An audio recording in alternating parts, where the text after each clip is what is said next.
I have loved games since I was a child. The reason was simple. Spending all my days in the hospital, I naturally had nothing to do except play games. And over time, games became a part of my life. But if you have been doing something for a long time, then you will definitely get tired of it. Damn. Is this really an AI decision? Why did you choose to heal that bastard? At some point, no matter what game I played, it was no longer as enjoyable as it used to be. And it wasn't about the genre, such as AOS, RPG, FPS, etc. Every game that came out every year was garbage. The plots and universes were practically copy-pasted, and the systems lacked depth. I wanted a game with something more special. That's when I discovered Dungeon and Stone. Genre: single-player RPG. It was a foreign indie game asterisk. An indie game is a computer game created by an individual developer or a small team without the financial support of a computer game publisher. It didn't have Korean language support and used 2D pixel graphics, which was rare these days. To be honest, the game was far from my taste. However, it was free, so I installed it to try it out. It didn't take long before I fell in love with her. Wow, we almost died at the end because of that fucking priest. This was an unusual game in many ways. When a character died, he had to be trained from scratch. NPCs were essential to the game's progression, and the degree of freedom was extremely high for a vertically scrolling game. The skill system and universe were engaging, and the story was interesting even in English. But most importantly, there was some strange specificity to this game. Asterisk, tap, tap, tap, tap, tap, asterisk. As a utility worker who had just been assigned to work on the subway, I dove headfirst into Dungeon and Stone. That was not easy. Combat in this game wasn't all about HPMP. Even with full stats, one mistake could mean that the character I'd been diligently playing for 3 months would disappear. Let's do it. In 2 years of playing this game, I didn't even get to the halfway point. Swallowing my pride, I searched the internet for a strategy, but since I couldn't find it on Korean sites, I had to translate it from English to read it. But this didn't help much either. There are also not many users abroad, so there were very few relevant articles and useful tips. Unlike those who played it for only a month or two and classified it as a bad game, I, who seriously studied this game for 2 years, understood it much better. So I stopped looking for a strategy. 3 up, 4 to the left, 1 down, 2 to the left, then 6 up again and 4 to the right. Finally, we avoid the trap and good. This was a game that came to mind when I was desperately looking for a new game to play. No matter how long it took, I decided to move forward on my own, and few asterisk. Just like that, I got to where I was now. Voidgate. My current character stood in front of the portal leading to the final boss room. But of course, I won't see the end until I visit this place a few more times. This wasn't a game where you could beat the boss in one try. Despite this, I could feel how nervous I was in my stiff fingers. Final boss. This may not mean anything to some, but it took me 9 years to get to this point. It's no exaggeration to say that this game stayed with me throughout my 20s. Even when I was fired from government service, when I returned to school after several years of studying, and even the day I received an application letter for the job I wanted to get after graduating from university, I always played Dungeon and Stone. Would you like to enter? When my character approached the portal, I was asked if I agreed to enter. Of course, I clicked yes. However, since this was the final boss room, a rather ominous message appeared again. You may never return. Do you still want to log in? From the player's point of view, this was an unnecessary hint. Why don't I come in here? Not really. Once I clicked yes, the screen changed to a loading screen. Watching the blackened monitor, I focused all my attention on the game. How many attack patterns will this guy have? What are its attributes? It should have an instant kill. I should forget about trying to succeed on the first try and gather as much information as possible because I may have to completely rethink the leveling method or combination. My brain, stimulated by excitement and anticipation, was filled with only thoughts of the final boss. So I noticed him a step later. You have reached the abyss. Training completed. Is training complete? No, wait. Why is it written in Korean? Isn't Dungeon and Stone only supported in English? The transfer will now begin. At the same moment, a bright light flashed. The light was so intense that it was hard to believe it was coming through the screen. Ugh! Damn! My eyes! In an instant, everything around became white. My ears were ringing, and an incomprehensible warmth touched my skin. My mind quickly became foggy, as if I had been given a painkiller injection. I was usually confident in my ability to handle crises, but at this moment I had no idea what was going on. I closed my eyes and asked myself, if this is the start of a very, very unfriendly game, what should I do now? First, I needed to understand the situation and learn some information. Phew! I felt my mind gradually clearing up. With this first task in mind that I had set myself, I slowly opened my eyes and looked around my surroundings again.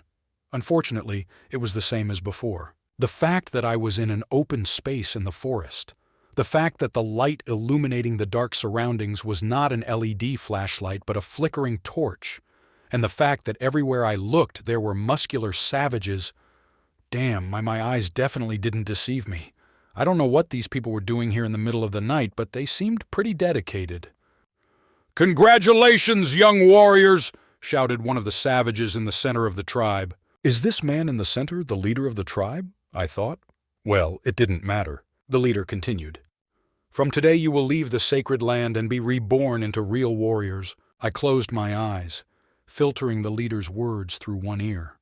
I'm not a doctor, but if I could diagnose myself, I would probably be experiencing symptoms of blackout by now. Now go out one by one and choose the weapon that suits you. So let's think again. What was I doing just before this? As I looked back at the events that had just happened, a realization suddenly came to me. I played the game. The final boss room was in front of me and I activated the portal, suppressing my excitement. Then suddenly a message appeared that the training was completed, some kind of transfer began, and a bright light poured out. And then, when I came to my senses, I was here. For some reason now I was even more confused. "Come out, Carrick, third son of Funan." First I need to check the condition of my body. I didn't feel any pain, but you never know. With this thought, I looked down and immediately tensed. "What is this?" "Two-handed axe. Great." The hands I saw were so large that they looked almost indecent, and surprisingly, they moved according to my will.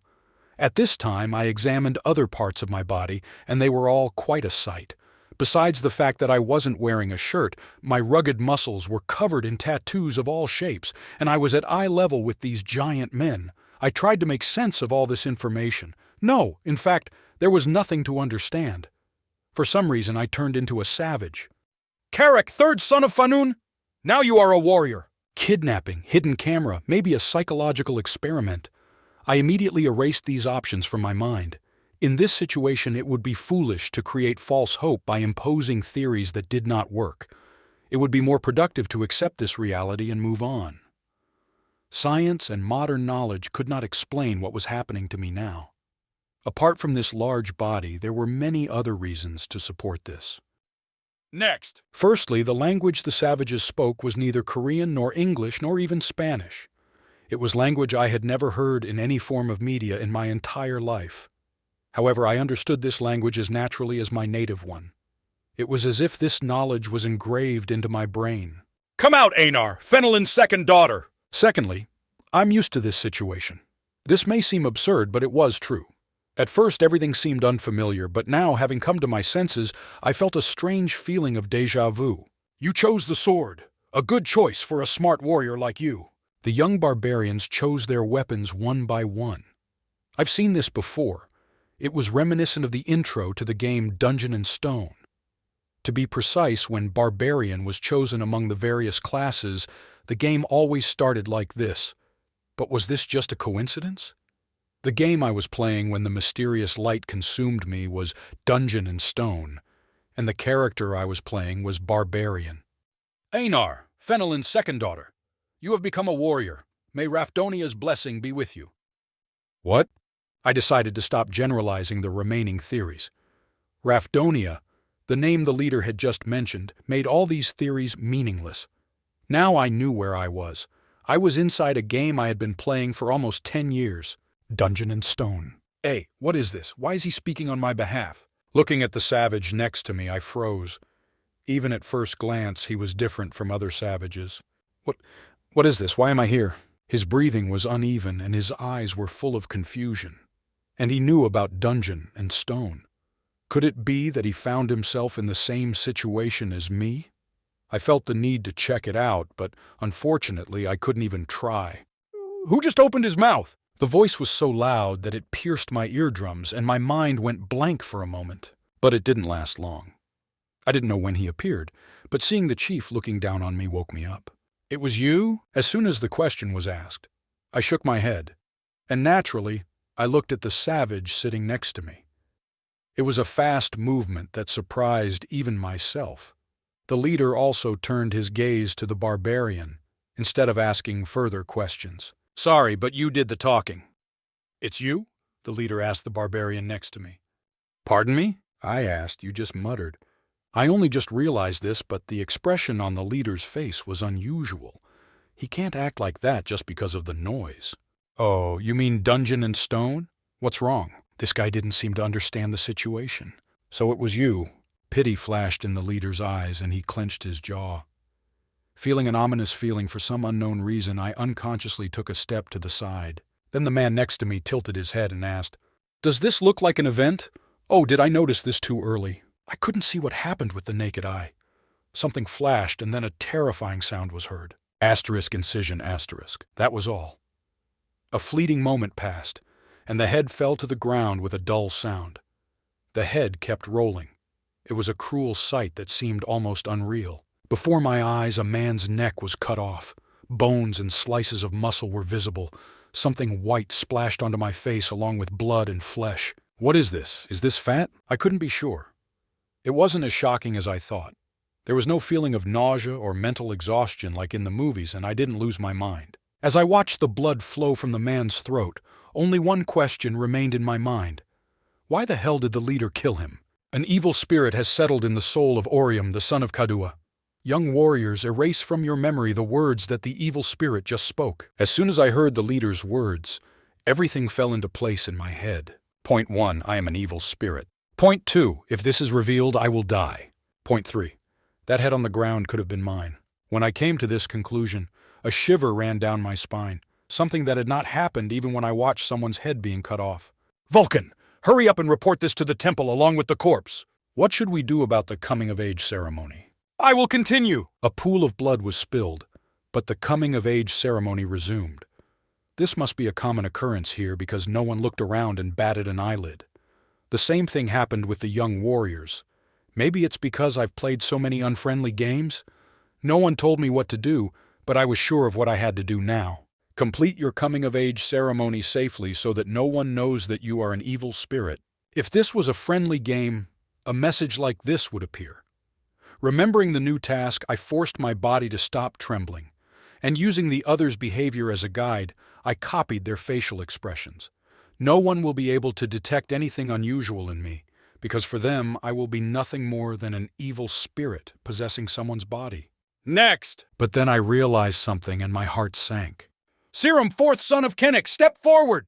I don't know my name. This was a serious matter. My life was at stake. If I don't come forward even after my name has been called, I will look suspicious. "Next!" Well, I think I can say I misheard. Obviously, this is much more likely.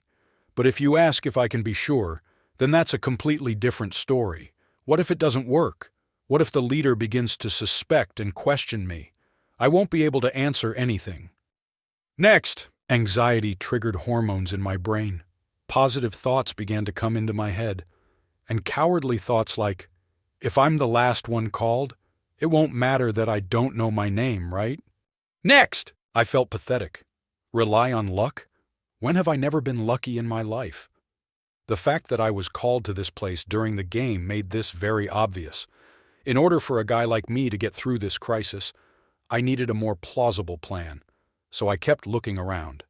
"Next!" Holding my chin in front of me, I studied other people's facial expressions, movements, and habits in my peripheral vision. While I was doing this, a method came to my mind. "Next!" Of course, this method also did not provide a 100% guarantee. However, the time available was short and I had to make a final decision. This was the most likely way to live. The calls continued. Between each call and the warrior's step forward, I counted about 2 seconds. Then when I repeated this about 8 times, "Come out, Bjorn, son of Yandel." Finally, the long-awaited moment has arrived. But even after 2 seconds, No one came forward. Noticing this, I stepped forward. Squaring my shoulders proudly, I approached the leader. Asterisk bolt asterisk. It's not that I wasn't afraid. Even at this moment, as I walked forward, I was not sure that this was my name. Asterisk knock asterisk. But if I had made a mistake, the crazy leader would have immediately suspected something was wrong and stopped me. And he will ask, "Who is your mother?" I wouldn't be able to answer. However, asterisk knock asterisk. I didn't hesitate. Even when my heart was racing, I controlled my breathing and continued to walk forward. The reason was simple. I decided that now was the right time to take a step forward. Young warrior, choose your weapon. In the end, my hypothesis turned out to be correct. There was no doubt in the leader's eyes as he looked at me. It was a warm look, just like when interacting with other young warriors. I held my breath, suppressing a strange excitement. I survived. Not even 10 minutes had passed since I opened my eyes, but I had already accepted the reality I was facing now as it was. This may seem strange to some, but there was no point in denying it. It wasn't a dream. Bjorn Jandal. From now on, I must live under this name. No, not only the name, but I must actually become this barbarian for an indefinite period of time. Not knowing how I would be able to return home, or if it was even possible, I realized that I didn't know anything yet. Well, I figured that if the game had clear win conditions, I could come back. But it was too early to draw any conclusions. To be honest, I was hoping this wasn't the case. I didn't even beat the 2D version. How could I beat this game in real life? I might even have to live here forever. Therefore, the choice of weapon was very important. Delaying this might have aroused suspicion, but I still carefully examined each weapon in turn. One-handed sword, two-handed greatsword, mace, iron club, spear, harpoon, two-handed axe, hammer, great hammer, and several more. There were no bows or wands. These wild bastards didn't seem to care about assistants like healers, wizards, or archers. Given their massive physiques, this was a given. Bjorn, son of Yandel, choose your weapon quickly. As the time for choosing passed, the tribal leader began to urge me to hurry up. Finally, I organized my thoughts. Barbarians have no natural talent for magic, but do have strong physical abilities. For this reason, when playing as a barbarian, I always gave them a melee weapon and put them in the vanguard. Out of curiosity, I once tried playing as the barbarian archer, but nothing good came of it. Their true value was always revealed in close combat. And among them, after much deliberation, I chose a weapon. The leader, who praised the other young warriors after every choice, showed an unusual reaction this time. His feelings were quite understandable. Bjorn, son of Yandel, now you are a warrior. I chose a weapon that no one wanted. At the same moment, in a dark room with dim lights. Synchronization complete. Character information and diary have been recorded and sent to the administrator. The cooler on the system unit, which was turned off, began to spin, and the light from the monitor illuminated the empty room. However, the download did not proceed as expected. Asterisk beep beep beep beep beep beep. Typing stopped on an operating system screen with a black background. Judging by the beep, an error has occurred. Coming-of-age ceremony successfully completed. New equipment has been equipped. Total item level increases by +24. It was as if someone was recording it in real time. Only these sounds were heard quietly in an unoccupied room. Endlessly, continuously. Bjorn Yandel. Level 1. Constitution, 25. Spirit, 35. Special abilities, 1. Item level, 24, new +24. Total combat strength, 67, new +6. Barbarian. When I first played this class, the weapon of choice was a sword. Cause? Because it was cool. I imagined how cool it would be to hold a sword in both hands and spin around like crazy in the middle of the enemy camp. The problem was that they died too easily. Fascinated by the barbarians, I began my own research. How can I keep a barbarian alive? Even after many attempts, my barbarian characters still died too easily. No matter how much vitality they had, they would all turn into berserkers. It was like walking a tightrope in every battle. This made barbarians unstable characters. Then at some point, I began to be skeptical about him. Do I really need to use him as a damage dealer asterisk? Damage dealer, DD, damage dealer, is a player in computer or tabletop role-playing games, in a group or individually, who deals the main damage to opponents, monsters, in battle. Barbarians had the highest vitality among the classes, and their potential strength was also high, which meant that they could carry adamantium. While they weren't as good as a dwarf with their special skills, barbarians had basic tank skills. To be honest, I didn't really want to be a barbarian tank, but I also didn't want all that time spent learning about barbarians to go to waste, so I gave it a try. And after some trial and error, I created my own character build. Build is a complete description of the game mechanical characteristics of a character intended for optimization purposes. What kind of cheat character is this? Without hesitation, I abandoned the dwarf I had originally used as a tank. So what if you can't fight an exciting battle? I've always valued efficiency, and I was a gamer who could ignore personal taste if it helped the strategy. Just like this decision now. When I returned to my place after choosing a weapon, I felt that the other savages were looking at me. Have you never seen a barbarian with a shield before? I returned to my seat with a dignified, unwavering expression on my face as befits a true barbarian. There was no need to pretend this time. Next! I didn't regret my decision.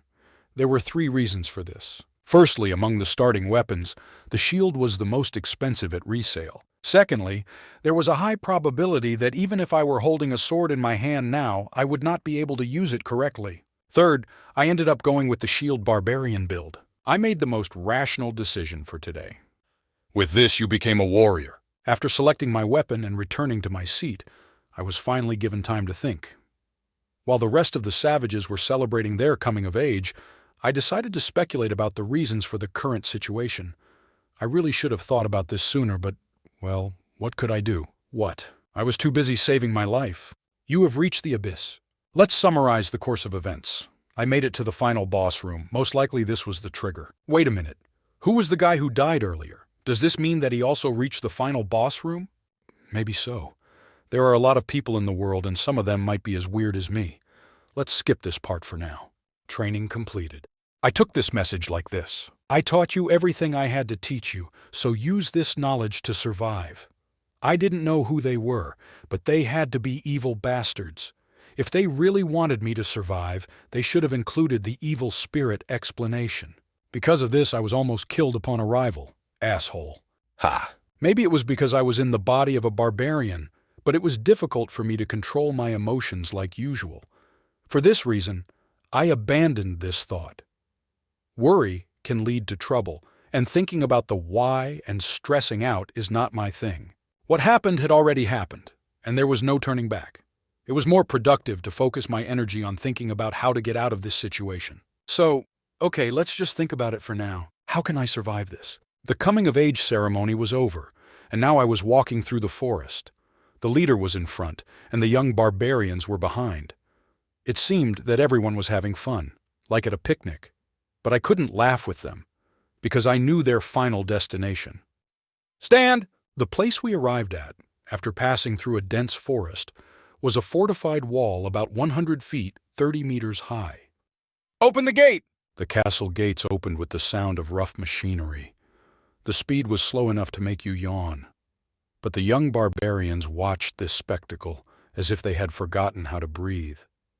Amid the unusual silence outside the gates, the gray city finally appeared.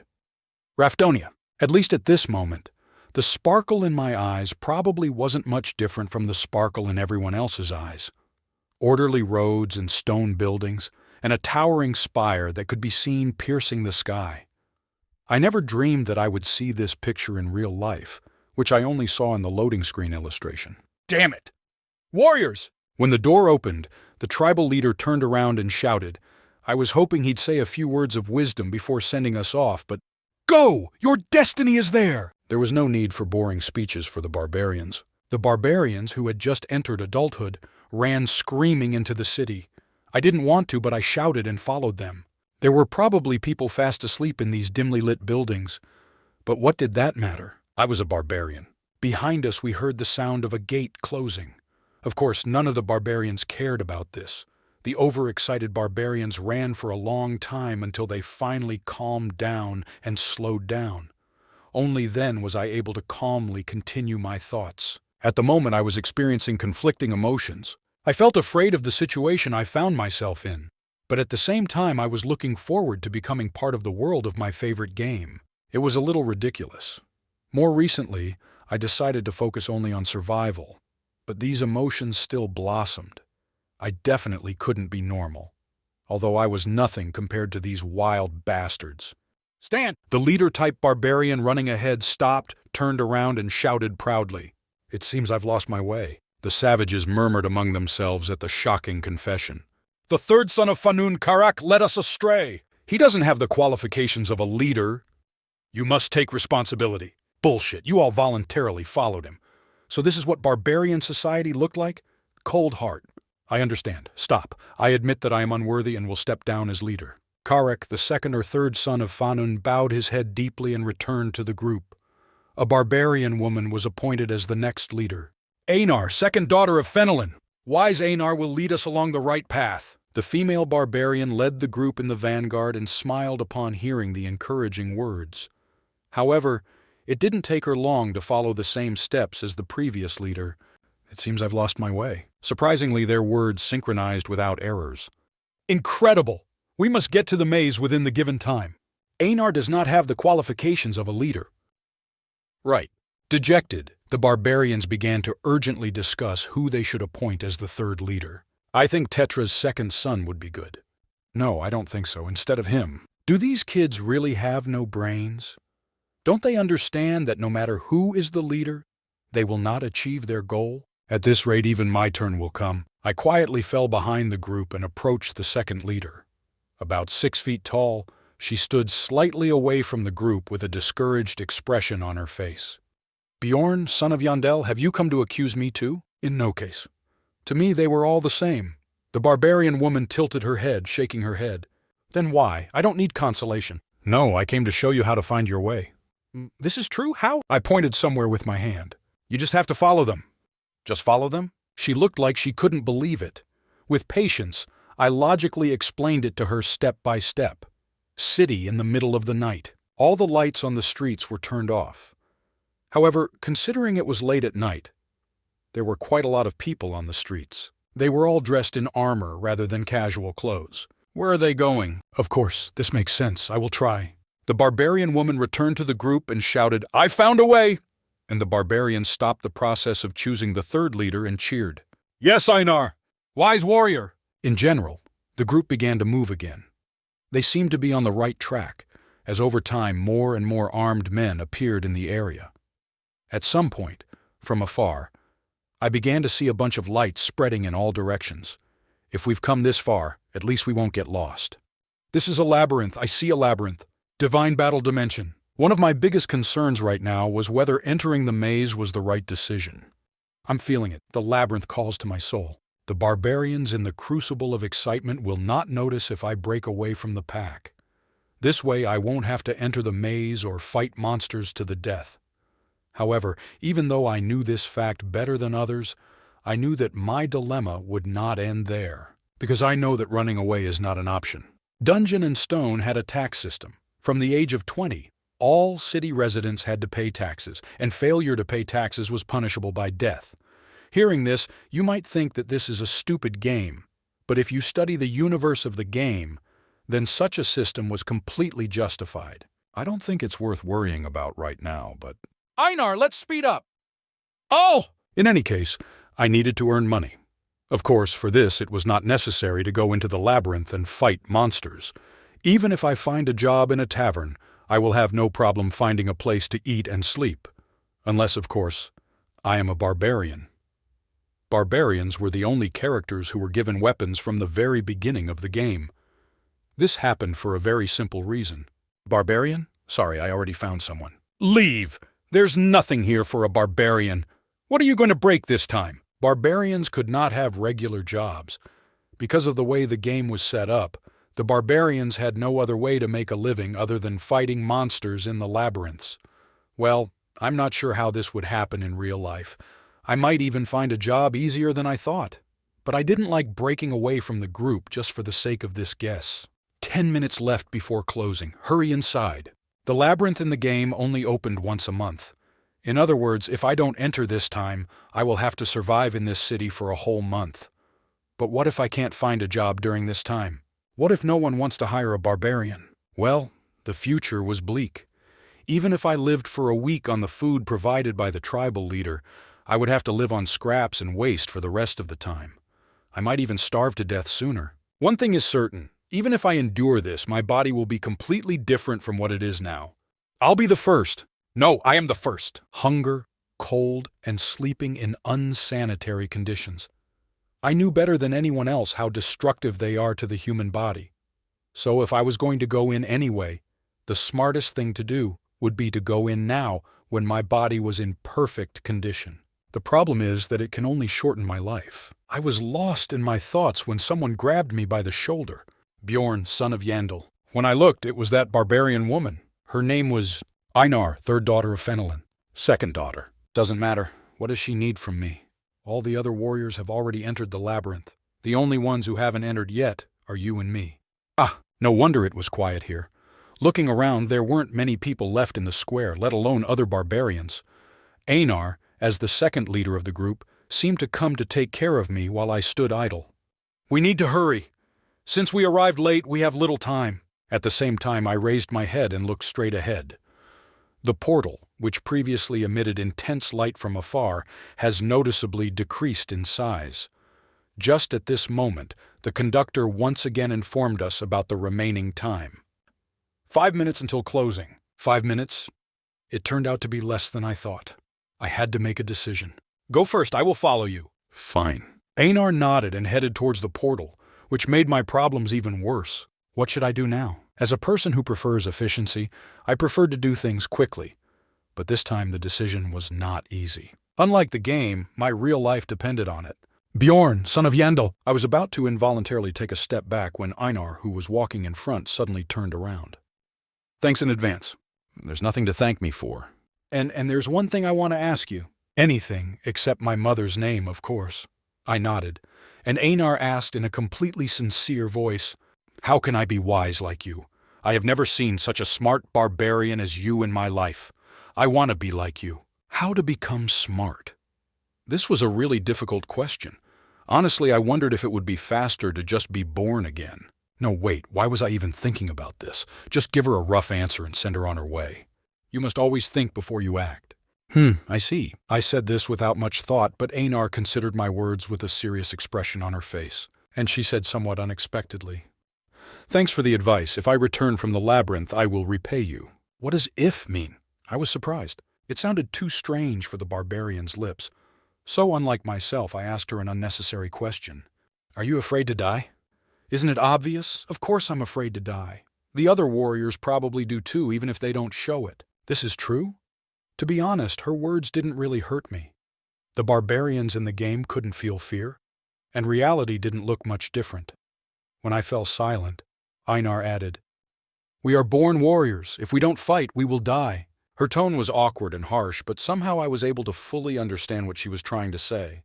It's clear. Since they were born barbarians, they had no choice, just like me. If they had not killed the monsters in the labyrinth, they would not have been able to survive in this city. So they learned to overcome their fears from an early age. Yes, that was all. That's why they looked like savages. See you alive, Bjorn, son of Yandel. Einar soon entered the portal. 1 minute left until closing, said the conductor. Now there was nothing holding me back. Only my decision. Like the line when entering the final boss room, I had two options. Not really. My confused thoughts became clearer. Yes, I'd rather think of it as a game. Whenever I played games, I always played with an emphasis on efficiency in order to achieve a goal. I always considered the probability first before moving, and always moved with the next step in mind. If I believed that my actions would result in a loss, even if there was an immediate gain, I chose no. Otherwise, I selected yes, so I never had a question. The gates will close soon! Move away! I ran forward. Fear was seething in the depths of my soul, just as when the leader called my name. Needless to say, being sickly all my life, I had not the slightest experience of fist fighting. But fighting monsters? My knees were already shaking. It's too dangerous. However, now there is a chance. Now I have the body of a ridiculously strong barbarian and the knowledge gained from strengthening thousands of characters. First of all, I have a great goal: to survive. so I had no choice. And although I know better than anyone that this decision could lead to dire consequences, and that any sane person would not choose it, I still decided that this was the most reasonable decision. You have entered the crystal cave on the first floor. I was an expert when it came to dungeon and stone. What monsters will appear and where they come from, what their behavior is and what their weaknesses are. I could list all this without difficulty. Based on this, I made my final decision. The combination of a barbarian's body and my gaming knowledge allowed me to survive perfectly in this labyrinth. Or at least I thought I could. Crap. As soon as I entered the labyrinth, my vision went dark. Not metaphorically, but literally, nothing was visible. I probably wouldn't even notice if someone put a blindfold on my eyes right now. There wouldn't be much difference. Fuck. I felt as if I had been hit hard on the back of my head. The other barbarians only had one weapon, so I had no doubts either. On the second floor, a torch is not needed because the crystals on the wall serve as a light source. Of course, there is also a dark area on the second floor. With the exception of the extreme part leading to the second floor, the dark zone was strictly in one area. Oh, did I really end up in this section? I quickly came up with a hypothesis.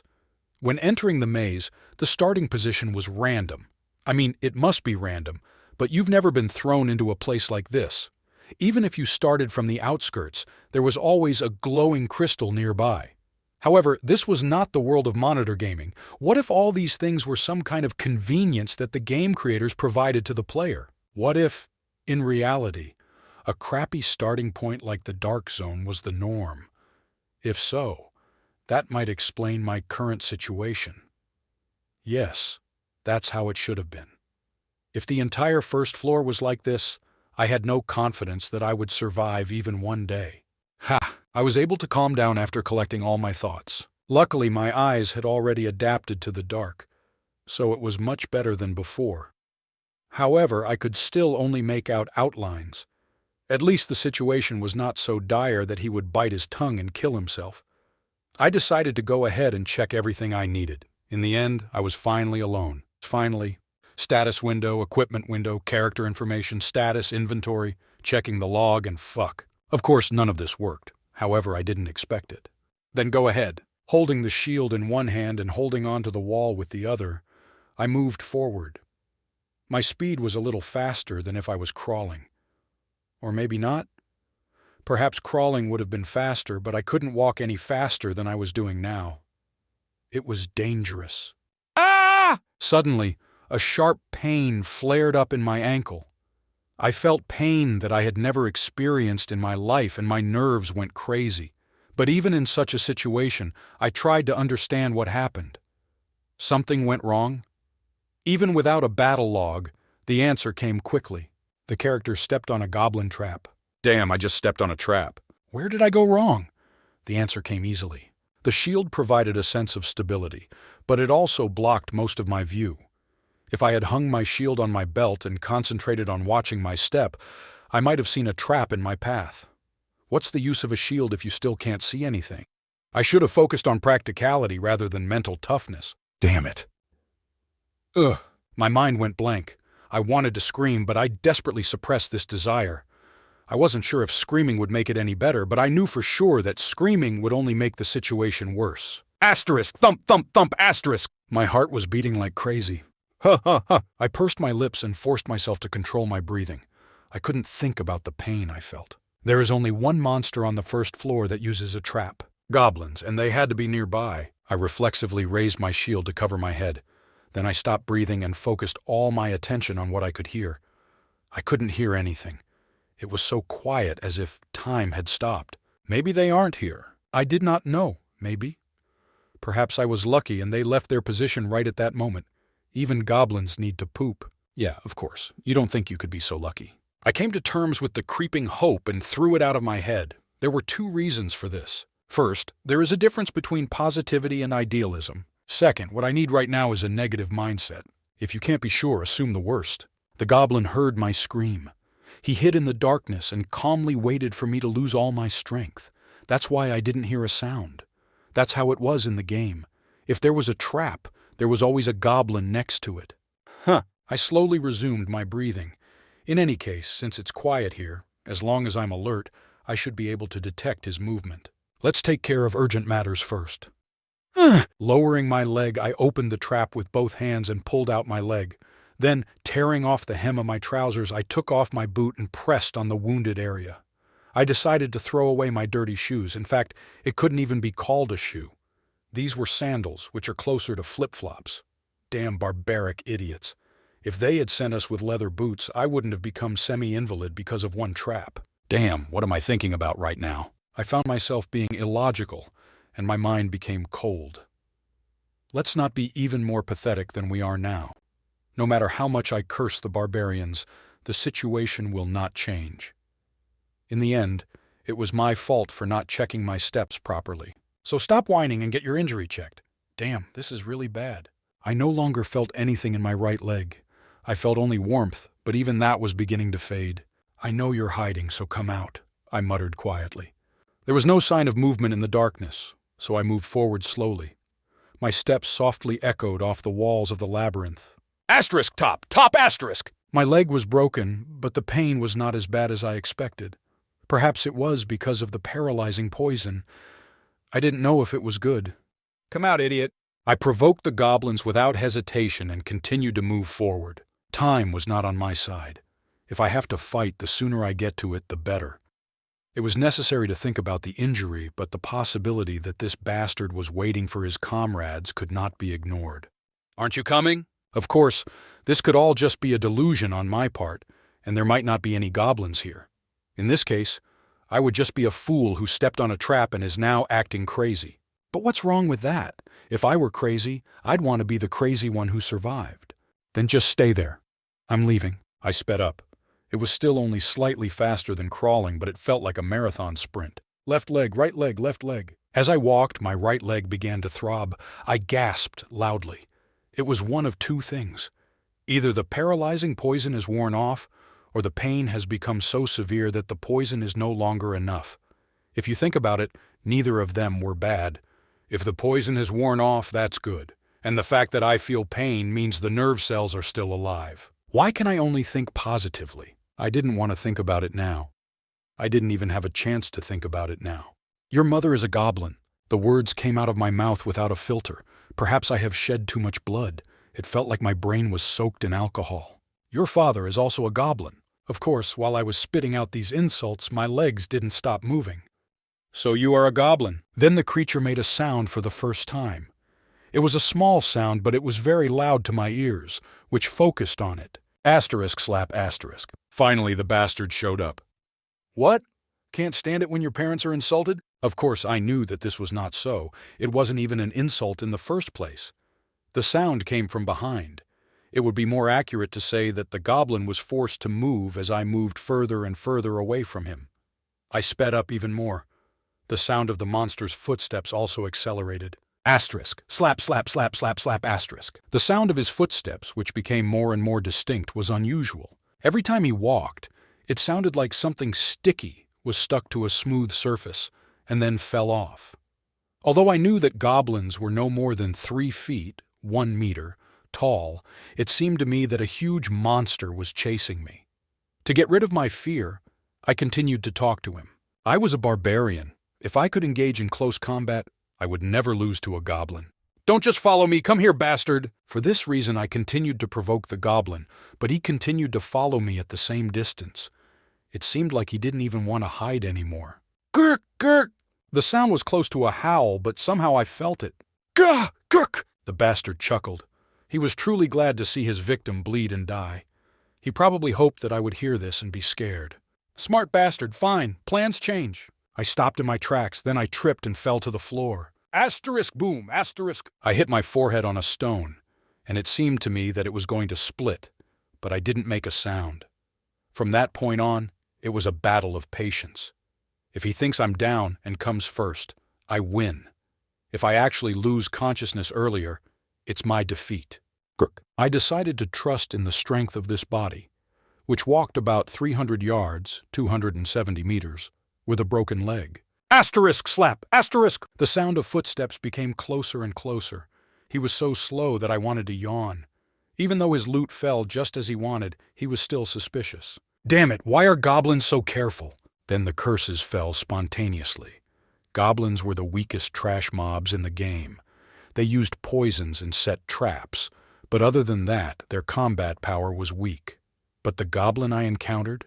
Asterisk slap asterisk. It was definitely not something to look down upon. I understood why the village NPCs always talked about the smartness of goblins. As I understand it, these goblins were several times smarter than the barbaric bastards. Asterisk slap asterisk. It stopped somewhere 5-10 meters behind me. Why? While I was thinking about this, a dull blow landed on my shoulder. Asterisk hit. Roll asterisk. What? This freak threw a stone at me? He won't keep throwing it, will he? Gawk! Gawk! Despite my fear, the monster let out a cry of joy. When there was no reaction to the stone strike, he seemed to actually believe that I was dead. Asterisk slap, slap, slap, slap, slap. The goblin quickly approached me.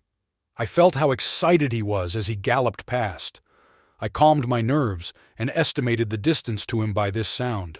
And when I realized that he was close enough, "Oh, you bastard!" I jumped up and extended my hand in his direction. I decided that extending my hand would be faster than raising my shield and hitting the monster with it. However, I soon felt that my plan had failed. Again, there were 2 reasons for this. Firstly, the distance between us was approximately 1 step. And secondly, the bastard's movements turned out to be much more agile than I expected. The goblin arched his back and took a step back. I couldn't see it, but it seemed to me that that's what he did. Instinctively, I knew I had missed. Damn it, what now? I was turning the gears in my head and preparing the next plan, but at that moment my body moved on its own. It was a really strange feeling. It was still dark, but I intuitively knew where the goblin had jumped. As soon as I realized this, my hand was already in place and moving towards the goblin. Gah! I felt something in my fingertips. It didn't matter if it was the wrist or the ankle or the neck. Ah! I shouted and hit the goblin on the floor. Asterisk crack! Asterisk! There was the sound of an object breaking, but I couldn't relax yet, so I immediately climbed on top of the goblin's body. The tables have turned. I'm above you and you're below me, bastard! I punched the goblin in the face like crazy. There were times when I fell to the floor during a strike, but this barbarian's body turned out to be much stronger than I thought. Instead of cutting my fist, the stone floor cracked. Soon the goblin's movement stopped. And asterisk poo asterisk. The dust cleared. It was an unusually shiny dust. I stopped my fists.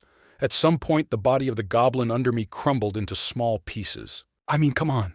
Ha! Hell, are these even the same thing? Please, one or the other. Is this a game or just a similar reality? How can I know which one she looks like? You have defeated the goblin. Experience 1. Soon after, the goblin's body disappeared without a trace. Feeling despondent for some unknown reason, I picked up a small stone that had been left there. You have received a level 9 monostone. It wasn't strong, but it glowed dimly. It was a magical stone that served as currency in Dungeon & Stone. How much did it cost? Soon a memory popped into my head. A piece of bread. Average cost of mana stones that goblins spit out in the game. I chuckled. Ha ha! Is that all I get after this? My chaotic mind became a little clearer. It was like that moment of laughter that comes after a good cry. I was inside a maze and there were monsters. Dead monsters disappeared, leaving behind an item. And in the city outside, unearthly races existed and lived among themselves. Truly, this was the reality of this world. But there was no more confusion on my part. Looking back, I was always a strange person. Even though life always seemed boring to me, I never thought about suicide. After all, feeling bored was just an emotion. But for me, life was more valuable than anything else. In many ways, death was a disadvantage for me. This thought still did not leave me. That's why I crawled in the dark on 3 legs. You might be wondering what this means, but it's just like I said. I crawled along the floor on all 3, dragging my completely crushed right leg behind me. If anyone saw me now, I'm sure they would think of an abandoned dog with a broken leg. How do I know? Because that's exactly what I was thinking about right now. The cost of giving up human dignity was sweet. First of all, I was no longer in pain because I no longer needed to use my injured leg, and I was also moving faster than before. Plus, I didn't have to worry about stepping on a trap. Instead, my elbows and knees hurt, but it was tolerable. I could bear it. What lengths will you go to survive? I can even eat dog poop with a smile. Well, if I had enough time to mentally prepare for this, it would be completely possible. But what happened to that Mr.? Another player at the ceremony? Mr. was just a nickname I gave him. I didn't know his gender, his age, or even his name. I just guessed from the way they spoke. I had a feeling he must be a white man in his 30s with glasses, or not. Bleeding continues. In any case, what happened to the man who woke up in the body of Kadua's son, Orium? Did he die, or did he wake up in his original body? This question has been bothering me since I opened my eyes here. Even if I deliberately try not to think about it, the worse the situation gets, the more I think about this Mr. Bleeding continues. Now I understand why people turn to religion. Reality is too complex to face alone. When despair sets in, you need a place to turn. Just like in my situation now. Attention. The character's health is less than 5%. If you do not provide timely assistance, the character may die.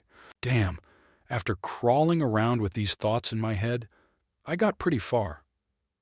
It was a subtle difference, but I felt like everything was getting brighter. In many ways, this was a positive thing. At least I was moving in the right direction. And my hypothesis that the entire first floor couldn't be that dark was correct. I needed to get to a bright place because there might be people there. I could give this mana stone in exchange for help. Then, somehow, don't fool yourself. I whispered positive words to myself as my other self emerged. Hey, idiot, they're already taken. Do you think they will help you for one loaf of bread?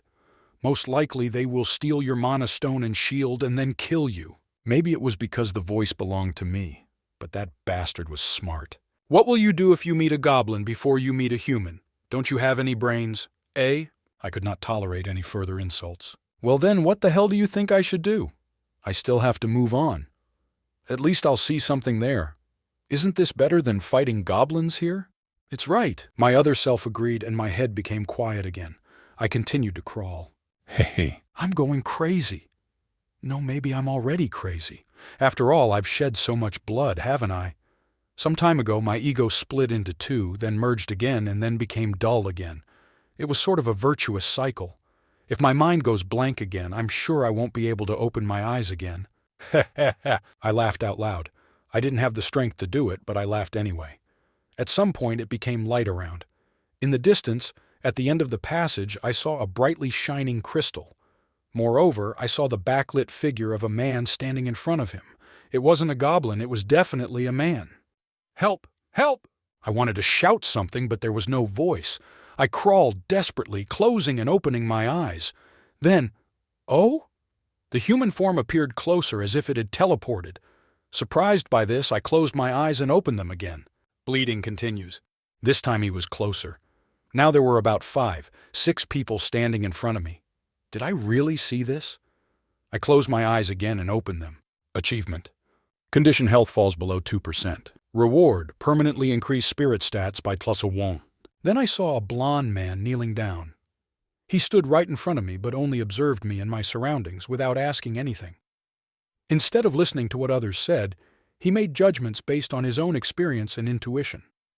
As a veteran, he quickly made a decision. You're a beginner. Fuck, so help me, motherfucker.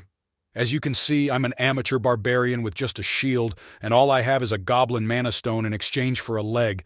I'll give it all to you if you want, so... Strange! How did the newcomer get here faster than us? I quickly opened my mouth, but a sound like a gurgling came out of it. Grr. To be honest, it looked more like a goblin, but it was enough to let him know that I was in no condition to answer. Soon the blonde asked his comrade, Priestess Ursina, could you cure this man? Priest? Are you saying that there is a priest in their group? I looked in his direction with wide eyes, as if I had seen a miracle. There really was a priestess in white robes. The priestess, who was now looking into my eyes, said directly with her beautiful lips, I refuse. What did you say? It's clear. Why do you agree? I wanted to cry. Hell, I don't know why I was brought into this world to be treated like this. Then when the fire started burning in my chest. Boy, would you give me the potion? I was preparing it for the case when I couldn't use divine power. You already have a lot of it. I'll pay for it when we get out. At that moment, the man with the sword on his belt clicked his tongue and threw out the potion from his bag. My heart sank as I thought that my life depended on it. Fortunately, the blonde deftly caught the potion. It's not divine power, so it will hurt a little. The blonde opened the cap and poured half of the potion onto the wounded area and then poured the other half directly into my mouth. Soon I felt unbearable pain. It felt like all the pain I had stored up now came out at once. The body quickly recovers thanks to the effect recovery, medium. It felt like my whole body was melting. This is why the game did not allow potions to be used during combat. I thought it was simply blocked by the system, but it turned out that it simply reflects reality very well. I was out of breath. Damn it! How many minutes have passed? The pain gradually subsided and I came to my senses. Now tell me, barbarian, how did a newbie like you get here before us? If you know about a new passage, I want to buy this information. So this was his goal? I didn't feel bad. Rather, I felt reassured by the thought that he was treating me well, with a motive. There is nothing more sinister than good intentions without motive.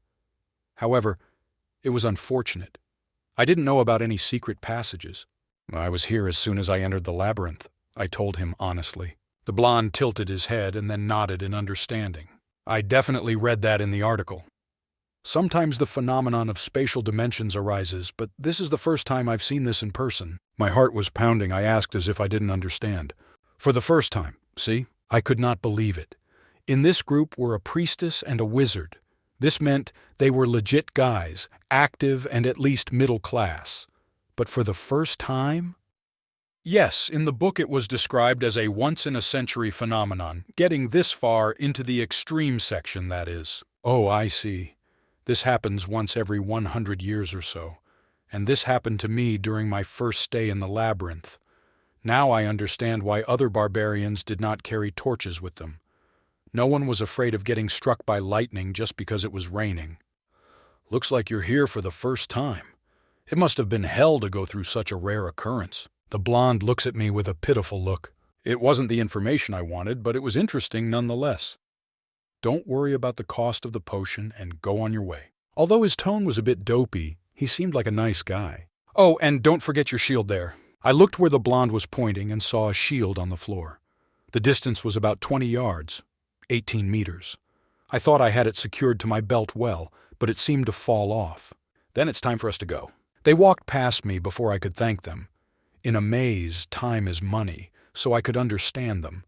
The fact that they spent so much time for me was simply a miracle.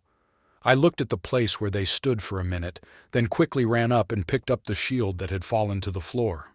Of course, it was nice to survive, but something seemed strange. Bjorn Yandel, Level 1, Constitution 25, Spirit 36, new +1, Special Abilities 1, Item Level 24, Total Combat Strength 68, new +1.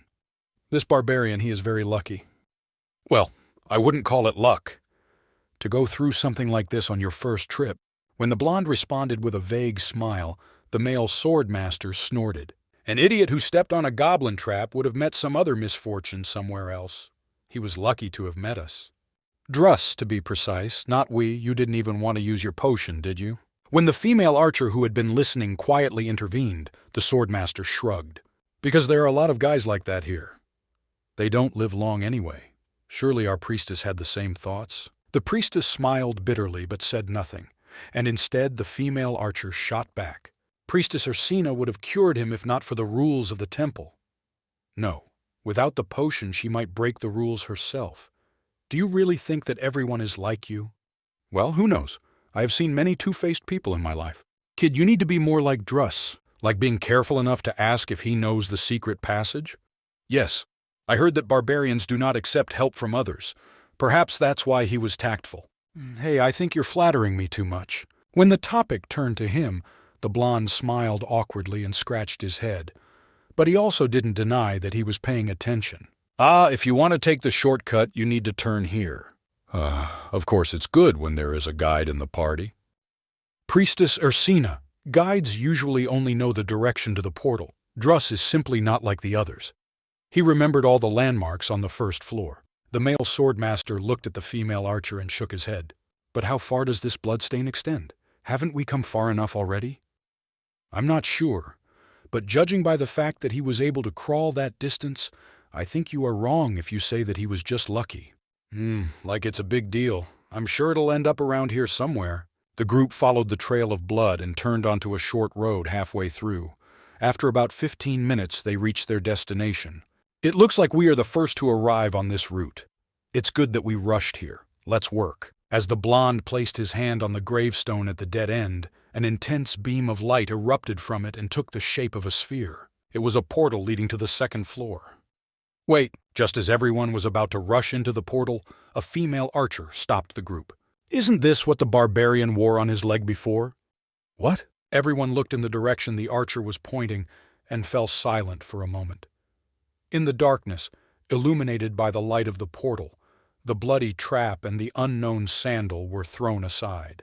Seems like it. The wizard looked interested, then created a new sphere of light and moved it over the passage. The bloodstains that started from the trap continued down the winding passage. No matter how far they moved the sphere of light, they could not see the end of this passage. There was a moment of silence. Hey, Druss, how long does it take to get from here to where we were before? If you don't use shortcuts, then about 10 miles, 16 kilometers. Ha ha ha, what a beast, to crawl such a distance alone in this darkness. The wizard chuckled in surprise. However, the male sword master next to him could not do so. He's gone crazy. He felt it was a matter of the mind and not the body. He tried to think.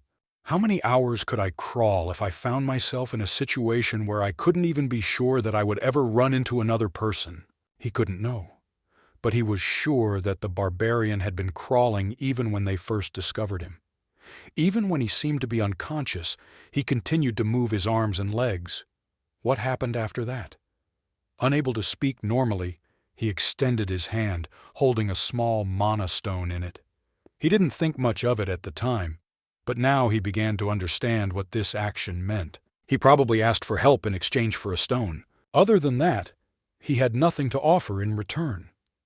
Therefore, when the barbarian covered this distance, he held the mana stone tightly in his hand in case he encountered anyone. Then he could show it to them right away. Soon he made a decision. Forget what I said before. It was just luck? Impossible. He knew this from experience. Druss, what was the name of that barbarian? Such a madman will not die so easily. No matter how difficult and hopeless the current moment may be, death was never their solution. While NPC * companions are necessary to progress through the game, they can never be trusted. NPC, or NPC, is a non-player character, a character in games who is not under the player's control. Especially if it's a bastard you just met. I walked through the cave. Asterisk wobbles, staggers asterisk. My shoe was missing and my gait was throwing off my balance. However, I was happy. The discomfort I was experiencing now was at least something I couldn't feel when I was crawling on 3 legs. I regained my human dignity, although I didn't know how long it would last. Asterisk few asterisk. I continued by attaching the shield to my upper body. I no longer had to look at the ground like before because there was finally light. The light emitted by the crystals embedded in the walls and ceiling illuminated everything around. The memories of crawling and bleeding through those corridors now seemed like a dream. I can affirm that being able to see was a blessing from God. Without a doubt, this blessing will allow me to deal with the goblin bastards. Ah! Gawk! Surprised by my scream, the goblin jumped out from behind the stone. Having already roughly understood where he was hiding, I activated the skill. Destroy, asshole! Smash was a skill with decent attack power that did not consume MP. For the record, I just made it up. Asterisk, wham, asterisk. The goblin jumped and was knocked down by my shield, falling to the floor. I quickly walked over and stomped my foot on the goblin's upper body. Gurk! There was no point in looking at me with pitiful eyes. I knew how cunning and evil bastards you are. Gurk! What, are you different? Then ask your friend who died before because that bastard made me like this. Asterisk, crunch, asterisk! I hit the goblin in the face with all my might with the edge of my shield. This was different from Smash, which only swings or pushes the enemy in front of me. It was called Ultimate Shield Attack. Likewise, I just made it up. Asterisk, shh, asterisk. Soon the goblin who had died an easy death disappeared like a light. This was proof that evil had become at least a little less, and the world had become a little more beautiful. I picked up the reward in the form of mana stones and put them in my pocket. This was my 10th mana stone since entering the labyrinth. Asterisk few asterisk, amateur bastards. I've continued to encounter goblins since my first near-death experience. I was nervous at first, but I soon realized that the goblins weren't a threat in the light. They weren't as smart as I thought. This was evidenced by the carelessly placed trap ahead. At least they would cover it with dirt. Are you fools or what? If you leave it open like that, who the hell would step on it? The goblin traps were so poor quality that they could be detected even from afar. And if you walked past the trap without stepping on it, the goblins would jump out and attack first. Apparently, they only chase you like crazy if you actually step on a trap. Gradually, having understood the fighting habits of goblins, it became easier to resist them. Firstly, their main weapon was a short dagger, and their physical strength was at the level of a junior high school student. On the other hand, I was now a muscular barbarian with a physique of up to 6'5" inches, 196 centimeters. In an all-out battle, I could defeat the goblin within 3 seconds. This meant that I only had to watch out for surprise attacks, but it was possible to know the ambush location in advance using traps. Why not become a goblin slayer while I'm at it? I immediately raised my hand to hit myself in the face. Asterisk! Ugh! Asterisk! Now I was on guard because of the pain. What was I thinking? I'm clearly going crazy. If this were not so, I could not possibly laugh at such a pitiful thought. I couldn't become complacent just because I killed a few goblins. I was given a second chance at life just 2 hours ago. Plus, I haven't solved any of my new problems yet. Asterisk few asterisk, I'm hungry. Firstly, there was a problem with food. The shield wasn't the only thing that fell from me as I crawled through the darkness. About 5 days of food was lost due to a hole in the food bag provided by the chief. Of course, I couldn't wander around in the dark to find her. I'm not Hansel and Gretel. While I was thinking this, I opened my bag, took out a piece of bread and ate it. Asterisk bites asterisk. The bread was hard and lacking moisture, probably for preservation purposes. But when I softened it with my saliva, I tasted the sweetness of the carbohydrates on my tongue. Why is it so delicious? My eating habits must have changed along with my barbarian body. After a few bites, the bread, which was the size of my palm, disappeared. I sighed, feeling a strange feeling of regret and bitterness in my mouth. I was thirsty. This was the second problem. Fuck, where can I find water? Attention. Insufficient amount of water in the body. Quickly collect drinking water. Dungeon and Stone had a thirst system. Of course, it only activates in the maze, and there was no need to carry drinking water with you because the indicator could be replenished simply by eating. But this was not a game. More precisely, this place was like another universe, very similar to the game I knew. It was already a hardcore game, but in reality the difficulty is just insane. However, I wasn't too worried. True, water was a more important resource than food, but the tribal leader did not provide it for us. Obviously, self-sufficiency must have been possible in the labyrinth. The search didn't take long either. Destroy! An hour passed while I killed goblins and wandered through the cave, which was as complex as an anthole. Haunted by the sound of dripping water, I found a small pond. Already, one researcher was squatting by the pond and drinking from it. Apart from the blonde guy, this was my first time meeting another person. But the conversation didn't go well. Another man saw me from afar and left without saying a word. And I didn't talk to him either. Other researchers I've met since have been the same. As soon as everyone saw me, they avoided me. There seems to be an unwritten rule among the explorers not to come into contact with each other, just like in the game. Well, maybe they just didn't want to mess with a barbarian covered in blood. Anyway, after the goblin hunt, I ate bread when I was hungry and drank water when I was thirsty. And so time flew by. After counting the number of mana stones I had earned so far, I got a total of 44. In terms of bread, this was equivalent to 44 pieces. If I remember those days when I was on the verge of death, it was a real triumphant feat. But in this world, nothing comes for free. Instead, I experienced deep exhaustion. This was the third problem I encountered. I'm getting tired. Since I was a living being, I had to sleep. Even a highly learned barbarian was not distinguished by this. How can you fall asleep in a labyrinth where monsters live? There are two ways. I surrender my life to the universe and just take a nap or find a teammate to protect each other. I've already decided which option I will choose. Trust your life to the universe? In my experience, the universe cannot be trusted, At least for me, it was truly impossible. Let's find a friend. Of course, I didn't plan to create an official group. Everyone must be in the same debilitating situation right now, so I planned to find the right person and form a temporary alliance. In fact, even in the game, I spent most of these nights with my exhaustion level filled. *top Thor! Having made this decision, I focused on moving rather than fighting and began to wander through the labyrinth. Walking this way, I began to see groups of people everywhere, unlike before. *top Thor! A group of 2 or 3 researchers rested, taking turns on duty. After assessing their appearance and physiognomy, I plucked up courage and approached several groups, but all of them were unsuccessful. Sorry, but we have everyone we need. Although they said that when I approached them, they frowned and covered their noses. The reason was very clear. Assholes. How clean do you consider yourself? I muttered internally to myself when someone spoke to me. Hello. It was a man who looked to be about 30 years old. His height was about 6 feet, 180 centimeters. Although he came across as a rather good-natured person, in his hand was a hammer covered in goblin blood. The man smiled and asked, "Are you looking for a knight companion?" When I instinctively took a step back, the man tilted his head. "Isn't this what you were looking for? I thought that I could rest peacefully because you are a barbarian, but alas, this is not the case." "Why didn't you say so right away, uncle?" Apparently, overnight companion was slang for a temporary cooperative relationship. That's how it was indicated in the game. I interpreted it as night friend, night buddy, but hearing it in real life, it sounded very perverted. "No, I'm looking for a night companion." "Is it true? I'm glad. Then will you come with me?" "I'll go." So I became this man's nightly companion. "My name is Hans.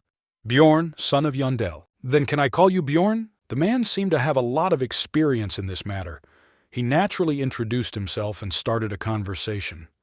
3 night companions in a group would be best, but it seems like a waste of stamina.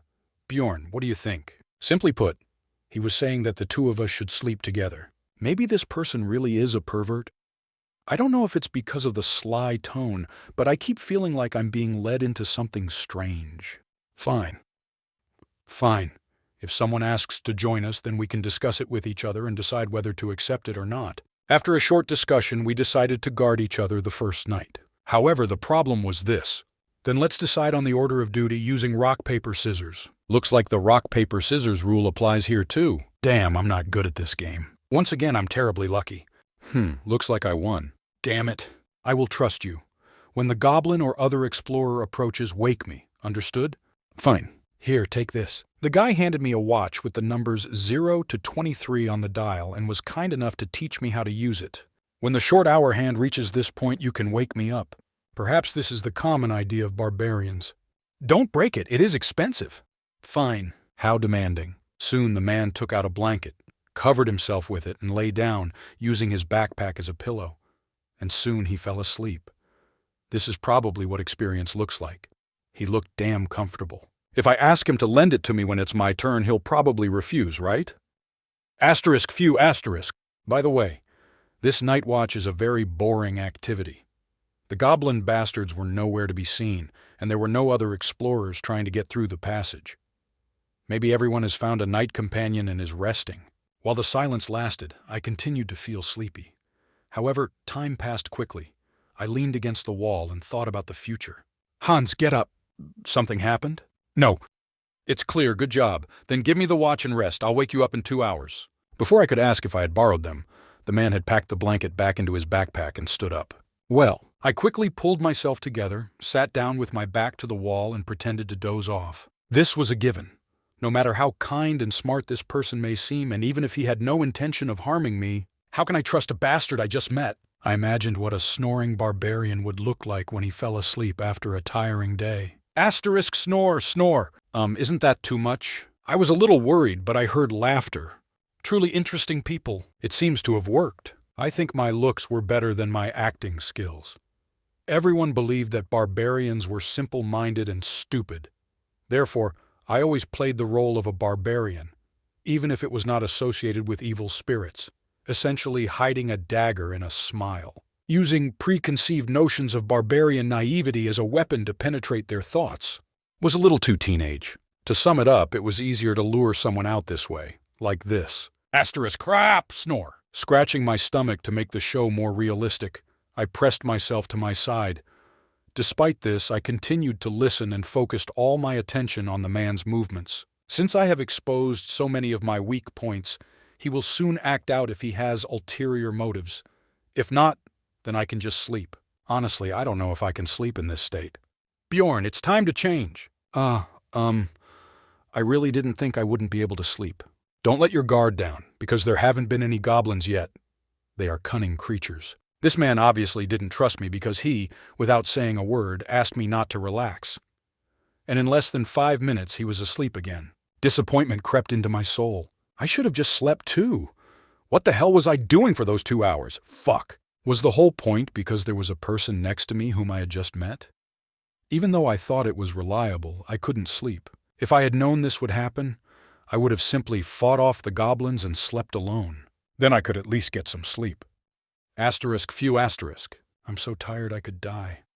I felt sleepier because this guy was sleeping next to me. Since it was my turn to keep watch, I was fighting sleep, thinking about something else, when someone called me. Bjorn, get up. I did not sleep. Maybe you could wipe the saliva from your mouth before you say that. When I wiped my mouth with the back of my hand, it was indeed wet. Because you slept standing up, you didn't even snore. It looks like I actually slept, albeit only briefly, during the last 10 minutes of my shift. My heart sank. However, something had to be done before blaming myself for being complacent. I sincerely apologized. I'm really sorry. This time I didn't pretend to be a barbarian. I was serious. Night companions were a kind of trading relationship. Despite the fact that the man provided a safe environment during his duty, I did not do the same. Of course, I have to apologize if I don't want to become the person I hate the most. Fortunately, we didn't have any problems while you were sleeping, so I'll leave it as is. Thank you. You can continue sleeping if you want. I can be on watch again. No, this will not work. It's your turn now, so sleep, and give me the watch. He could have put the blame on me, but he forgave me with a friendly smile. So without further ado, I went to my seat and curled up into a ball. And again, sleep did not come. All the researchers, including this guy, were truly admirable. Do you trust your life every day to someone you just met for the first time? This required enormous courage. No matter how much I thought about it, it was beyond my strength. For this reason, I started snoring as before. Snore, snore! There was nothing I could do about it. Sorry, Uncle, but for some reason now you seem even more suspicious. Snore, snore! The fact that he had a kind face like a scammer. The fact that it was he who suggested not to look for another companion. That he didn't call me smelly, it was all good. But just now, he didn't blame me for falling asleep. He even refused the exchange for the opportunity to sleep one more time. Of course, maybe I'm just a crazy bastard and this guy was actually just a kind person.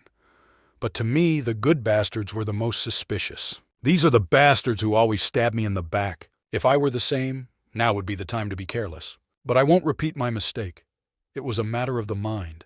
Snore, snore! If he seems so suspicious, wouldn't it be better to just walk away and say goodbye at this point? Even when I thought about it, I continued to snore. How much time has passed? Click asterisk. A small but extraneous sound was heard. Backpack clasp, belt at the waist, or maybe the heel of a shoe. I couldn't figure out what caused the sound. However, at the same time that I realized this, my barbaric body itself interpreted it. Danger. Was this the same physical killing intent that was talked about in martial arts books? Goosebumps appeared on my skin. Immediately I opened my eyes and looked around. Are you awake? The old man smiled good-naturedly, holding over his head a two-handed hammer covered in goblin blood and flesh. What the Run! The decision made by a body trained as a warrior was faster than mine. Before my brain could give the command, my body was already rolling to the side. Boom, Hearing the sound of something breaking right in front of my nose, I used the recoil to quickly get up and regain my balance. Wow, A puzzled expression appeared on the face of the man whose sudden attack failed. Instead of asking why, I rushed forward. Wait, was he trying to make excuses or something like that? Why didn't he want to do this? Was he just trying to warm up? If so, it was a little... No, very funny. Damn, how stupid do they think these barbarians are? Crack! The shield crashed directly into the man's chin. However, the strong man was different from the goblin. The man staggered but did not fall. Then I hit him again. Crack! Destroy. The hammer in the man's hand fell to the ground with a crash. His nose was already red and blood was dripping from it. Oh, this is going to hurt. But I wasn't going to be careless because I wanted to be that bastard who doesn't know what pain feels like. So, once again, stop, I can explain.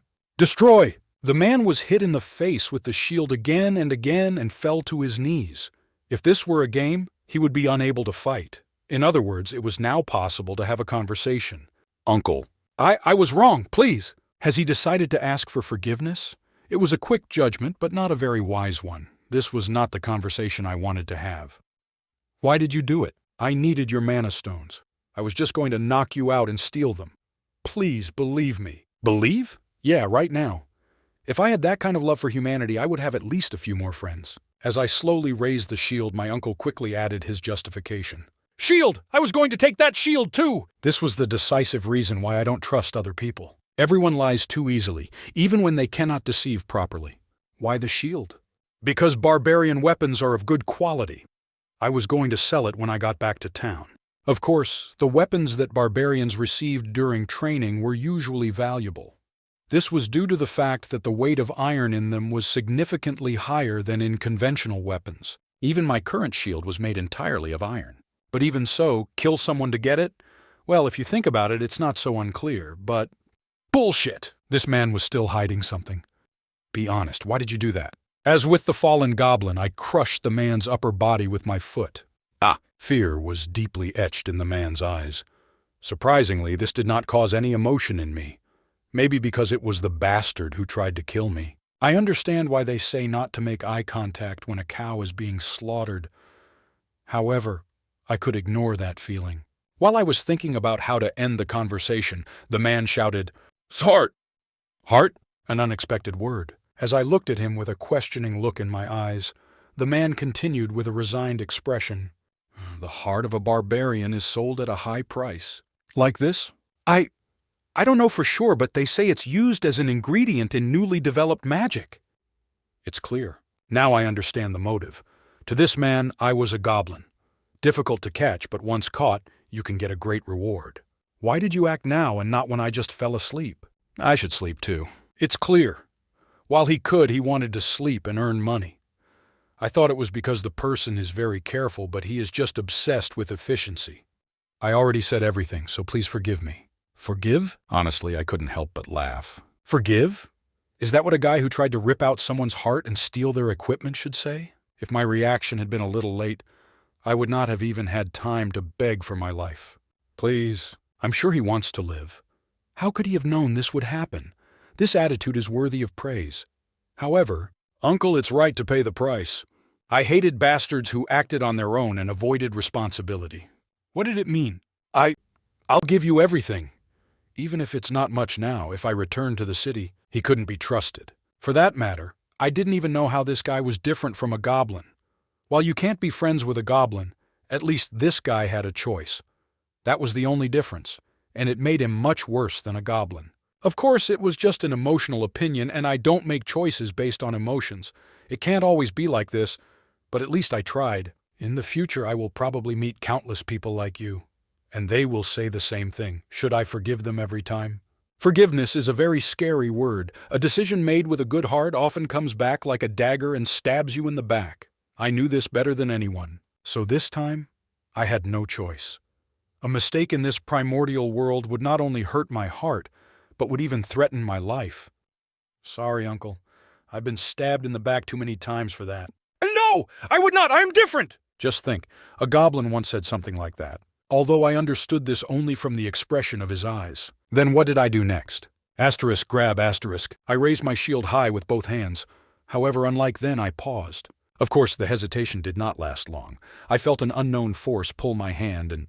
Oh no! I lowered the shield with all my strength. I'm walking through the cave, but this time no hobbling. Character equipped worn leather boots. Overall item level increased by 5. The boots were a little roomy.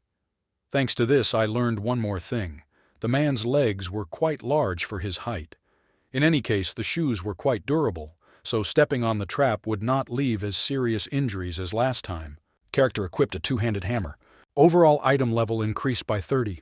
This hammer was made from a piece of iron and was about 3 feet long. 1 m. When the man used it, it was a two-handed blunt weapon, but I was strong enough to wield it with one hand. Character has equipped shoulder pads. Overall level increased by 13. The shoulder pads were made of iron. I tied the laces a little looser, and they fit just fine. Wearing the protection without anything underneath made me look like a gladiator. The character has equipped a backpack. Inventory size has increased. Now the bloody mana stones did not need to be stored with the bread, and were much less cumbersome to move. I took out a piece of jerky and chewed it. There were only a few of them, and they were nothing more than a snack. But they tasted better than bread. I cut the remaining pieces with a pocket knife and kept them well so they didn't come into contact with liquids. On the second day, I ended my primitive life. When I was thirsty, I drank water from a water bottle. If I wanted to know the direction, I took out my compass. And if I wanted to know the time, I looked at my pocket watch. The health potion also helped to cope with possible injuries. How ironic. Now that I killed a man, I was able to live as a man. Bjorn Yandel. Level 1. Constitution 25. Spirit 37, new +1. Special abilities 1. Item level 72, new +48. Total combat strength 81, new +13. The shield bash was a good move, but with the right weapon it was a different story. Asterisk crunch! Asterisk! The goblin disappeared into the light with one blow of the hammer. If I had known this would happen, I would have simply chosen the weapon when I started. After all, the shield could be purchased later with the money saved. At that time, I didn't know that I could fight so well. Maybe it was because I was in the body of a barbarian, but when I fought, it felt like my body was not mine.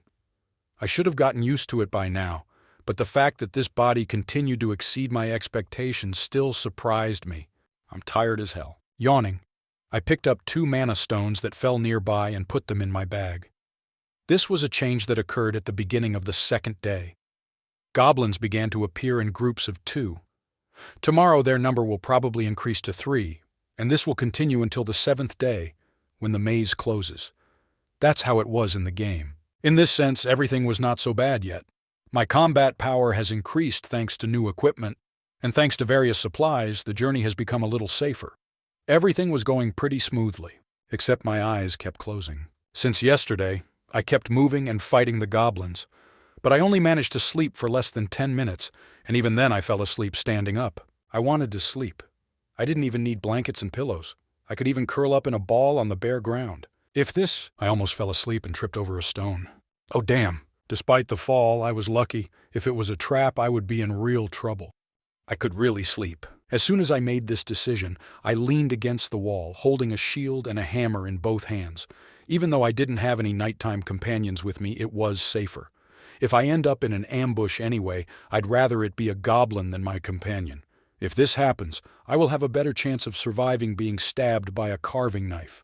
This is compared to being hit with a hammer in my sleep.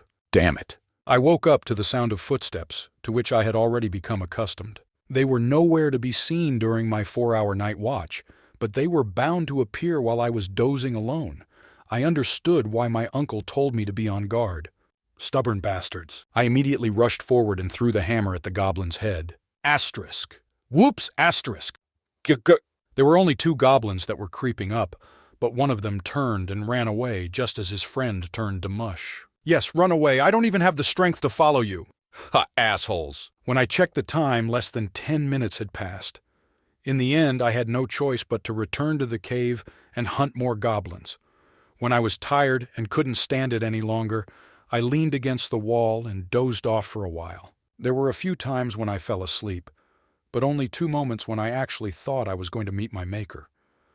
At the first moment, I felt someone's presence and opened my eyes. The shadow researcher quietly approached me. When our eyes met, he smiled apologetically and then stepped back and disappeared. Just thinking about it gave me goosebumps. If we talk about close encounters, then 2 times was more than enough. Moreover, another close encounter was now taking place. The character was attacked by a goblin in the dream. For the first time, I opened my eyes from pain rather than from presence. The goblin was right in front of me. Just as I hit it with the hammer and killed the one in front of me, another one of those bastards jumped up. Gah! I immediately identified the cause of the pain. Oh my God, I have a carving knife stuck between my collarbones. Damn, that's why my left arm wasn't moving well. At least it ended in nothing but pain. If I had been a little shorter, Or if the goblin had been a better jumper, that carving knife would have dug into my neck. I gritted my teeth and pulled out the knife. Asterisk, shushunk, asterisk. Then, taking the potion out of my bag, I dripped a few drops onto the wounded area. As soon as I closed the cap and put it back in the bag, the blood began to rush and quickly recover. Asterisk, asterisk. Was the bastard who made this potion a psychopath? For some reason it hurt more than when they cut me with a knife. After about 5 minutes, the pain went away.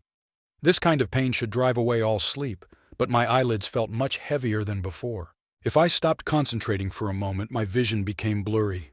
It's time to make the call I've been putting off. Although the barbarian's body was tuned to sense murderous intent, there was clearly a limit to such slumber, and I just woke up after being stabbed. I need a rest. When I checked the time, about 14 hours had passed since I left my uncle. Perhaps the researchers active on the first floor were slowly wandering around looking for nocturnal companions for the day. And indeed, wandering around the area, some researchers approached me first. "Hey, barbarian, are you looking for a night companion?" "Yes, and very passionately." You look pretty tired. Come with me?" "The barbarian is trustworthy. If you go, there will be 3 of them. How about we team up?" I felt like a popular prostitute. Perhaps it was because we had all been in the same situation for about 2 days now, but no one talked about how I smelled. Or maybe the smell wasn't a problem to begin with. True, my appearance yesterday, covered in blood and staggering due to the absence of one shoe, was somewhat tense. Is it true? What a pity. Numerous offers rained down, but I rejected them all and continued to walk along the tunnel. Aren't there any other strong barbarians here? My best option was to meet a fellow barbarian and become night companions. The problem was that even now, on the second day, there were no signs of barbarians anywhere. "Are you looking for your people?" This won't be easy. "Difficult? Why?" "Even a barbarian who has just completed his coming-of-age ceremony will be at the top within 2 or 3 months. I don't know for sure, but there will already be less than 100 of you guys on the first floor." When I took a closer look, it turned out that barbarians in general were rare on the first floor. True, it was strange to have such a body and still prowl the first floor. 99% of the researchers I met on the first floor were ordinary people. "Why don't you join us?" "I'm sorry, but I can't." "It's clear. I pray that Rafdonia will be with you on your journey." "Thank you." The man seemed quite trustworthy, but at the end of the conversation, I moved on.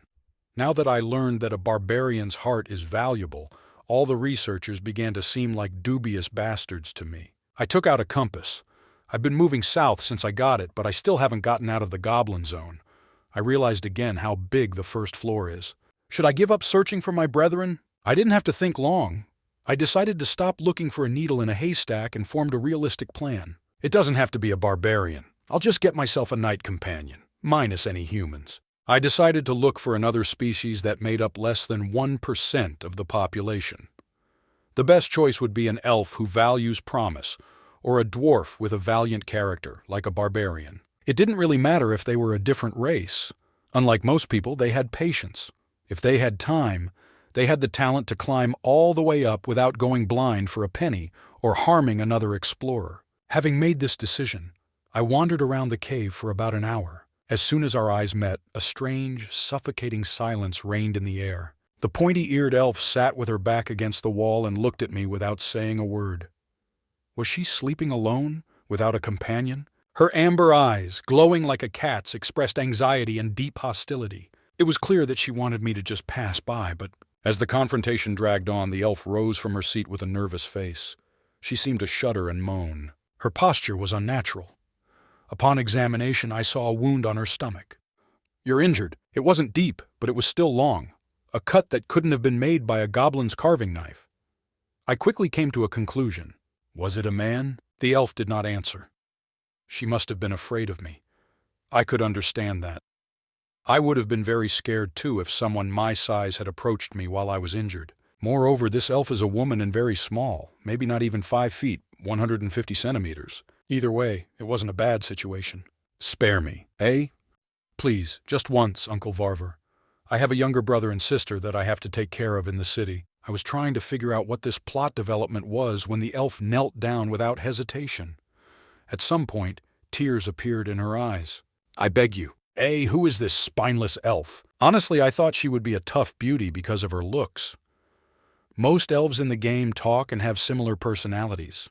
Oops, if I had known she was like this, I would have approached it completely differently. I need to clear up this misunderstanding before things get worse. I have no intention of killing you, I said with the correct pronunciation, maintaining eye contact. Eyes are the windows to the heart, so if I give her time to calm down, she will understand that my words are sincere. Do you have to do this, Uncle Varvar? What is she talking about? What followed was an identity crisis. Just this once, please let me go, just this once. When my silence dragged on, the elf stepped back with an even more frightened look and unbuttoned the collar of her shirt. I was dumbfounded. I felt like a pervert harassing a high school girl in front of her school. This misunderstanding made me feel terrible. What kind of lives do these barbaric bastards lead? What kind of reputation can we have that this kid has gone this far? Ha! I sighed involuntarily. What should I do? Would the misunderstanding be cleared up if I showed her that I'm not such a piece of trash through actions rather than words? This seemed like a good idea. I took a step back, took out herbs and bandages from my bag and threw them to her. First, heal your wound. Let's talk later. Is this Liko's leaf? So it was Liko's leaf. Now I could use it with peace of mind. All this time I was worried that it was poisonous. Why are you giving this to me? Do I need a reason to help someone? I felt like a splinter was growing in my mouth when I said something I didn't mean, but there was nothing I could do. Things like this work for this type of character. I wanted to become this elf's night companion. It sounds creepy when I say it like that, but it wouldn't be bad for this woman either. From injuries, lack of sleep, to her beautiful appearance, her situation was several times worse than mine. She probably knew this too, which is why she acted like that earlier. To be honest, even I was surprised by her commitment to life. Like I said, heal your injury first. We can talk later. But I will stand guard. Turning around with a disdainful expression, a sound soon came from behind. It looked like she was chewing the grass to make it easier to apply. I'm done. Already? Marvelous. She must be pretty skilled. I turned around and saw a tightly wound bandage between her torn clothes. Judging by the way she looked at me, her wariness towards me had eased a little. First, a little introduction to reduce the distance. I am Bjorn, son of Yandel. Ervina. I don't know what you've come up with, but none of it will happen. Sorry? Oh, fine. She pretended it wasn't so, but there was still fear in her eyes. It seemed to me that if I did so much, the misunderstanding would be resolved. But what went wrong? In the end, I directly asked, "Why are you so afraid of me? Barbarians and elves are enemies, right? Enemies? Sorry, that's not what I meant. I don't want to fight with you." In response to my question, she suddenly realized what she had said and began to behave submissively, as before. I got curious. Are elves and barbarians enemies? This is the first time I've heard about this. We definitely got along pretty well in the game. How did this happen? I just stared at her with wide eyes, but she started spouting out the information I wanted to hear. The war ended 10 years ago. I have no hard feelings. Is it true? 10 years ago. I don't know what happened, but hearing those words made me feel like it was more of a resentment than an antagonistic relationship. Then, having heard bad things about us from an early age, maybe she grew up to be afraid of the barbarians? The situation was getting worse. What should I do? Maybe look for someone else before it's too late.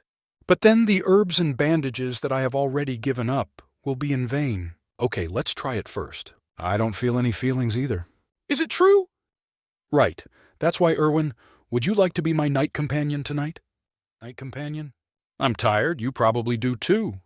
So how about we work together today, with or without bad feelings? Suddenly her eyes lit up and she almost looked like a different person. I gave her time to think without being impatient, and she frowned and considered the proposal before offering a condition instead of an agreement. I heard that barbarians value the honor of a warrior. Can you swear to this? Why won't you hurt me first? Swear? Oh, of course, I will swear to you on the name of my clan. I will never hurt you first, Uncle. It was like a pinky oath. Of course, I could do this all day. However, there is one issue that needs to be resolved before that. Bjorn, son of Yandel, not Uncle. Despite my actual age, Bjorn was only 20 years old. The contract was concluded. There was no thumbprint signing, but we did something similar to that according to the culture here. Thanks to this, I learned the real name of the elf, Ervina Fornasi de Tertia. She was 20 years old, the same age as me. Good thing I'm not actually Bjorn. I'm sure the real Bjorn would think so too. It doesn't matter to me, but this woman might. However, I'm not going to tell her. Then how do we decide on shifts? I'll sleep first. This will make you feel safer. I wouldn't say that, but if you really want it, I definitely can't refuse. In other words, she would really like it. I'll take that as a yes. Yes. Phew, I'm glad it worked. If she suggested playing rock, paper, scissors, everything would be sad. My eyes had been closing for a long time. Please, I just want to sleep. Is it really that difficult to get a good night's sleep? How do I find out the time? This is why newbies are a pain. I took the watch out of my backpack and handed it to Irwin. It's an expensive thing, so don't break it. Fine. Seeing her not only say this, but also handle the watch like a newborn baby, I was very calm. I will handle them carefully. Good night. I sat down using my backpack as a pillow and covered myself with a blanket like that man. And crap! I fainted. Uncle! I told you, Bjorn. Uncle, wake up, it's time. I forced myself to open my eyes and stood up. I couldn't believe it. Has it been 2 hours already? Here, your watch. I looked at the time. 2 hours had passed. Come to think of it, I didn't even have time to pretend to snore. I planned to pretend for 10 minutes, just in case. Wow, is this a synergistic effect between a backpack and a blanket? It was almost scary. Of course, if Hans had lent me this, I would not have been able to avoid a surprise attack. I would sleep so comfortably that I wouldn't even know if the world was ending. Was it karma? In this sense, I should lend it to this woman too. Use a blanket. If you want to use a pillow, you can use that too. Sorry, but... Although she refused, I saw that the corners of her mouth were turned up. I decided to pretend I didn't see it. Well then, thank you. Without even insisting further, Irvine managed to crawl into the blanket and curl up like a cat. And soon after that, she began to breathe regularly. She slept well, even when there was a strange man in front of her. She must be really tired. If I had a tiring day, then she must have had a tiring one too. Few. I leaned against the wall and out of habit opened my watch. It seemed that at least 5 days had passed, but there was still more than an hour left until the end of the second day. I wanted to return to the city as soon as possible. Honestly, it's funny to talk about returning, but I planned to sleep for a few days after returning. If I can think like that, it means my body has truly recovered. I put my watch aside and became lost in thought. It had been a long time since I had a quiet moment to think, so my thoughts were constantly wandering here and there. What happened to me in the real world? Am I declared caught? Obviously not yet. Nobody would come. Even at my job, a few days of absence wouldn't be taken too seriously. There's a reason I didn't think about it until now. It would only upset me. If I started to think that there was nothing to come back for, I would completely destroy my will. For many reasons, it is better not to think about such things, no matter how self-deceiving it may be. Since I am quite disciplined, I consciously change the flow of my thoughts. So, let's remember what happened in the last 2 days. The coming-of-age ceremony, entering the labyrinth, fighting the goblins, fighting the thief of hearts. I could give myself a pat on the back for everything going well so far, right? I really thought I was going to die. Since there's no one to pat me on the back, why not pat yourself on the back? Click asterisk. I decided to think about self-praise only after returning to the city. When I opened the clock, it was already time. Irvin, get up. 5 more minutes. What, 5 minutes? Get up. Irvina rubbed her eyes and stood up as I vigorously shook her shoulder with my barbaric hand. This looks dangerous. Now I understand why this heart thief doesn't trust me. Don't think about falling asleep just because no monsters have appeared yet. Fine. I was a little nervous, but still lay down. Because I lent Irvina a blanket and a backpack, her warmth remained even when it was my turn to sleep. It was even ironic. How long has it been since I felt someone else's warmth? It was very strange. Perhaps even weirder than everything I've been through in the last 2 days. Crap! This time I had quite a lot of energy, so I started to fake snore. Honestly, it was more to make sure Irvina didn't fall asleep. Looks like no. I opened my eyes slightly and looked in her direction, then let go of my worries and closed my eyes again. How long has it been since I felt someone's presence and immediately sat down? Grab asterisk. For some reason, I was holding Irvina's white wrist. It seemed to be extended towards me. What are you doing? You had a nightmare and you were sweating. Looking at the handkerchief in her hand, it didn't look like a lie. If it had been a weapon, I would have slammed my shield into her without asking for an explanation. Sorry. Understanding the situation, I relaxed my hands. Then, with a pained expression on her face, Ervina stroked the wrist I had grabbed. Red marks have already appeared there. I didn't apologize. It would still be an empty apology. How much time has passed? There are 10 minutes left before we switch. It's clear. Then let's switch now. But if I fall asleep now, I'll end up even more tired. At my words, Ervina lay down with an apologetic expression on her face. She then twisted and turned a little before she spoke. Any problems? No, I just have a question. Ask. Ervina hesitated for a moment before opening her mouth. Who is Uncle? What? Is this a pun? You kept asking for forgiveness in your sleep. Oh, I'm sorry. I shouldn't have asked. You don't have to answer. I'll just fall asleep now. Before I could respond, Ervina ended the call and pulled the blanket over her head. This girl seemed to realize that I wasn't that scary after all and started to get curious. Ugh! As I stretched my body, I thought through everything in my head. I couldn't remember anything, but it seemed like I actually had a nightmare. Suddenly, I became a little curious. Who the hell was the uncle I asked for forgiveness from? Two candidates come to mind. The nameless guy who was beheaded at the coming-of-age ceremony, and Hans, the heart stealer who taught me how to be human again. But when I thought about it, both options were strange. I didn't do anything to either of them that they needed to apologize for. I soon came to a conclusion. Whatever dream I had, it must have been a stupid dream. Day 3 had begun, and there were about 10 minutes left to wake Erwin up. As I watched her curl up and sleep with a blanket between her legs, I debated whether I should invite her to join me again. That is it worth asking her to become my comrade? Of course, there was a downside. We would have to divide the spoils. Even if the goblins spawn in 3s and 4s starting from day 3, the partnership will definitely reduce my income. It had nothing to do with her strength. Well, since she was an elf, she can handle it. Needless to say, I'm already strong enough on my own. Even without Ervina, I could easily kill 3. 4 goblins on my own. This was not arrogance. It was just an observation after several battles with this body. This is what I truly believed. And left alone, I can collect as many mana stones as possible to prepare for the costs of living in the city and subsequent taxes. Few asterisk. Sleep without risk or more mana stones.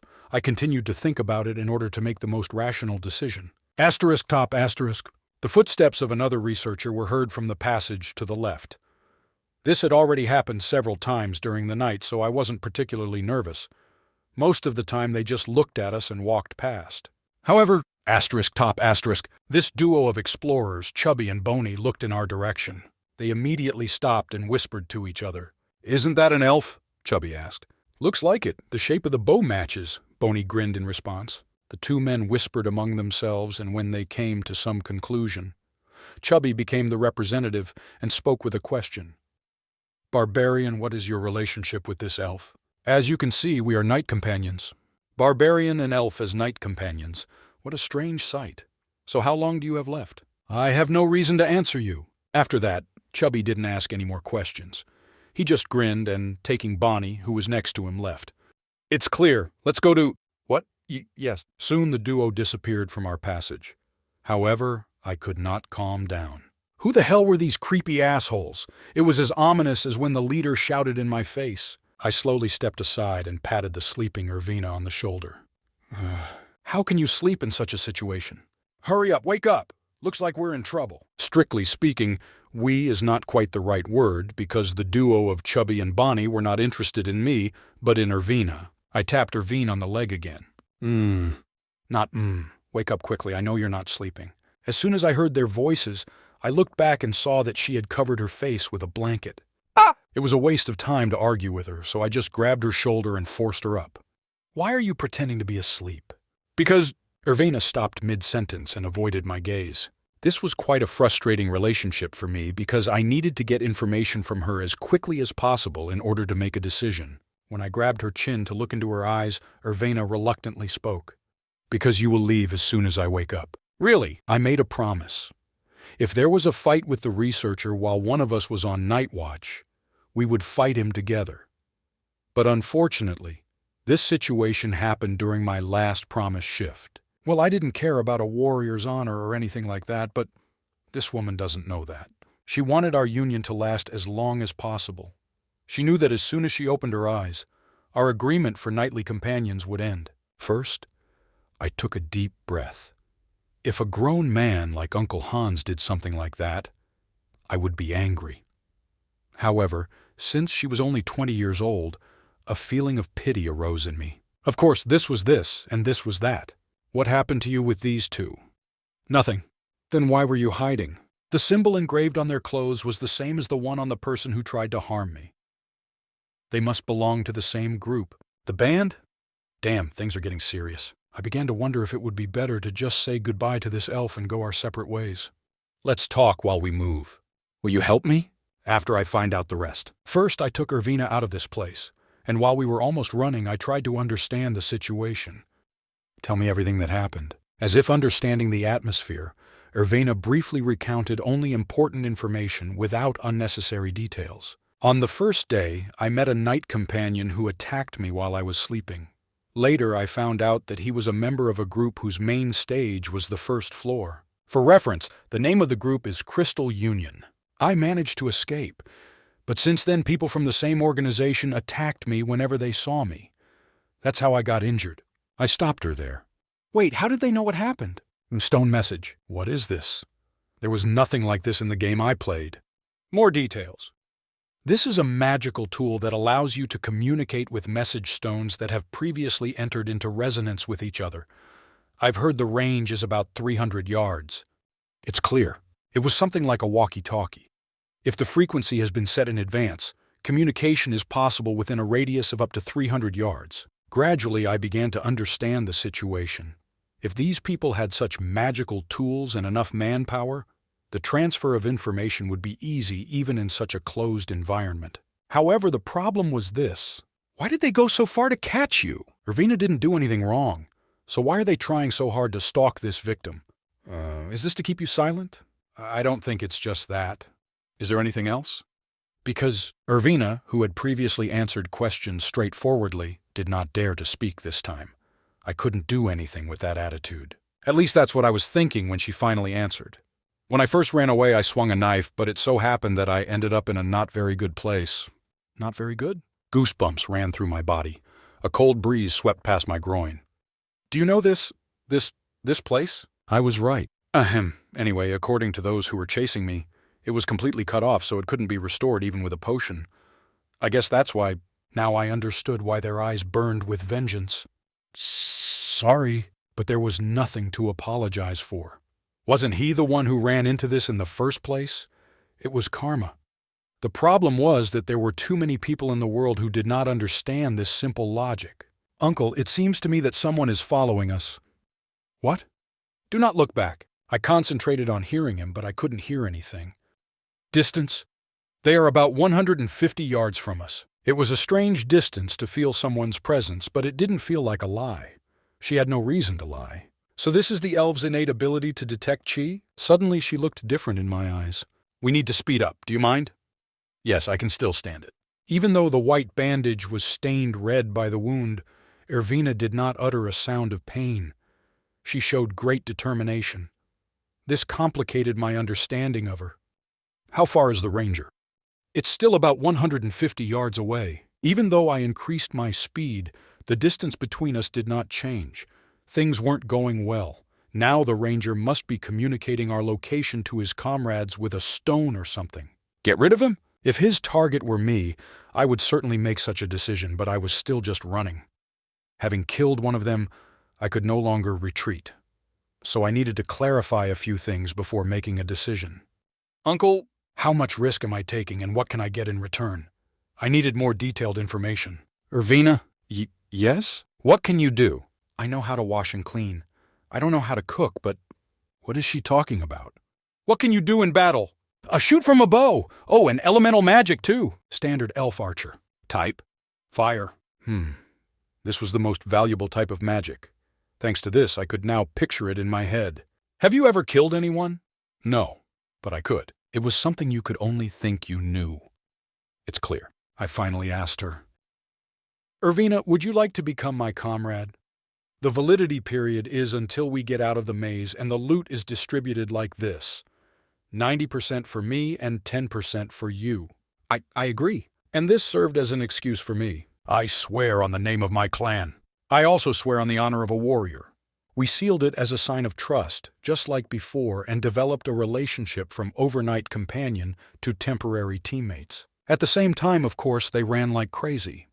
Distance? About 100 yards. Even at my maximum speed, the distance between us and him was getting smaller. I decided, we will run to the outskirts. Fine! I turned around and entered the dark passages. The crystals shining on the walls and ceilings became fewer and fewer, and soon pitch darkness descended on us. I felt mixed emotions. After all, I didn't know I'd be back here on my own 2 feet. Irvina, call the spirit. A watermelon-sized flame floated in her palm, illuminating the surrounding area. Watching the floor, we quickly made our way through the darkness. And here, call off the spirit. We hid in the dark. Pursuer, soon you will be able to hear it too. It's clear. I maintained my composure as best I could and focused on listening. It would be best if the ranger let us pass and passed by. Then there will be no need to kill him and I can get out of this deal. Soon, I heard the footsteps of the running ranger even with my own ears. However, contrary to my hopes, he did not pass us by. The sound of his footsteps stopped just before the intersection from which we turned. Looks like the tracker had a way of tracking us, a smell, a sound, or perhaps even something magical. He turned and walked slowly towards us, stopping about 30 yards away, right at the border where the bottomless darkness begins. He stuck his head inside and looked around. We held our breath from within and watched. There you are. The man sniffed several times in the silence and muttered to himself. Then he took something out of his pocket.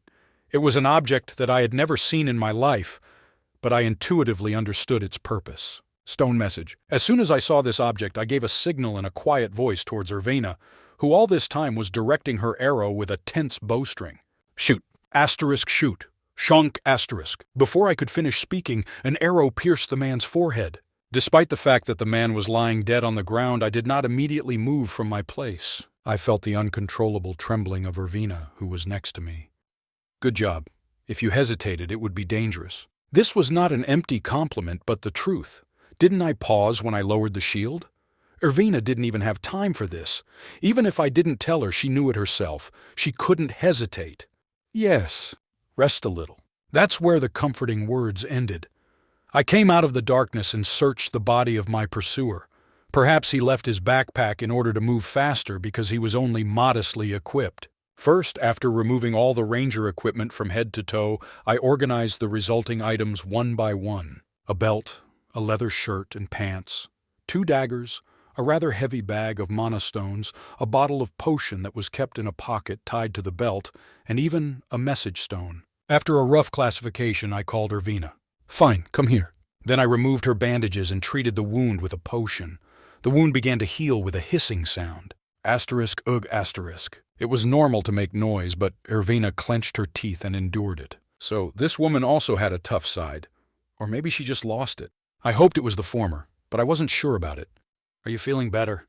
Yes, much better. Then change into this. After a few minutes of treating the wound, I handed over the leather shirt and underwear I had just obtained.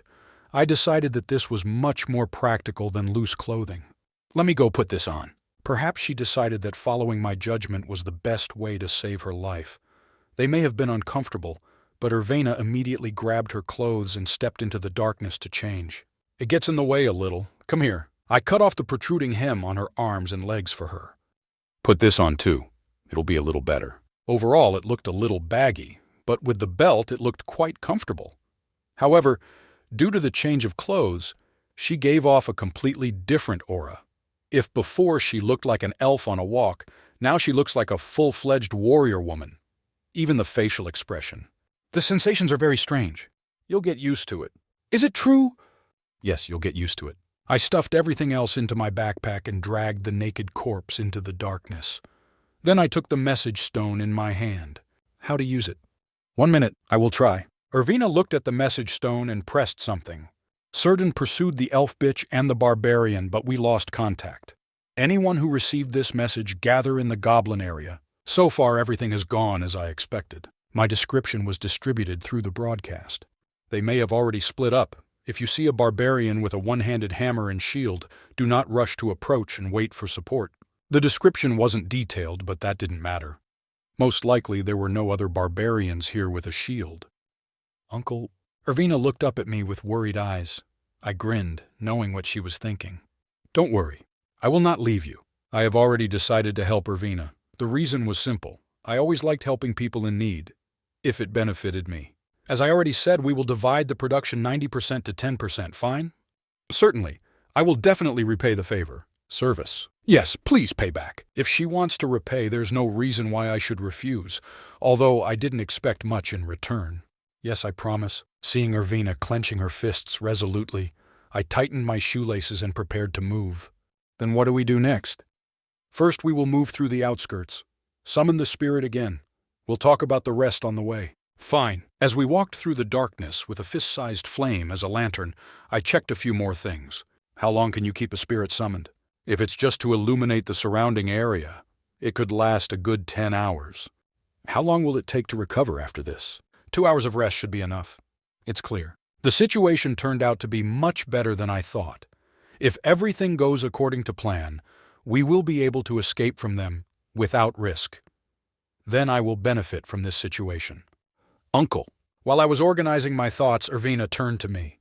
Can I ask where we're going now? Oh yes, I didn't mention this. To the second floor. Pardon? Do not look at me so, you heard correctly. We'll go to the second floor. You and me, just the two of us? Yes, you and me. It's not that there was no other choice, but rather it was something I'd been thinking about for a long time. On the first floor, even if we move together, the profit will only decrease. However, if we were on the second floor, it would be a completely different story. Uncle? The second floor is completely different from the first. You know about this, right? I know. 3 or 4 monsters that appear at the same time on the first floor increase to 10, and other changed species may appear, even higher rank monsters. But if we move only in the initial section, then everything will be fine. Our skills match well. You and I match? I don't know why this surprised her so much. Melee tanks and ranged fighters are a good combination. It was for this reason that I thought about going upstairs with Irvina from the very beginning. There, even if we split the mana stones in half, our income will increase significantly. But since there was no way to get through the darkness, I discarded this idea. No matter how much I think about it, it's like going into an orc den to avoid goblins. Seeing such a reaction, even if I knew about it and made an offer, she would have categorically rejected it. Now the situation was completely different than before. So, do you have any other plans? As you know, these guys are everywhere on the first floor. Now Irvina had a reason to go to the second floor, and I was able to use this opportunity to raise the ratio to 90-10. Of course, this did not mean that the decision was completely devoid of emotional factors. The message stone sounded again. Whoever catches this elf bitch will receive 10,000 stones and an additional opportunity to enjoy her first. I don't like bastards like that. No, it was more hatred than just hostility. But what if I could give those bastards the middle finger, get the reward outweighing the risk, and even get the self-satisfaction of having done something good? Isn't this the epitome of efficiency? I'll give you a chance to make a decision. What will you do? I will go with you. Irvina nodded reluctantly. It seems that the transmission of messages from the stone has just played a decisive role. Just in time. Then let's keep moving. But do you know the way to the second floor? I do not know exactly. Pardon me? Don't worry, if we keep moving north, we'll get there eventually. This is not just a wish, but the truth. If you follow only one direction in the darkness, you can somehow reach the portal, because this darkness was like a passage pointing upward. But it's a labyrinth-like structure, so we'll likely stumble into it. It was worth it. It's a goblin trap. While we were walking, we saw a trap. She was much later than I expected. Initially, it should have been discovered much earlier. Maybe where there is no light, there are not so many goblins. How is the game? If this is so, then my heart sank. How could I be so unlucky that I fell into darkness from the very beginning and immediately met a goblin? I'll deal with him, and you rest. Irvina stepped forward. I'm telling you just in case, but don't use any perfume. Oh, of course I won't. With a puzzled look that said otherwise, Ervina approached the trap, and the moment the goblin jumped out, she released the arrow that was already strung on her bow from very close range. Oh, she looked like Legolas. Her technique was much better than I expected, and her body movements were very deft. What do you think? After she killed the goblin, Ervina looked at me with a satisfied face. If you were alone, would you use a spirit? Yes. Good job. Seeing how you use a bow, I think you really are an elf. Ervina looked shy and happy. Was it so nice to be recognized? To be honest, it was indirect sarcasm. Not in terms of skills, but in terms of personality. But from now on, I will fight the battles. It would be better to save arrows as much as possible. Oh, I can just pick them up and use them again. There's no need to even pull them out. Ervina bent down and returned with a mana stone and an arrow. The arrow was in good condition, without damage. It's clear. What an embarrassment. In the game, arrows were disposable items that disappeared after each shot. To compensate for this, you could carry 1,000 of them with you. Here, Ervina extended her small hand. Take it. When you have 9, I will get 1, right? I will work hard. Then I can make some money too, right? I promised to buy something for my little brother and sister when I got back. Yes, work hard. What is this, indirect sarcasm? We moved quickly north in the darkness and continued to catch goblins from time to time. Then, after it was quiet for a while, a voice came through the message stone. Additional information. Hearts, who was attacked by the elf, said that he would raise the reward to 20,000 stones, dead or alive. That means the bastards are within 300 yards. Almost instinctively, Ervina pressed herself close to me. Relax, no one will use the torch to find us. Is it true? Yes. In fact, it was close to certain. This is what I realized while eavesdropping on conversations through the message stone. They sounded like a group of punks hanging around. It didn't seem like the group was well organized. Presumably, at best, they simply served as a convenient community for each other. In any case, on the first floor, a group of more than 5 people could not work together. The message stone spoke as the group members relayed more messages. I plan to move to another location to hunt the blade wolves. Is there anyone who wants to join? No transfer required. I'm tired, so I'm looking for someone to rest with. Come to the pond next to the large stone. No transfer required. In fact, when we walked here, we heard similar broadcasts from everywhere. This meant that there were people here who didn't care about the chase, bounty or not. However, I did not relax. It wasn't that things went wrong. It was that things went too smoothly. Damn it. This is how my life always goes. Something bad always happens at such moments. But the fact that everything was quiet made me worry even more. Uncle! What? There are ghouls ahead! I didn't see him. When I bowed my head, Ervina moved the flame forward. You have really good eyes. At that moment, ghouls appeared in my field of vision. Rotten skin, empty eye sockets, sharp and long claw-like nails, and even 4 humanoid-shaped legs. It was the same as the illustration I saw on the loading screen. However, something was wrong. What? Why are there ghouls here? On the first floor, the type of monsters that appeared changed depending on the east, west, north, and south. Ghouls have appeared in the southern region. Have we reached the border while we were wandering? Well, maybe. We walked north, but having reached a dead end, we began to move in a circle. I'll have to think about this later. Should I fight alone again this time? Ervina, who was full of motivation when she fought the goblin, now made it clear that she did not want to fight. Maybe she was scared because she saw this monster for the first time. This woman even had an eccentric side. I'll take the one in front. You take care of the one behind you. Fine. After sharing a rough strategy, I slowly moved forward. There were a total of 3 ghouls blocking the passage, all of them sitting like dogs. Asterisk step asterisk. Even though I got pretty close, the ghouls didn't move. In the game, in order to strike the first blow, you had to come within a certain distance. Maybe it's still the same? Asterisk step asterisk. As I carefully took another step, 3 ghouls rushed towards me simultaneously. The sound they made was similar to that of a goblin. Maybe it was because it was also a rank 9 monster? Let's talk about lack of individuality.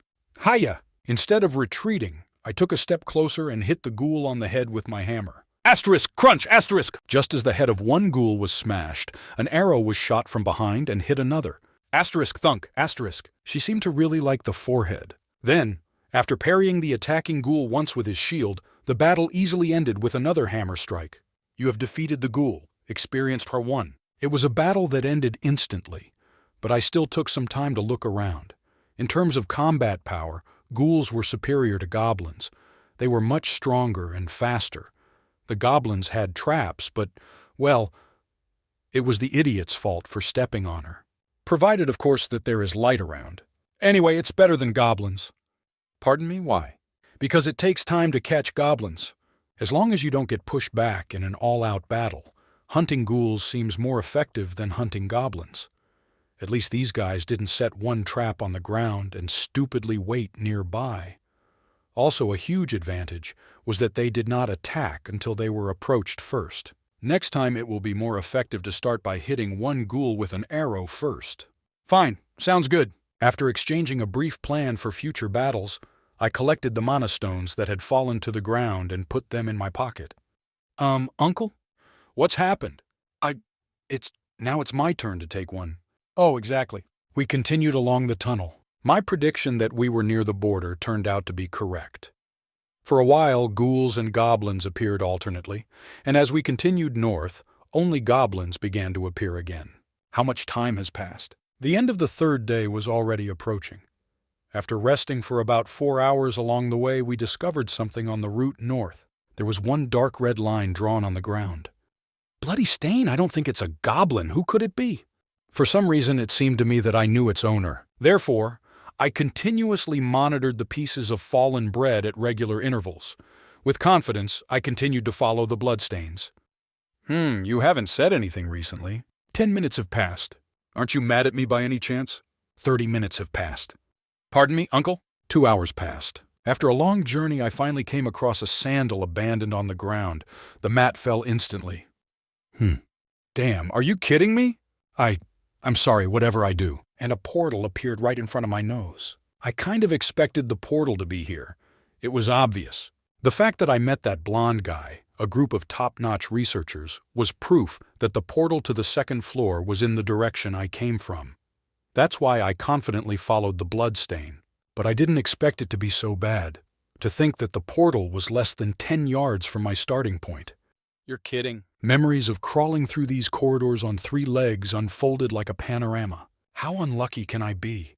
A few steps in the other direction, and I would have activated the portal and received a light source. If I had done this, I could have avoided this damn trap. Uncle, please talk to me. Don't make that scary face. If I did something wrong, I will fix it.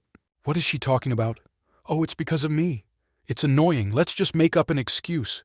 Don't worry, I was simply reminded of the past. About? Irvena looked at me and felt relieved. Then she looked at me with pity. I could not believe it. Bloodstains, pieces of bread, a sandal, the expression on my face. Is it possible that based on these circumstances alone she made a conclusion about my first day in the labyrinth? I'm sure this man is in a good place now. Of course not. Yes, thank you. From what she said, she probably thought I was mourning the death of a comrade. But I didn't feel the need to correct her. It was too long a story to explain. Besides, if I started talking about it, I feel like my rage would take over. So I decided to just forget about it. Are you ready to go to the next floor? Honestly, I'm still scared, but for some reason it seems to me that I won't die if I'm with you. Again, this woman had a strange way of drawing out her sentences. Just say yes if that's what you mean. Then let's go. Fine. The moment I entered the portal with Irvena, the surrounding space turned pure white, like the light emanating from a monitor. Asterisk flash, asterisk, uttered 57. It's only been 4 days since I entered the labyrinth. You have entered the goblin forest on the 2nd floor, and I got to the 2nd floor. If someone asked me how I feel right now, this is what I would answer. I feel like I've been spat out of a giant frog's mouth after chewing for so long. Our bodies flew through the air as if we had bounced off something.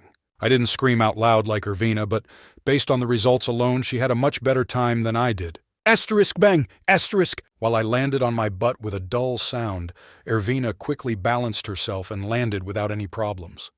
Wow, what a surprise. Even my sister didn't tell me about it. I once again realized how physically fit this woman was. It was agility that a barbarian cannot have.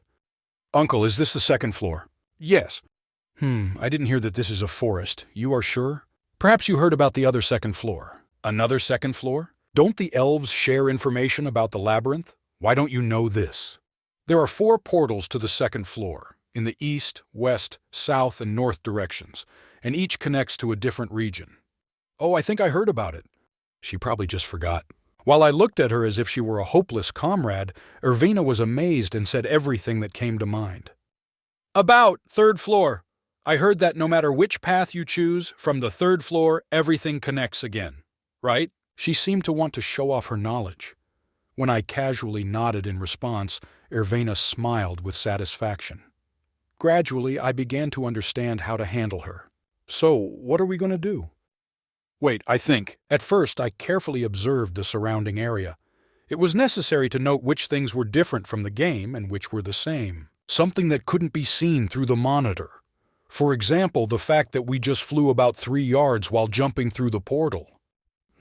First, I checked my surroundings again. Behind us, there was a portal through which we could go down to the 1st floor at any time. And there was not a single living creature within a radius of about 50 yards. Well, I couldn't tell about what was in the trees behind the site. Is there anything I can do to help? Quiet. The 2nd floor is a map of the forest. The surroundings were as dark as night, but thanks to the lights scattered across the sky like the Milky Way, visibility was assured to a certain extent. It's about as bright as an alley without streetlights. However, when time passes and the day comes, it will not become brighter. After all, this is a labyrinth, and what is above us is not really the sky, but a high ceiling. However, there are floors where there really is sky and sun. Let's move slowly. Sorry, where are we going? Explore the nearby surroundings. Even on the 1st floor, I developed a rough plan. However, there were a few things that needed to be confirmed to determine whether this plan would actually work. So I started with what I could see. Asterisk, bam, asterisk. Irvina was startled when I suddenly swung my hammer at a tree on the edge of the clearing. What are you doing? I'm checking to see if the tree can be knocked down. Why are you checking this? I was thinking of building a barricade around the portal. Ah, got it. Only then did Irvina nod her head in agreement. It was very annoying having to answer her every question. In any case, I refused this plan. Irvina didn't ask why, because she also had eyes. Even after I hit the tree with all my might, only the bark broke off slightly. How can this be a tree? It looks more like a boulder. So what's the next plan? Search this area as planned, and from now on you will lead. I decided not to answer any more questions. Your task is to go ahead of me and find traps, and pay attention to the presence of enemies and be on alert as much as possible. You have these 2 tasks. That is, we will divide the work. Fine. Surprisingly, Irvina accepted her assigned role without complaint. But why was I disappointed? Was it because I had already planned what I would say to convince her? Now that we're here, I remembered how much I missed the forest.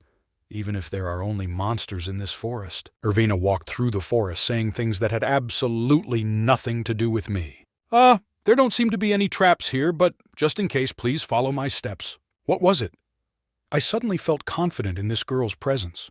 She even took big steps forward as if she was not afraid of any traps. Soon Irvina muttered something. Trap. She was invisible to my eyes. Look there and you will see something hidden under the leaves. No matter how she described it, it was invisible to my eyes. Soon after, Irvina looked at me as if to say, "Why don't you see this?" and threw a stone. Asterisk! Click! Asterisk! She was right. How could she spot him from such a distance when it was so dark? Although I already knew that she had the ability to detect like other elves, seeing it with my own eyes was amazing. There was a reason she could walk so confidently. What do you think? You seem to be good at throwing stones. And it's all? What else do you need? Irvina's shoulders, raised in anticipation, sank. Now is the time to give her the carrot. Subtle so as not to be too obvious. Finding traps is the ability I expected from you from the very beginning. You are already a full-fledged researcher. Don't get too excited about something obvious. Although she pretended not to notice, I could clearly see her shoulders twitching slightly from behind. Thanks to this, I realized that I had completely mastered it. Now I just had to act like that with her. You mean I'm at least pulling my own weight? As a full-fledged researcher? Yes. But even despite this, the distribution was 9-1. But it's strange.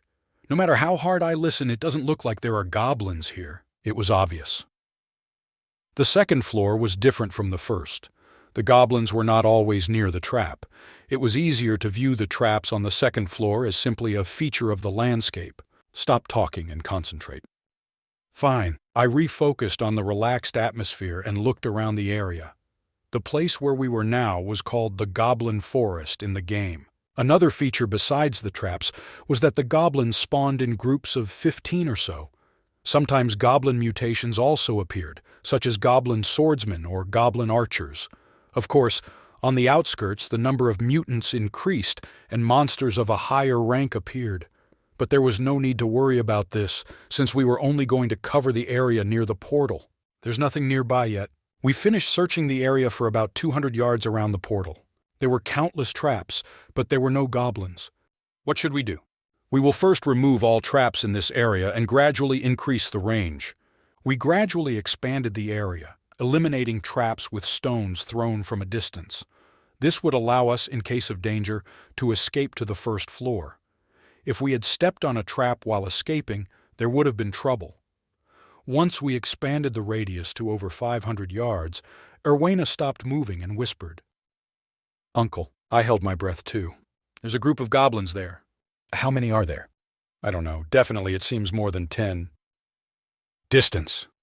About 50 yards. I think they haven't noticed us yet. What should we do?" "Isn't it obvious?" "Fight," I said confidently. Erwena did not argue. Although it was a little scary, she also knew that there was no other choice but to fight. After all, if she didn't want to fight, she shouldn't have entered the labyrinth in the first place. "How close can we get without being detected?" "I think I can get 30 yards on my own. Beyond this, it will be too close. Goblins have a more sensitive sense of smell than I thought." "It's clear." After some thought, I decided to proceed according to the plan I spoke about earlier.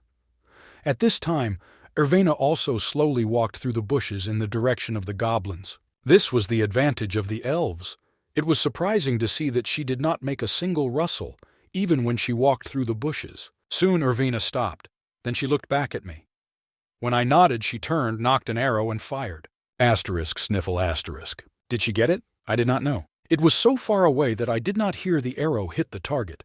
I hope she hit her forehead again. Asterisk, thud, thud, thud, thud, asterisk. After the arrow flew out, I ran straight to Erwena. Quack! Gah! Even as the excited goblins rushed towards her, Erwena calmly readied her second arrow. Asterisk, sniffle, asterisk. I felt it every time, but the speed at which she fired the arrows was insane. I didn't understand little things like that when I saw it in the game. Asterisk, bam! The goblin running ahead fell. He was wounded in the neck, not the forehead. Well, even if she was an elf, it must be difficult to accurately hit a moving target from that distance. Erwena, go back. Fine. Erwena stepped back without hesitation and disappeared from my sight. Now all I could see were goblins rushing towards me. There were 3 times more of them than the goblins that can be seen on the first floor. Even if they were just goblins, they were a little scary in such numbers. But strangely enough, there was no fear. Instead of this, the warrior's heart in this body beat aggressively, and rage raged in his head. Hearing the threatening, howling screams of numerous goblins, I shouted back, "Come here, assholes!" There were 9 goblins coming at me in total. 8 of them were ordinary goblins, and 1 was a swordsman. But although he was called a swordsman, he carried a scimitar in his hands only about 2 feet long. Compared to carving knives, this was definitely a great blade. Gah! Watching the goblin attack from the front, I hit him on the temple with the hammer in my hand. Asterisk hit! Asterisk! 1 hit, 1 kill. The goblin turned into a clot of light and disappeared before it even had time to fall to the ground. However, it was too early to rejoice. I only killed 1.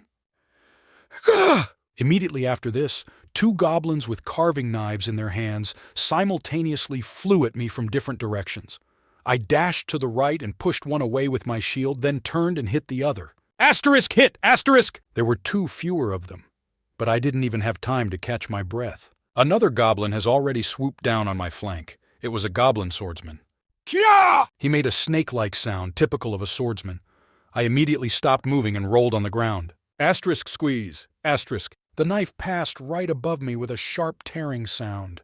The other goblins saw me slide to the ground and rushed after me. That's why the second floor was several times more dangerous than the first. 4 ordinary goblins could be suppressed by force. But with such numbers it was impossible. There would definitely be injuries. That is, if I were alone. Asterisk knock, asterisk. An arrow shot from the bushes pierced the goblin's forehead. It looks like Irvena is back in the sniper position. Asterisk bounce, asterisk. I used the bounce from the ground to quickly stand up. Using my shield, I rushed into the middle of the enemy formation. It was natural for a warrior to be an aggressor. Come at me, assholes! I blocked attacks with my shield, swung my hammer, dodged, kicked, and knocked off goblin heads. While I was walking the tightrope with the barbarians boiling blood and running in the center of the goblin formation, Irvena took up her position again and shot arrows like crazy. The goblins were in a panic from the arrows being fired every 2-3 seconds. But because she was in a hurry, the arrows did not always hit vital points. Asterisk knock, asterisk. But they always hit either the shoulder or the arm or the stomach or the chest or the thigh. At times, she could be seen pouring elemental power into her shots as the arrows burst into flames. To avoid losing to her, I smashed the goblin bastards' heads one by one while they were busy trying to avoid the arrows. Asterisk hit, hit. Soon, when the number of goblins was reduced to 2, they tried to escape. I grabbed the head of one who started running like crazy, and Irvena dealt with the other, shooting an arrow into the back of his head. When the battle was over, Irvena appeared from behind the bushes where she was hiding and came towards me. Aren't you injured? No. And you? Me too. Fine. Then we will collect the mana stones. After that, we split into 2 groups and went to collect arrows and mana stones. We managed to defeat the goblin swordsman in hand-to-hand combat, but it was impossible to get the scimitar. This happened because the goblin's clothes and weapons also turned into light and disappeared, just like on the first floor. Here are 6. A total of 11 mana stones were collected, including from 2 goblins, which Irvena killed with a surprise attack. Considering that I collected 44 mana stones on the first day by walking all day, I was more than satisfied. The battle took less than 2 minutes. Here, take it. 2, thank you. I took 9 and Irwin took 2. This was because even though they were rank 9 monsters, the swordsman's stone was a little heavier than that of a normal goblin. I assume we continue in the same spirit? Yes.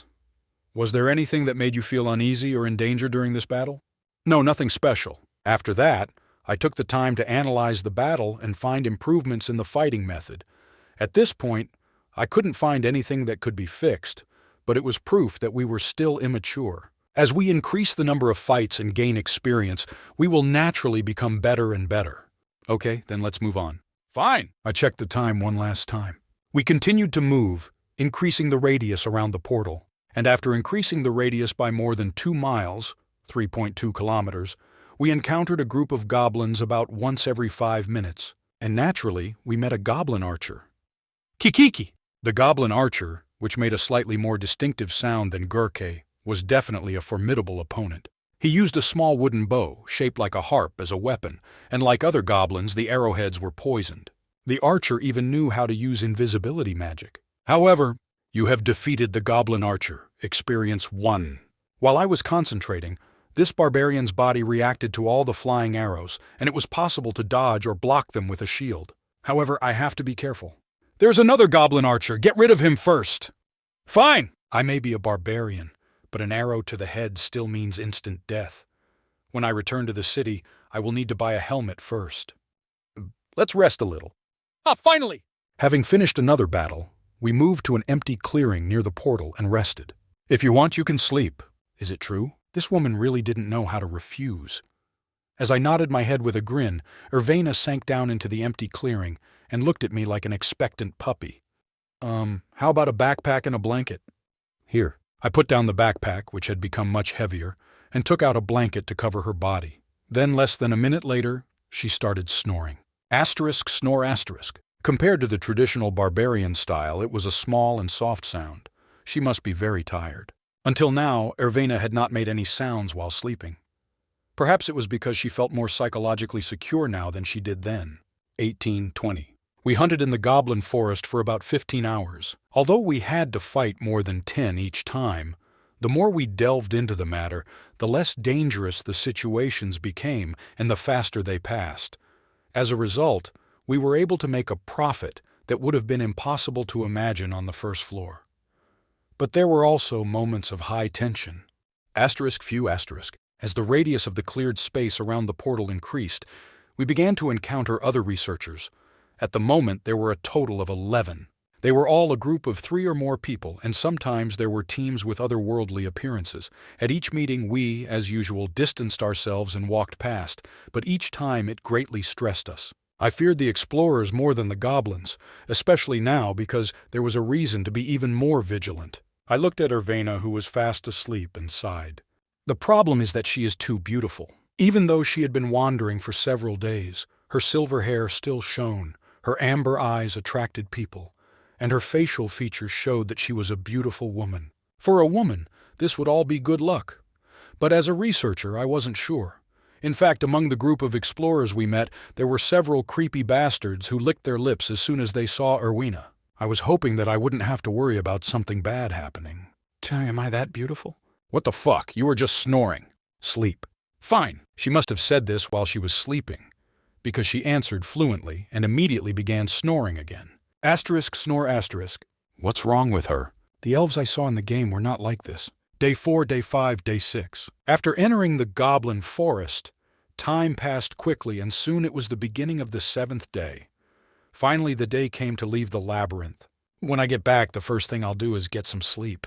Me too. There was only one way to leave the labyrinth and return to the city. Wait until the floor closes. At the appointed time, the labyrinth spat out explorers from the floor back into the city. 168 hours on the first floor, 240 hours on the second. The higher the floors, the longer you could stay in the maze. However, we planned to go down to the first floor and leave the city just before the end of the 7th day. Today, we will not go as far as yesterday, and we will only move around the surrounding area. Fine. There were several reasons for leaving early. When the first floor closes, the portal will disappear. This meant that in case of unforeseen circumstances, there would be no possibility of retreat. Food was also gradually running out. There was still the opportunity to buy food in exchange for mana stones from the researchers we occasionally met, but don't overdo it. First of all, we had no more than 10 usable arrows left. No matter how durable the arrows were made, they were consumables, and therefore their loss was inevitable. If the arrow had been made of wood back on Earth, it would not have been reusable. I was once again reminded that I was in another world. We continued hunting for a while after that when I checked the time and paused. Let's go back now, just in case. Fine. We were currently at a point approximately 2.5 miles from the portal. At best, it will take 40 minutes to reach the portal. Of course, this left us some time to spare, but I would have been calmer if we had gone down sooner rather than later. Before we parted, I needed to discuss something with Irvena as well. Be careful, another trap. We returned the same way we came, but at some point a trap was set in the forest again. This meant that the goblins had appeared again. Well, just because it was a respawn didn't mean they suddenly appeared out of thin air like in the game. In the forest, you could often see what looked like a rabbit hole. Goblins always crawled out of them. Once I tried to wait in front of one of them and even used Irvena to light a fire, but there was no response. I also couldn't check what lay at the bottom because it all collapsed soon after I started digging. Asterisk step asterisk. Irvena was walking in front of me when she stopped. A group of goblins is about 70 yards away from us at an hour. 8 regulars, 2 swordsmen, and 2 archers. Now that she was used to it, she gave excellent instruction without even being asked. Are we going to fight? Yes, there was no need for long conversations. When I nodded as usual, Irvena took the lead and cleared a path through the bushes. Then she stopped me with a gesture of her hand, walked away 10 meters, sat down, and pulled the bowstring. Asterisk, whoosh! The arrow flew forward. Asterisk, knock, asterisk. The arrow probably hit the goblin archer. Ultimately, I told her to make them a priority whenever possible. Uncle! Okay, now step back. Irvena fired another arrow at the hurrying goblins and retreated back. This maneuver was already so familiar to us. I ran forward and with a blow of my hammer smashed a swordsman standing among ordinary goblins. Asterisk hit asterisk. From the sensations that were transmitted to my hand, I realized that there was no need to hit him twice. Ah! When I growled from the center of the formation, the goblins backed away. Are you scared? Asterisk hit. Asterisk. At that moment, when the goblins hesitated, I quickly rushed forward and blew up the other swordsman's head. I have already mastered these types of fights through numerous battles. The same thing happened with Irvena. Asterisk whistling, hit! She had already taken a position and officially began showering me with arrows. There were times when our movements intersected, and I almost fell under arrows, but these incidents gradually faded away. I began to roughly predict who Ervina would give preference to, what circumstances should be expected. The same thing happened with her. Asterisk hit! Asterisk! Less than a minute passed, and the battle ended when I crushed the head of a goblin who was trying to escape. Previously, I heard that there were 2 goblin archers, but during the battle, not a single arrow flew towards me. It looks like Ervina's first 2 surprise attacks destroyed the archers. Good job, Ervina. But if you deal with all the archers, tell me. It's not fun to worry about them all the time. I wasn't sure whether the last arrow hit him or not. That makes sense. Inaccurate information can be dangerous. She has really grown up a lot. For some reason, I was pleased. Hurry up, let's grab everything we need and go. Fine. After that, I was walking around and collecting mana stones when Ervina urgently called me. Uncle, there's something strange here. I walked quickly and saw a ball of light the size of a fist floating in the air. I knew what it was. This was the first time I saw this in real life. This is the essence. It's definitely from that goblin archer. Honestly, as soon as I saw this, I had a sour taste in my mouth. Are we really that lucky? E-essence, this thing? Yes, I'm sure. What should we do?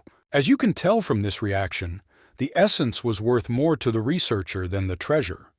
Essence was similar to the skill system in Dungeon and Stone. If you eat this, will you turn into a goblin? Of course not. You will receive only a fraction of the abilities that the goblin archer possessed. For example, the guy who tracked us by smell on the first floor. Perhaps this ranger had absorbed the essence of the blade wolf. What should we do? How many times are you going to ask the same question? Although the ratio was 9:1, she seemed to crave that too. Do you want it? No, it's not that, but if you don't want to, then, well, I had no reason not to give it to her. But why did it seem to me that she was becoming more and more thick-skinned? I grinned and said, "If you promise me one thing, I will give you the essence." Essence of Goblin Archer was not very attractive to me as a barbarian. Maybe it would help now, but the total amount of essence a character can absorb is fixed. If I wanted to get rid of it in the future, I would only waste a lot of money. Is it true? Yes. Looking at her round eyes, I laughed. It was strange even when I think about it now. The chance of dropping essence while hunting a monster was very low. But the essence of a goblin archer appearing instead of a regular goblin? That wasn't enough to call it beginner's luck. But how will my evil fate turn out? I planned to say this on the first floor, but I'll say it now. Ervina, "Hey guys, what are you doing?" Damn, just when I was feeling lucky. Just as I was about to receive Ervina's promise of something, a scream was heard from afar. "Do not move!" It was a group of 4 human explorers. They noticed us from afar and were now quickly closing the distance with a heavy expression on their faces. Honestly, I knew this would happen. Uncle, this was the right course of events. Lucky? This simply cannot happen. Since childhood, I have always been different from others. For me, luck has always been something that had to be earned only by winning it yourself. Ervina, get ready for battle. Just like now. The moment Ervina nervously raised the arrow, I pushed her forward. Erwena, who was suddenly pushed from behind, took a step forward, and at that moment, the essence floating in the air came into contact with her skin. Shaw! The essence emitted light and wove itself into Ervina's body. You crazy bastard! So that's what these bastards were after. I said, do not move! Soon a group of 4 explorers appeared within 10 yards of us. But look. The essence had already been absorbed by this elf. I hid my nervousness and took a decisive step forward. Why should I listen to you? This essence was ours. I imagined another scene unfolding where I didn't feed Erwena the essence. Perhaps they would force us to give it up on ridiculous grounds. Perhaps they would say that they themselves caught the monster with an arrow from afar, or some other reason they wanted to use. If you want to fight, go ahead. I will fight with you as long as you want. 4 against 2. Although we were in the minority, I responded decisively. This principle was similar to that of small dogs who bark loudly to avoid a fight as much as possible. Humans are like animals in that when someone looks down on them, they bite. The redhead, who seemed to be the leader of the group, gritted his teeth silently. True, I'm sure they had brains to think. It didn't look like the essence was still floating in the air. Its owner has already been determined. so there is no benefit from fighting us. Therefore, it would be wiser to give up and leave. I demand compensation, or prefer whining. Seeing the essence disappear before his eyes must have been a great disappointment, although there is no reason for me to be attentive to this. We took the essence we earned. What kind of compensation are you talking about? Is there any evidence? This goblin was ours. I was not too lazy to ask. And do you have evidence of this? It was obvious that they were not there. There are no CCTV cameras in the maze. In the end, whoever is stronger is right. I repeat, if you want to fight, then go ahead. I won't avoid it, I answered stubbornly, leaving no room for argument. If you're going to attack, then go ahead. If you're going to talk, then get lost. I didn't even give them time to think. I give you 3 seconds. If you do not make a decision before then, we will consider you enemies. Uncle, read the mood, Ervina. Do not move. Can't you see they're all scared of how strong I look? 3, 2. We'll leave. The man made his choice before I counted to 1. Seriously, even I, if a tattooed barbarian that size was counting down seconds, would have done the same. If the essence truly belonged to them, their eyes would burn with rage. But they knew better that it was not theirs. They soon disappeared from our field of vision. They are gone? Yes, I think yes. We will accelerate until we reach the portal. Lead us. Hearing my words, Ervina cleared the road as quickly as if she were riding a horse. She knew too. Although the situation ended without bloodshed, it was not the end. Are there any traces of those guys? I don't feel them. Oh, a group of goblins appeared at 3 o'clock. What should I do? Ignore. Fine. I originally planned to return to a leisurely goblin hunt, but plans changed. We were going to get out of the 2nd floor as soon as possible, and if possible, go down to the 1st floor and get as far away from the portal as possible. Hearing my plan, Ervina tilted her head. Will they really follow us to the 1st floor? They won't follow. It's just that our destination is the same. What does it mean? It was a simple guess. They were a group of 4. 4 people are more than enough for active activities on the front of the 2nd floor. But they were moving towards the entrance, not towards the outskirts. Their intentions were clear. It is likely that they planned to return to the 1st floor on the 7th day and then return to the city. That's why we met them there.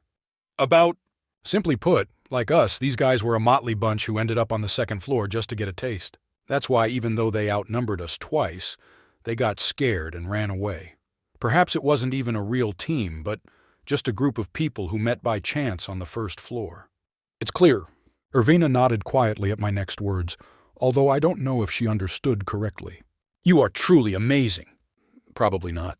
I will only do what you tell me. Well, perhaps it was for the best. The rotation of rusty gears in my head was bound to lead to even more trouble. Uncle Goblins! Avoid. But it looks like they've already found us. They're running here right now. What? As soon as I heard this, a feeling of despair came over me. From the 4th day until now, the goblins never discovered us first. In this sense, Ervina's abilities were excellent. Even if we were running somewhere now, it couldn't be a coincidence. Plus, she had just absorbed the essence. Let's go in the opposite direction for now. Fine. At my command, Ervina turned around, and at this moment, the arrows came out from the direction we had turned from. As soon as I saw this, I pulled Ervina by the collar. Hick! Ervina groaned as her airway was blocked, but suffocating for a short time was better than getting hit in the neck. Bam! As soon as I picked up Ervina and used the shield to cover my upper body, the arrow bounced off it. Although the arrows bounced at an angle, they were still felt on the shield. Maybe it's that bastard with the crossbow. I could avoid this myself. Ervina squeaked something. Sorry, but I don't have time to listen to you. Just run. I started running again with Ervina in front. Uncle, if the arrow flies again, there is no need to pull me like... Shut up. I think, I said in a low voice, and Ervina remained silent. I continued to think as we ran and paid close attention to my surroundings. I didn't know how they did it, but these guys lured the goblins here. Then they must have ambushed us from the opposite direction and tried to lure us into a trap. Even if we escape, will we be able to reach the portal safely? In no case. I tried to predict the likelihood that we would reach the portal, but realized that it was extremely low. They had a crossbow. The goblins will also continue to haunt us. If we were lucky, despite all this, we could get out alive. But I knew that I wouldn't be lucky. We must fight. We had time to catch our breath. During this time, I came to a conclusion. Irvina, use your powers. Strength? Use the power of essence. The essence contained the special abilities of each monster it dropped from. For example, Goblin Archer. Dexterity +2, flexibility +4, vision +6, smell +2, perception +2, cognitive interference +6, accuracy +8, poison resistance +4, obsession +7. P. Poison Arrow. When using a bow weapon, you deal poison damage. A. Thief's step is to enter stealth mode. In the game, the information was displayed as follows. Stat increase, 1 passive, P, and 1 active, A. This information will also apply in this world. There have been some changes so far, such as monsters, starting points, etc. But these areas have at least always been consistent with the game. But I don't know how to use it. Irvina was amazed at my unreasonable request. I smiled. Fine. What do you mean? This means that you are already in stealth mode. As Irvina ran, her body became cloudy. Despite this, the effect was weak and noticeable from afar, but stop. When I stopped her movement, the invisibility effect intensified. So that's why the characters in the game moved slowly. As time passed, her body went from translucent to almost transparent. Although there was a distinct disproportion in the outline, it would not have been noticeable except at close range, especially in this dark forest. Irvina looked down at her body and exclaimed, "Wow, it fascinated me too." Although I was fascinated by something completely different. Without a command or anything, she activated the skill of her own free will. Anyway, let's explore this in more detail later. Irvina, take it. A? I handed her the backpack, and quickly added, "You will hide here, and when I give you a signal, you will be the first to shoot at the crossbow shooter. Don't go out before then. It's clear?" What do you mean? No time. I'll assume you understand. I quickly finished what I wanted to say and immediately started running. Wait, signal? What kind of signal? I heard a soft scream behind me, but it was too risky to go back. Step. After walking about 30 yards from my starting position, I stopped. I had no intention of going far. If I kept going like this and ended up stepping on a trap, it would be a big problem. Gurk! Turning around, I heard the goblins rushing to attack from the front to the left. And those cowardly researchers, they were not yet visible. After I blocked the first arrow, they no longer appeared, but I wasn't too worried. It was obvious what these bastards were thinking. Gurk! If I start fighting goblins, they will definitely appear. They lured the goblins here with this exact plan. Back in the present, I watched the goblins swarming around. Out of 10 goblins, 2 are swordsmen. Fortunately, there are no archers among them. Clang! I made a mistake. I ran towards the goblins, fighting off the arrows flying at my shield. Of course, I couldn't run like before. Not only was I being chased by a goblin archer, but also by a human crossbowman. Clang! About 10 seconds later, the arrow came again. Once again, it belonged to the goblin archer. Clang! Blocking the arrow with my shield, I smashed the head of a goblin swordsman wielding a scimitar. In response, another goblin stabbed me in the leg with a carving knife. Piercing. Well, I had to take that risk. The number of goblins should decrease, but the explorers will also begin to get impatient and show up. Hit! Knocking down goblins like a possessed barbarian, the number of my wounds gradually increased. Forearm, thigh, ribs, and so on. Each of them was not a serious injury in itself, but as they accumulated, I could not ignore them. Hit! The poison began to circulate, and the tingling sensation spread from the damaged areas. But despite this, I killed all 7 goblins. Then, arrows flew at me, 2 at the same time. Their direction was also different. One was from a goblin archer, and the other was from a crossbowman. It was difficult to block both. I decided to block the crossbowman's arrows flying from the side with my shield. Bam! The sound of the impact was different from the sound of the goblin archer firing. Is this really a crossbow? While I was thinking about this, hit! With a skin-piercing sound, the goblin's arrow pierced my left elbow. Shit, hurt. Did the arrow hit the bone? Pain is one thing, but because of one arrow, my arm was now unable to move at all. Damn, I tried to deflect it by protecting my shoulder, but it was harder than I thought. Bolt. Without hesitation, I dropped the hammer in my right hand and picked up a shield instead. My left hand, which was holding the shield, was now paralyzed.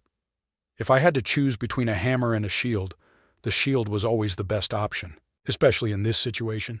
Holding the shield in one hand, I struck at the 3 remaining goblins, after which my surroundings became clear.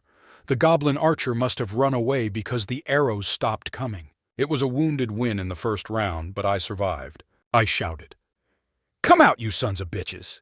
I didn't know that I would say this to a human and not a goblin. Well, I think they were the same. Asterisk, woo, asterisk. Instead of coming out, an arrow flew out from afar. It was a human crossbow. As I expected, blocking it was not difficult. However, asterisk, bam, asterisk! Damn, what is this, I thought. The arrow pierced the iron plate of the shield, pointing its tip towards me. One wrong move and it could hurt my hand too. When I covered my upper body with my shield and looked out from behind the bushes, I heard a voice calling out to me. Barbarian. 3 people showed up. A red-haired man and supposed leader, a samurai with a single-edged sword similar to a Japanese one, and a very thin man with a one-handed sword and shield. The crossbowman was still invisible. So it was you. Yes, it was us. How did they lure the goblins? I didn't ask questions like that because if I did, I knew they would look down on me. Forward. A real barbarian. You're full of energy even after taking on so many goblins single-handedly. Where is this elf bitch? I was wondering why they talk so much, so that was their goal. Looks like you even gave away your backpack. If you don't want more problems, it's better to lay it out. As soon as I heard this, I grinned and burst out laughing. If I tell you, will you let me go? Yeah, of course. Am I a brainless fool? Crazy bastard. The leader frowned when he saw my laughter. His face looked like he'd had enough. Obviously, to him, I looked like an ordinary barbarian. In that case, we will subdue you first and then ask you again. The leader exchanged glances with his comrades, and they slowly walked towards each other. Capture the enemy, yeah, that was nice to hear. True, even if they kill me, the profit will not be balanced. There could be any number of reasons why they set up the ambush. The mana stones we collected in 7 days, the equipment we wore, Irvina's pretty face, or revenge for having to watch someone else's luck right under their noses. I realized again, everyone be careful. Think of it as hunting a big monster. Seriously, there were too many efficiency freaks in this world. I'll probably become like that too. I slowly raised my hand. I forced my left arm, which was now paralyzed due to the poison arrow stuck in the elbow, to rise above my head. And then, what are you doing? I raised my middle finger high. Asterisk squeeze. Asterisk. Anyone who lived in this world would know that this was a unique signal. Asterisk knock. Asterisk. Soon a faint sound echoed through the forest. Percy, Percy, the leader hurriedly shouted a name. Of course, there was no answer. I ordered Irvina to shoot the crossbowman first. Only then did the leader turn to me. What the hell have you done? But even then he kept a wary eye on what was behind me, as if he had come up with his own hypothesis. It was a very big mistake. I hated the bastards who asked a question with a ready-made answer in their head. Very much. Asterisk hit! Asterisk! The moment the leader's gaze turned to the bush, I rushed forward and swung my shield without hesitation. Asterisk voom! Asterisk! Unfortunately, no sensations were transferred to my hand. He dodged.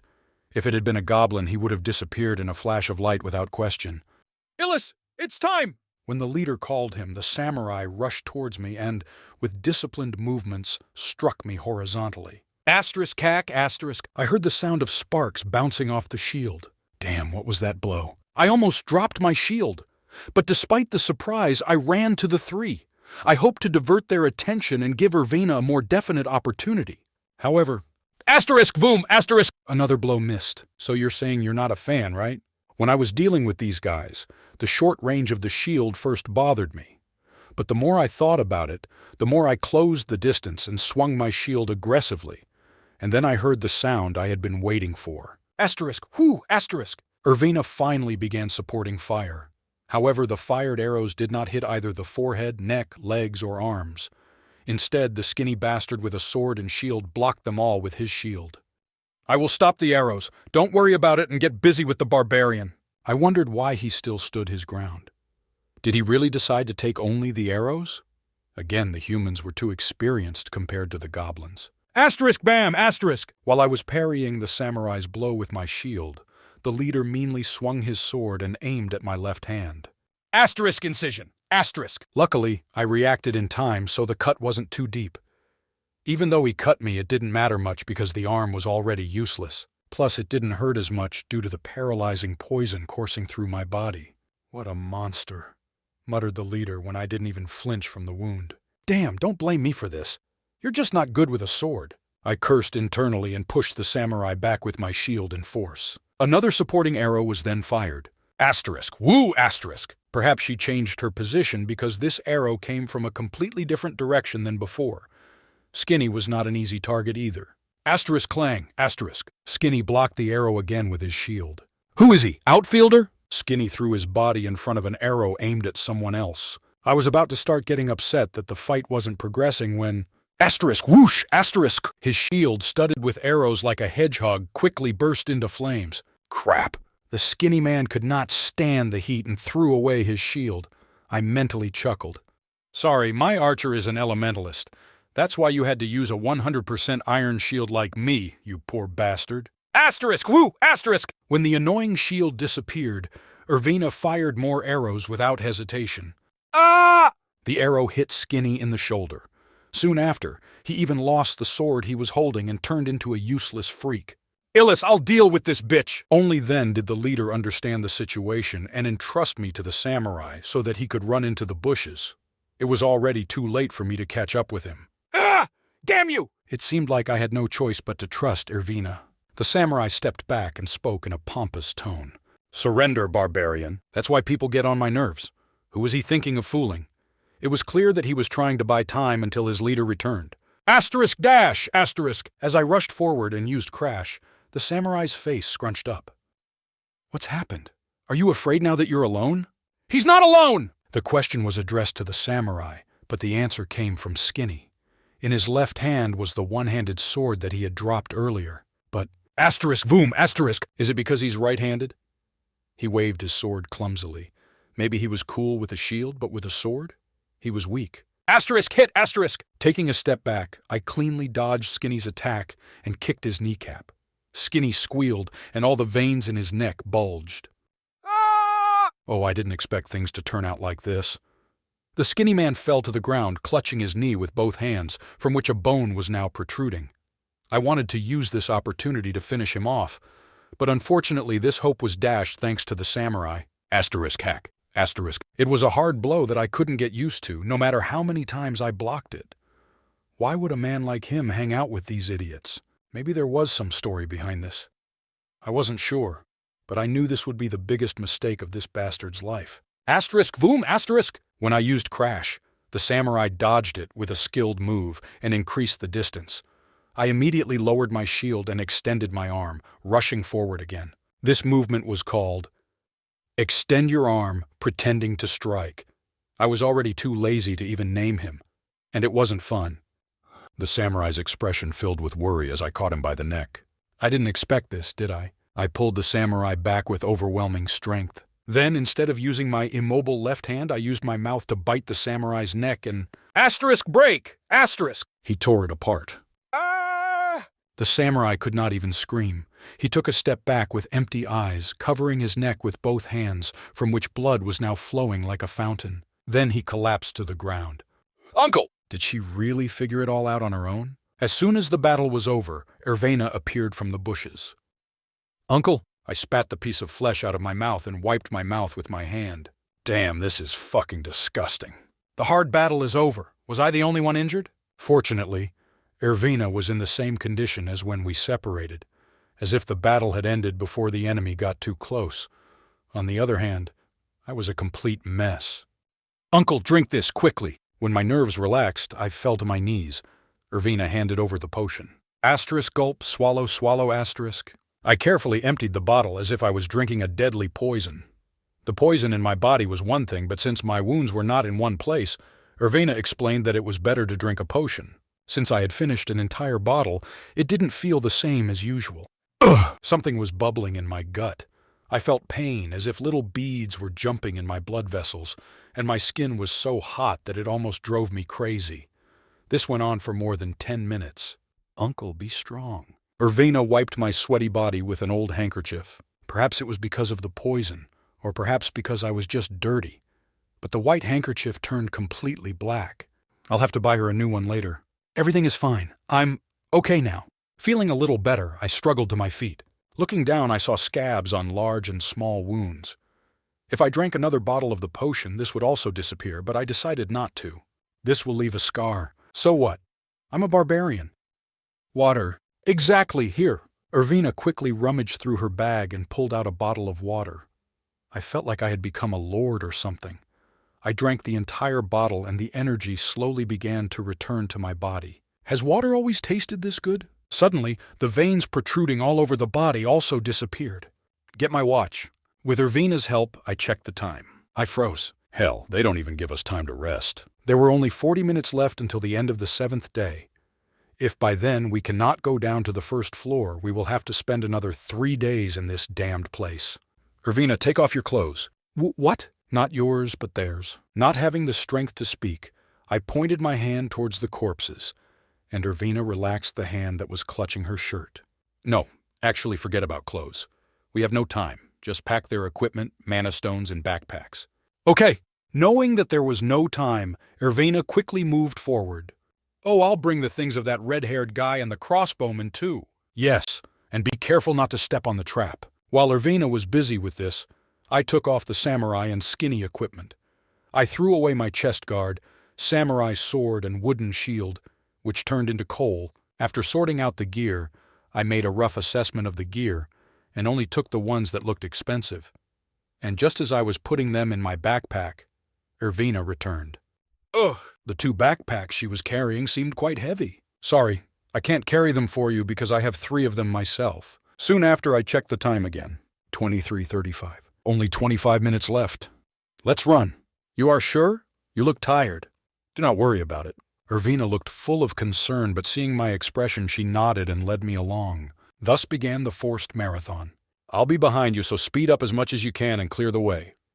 Fine. Sending Irwin first, I continued running, adjusting my pace. My body felt strangely heavy, probably due to mental fatigue. Or is it because of these backpacks? Still, I couldn't just leave them here. After all this hard work, there must be a reward. It was justice. Asterisk puff. Puff asterisk. After running for who knows how long, a portal appeared in the distance. Irvina arrived first and was waiting for me in front of him. Her facial expression was both supportive and pitying, like a young anime heroine. Damn, this is the atmosphere before you get dumped. Feeling slightly uneasy, I gathered my remaining strength and quickened my steps. And I'm going first! Me too. Unlike the anime, I bravely refused the emotional hug and entered the portal. Asterisk flash! Asterisk! The flash of light was the same as usual, but for some reason this time I felt the light embrace me. The feeling of returning to the first floor was not much different from when we entered the second. It felt like being pushed out of some creature's stomach. Unfortunately, even the result was the same. No, maybe it was even worse. Asterisk, thud, asterisk. This time, I was thrown headfirst and thrown into the ground. Irvina landed just fine again. How the hell is this possible? When we were thrown onto the second floor, she at least drew an arc in the air. Damn, every bone in my body ached. It's even fun. Well, yes. I would laugh too if I had someone like me next to me. Asterisk few asterisk. Stretching. I stood up and shook the dirt off my body. Then I checked the time. There is still time, but it was very close. I didn't want to say that we were lucky, because then there would be too many reasons to be offended by the universe. If everything went well, then it was because of me. If not very well, then also because of me. This way of thinking was better for my health. You worked hard, Uncle. Yes, you too. We looked at each other for a moment and said goodbye. Wait, I think I forgot something. Loot distribution. Oh, exactly, essence. Irvina and I shouted at the same time. Essence. Yes, you asked me to promise you something earlier. Oh yeah, this. Now I remember what I forgot. But there is no time for a long conversation. I quickly checked my watch again. 23:59. I looked at the second hand. There were about 15 seconds left. I quickly closed my watch and raised my head to look at Irwina. So what did they call it? Black, is there something there? Black Whale. Let's meet at the Black Whale Tavern. Fine. Irvina nodded at my urgent cry. Now I could rest peacefully. The maze is closed. The character is transported to Rafdonia. Damn it, I didn't say what time. I hastened to praise the translators. We relaxed a little. Or am I being too picky? If it was a goblin, it would disappear into the light without question.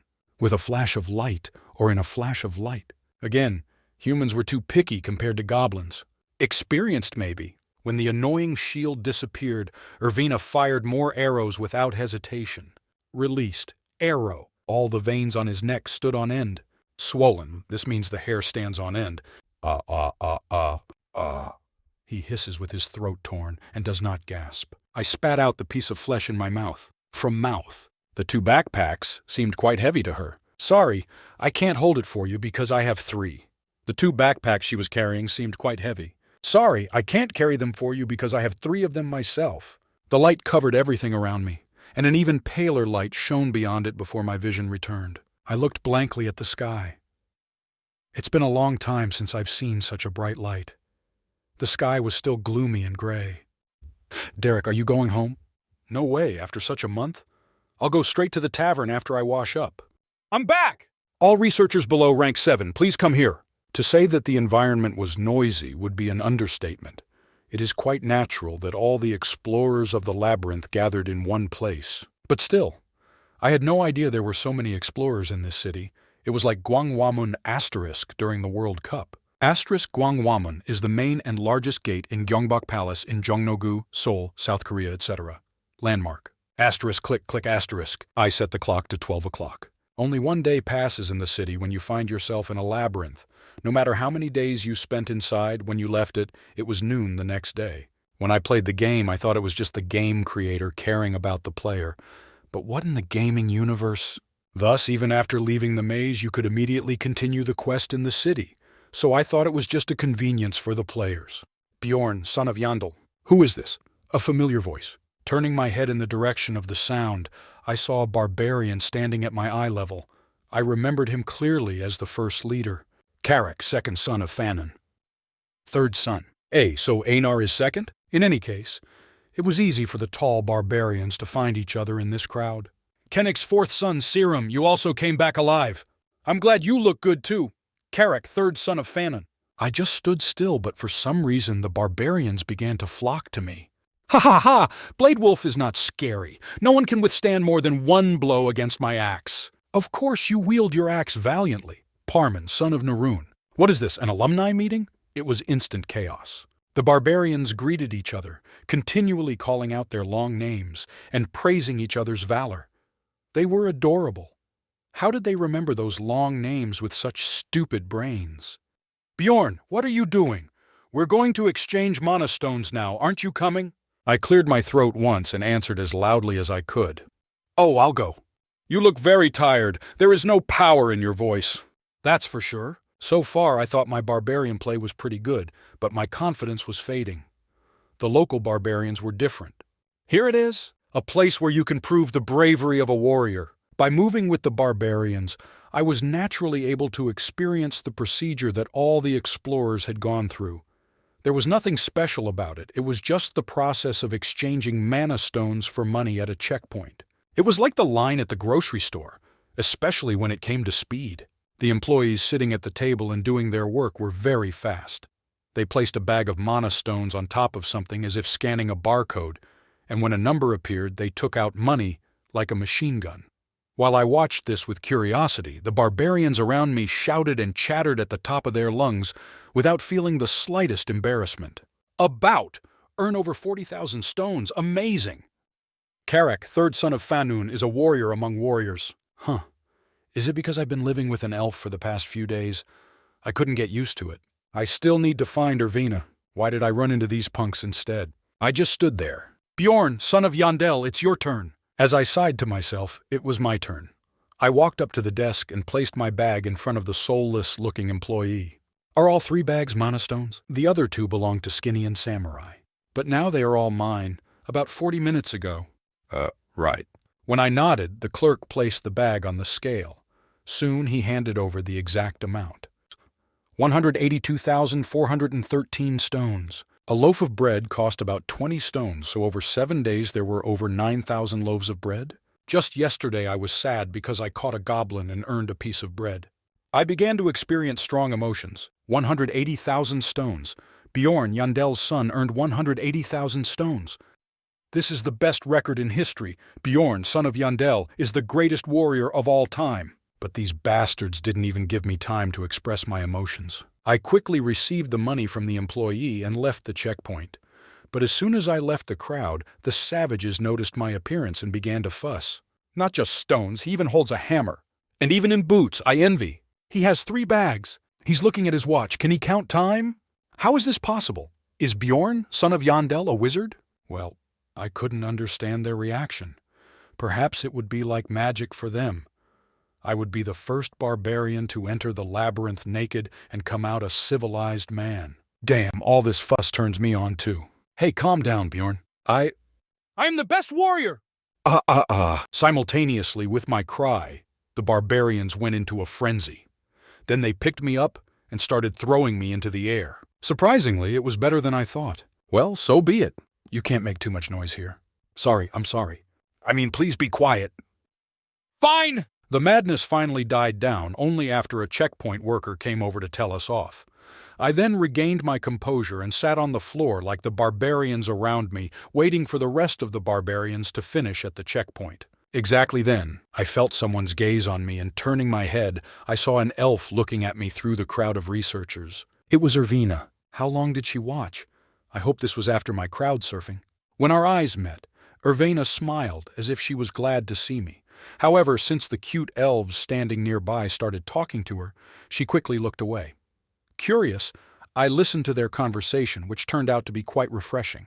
Seeing her calmly chatting with older elves seemed almost surreal. Sister, I think I know how to deal with elementals now.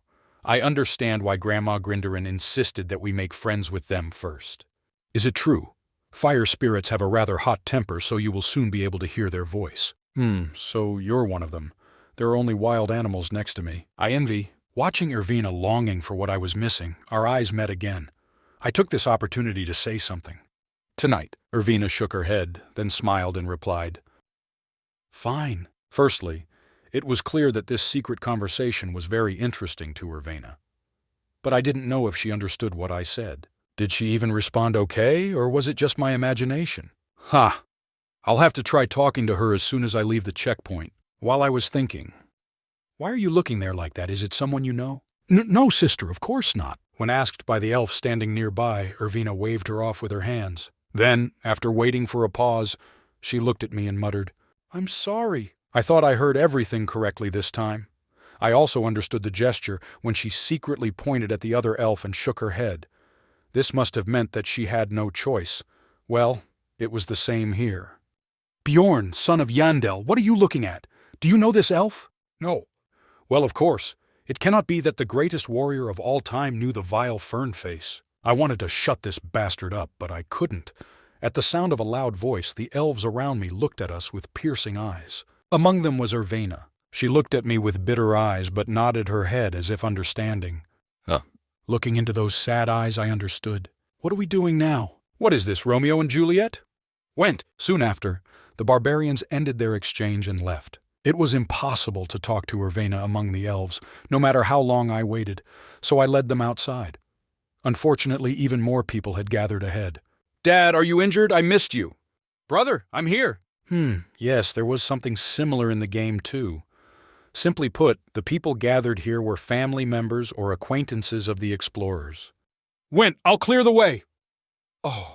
I followed the barbarians through the crowd, each of whom was overcome with joy, despair, sadness, or tenderness. I watched their faces one after another. The feeling was strange. Lemurian, my husband, where is my husband? I'm really sorry. He asked me to give this to you. No! Ah! I had played Dungeon and Stone countless times, but now I could see faces and expressions that I had never seen through a 2D monitor. One of the reasons I had to move with the barbarians was that, like at the previous checkpoint, there were more procedures for newcomers to go through in this city. However, my expectations turned out to be surprisingly wrong. Let's have a drink! Oh! As soon as they left the labyrinth, the barbarians headed to the tavern. You are all minors, idiots. Oh wait, the coming-of-age ceremony is over. I'll leave. Why? Bjorn, son of Yandel, greatest warrior. A modifier was added to my already long name. I left the group repeating to myself that patience is a virtue and making excuses that I had somewhere to go. I pray that military success be with you, Bjorn, son of Yandel, greatest warrior. I felt it over and over again, but with these guys, I couldn't predict anything based on common sense. Finally, a little silence. After being with the savages for only a short time, I felt that I was going crazy. Did Ervina feel the same way when she stayed with me? Next time I will have to control the actions of the barbarians. Asterisk drags asterisk. Separated from the group, I endlessly wandered around the city. I had a destination, but now I just wanted to go wherever my steps took me. It was calm. When I first saw this city, it was midnight. But now that day had come, the streets were full of people. Surprisingly, it gave me a feeling of security. There were no monsters here. No one could harm me. Even if I fell asleep on the road, I would wake up safe and sound. Maybe someone will even lend me a helping hand. There were laws, rules, and leisure. Of course, this was still a distant world in another universe, and I also knew that, unlike what it seemed, almost everything about their ideas, culture, and social system was uncivilized compared to the 21st century. But it was still calm here, at least compared to the labyrinth in which I spent 7 days. I wanted to feel that sense of stability a little more, so I kept walking. Since the researchers had just poured out of the maze, being covered in blood, I did not stand out in any way. Nobody looked at me strangely, but as I continued walking down the street, I felt the urge to wash my body. So I went to the first tavern I came across, rented a room, and washed myself. It was interesting. I've never seen bathwater that had more blood in it than dirt. When I went outside after washing for about an hour, I felt that my clothes were too dirty. Damn, I should have bought some clothes before I took a bath. All I wanted to do was go to bed, but I went outside again and looked for a clothing store. Although no one looked at me strangely, for some reason I was still embarrassed. My bare upper body and pants, stained with blood and dirt, were all the same. Well, no, my body was at least much cleaner, but still, I felt like a savage again. Why? Welcome. As soon as I entered the store, which I assumed was a clothing store, kind employees approached me. They smiled even at the seemingly homeless barbarian. I've never met such professional workers even in Seoul. A shirt? If you would like to make a custom order, please stop by the building next door. Oh, are you looking for something to wear right now? I'm not sure if there's anything here in your size, but I'll have a look. With the help of a worker, I was able to buy a tight-fitting shirt and black linen pants. The total amount was 2,500 stones. I couldn't figure out if I had been ripped off or not.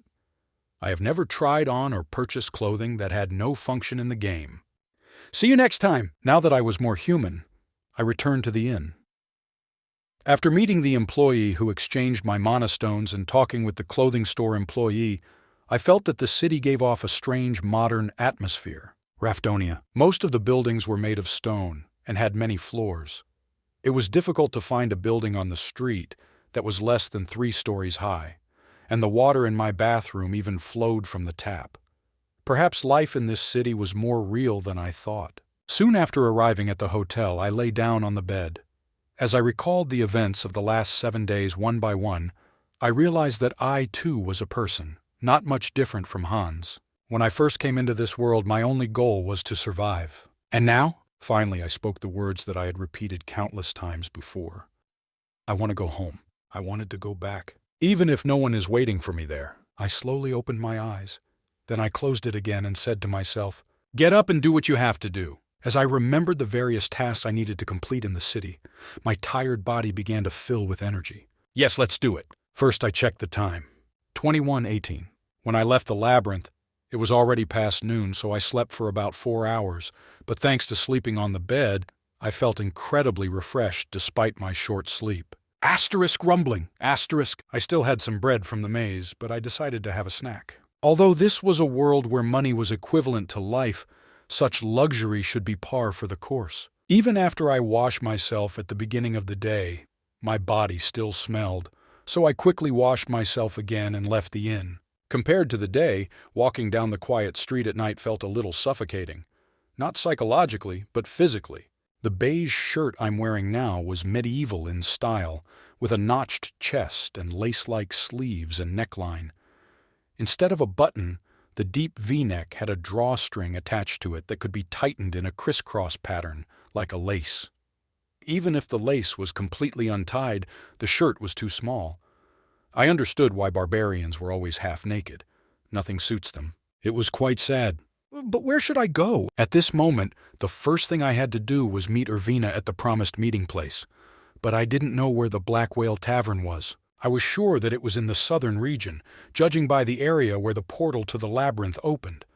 but the city map in the game was reduced tens of thousands of times from its real size, so it did not help in solving this problem. I ended up asking a passerby for help. Black Whale Tavern? What is this? I've never heard of her. Most people said they had never heard of her, but one middle-aged man with gray hair had a different opinion.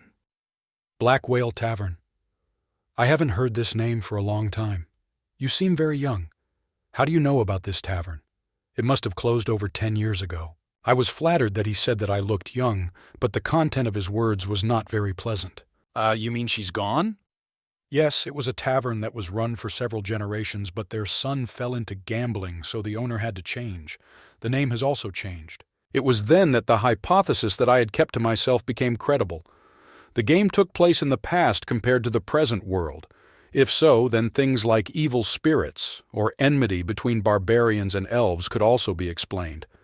During the daytime, I had to visit the library. Thank you. You helped me a lot. Hey, I don't think I've ever seen such a polite barbarian like you. After that, I said goodbye to the native Raftonian and walked along the night street.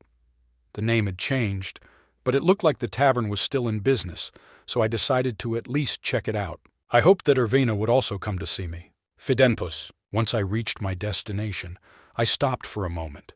I could read the pronunciation, but didn't know the meaning. Was this language ancient even in this world? It might be a good idea to explore my knowledge of this language, which came to me intuitively. Ha ha ha ha! If you're going to fight, do it outside, you bastards! The inside of the tavern was exactly as I had imagined it. Drunk people, explorers, music, vileness, cigarette smoke, even sometimes otherworldly sights. Standing at the entrance and examining the interior, I saw a familiar silver head in the corner. Even the slightly protruding ears were pointed. I was happy about this and was about to take a step forward when suddenly, knock asterisk. The drunken donkey brushed his shoulder against me and walked through the aisle first. This in itself was not a problem, but, ladies, you look bored being alone. How about having a drink with me? He also approached Irvine and threw out these cliched phrases. Actually, that wasn't a big problem either. But it's suitable for a pub that smells like a sewer. There seem to be all sorts of rats appearing here all the time. Irvina, what's wrong with you? What, rat? The swaggering idiot made a puzzled expression at her excellent response clap. My face probably looked about the same. Get out, unless you want to get a hole in the middle of your forehead. Judging by the fact that she loved the forehead, it had to be the right person. What the heck? I had to go and check it out, but first I have to get rid of this bastard. What? Who the hell are you? When I walked up and grabbed him by the shoulder, the arrogant man turned his head and, he immediately looked away. She told you to get lost. Right.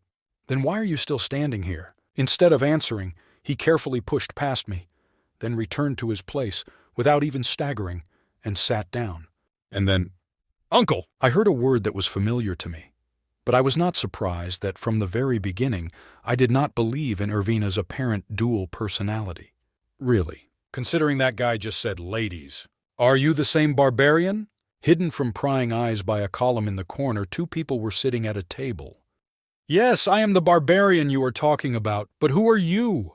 I'm the older sister. Oh, she was her real sister. It is not surprising that from the outside they looked exactly the same. Big sister is your name? Idiot, call me Tertia. Irvina's last name was Tertia. Apparently she didn't want to tell me her name. Fine, Tertia, can I sit down then? As you wish. I sat down without thinking and began to watch Tertia. First of all, they didn't look like twins. She looked about 3, 4 years older than Irvina, and if you looked at her from the front, their facial features were also completely different. An air of ferocity emanated from her eyes, or maybe it wasn't just the eyes. Barbarian, Bjorn, son of Yandel. Doesn't matter. Anyway, why the hell did you invite my little sister to this bar? Sister? Stay calm. Irvina tried to intervene and relieve the tension, but was stopped by her sister. Things were getting interesting. Apart from why Irvina brought her sister, I didn't think that being a barbarian was the only reason her sister disliked me. It was intuition. I'll need to figure this out first. Tertia, for what purpose did you come to me? Irvina didn't come home last night, and when I began to inquire further, she said that she had been waiting for someone in the tavern all night. I was curious who my sister was standing up for. Wait, I don't understand. What do you mean last night? Are you going to pretend you don't know? Judging by her reaction, it looked like she wasn't joking. Irvina, how many hours have passed since we left the labyrinth? About 30 hours. Damn, I slept for more than a day. And not just 4 hours. No wonder I felt so fresh. I'm sorry. I didn't know that the day had passed because I overslept. When I politely apologized, Tertia gave me a surprised look. I felt a little sad. She didn't seem to have any issues with me sleeping all day. I never expected the barbarian to arrive on time anyway. I really had nothing to say. So why did you call Irvina? Well, the reason was quite long and multifaceted. So I'll just keep it short and sweet. I don't think I need to tell you about this. Ask Irvina later if you're interested. Literally translated, it meant, don't worry about it and get lost. And luckily Tertia seemed to understand. I saw the corners of her lips turn up. It's funny. For a beginner who has just entered the maze for the first time. What does a newcomer have to do with this? Irvina is a researcher. If you're not going to take care of her for the rest of your life, you'd better give up that attitude. How barbaric. Sister, uncle, Irvina said quietly.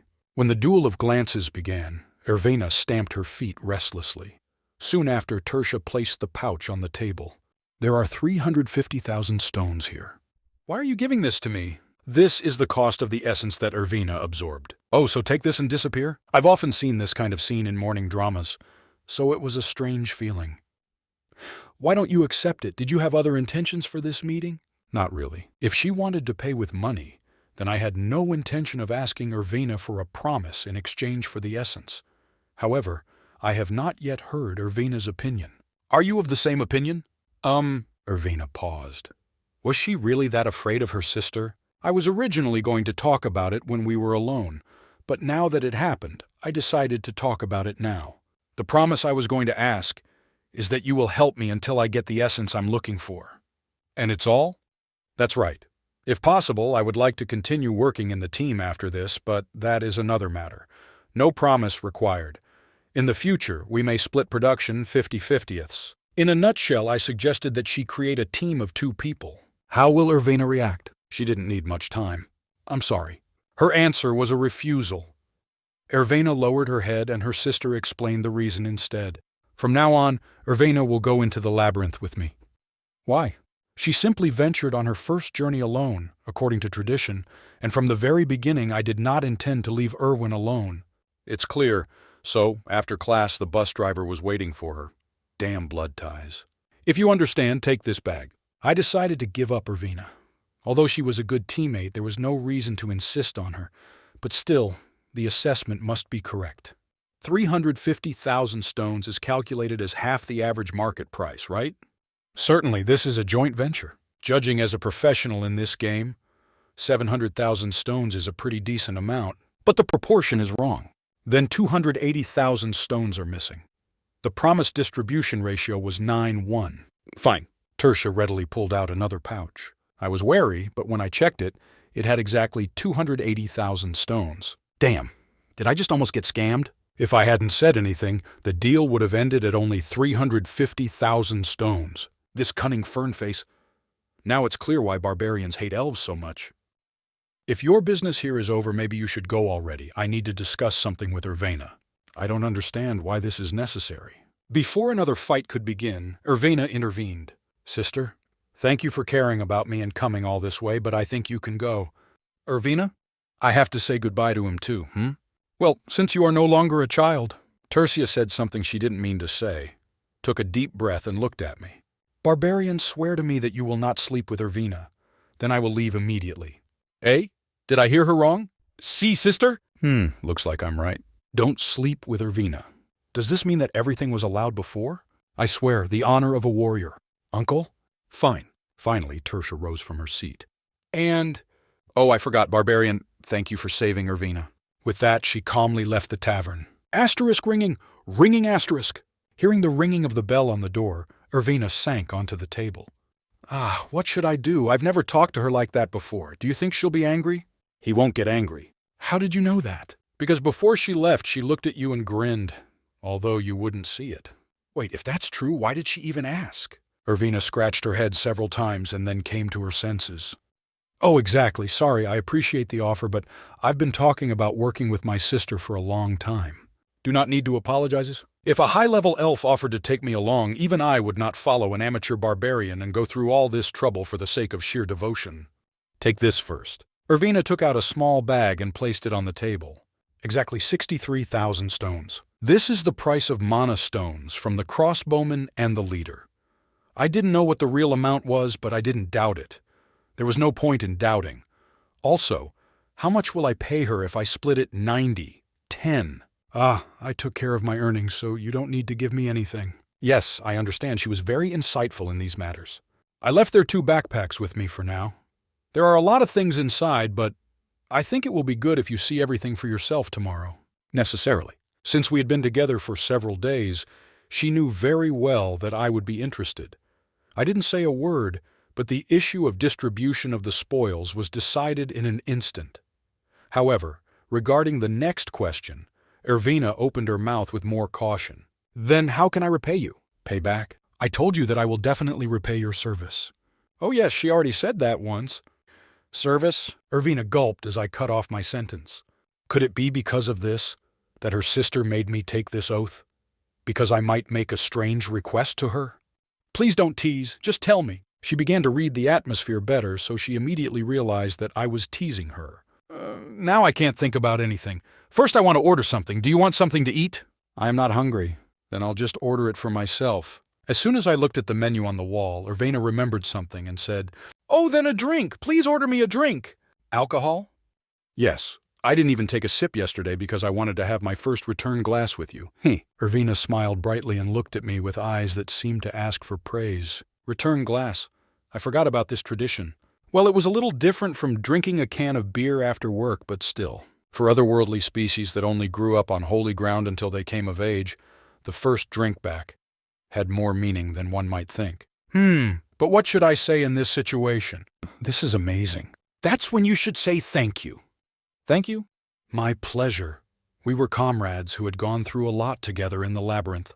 Of course, we must drink together for our first return. What did she want from me? While I was wondering this, Irvina scratched her cheek. Of course, this won't be your first return drink. What do you mean? This is also my first. Is it true? Why is she surprised? I told you that I'm also 20 years old. Isn't this a joke? No wonder she kept calling me uncle. This was the first time I entered the labyrinth. It's clear.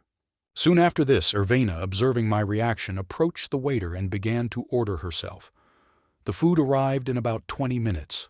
Uncle, you did a good job. I think she will continue to call me that. Of course, well, do what you want. We won't see each other for a long time anyway. You worked a lot too. We chatted over food and drinks. In the maze, we only spoke the most necessary words, so this was the first time we had such a private conversation. But this couldn't last forever. Uncle, you are wearing a shirt today. Yes, and you're wearing a skirt. Enough small talk. Irvina, did you say you would repay the favor? Pardon me, yes? Yes. Then use the ability you used then right now. Irvina tilted her head. I didn't know if it could be called a reward, but it was important to me. What was the difference between essence in the game and in reality? I should have known this ahead of time because I might have to rethink my growth method. But why suddenly? There is something I want to check, but it's illegal to use your powers in the city. The guards will take me away. So that's why you couldn't use skills in a settlement in the game. So it's impossible to get around this at all? While I was thinking about this, Irvina made a suggestion. How about going to a place where there are no people?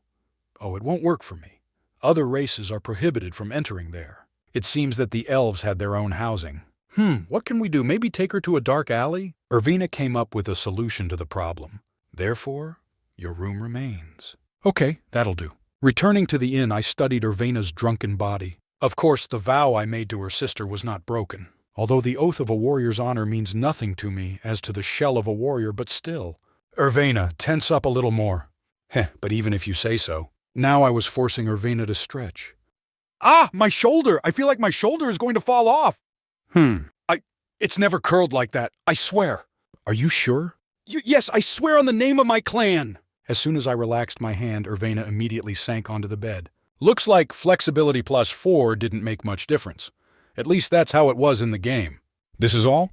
Yes, you can rest for now. Dungeon and Stone was not a friendly game. This was obvious just by looking at the statistics. Physique, spirit, and special abilities are the 3 main indicators. But if you click on the button next to them, thousands of detailed statistics will open. For example, if strength, a sub-attribute of constitution, increases, the weight you can carry, physical attack power, etc., are adjusted. Flexibility? This slightly increases dodge speed and critical hit rate. Vision? Increase the range of ranged weapons and the apparent range of the character. Smell became a factor in the presence of the corresponding special abilities, and accuracy exactly corresponded to the name. Thus, even if the constitution stat remains at 50, the character's abilities may be completely different depending on the details. FYI, this is something I found out on my own. This was information that neither the game company nor foreign users told me, so I had to conduct numerous experiments and create my own statistics, all because I wanted to win this game. Damn, back then I had no idea that this passion would turn into a poisonous snake and bite me in the ass. I'm starting to get angry again. I repeat, I have been a real expert for 9 years now. However, I was still unaware of the impact of some characteristics. A prime example was Obsession +7 written on the essence dropped by the Goblin Archer. Everything about this statistic was a mystery, except that it was a sub-attribute of the spirit statistic. Ervina. You make me nervous when you sigh like that. Can't you just not do that? Has anything changed since you left the labyrinth? For example, something that constantly pops up in your head, a desire that is difficult to get rid of, or something like that. I don't know. Maybe? What is this? Tell me. Snacks? Yes, snacks. Looking back, as soon as I left the maze, I bought a bunch and ate it all. Don't you usually like sweets? No, I loved you. However, I think this is the first time I've eaten that much in a day. It's clear. Perhaps obsession is causing the desire to intensify. That's why she didn't have a special function in the game. This made my head hurt even more. It seemed that since the game was adapted to reality, additional features could be added to the detailed statistics.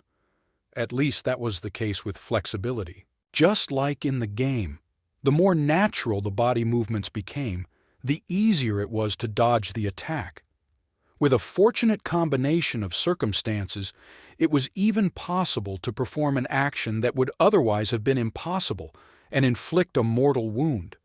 But is that all there is to it? Greater flexibility made it easier than before to penetrate narrow spaces and soften the impact of landing.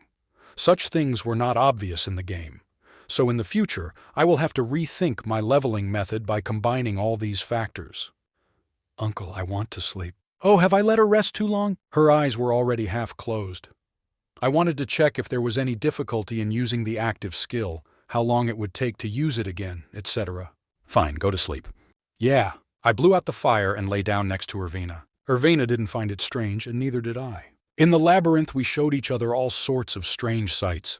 It was strange to feel awkward about it now. Asterisk snore! Asterisk! Even though I had been sleeping for so long, my eyes closed again. Tertia's words not to sleep with Erwin came to mind, but I don't think I need to worry about that. Most likely she didn't mean it anyway.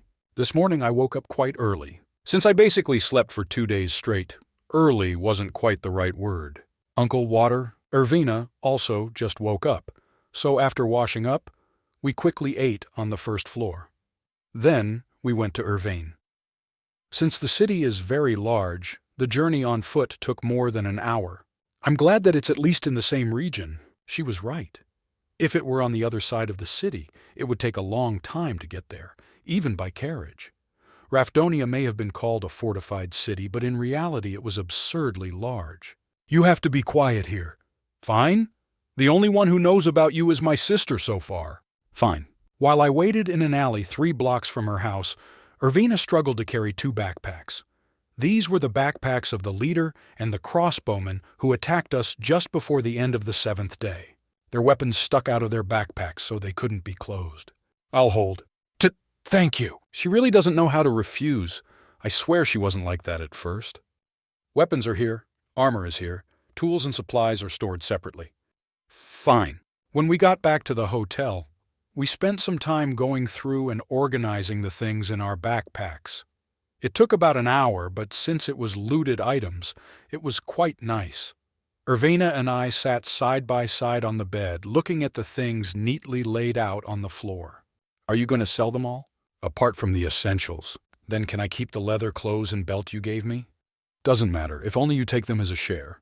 Then please! Having categorized what to sell and what not to sell, we went out into the city again. With the exception of multiple items such as watches and compasses, we have decided to separate expedition equipment and consumables such as potions and sell almost all equipment. It was better to exchange equipment for money and buy something better than to continue using something that didn't even fit, and it wasn't something I couldn't afford now. Here it is! The place we arrived at was the weapons store that Tertia told Ervina about. Up for sale were a Japanese-style sword, 2 long swords, a crossbow, a 2-handed hammer, 2 daggers, and 3 throwing knives.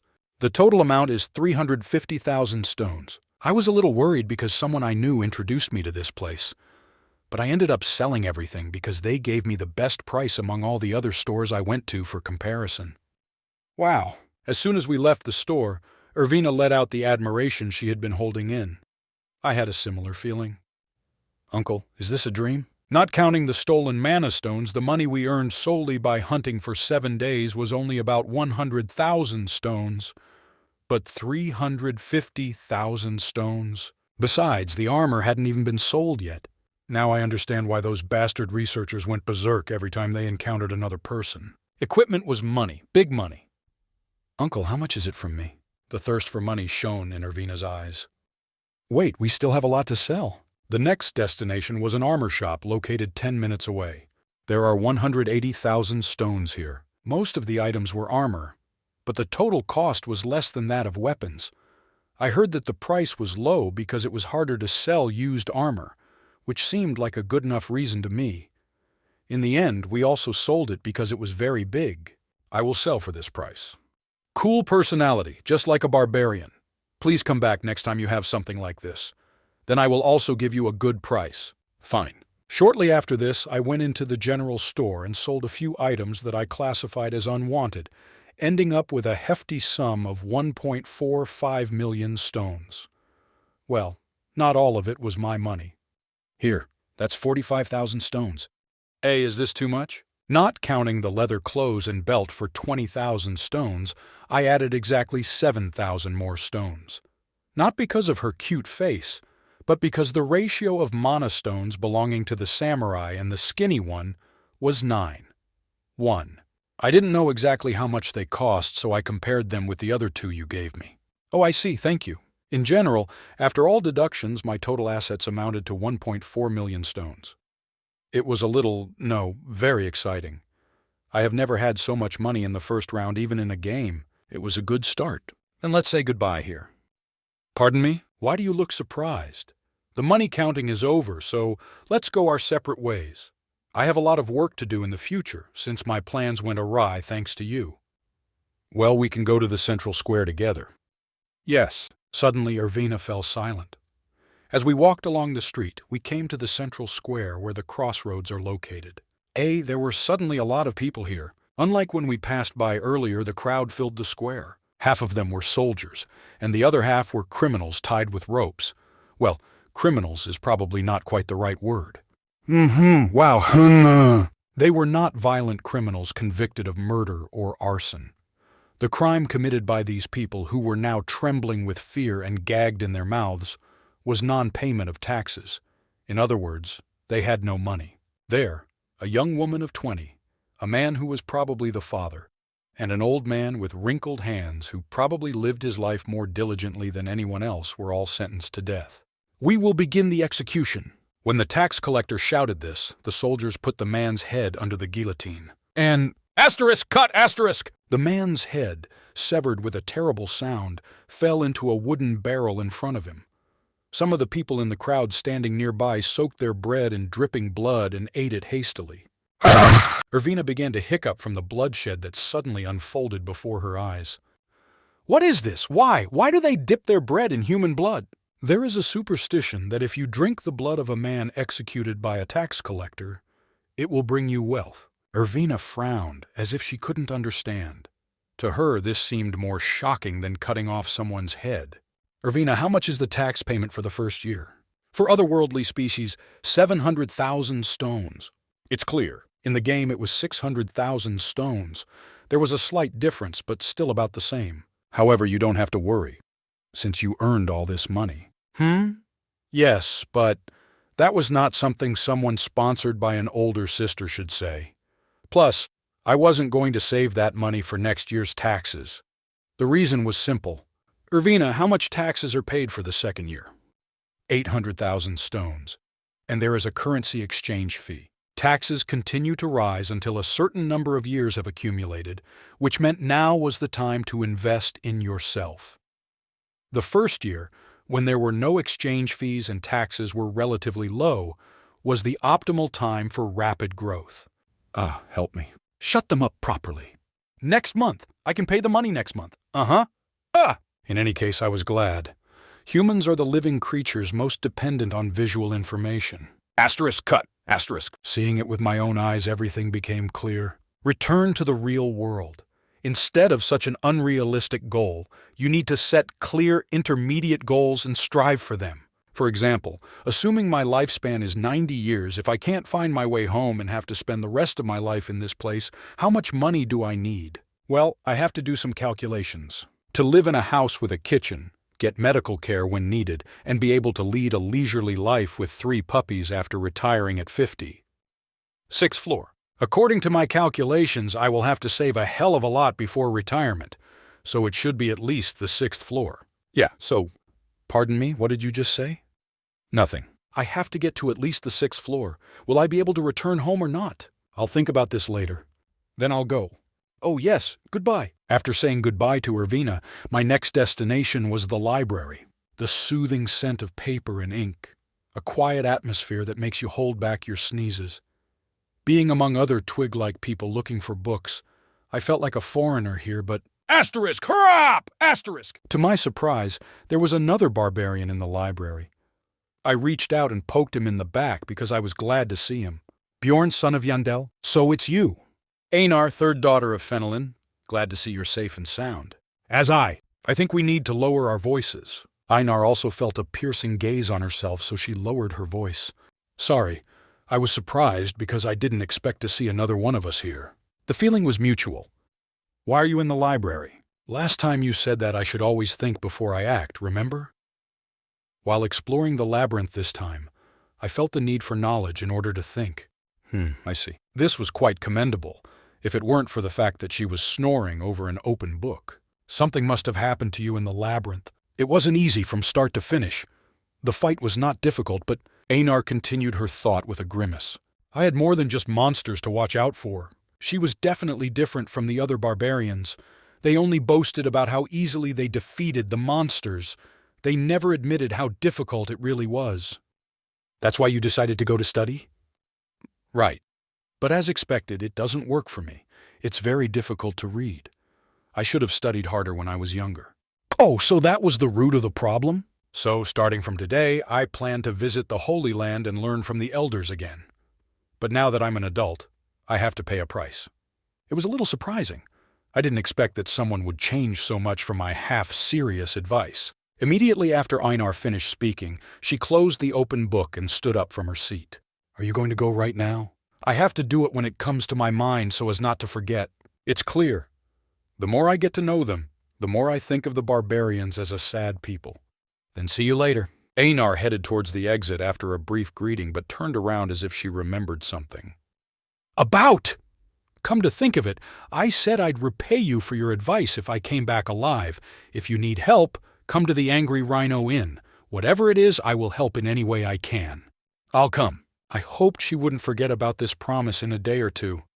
I would ask her for help very soon. After Einar left, I looked around the library for some time. It wasn't every day that you saw a building the size of the National Assembly being used entirely as a library. Even in the game, the library only showed under construction and did not allow entry. But how to find a book in such a place? I don't think you can find a location with a few keystrokes like you can nowadays. I decided to ask for help instead of wasting time trying to figure it out. When I coughed, the librarian, who had been sleeping at the desk, slowly opened her eyes. Can I help you? I'm looking for a book. It's connected to history. Parsidiev. Before I could explain what kind of book I was looking for, the sleepy-looking librarian muttered something. At the same time, a faint light entered my body. What, it's magic? Now you will find the book you are looking for by looking around. You cannot take a book from the hands of another visitor, and after reading, do not forget to put it back in its original place. When the light faded, the librarian rattled off these words like a robot and dozed off again. "Who is this girl?" I didn't want to wake her again, so I wandered around the library as instructed. At the same time, here and there I came across books that seemed to attract me to themselves, slowly, but I realized what kind of magic it was. Demons, history, labyrinths, explorers, essences, and much more. As the keywords in my head changed, so did the books that called to me. What is this convenient magic? With magic like that, I could understand why there was only one librarian. Compared to the size of the library, there were almost no visitors in it.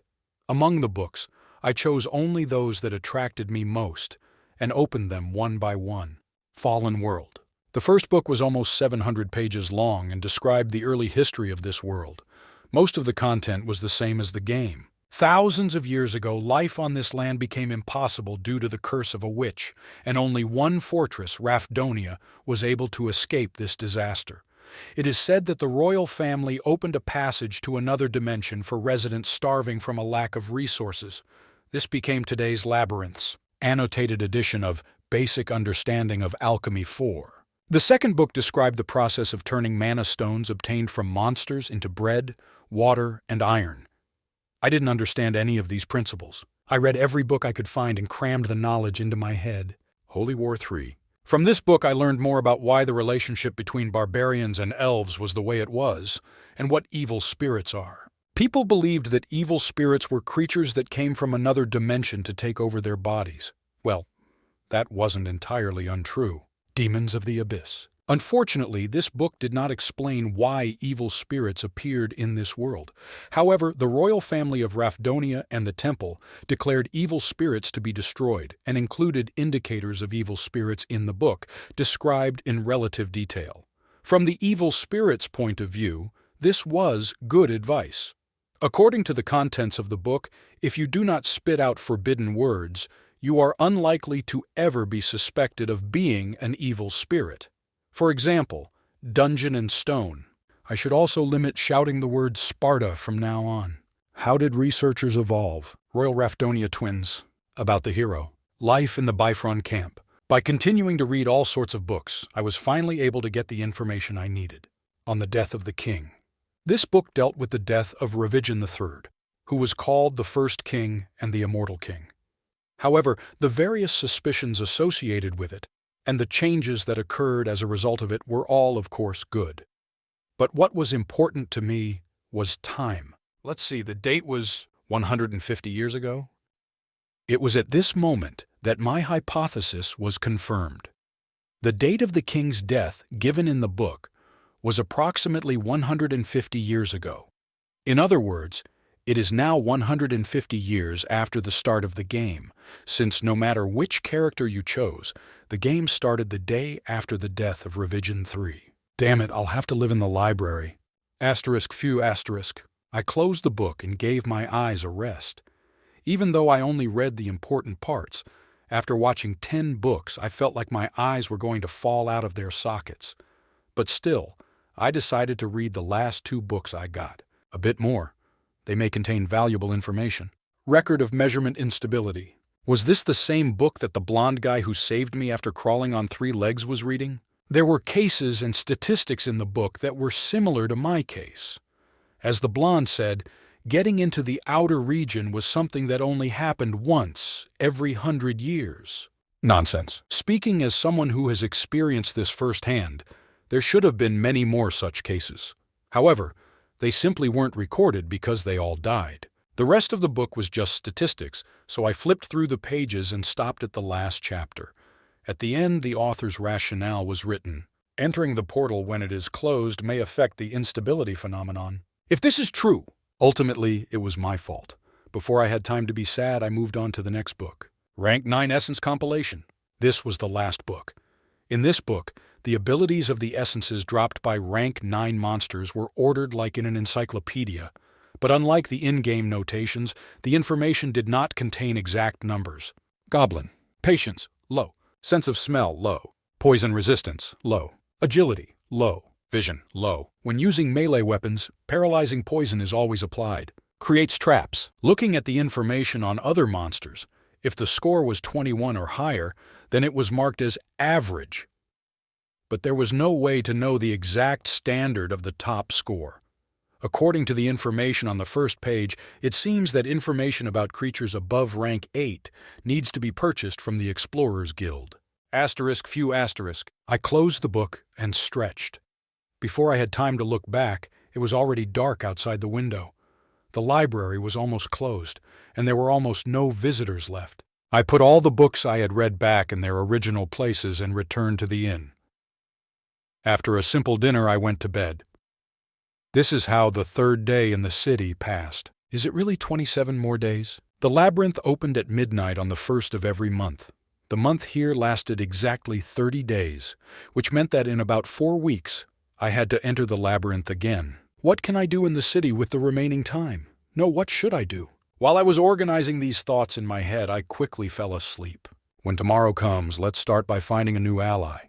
Uncle, come on, get up! Irvina came and knocked on my door first thing in the morning. Her excited voice is one thing, but why the hell did she come here? She probably didn't come to say that she would follow me instead of her sister. To be honest, I already thought that we would not see each other again. What's happened? Look, I managed to sign a contract. As soon as the door opened, Irvina began to spit out words. Contract? Oh, did you eat the spiritual stone? Spiritual stones were items that allowed elves to make contracts with spirits of different attributes. That is, if they were lucky. Yes, yesterday after you left, I successfully made a contract with a new spirit. Lucky you. Spiritual stones cost about 150,000 stones in the game. The success rate was only 10%. It was probably the same as putting all her earnings on the line, but she succeeded. Yes, I used the ones my sister bought for me, and after 10 tries, it worked. Damn, is she here to make fun of me? As a barbarian who inherited only this body, I felt left out. When we first met, I thought she was a pathetic girl who needed to be taken care of, but it turns out she was born with a silver spoon in her mouth. Perhaps her sister also gave her a bow and arrows. Anyway, it looks like you made a pact with the wind spirit. Yes, I'm lucky in many ways. After all, fire and wind go well together. Okay, let's cancel the call first, I said with a sigh. I'd be lying if I said I wasn't jealous, but for a completely different reason. Pardon me, but I didn't even show it to you properly. Are you going to make a bigger mess here? Sorry. Only then did the raging wind calm down. Why did I have to wake up in such a mess? I frowned, and Irvina, who was overjoyed, began to understand my reaction. Maybe I should clean up. I didn't know why this was a question. Were you going to make me take it away? When I nodded, Irvina quickly tidied up the room. Surprisingly, it took less than 10 minutes. She said she was good at washing and cleaning, and that turned out to be true. There was not a single unnecessary movement, like the master in the martial arts novel. Maybe I should clean up some more. I'll clean up some more. No, it's enough. To be honest, I doubted whether it was possible to tidy up the room anymore. For some reason, it seemed cleaner now than when I first entered the room. Well done. Let me give you a carrot. I also have a request for later. Looks like I haven't said that yet. Congratulations on signing with your new spirit. Hey, thanks. Did you have breakfast? Not yet. We went down to the first floor to eat and talk. What can you do with the wind spirit? Change the flight path of an arrow that is already drawn, or send it much faster, and the like. Compared to what I expected, this was a very simple and straightforward effect. Was it really impossible to rotate the arrows to increase penetration, or to muffle the sound of the shot? If this were possible, her combat power would increase even more. I didn't think about it, but it should be possible. What is this tone of voice? It gets on my nerves. In any case, it's good that you're here. When you're done eating, let's go back upstairs. Pardon me, for what? We need to do something in the room. Irvina tilted her head. She looked like she had no idea what I was talking about. You didn't think that you repaid all your debt last time? Sorry, is not it so? How naive. I locked the door so that no one could enter and sat Irvina on the bed. Now use your abilities. Any difficulties using the ability, how long it took to use it again, what weaknesses were hidden in the invisibility ability, etc. There was a whole bunch of things I needed to know. Good job, you can go. Goodbye! Irvina did not refuse and quickly got ready to leave. It looks like the half a day I spent studying her abilities went down the drain.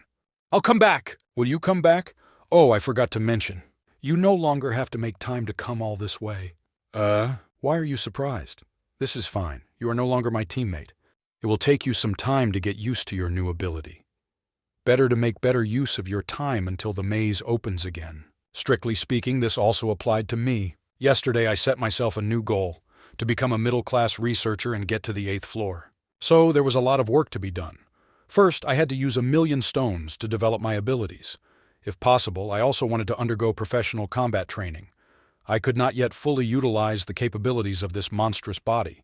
In addition, I needed to acquire local savvy and knowledge of the world by reading more books and spend as much time wandering around the city as possible to acclimate to its prices and culture. In short, there was no reason for me to fool around with Irvina. Yes, this is true. You said that you have a younger brother or sister. You should spend time with them because in 3 weeks you will return to the maze. Right.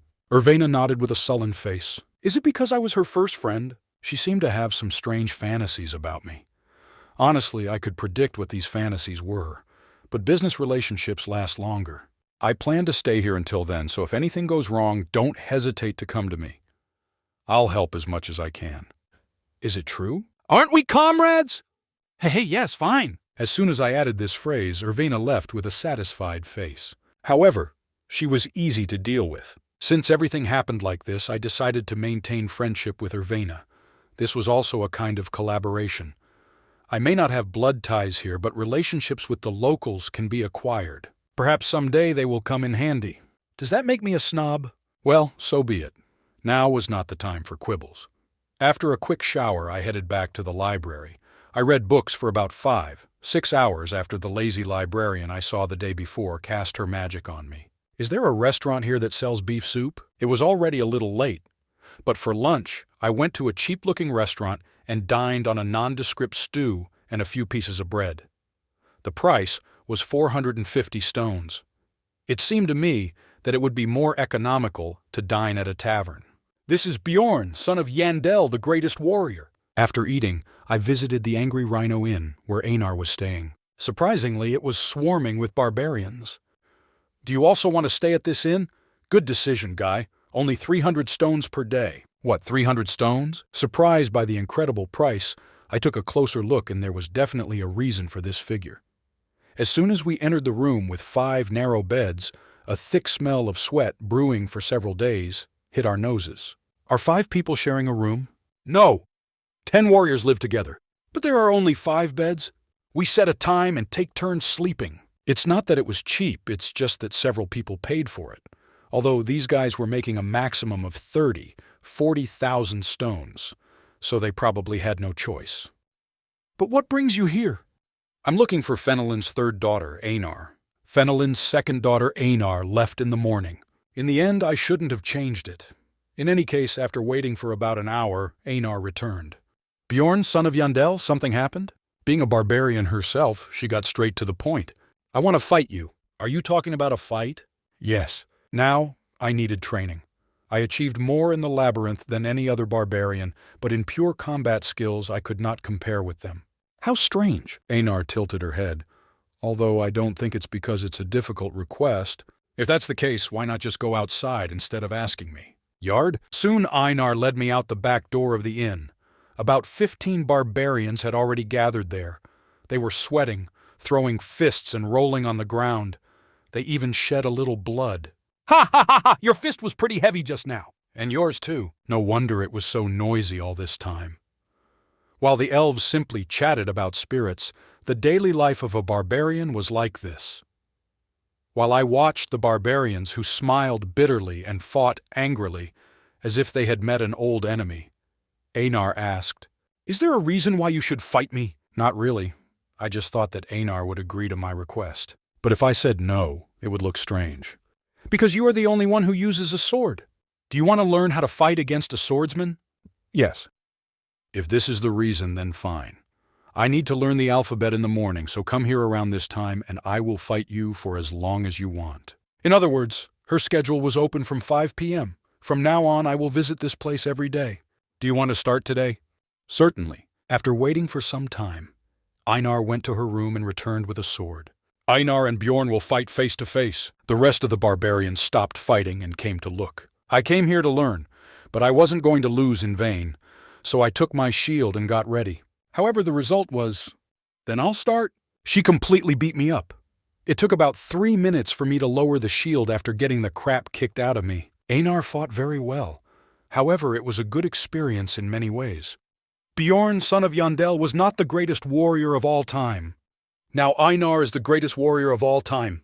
Those are the bastards. How many more hits have I taken since then? Soon the sky darkened. Do you want more? I'd like to take a break sometime. No, today's fight will end here. The rest of the barbarians had already left the courtyard. After much thought, I made a decision. Einar. What's happened? Einar walked towards the building, then stopped and stretched. Are you planning to enter the labyrinth alone next time? Yes, I don't have enough money to put together a team. This time I want to try to go to the second floor if possible. And again I realized how harsh these barbarians are. Compass and torch. With these two things they could advance to the second floor. But they earned money to buy supplies on the first run, and with this money they immediately tried to move to the next floor. Won't it be difficult alone? I have no choice. No choice, Perhaps it was for this reason that the lower floor was crowded with only people. The otherworldly races, whose taxes were several times higher than those of humans, could not pay their annual taxes simply by working on the first and second floors. This was clear from my fellow barbarians. The guy who made the most of them all made just over 40,000 gems. If I'm lucky, maybe I can even meet other barbarians on the first floor and form a team. It's clear. So what did you want to say? As my thought grew longer, Einar immediately got down to business. Like a barbarian, I said it straight. Einar, would you like to become my comrade? Comrade? I will cover the costs of creating a team. I felt this after fighting her several times today. Einar was strong. From what others said, it seemed like she was at the top of the class among the barbarians. Besides everything else, she was quite smart. Thanks for the offer, but why me? After all, I needed a teammate. Finding a knight companion every night was hard work, and having a partner increased profits. However, Einar not only had strong fighting power, but also had the advantage of not having to worry about betrayal due to the nature of the barbarians.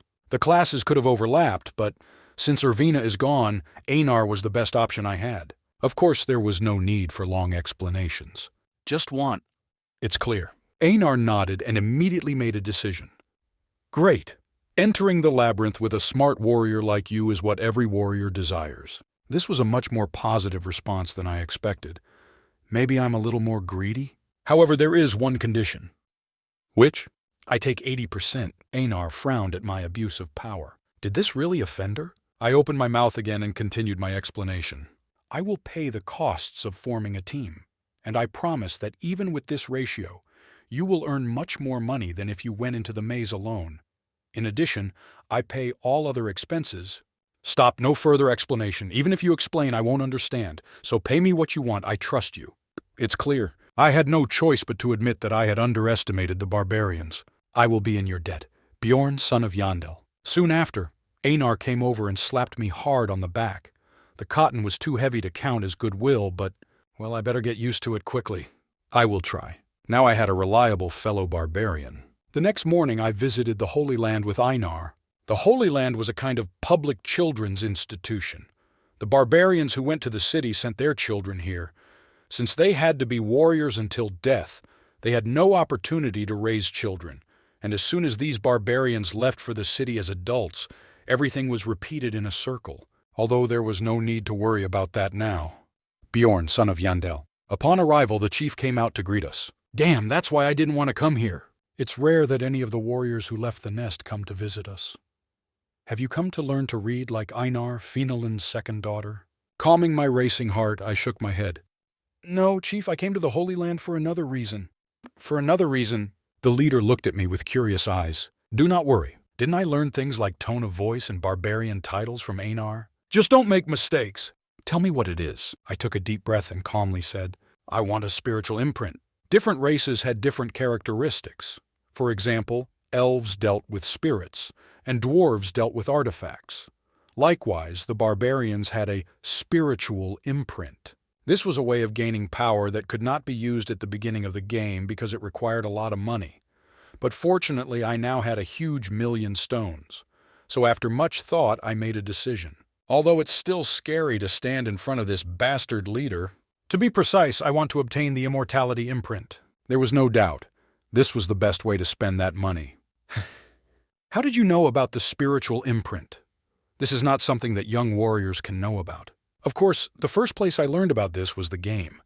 It is impossible for a professional gamer like me not to know about such a basic thing. So I said frankly, I read this in a book. There was nothing to confess because I had already confirmed that this information could easily be found in books in the library. The book says that the spiritual imprint was very helpful in the fight against the elves during the War of the Sacred Relics. Breaking out into laughter, the leader interrupted my words. Honestly, it was scary as hell, but I didn't wet myself because the laughter sounded quite joyful. Have you read the book? How funny! Both Einar and you to see two strange students appear at the same time. Fortunately, in the eyes of the leader, we were just young barbarians, full of desire to learn. If the contents of the book are true, I want to obtain this secret art. Of course, I have no reason to refuse a spiritual imprint if a warrior demands it. But, young warrior, there is a problem. Problem? It costs a lot of money. Damn, I got scared out of nowhere.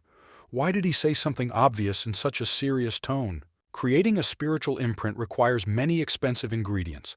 The problem with higher-end prints wasn't the money, but the fact that if the ingredients weren't available, you had to do a lot to get them. Ha ha ha ha!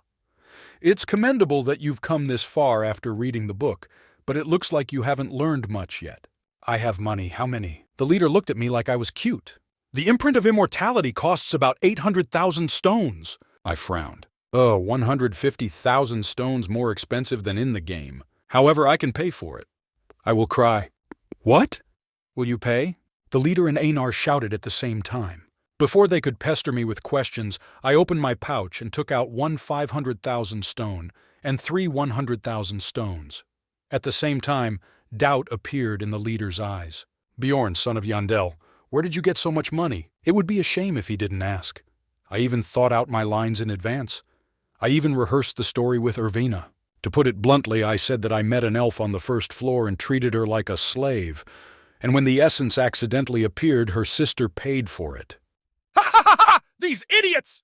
You will be the first to rob these cunning ferns. Bjorn, son of Yandel. The barbarians liked this story more than I expected. Not only Einar and the leader of the tribe, but also the elders who were far away came up and laughed. Are there really so many hard feelings between them? Ha ha ha ha ha. I don't know how long it's been since I laughed so much. Soon the leader took 600,000 stones from my hands. Oh, I'm sure he just said 800,000 stones. As I bowed my head, the leader touched my shoulder. My gift for a young warrior who has shown outstanding qualities. It felt like my shoulder was dislocated, but the reward was nice. Damn, 200,000 stones in one word? Our leader's character was as hot-tempered as that of all barbarians. I screamed with all my heart. From now on, I will try to become a better warrior by growing more ferns around my finger that come my way. Looking forward to it. Bjorn, son of Yandel, young warrior. What does it mean, the more you look, the more attractive you become? Gradually, I began to like the barbarians. Spiritual imprint was a kind of enhancement technique. Its principle was that it endowed the body with a special ability by infusing it with the spirit present in the magic ingredient. For the same reason, all barbarians were covered with tattoos. I think I read that they had to be tattooed in infancy, while they had a relatively pure soul in order for the outline of the soul to be visible as an adult. It was definitely context. I'll give you one more chance to think about it. If you choose this path, you will not be able to obtain the imprint of the other path. Will you still do it? Certainly. I knew about all the other paths, so I couldn't change my mind. The top-level immortality imprint was the core of my leveling up method, and even without it, all of the immortality imprint's abilities were basically high-impact abilities. It looks like the elders have also arrived, so it's time for you to go. I went. After Einar left, the leader took me to the shaman's tent. And then the ritual officially began. Your chain is pretty clean. If you continue to keep your heart pure, the spirit will give you great strength in the future. The blindfolded shaman spoke words I couldn't understand and poked the needle into the tattoo on my upper body. And... don't hold back, young warrior. You can scream. Everyone does it. Ah! The feeling was as if pain, 10 times stronger than from the potion, had overcome my body. Damn it. I thought it was a regular tattoo. Do I really have to experience this pain every time I ascend to a higher path? Okay, it's over. I'm tired, so you can go. By the time the shaman said the words I was waiting for, it was already dark outside. The tribal leader who had brought me here was nowhere to be seen. Thank you. This is the first time a warrior thanks a shaman, he chuckled. Did I do something wrong? I didn't know, but I left the tent before he could suspect anything. You have activated Imprint of Immortality, Stage 1. Natural regeneration has increased significantly. Your constitution score has increased by 20. Although I was mentally exhausted, strangely my body was full of energy. Was it fortitude? It was a very strange feeling. I almost felt an unknown force in my body. I'll have to check this in more detail later. Open the door! Leaving the Holy Land and returning to the inn, I tested my newfound abilities several times, and then fell asleep. Another day passed and morning came. I headed back to the business district I visited with Irvina the other day. This was in order to invest the remaining 900,000 stones, thanks to the leader's discount, into himself. You came not so long ago. Do you want to sell something again? No, this time I came to buy. I needed a new weapon. I sold the hammer I got from the heart thief, along with the rest of the equipment from last time. It felt good in the hands, but the handle was too long to be used as a one-handed weapon, making it awkward to use. I want to see a one-handed club. One-handed club. As a result of the battle with Einar, I decided that this suited me better than something spicy. Weapons like swords require skill and mastery. Well, it's nothing that can't be done with enough practice, but the weapon itself would only be used in the early stages anyway, so the effectiveness was lacking. Ultimately, once I get the essence I need, I'll just focus on using the shield. The clerk scanned me and showed me a one-handed club that didn't look like a one-handed club. The lightest one seemed to be 3 times heavier than the two-handed hammer I sold. Is this a one-handed weapon? These are all one-handed clubs that barbarians prefer.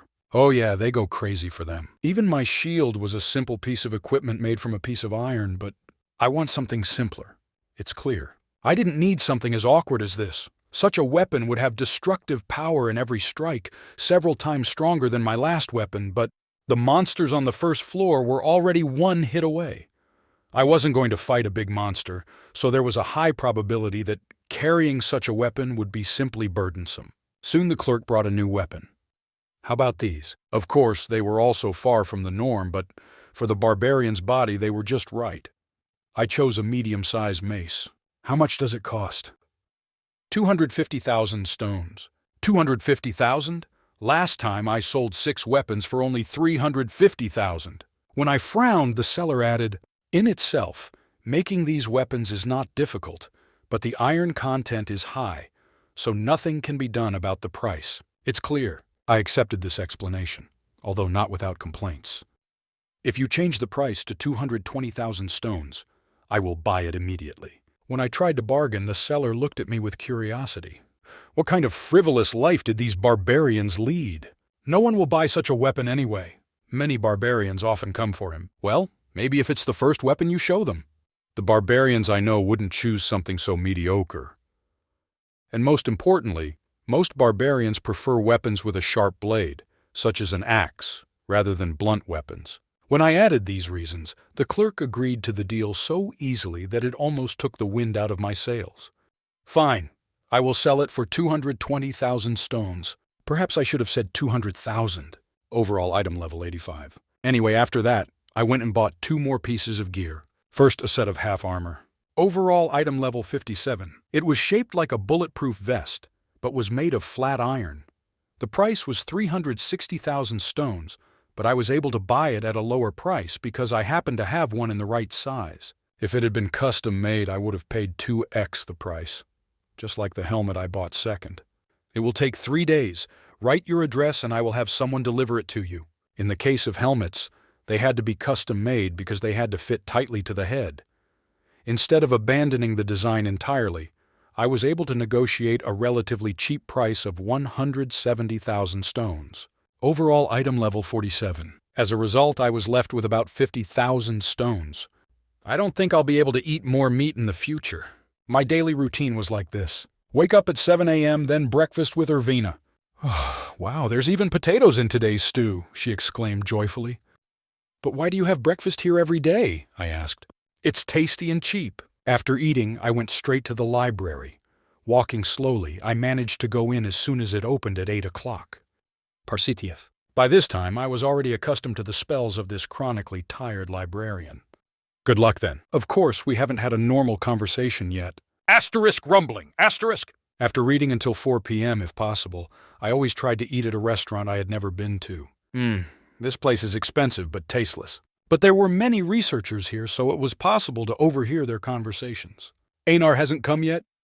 Yes, until she comes, I will resist you. After eating, I headed to the barbarian dorm, which meant I would get there around 5 p.m. Starting from the 7th day of training, I began to compete with other barbarians. Like them, I took off my outer clothing, swung my fists, strangled their cheeks, and fought furiously. Although it was far from being the systematic fighting technique I expected, fighting barbarians, whose instincts and intuition were extremely well developed, ended up helping me a lot, since I was also a barbarian. Reflexes improved slightly after repeated training. Flexibility improved slightly with repeated training. Dynamic visual acuity has increased. Constitution plummet. Now I had a better understanding of how to use this body. Bjorn Yundel's son has won! The greatest warrior! Even without the help of new equipment, I sometimes beat Einar. She was certainly skilled, but her weakness was that her fighting style was always the same. I gave her some advice about this, but it seems to have become a habit that is not easy to correct on your own. I'm tired. I'm going to sleep. Me too. A wise warrior knows when to rest. At 9 o'clock in the evening, all battles resembling real battles were over. Then I dragged my body, covered in sweat and dirt, back to the inn. By the time I finished washing, Ervina came to me again. Uncle, hurry up with your bath. The food will get cold. Fine. Not every day, but about 5 times a week we met again in the evening to eat and chat. Most of the conversation was about ordinary things, such as what Ervina was doing and how she felt that day. Aren't you tired of walking here for an hour? No, cheap and delicious food here. Cheap and tasty, she says. I didn't understand why she was here when she has an older sister who makes a lot of money. Thanks for the food.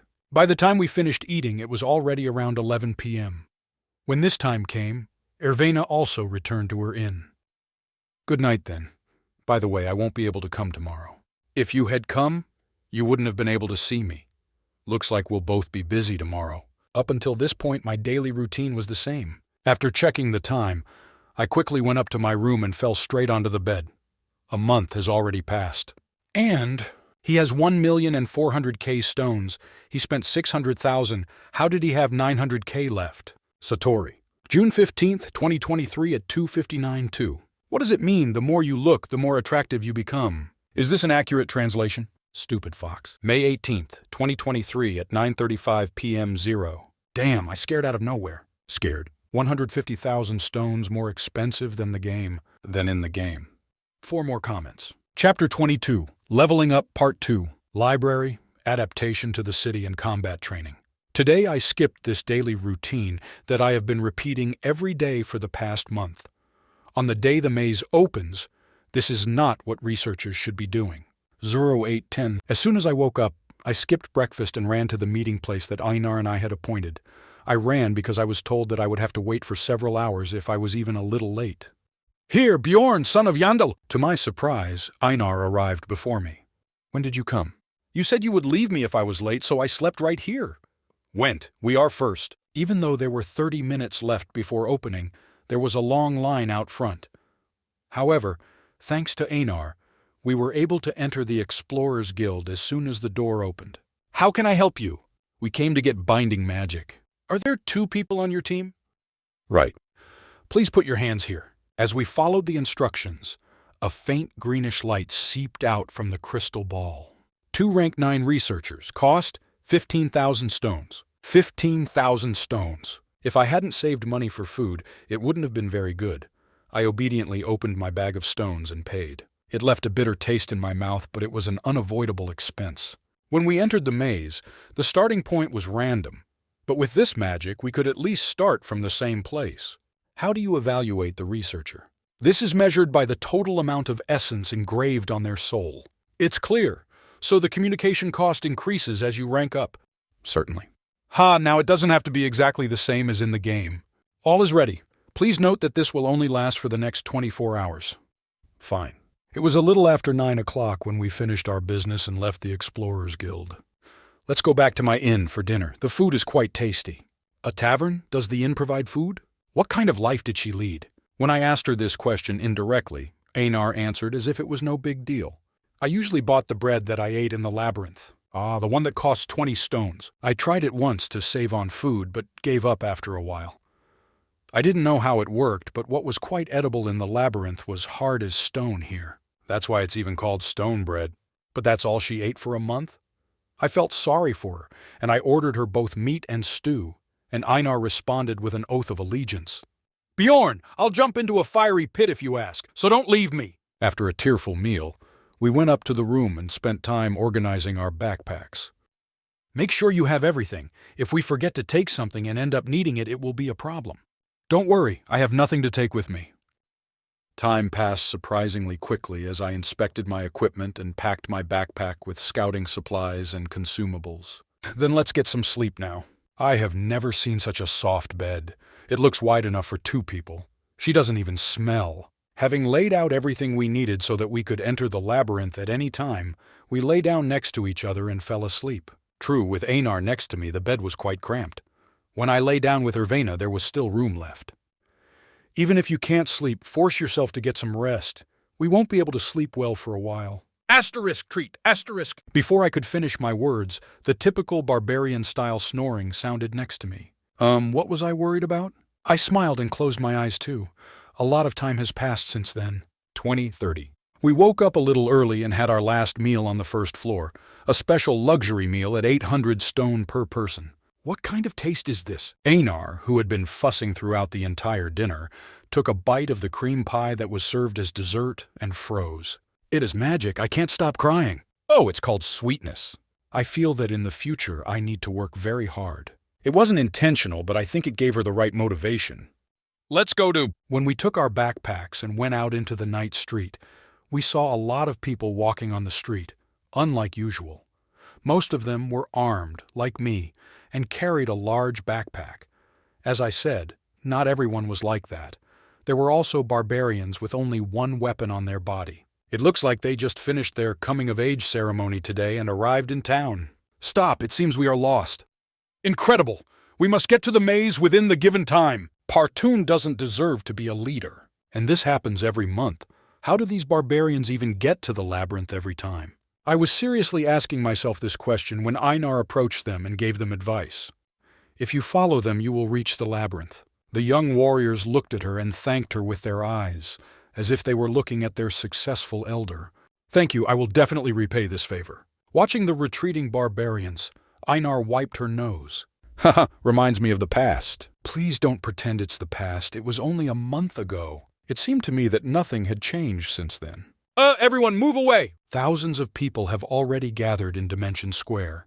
As we stood in the crowd waiting for midnight to arrive, light began to shine through from the center. Although it was small at first, the halo quickly grew into a sphere. Now you can enter. As the guide shouted this, the explorers around them quickly rushed into the portal. I took Einar to the side to avoid the crowd. Bjorn, shouldn't we come in? Just wait. The sea of researchers gathered in the square was disappearing by the dozen with every second. But the square was still crowded with other explorers who kept arriving on time, one after another.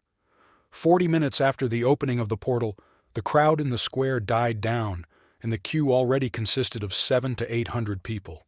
Isn't it time for us to come in? The portal, which has already absorbed tens of thousands of researchers, has become smaller in size. But I continued to wait. Einar also read my expression and spoke in a different tone. Bjorn, what are you waiting for? That's a pretty long explanation.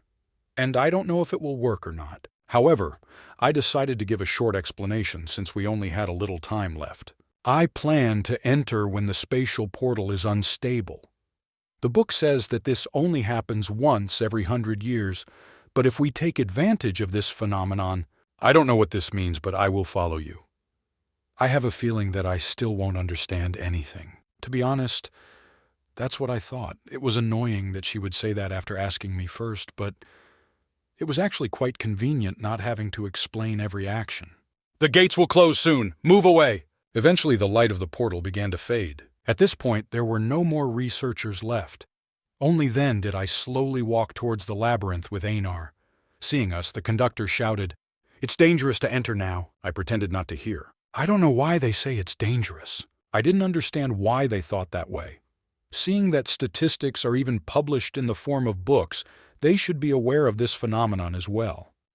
Be Bjorn. That authorized person says it's dangerous. We must move away. Why doesn't anyone use this? A flash of light obscured my eyes, and when I opened them again, I was greeted by thick darkness. This meant that my plan had worked. See, I can't see ahead. You should have listened to an authoritative person. Bjorn is a fool. Einar, calm down. Einar calmed down a little when I hastily lit a torch from my backpack. What's happening? Even if I tell you, you won't understand.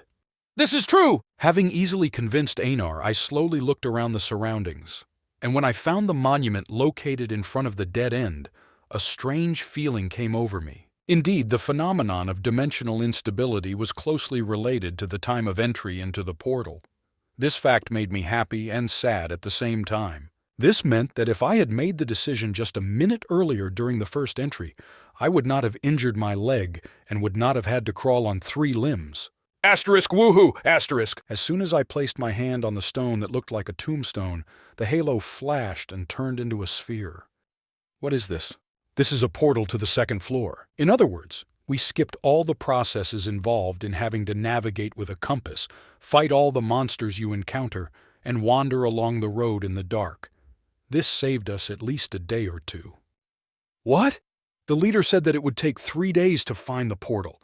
What magic did you use? Even if I tell you, you won't understand.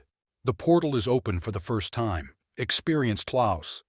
Character level increased. Spirit +10. The maximum amount of essences absorbed has increased by 1. To become a pro, you must exploit bugs. Bjorn Jandl. Level 2, new +1. Physique, 46. Spirit, 36. Special abilities, 4, new +3. Item level, 202. Total combat strength, 136.5, new +3. You have entered the Goblin Forest on the 2nd floor. After flying about 10 feet in the air, I quickly regained my balance and landed on 2 feet. Yes, I trained when I fought the barbarians. Oh! As I watched Einar fall on his butt, I realized how far I had come and began to understand Erwina's feelings when she laughed at me. Ugh, my butt is numb. It was quite funny to watch. Well, with her reflexes, she'll soon learn how to land properly. What is this? Is that a disappointed expression? Nothing. Thinking about this question, I took out my watch and set the time to 0:05. I should have done this as soon as I opened my eyes, but I forgot. However, I set it to 5 minutes so there won't be any problems. Einar, do you feel it too? What do you mean? It feels like my heart is vibrating. It felt as if something dense had entered my blood vessels and was filling my body. It had been this way since I crossed the portal, and now I felt it very clearly. What could it be? After explaining the symptoms to Einar, she quickly made a diagnosis. It looks like your greatness of soul has increased.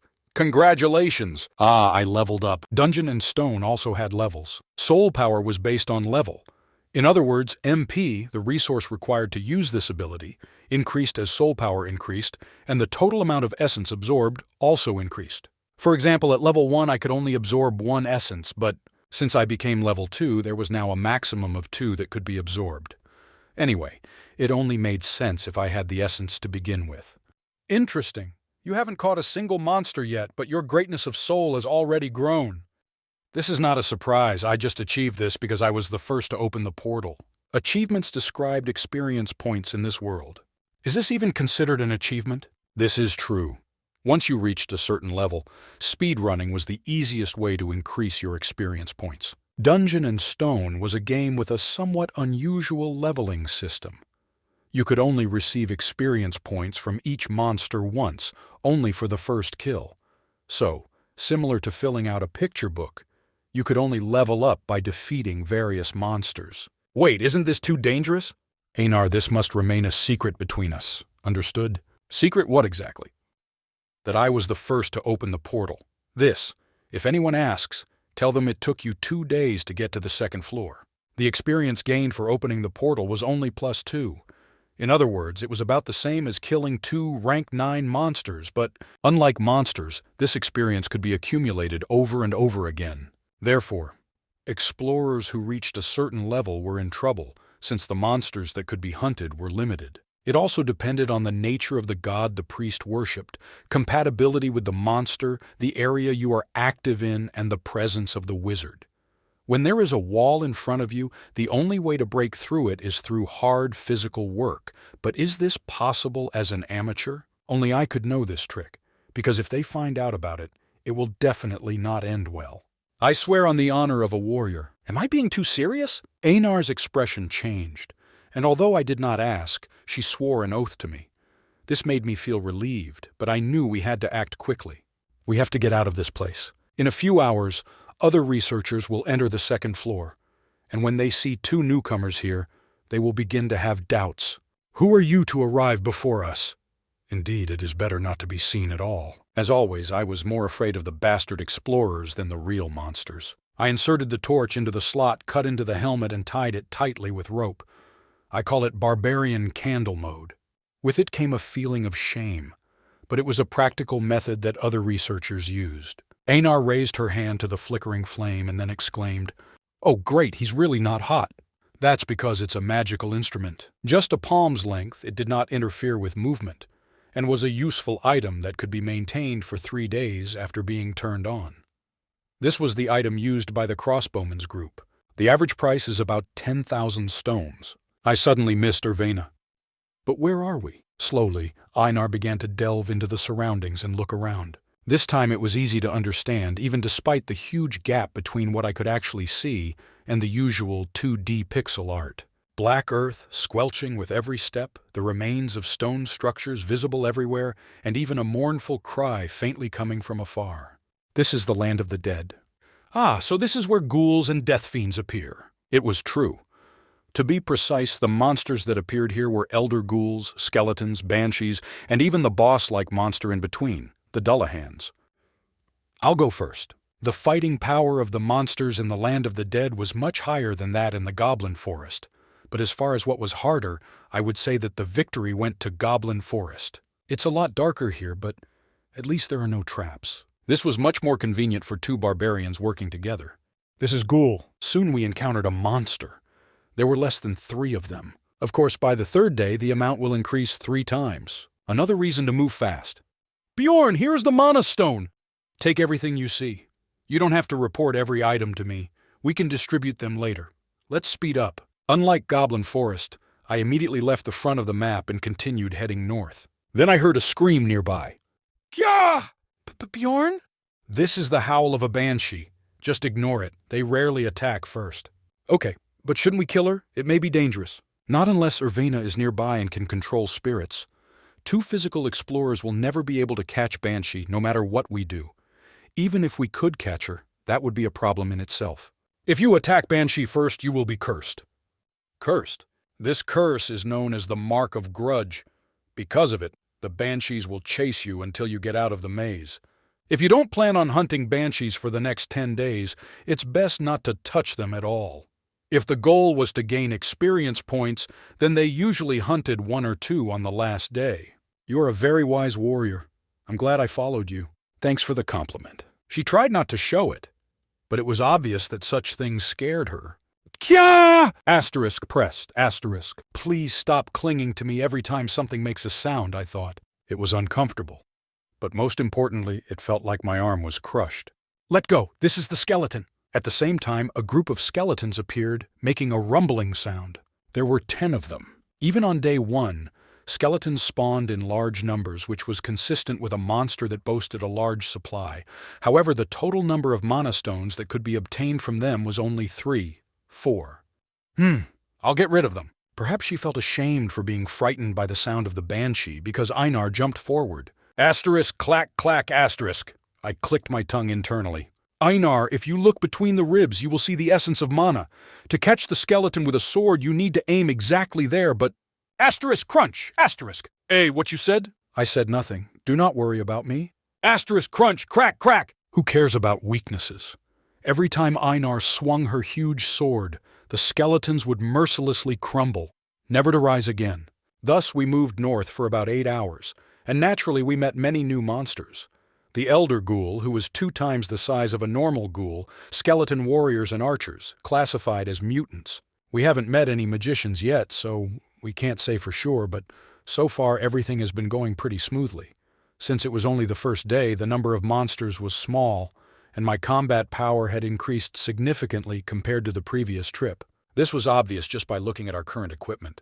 The Heartstealer's 2-handed hammer could only be used with a short grip due to its center of gravity.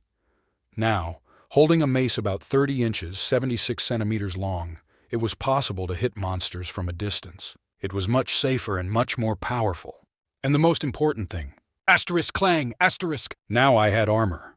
Since it's vest-shaped metal sheet armor, my forearms were exposed and defenseless, but the area I needed to protect under the shield was greatly reduced by this. As a result, I was able to fight much more decisive battles. It feels like a shackle has been taken off me. Bjorn, be careful! There's also a skeleton archer here! The iron helmet was made with a gap in the shape of the letter T, which exposed only the eyes, nose, and mouth, and protected the most important vital points of the head. Of course, he would still be dangerous if I was hit by something like a crossbow shot, but he easily deflected arrows fired from a half-broken bow. Besides, I had another barbarian with combat power similar to mine. Behera! We called upon our barbarian ancestral god, and together continued the battle, which was no different from the massacre. Asterisk smack, smack, crunch! No matter what kind of monster appeared, 10 seconds was enough to defeat the entire group. Perhaps that's why I felt a refreshing satisfaction after each battle that I didn't feel with Irvina. Is this the true taste of a barbarian? Bjorn, you're hurt. Eh? Only after Einar's words did I discover a small scratch on my forearm. However, don't worry, it will soon pass. There was no need to apply the herbs, let alone drink the potion. It's already closing. Is this the ability of spiritual imprint? The first stage of effects in Imprint of Immortality's abilities was a noticeably increased power of natural regeneration. Of course, this was nothing compared to potions. When I checked the day before, it took about a minute for the fingernail-deep cut to heal significantly. However, this alone significantly increased my survivability. Now, my stamina recovery was faster, which greatly increased my stamina. Get ready, looks like we're almost there. I told Einar to remain vigilant and we slowed down. Suddenly the terrain changed. The ground was no longer wet and hard. It wasn't even because there were mounds everywhere. The banshee's screams became even louder. Of course, the biggest difference was something else. From now on, they were top-class monsters. In other words, rank 8 monsters will appear. Bjorn, are you sure they won't attack first? Einar began grinding her teeth for some time, probably frightened by the sound of the banshee. Apparently this happened because barbarians clench their jaws when they are afraid, but I couldn't be sure. Maybe it's because I've never been so scared? Gah! As we continued to move, we heard a strange roar in the darkness. Few asterisk. Hearing it in real life made me shudder. Einar, get ready for battle. Didn't you say we don't hunt banshees? Doesn't she have ears? This is not Banshee, Fiend of Death. Among the many rank 8 monsters that had contributed greatly to raising the game's entry barrier, they were undoubtedly the most annoying bastards of all. Asterisk bam, bam, bam, bam! The sound of heavy footsteps, which I felt from afar, became louder and louder, and soon a monster appeared in front of us. Are we going to fight him? Einar asked, and before I could answer, she said, "It looks funny." Truly, I could not predict this girl. Last time she said that she was afraid of death, but how could she smile after meeting this monster? And yet she is afraid of the banshee. Asterisk boom, asterisk.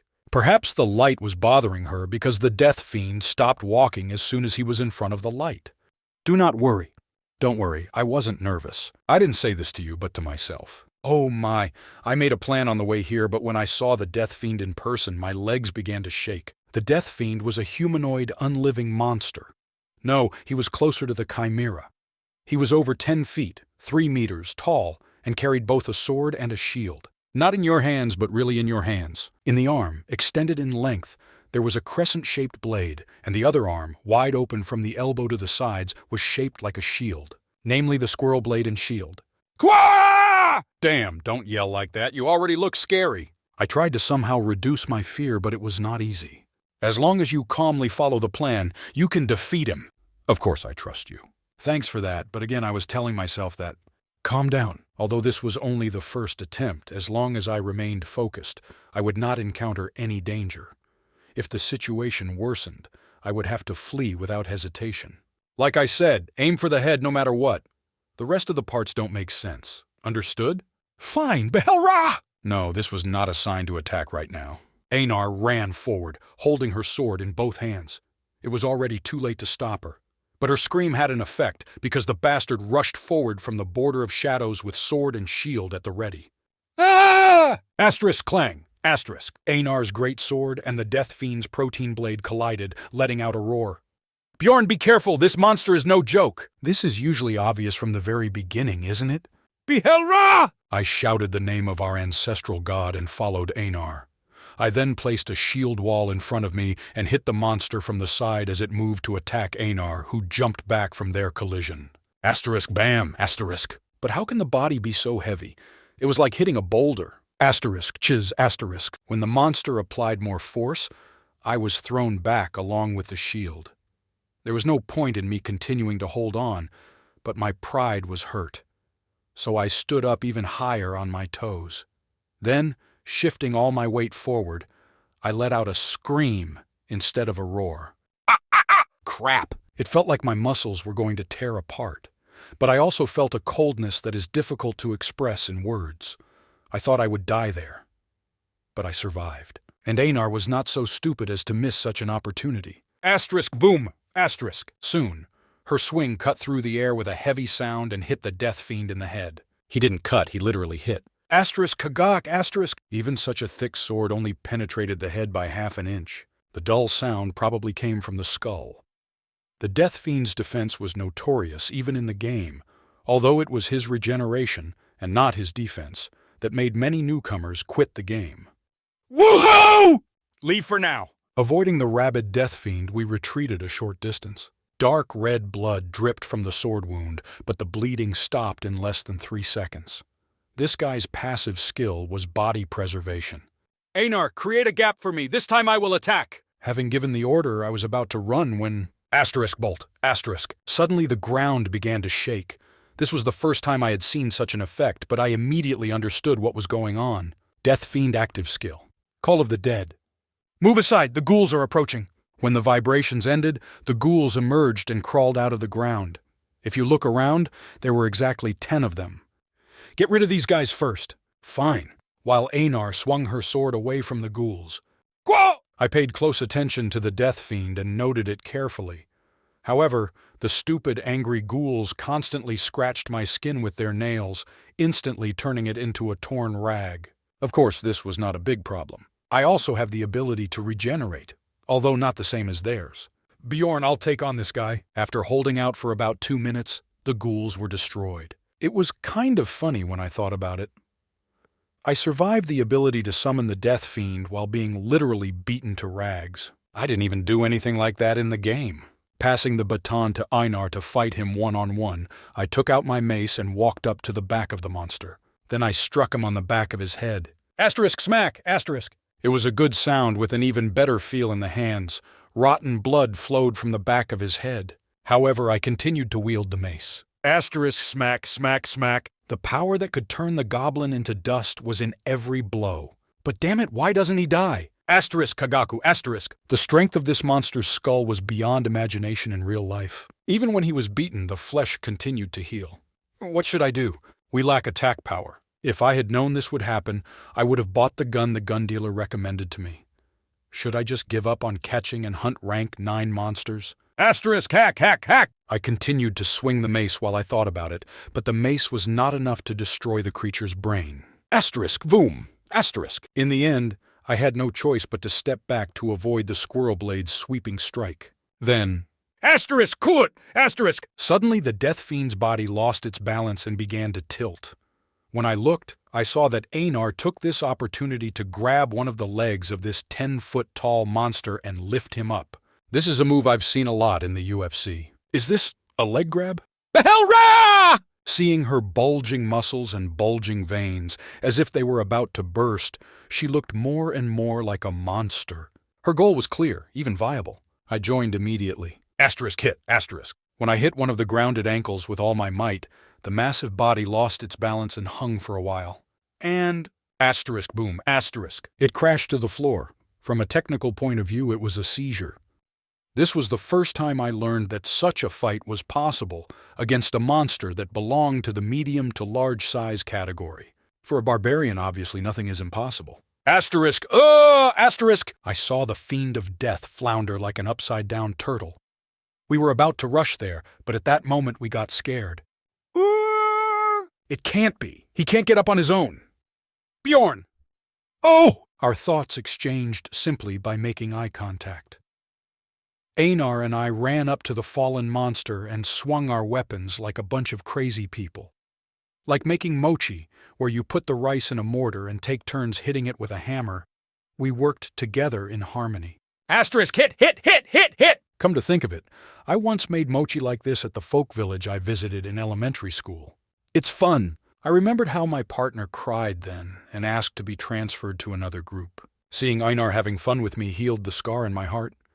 It seemed that even my soul was being cleansed.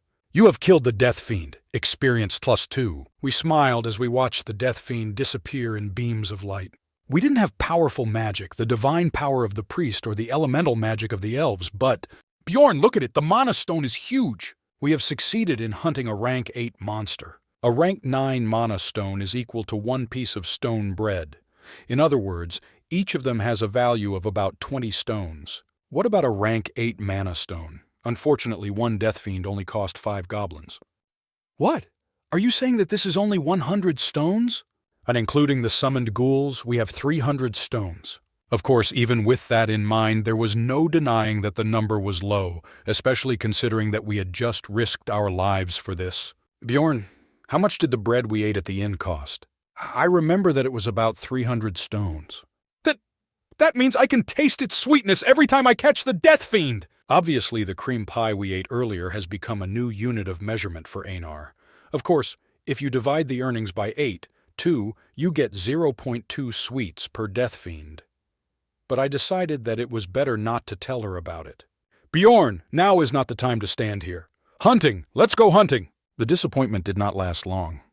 I smiled, seeing Einar showing enthusiasm again.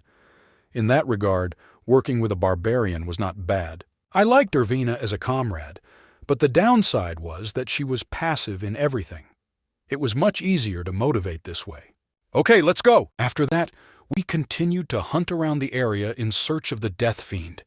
If each one took more than 20 minutes, it was almost a loss, even if we earned 300 stones, but the first attempt should always be considered an exception. Ka! Behera! Every time we encountered the Death Fiend, we shouted the name of the god of our ancestors and rushed. Then each of us grabbed a leg, lifted it up, and threw the monster to the ground. We call this strategy double barbarian throw. Asterisk, bam, asterisk. A fallen Death Fiend was easy prey. When we hit each monster's head from a distance greater than an arm's length, the monsters soon disappeared into particles of light. All this took about 3 minutes. As soon as the monsters fell to the ground, they sensed a crisis and summoned ghouls, making it difficult for us to reduce this time further. As the hunt continued, the speed at which we filled our pouches with mana stones also increased. However, we were not satisfied and accelerated the pace more and more. This was due to the fact that on the 3rd day, hunting the Death Fiend became impossible. If we hadn't gotten to the 2nd floor faster than everyone else thanks to a bug, we wouldn't have even dared to fight these guys. Usually these guys never travel alone. 2 people were possible, albeit with difficulty, but groups of 3 or 4 monsters would be difficult. 14:27. I checked the time and decided to take a break. Although the saying goes that you have to strike while it's hot, accidents always happen when you're in a hurry. Bjorn, I'm thirsty. Drink sparingly, the corpse flower will bloom only tomorrow. Corpse flower. This was the only way to replenish drinking water in the land of the dead. When the time came, flowers bloomed on the vines covering the stone fragments, inside of which water could be found if they were opened. When I told her about this, Einar frowned. Bjorn, isn't this unsanitary? To be honest, that's how it was. I heard that you can drink it, but I still didn't really want to. However, This was not something someone who slept in a 5-person room with 10 dirty people should complain about. Do you know another way? No, I'll drink this. After resting for about 20 minutes to replenish our energy, we continued hunting again. Finally, when we were about to collapse from exhaustion, we caught a total of 70 death fiends. This meant that we earned over 20,000 stones in one day. This is much better than hunting only rank 9 monsters. However, the essence I was hoping for did not appear. Cruel was not enough to describe the essence drop frequency. This is why players had to develop a method of leveling up based on what essence they dropped at the beginning of the game. But the skill of the player determined how well it turned out. In that sense, I was looking forward to it. Death Fiend Essence was one of the best essences that could be obtained in the early stages. The problem is that there is no sign of it appearing. Her active ghoul summoning skill, Call of the Dead, was honestly underwhelming, but her passive body preservation was good enough to make up for it. Of course, absorbing essence did not give the ability to regenerate like those bastards. But since my immortality imprint increased my regeneration rate, my compatibility with the essence was very high. 02:57. I listened to Einar snore, checking the time. The day had already passed, and the second was beginning. From now on, we will have to fight 2 death fiends at once, but in a way I felt relieved. At least it won't look weird if we run into other researchers. Again, I'm most afraid of explorers. Einar, get up. Oh, I didn't eat. Time to change. 3 hours per person. After resting for a total of 6 hours on the second day, we again hunted the death fiends without fail. Woohoo! 2 at once. There were 20 ghouls summoned by their active skills, but it was still worth a try. Thanks to the countless times we learned to deal with them on the first day. Asterisk, boom, asterisk. Before the creatures had time to come to their senses, I rushed forward and knocked one of them to the ground. Then we knocked the second one down. One wrong step can lead to an awkward situation. But when this happened, we ran without looking back. Einar, let's get out! About. The death fiends moved slowly and had a habit of not pursuing you if you left their territory, so it wasn't dangerous yet. Asterisk, shh, asterisk. Each battle took about 10 minutes. In fact, 3 out of 10 attempts failed. But since we managed to catch 2 at once, the profit in the end was the same as on the first day. On the first day, even searching for monsters took quite a lot of time. However, in the late afternoon of day 2, groups of 3 began to appear from time to time. And over time, the frequency of encounters also increased. We need to leave this place as soon as possible. A wise warrior knows when to retreat. As the second day came to an end, we left the realm of the death fiends, and with it, all our regrets. We then returned to the sticky mud field and found a suitable campsite. Around then, we met a group of other researchers for the first time. It was a group of 3 people, and they were wandering around in the dark, relying on a torch, just like us. But it was only when we got within 10 yards that we could see each other. Einar said coldly, "What are you looking at? If you have no business here, get out." Excuse us. The group passed us and disappeared into the darkness again. It was quite interesting. Asterisk, top asterisk. They only walked 20 steps forward, and the sound of their footsteps was still faintly audible. But the light of the torch they were holding in their hands was no longer visible. So this is what it means when they say that most floors of the labyrinth absorb all the light. The brightness of the torch seemed almost impossible to see with the naked eye, even though it was only 10 yards away. While I was thinking about this phenomenon, "Bjorn, we have to move," Einar spoke forcefully. "They know where we are. Walls are convenient, but it would still be safer to find a new camp." Indeed, she was right. I thought about this too. However, I couldn't adjust to it. "Who is this girl?" Snarls at other researchers to get out. It's like she suddenly changed personality. "Bjorn, people can't be trusted." "Agree." Now that I think about it, Einar and I have one more thing in common besides the fact that we are both barbarians. Distrust of people. It seems that something happened to her during the last expedition too. I'll have to ask about this later.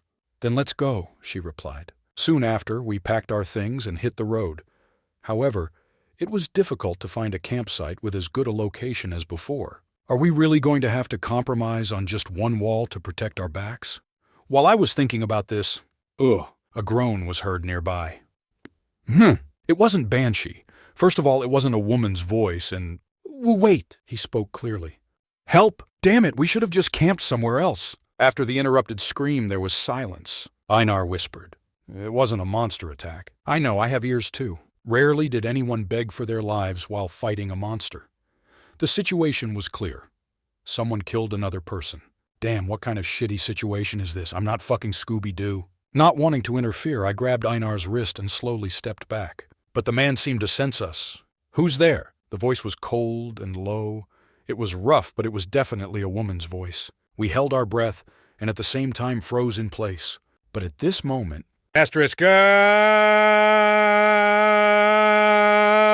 boom, boom. What looked like a flare shot up into the sky, softly illuminating an area within a radius of about 50 yards.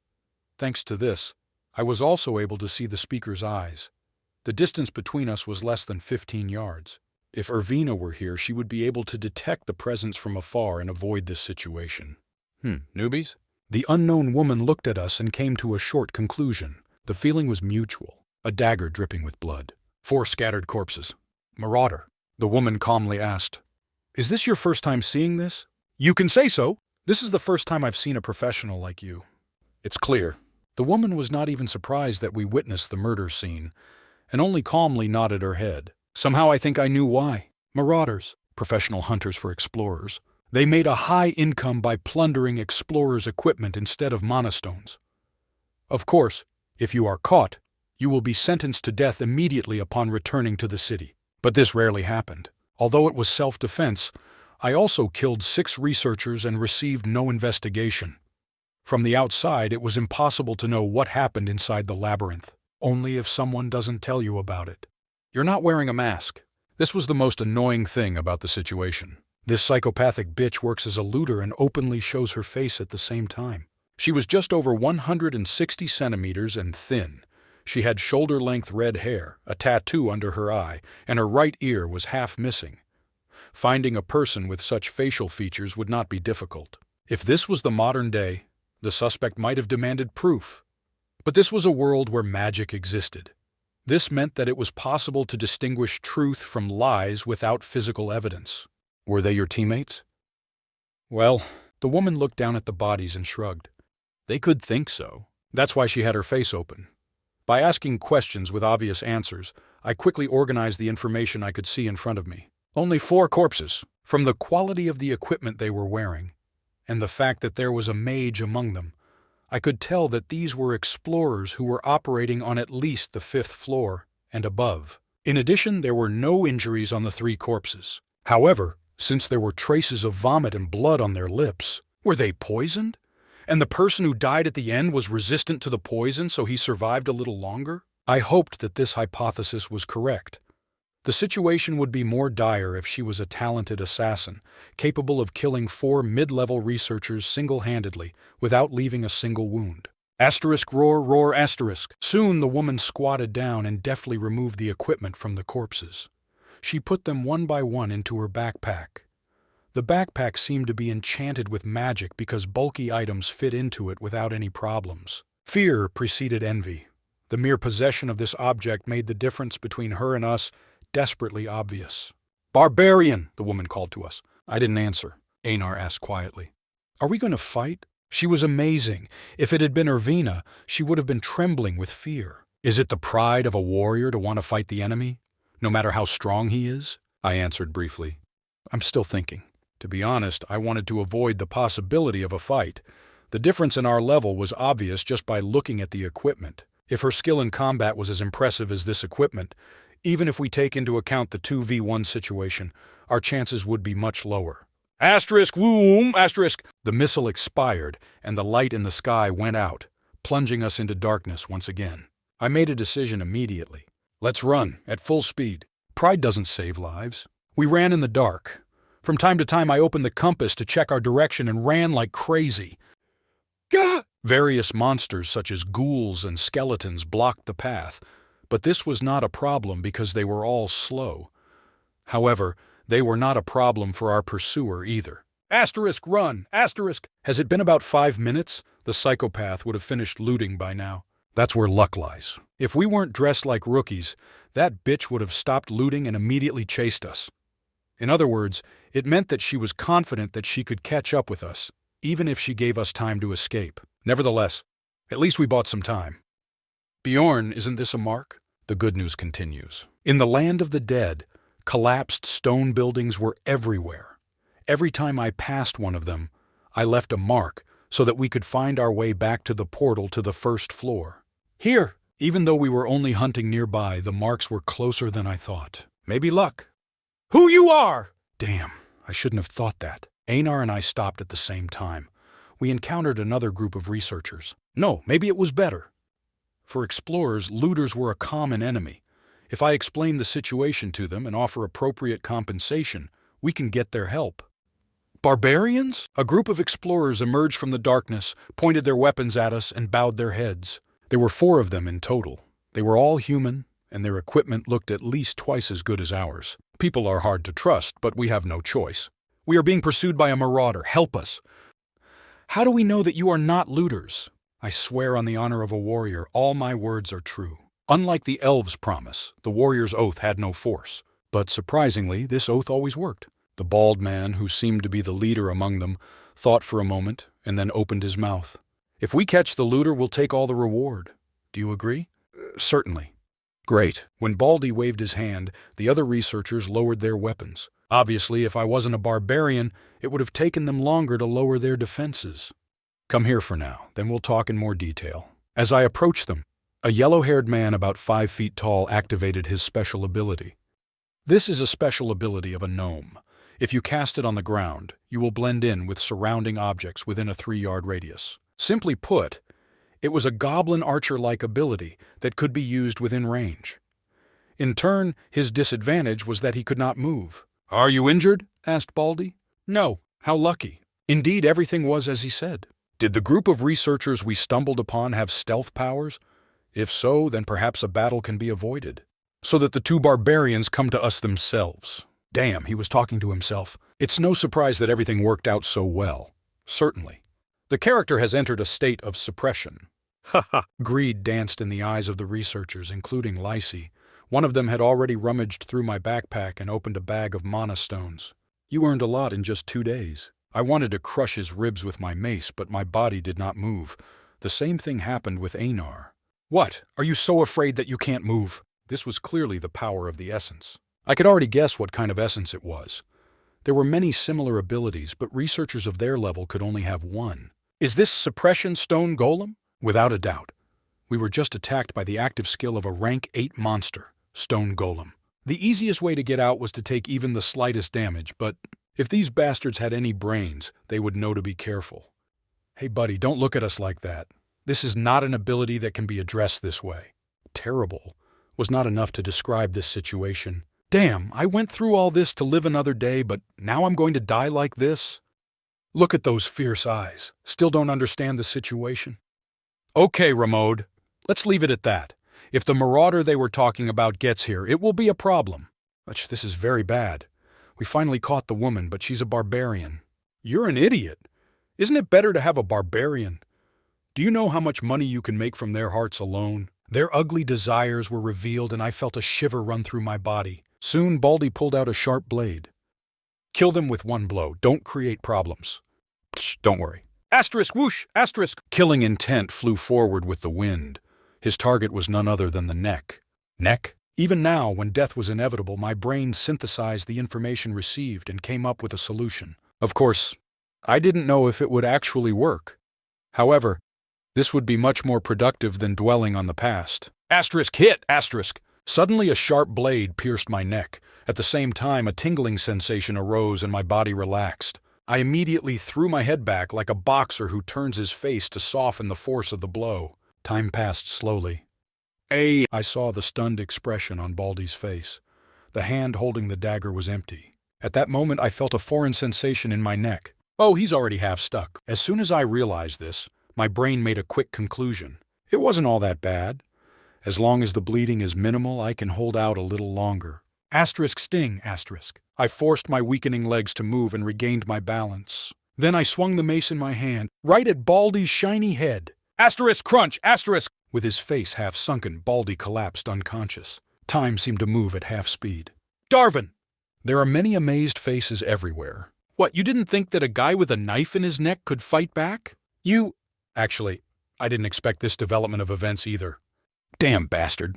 Something kept oozing from my throat. My body began to lose all strength and the light began to blur. I am shocked. Everything was tingling from my toes to my head.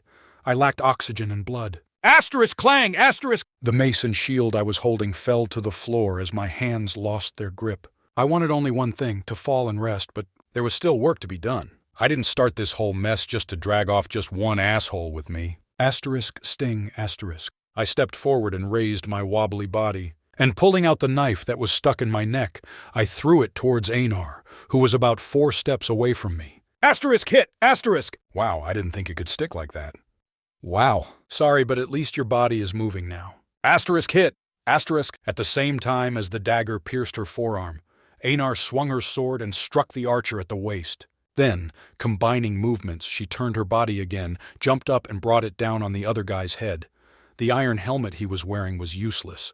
Asterisk crunch! Asterisk! Blood dripped from the helmet, which had been turned into scrap metal. What the hell? Yellow-haired, who was further away, saw this and immediately started running. It was a quick decision, just like the goblin. Bjorn! Einar, who had finished clearing the surroundings, rushed to me and knelt down. Phew, then I can leave the rest to you. Bjorn! Einar hugged me and called me by name in a sad voice. It was as if she was hugging a dead man. Feeling somewhat ominous, I forced my eyes open and said, Zah. Fine, I will avenge you. No, never mind. Achievement. Condition. Health falls below 0.1%. Reward, spirit attribute +1. I used my last strength to open my mouth. Potion. Damn, don't let me die. Bjorn Yandel, level 2. Physique, 46. Spirit, 39, new +3. Special abilities, 4. Item level, 202. Total combat power, 139.5, new +3. Asterisk. Asterisk. When the hole in my neck began to heal, it was accompanied by pain. But I was happy. I clearly felt life returning to my dead body. The burning pain awakened my consciousness, which had been dulled. I'm alive. I really thought I would cross the river Styx this time. It's a good thing I didn't do anything else with the 1.4 million stones and got the immortality imprint first. If it weren't for this, I would have been dead a long time ago. Einar, are you okay? Equipment. First get their equipment. As soon as I had the strength to speak, I gave instructions to Einar. After that, I forced myself to stand up and threw the remaining potion down my throat. Asterisk gulp asterisk. It's all money, but nothing can be done. Even if the wound on my neck seemed to be healing, I could not tell what was happening inside. I also didn't know how much damage was done to my brain as a result of what had just happened. Therefore, it was better to take precautions in advance. Ugh. In fact, soon a tingling sensation began in the back of my head. Considering the intensity of the pain, it did not seem serious, but if left unattended, it could lead to a serious problem. Let me check. Equipment? I grabbed everything I saw. In this case, when I nodded, Einar lifted my chin and carefully examined the wound. There will be a scar. It was strange, Irvina once said the same thing, but the feelings were completely different. Amazing. You will be the only barbarian with a scar from a pierced neck. Does it look like a medal in her eyes? True. No matter how long barbarians lived like savages, surviving a stab in the neck was probably rare. What's next? Einar asked about our future plans. This woke me up too. Just a few moments ago I walked on the line between life and death, but nothing was decided. How much time has passed? Maximum, about 5 minutes. 5 minutes. On the contrary, meeting these bastards only made the situation worse. How stupid of me. No matter how urgent things are, I should know better than to ask research bastards for help. Anyway, let's regret it later. Which way did that guy run away? In that direction. I led Einar and moved in the direction where Yellow-haired ran away. Although the ground was muddy, there were no tracks left, so it was impossible to track him. But as expected. Where are you? Not too far away I could see yellow hair. Since it's so dark here, how far could he have gone? Perhaps, while running, he hit his head on the rubble of a building, fell to the floor, and lost consciousness. Removing anything that could have been a weapon, I stomped on his back to bring him to his senses, letting his yellow hair fall into his face. Hick, have mercy! Compared to before, this was a very polite attitude. Previously, he complained that the woman they accidentally caught was a barbarian, but now... Ah! Einar grabbed the man by the neck and easily lifted him with one hand. Yellowhair's build was so small that his feet didn't touch the ground. He began to choke. Seeing him being strangled instead of sympathizing, I thought, good riddance. This is why you should always aim for the head and not the neck. If it hit, then no matter the potions or my immortality imprint, I would be helpless. Einar, let him go. Despite her doubts about my instructions, Einar released her hand. I walked up to the guy lying on the ground and spoke into his ear. Use your strength if you want to live. That was the only reason I didn't immediately rip that yellow rat's head off. The power of the dwarves that this guy possessed. I need her right now. I use it.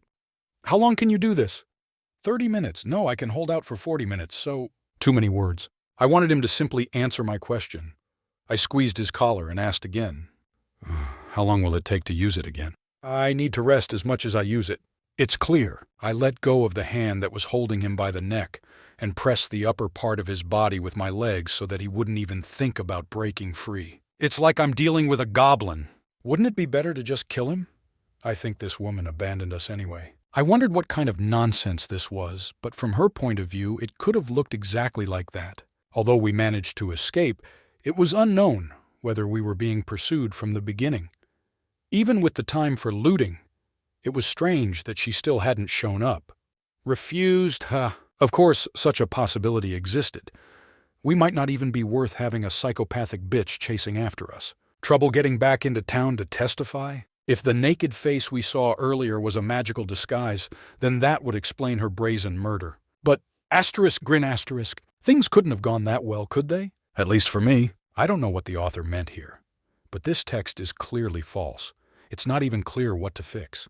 The oaths of warriors, as I understand it, are as unshakable as those of the elves. And there is nothing surprising in the fact that everyone believes them.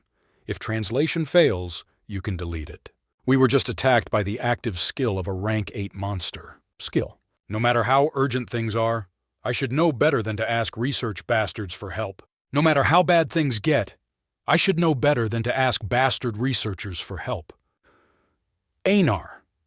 When something happens, always think about the worst-case scenario first.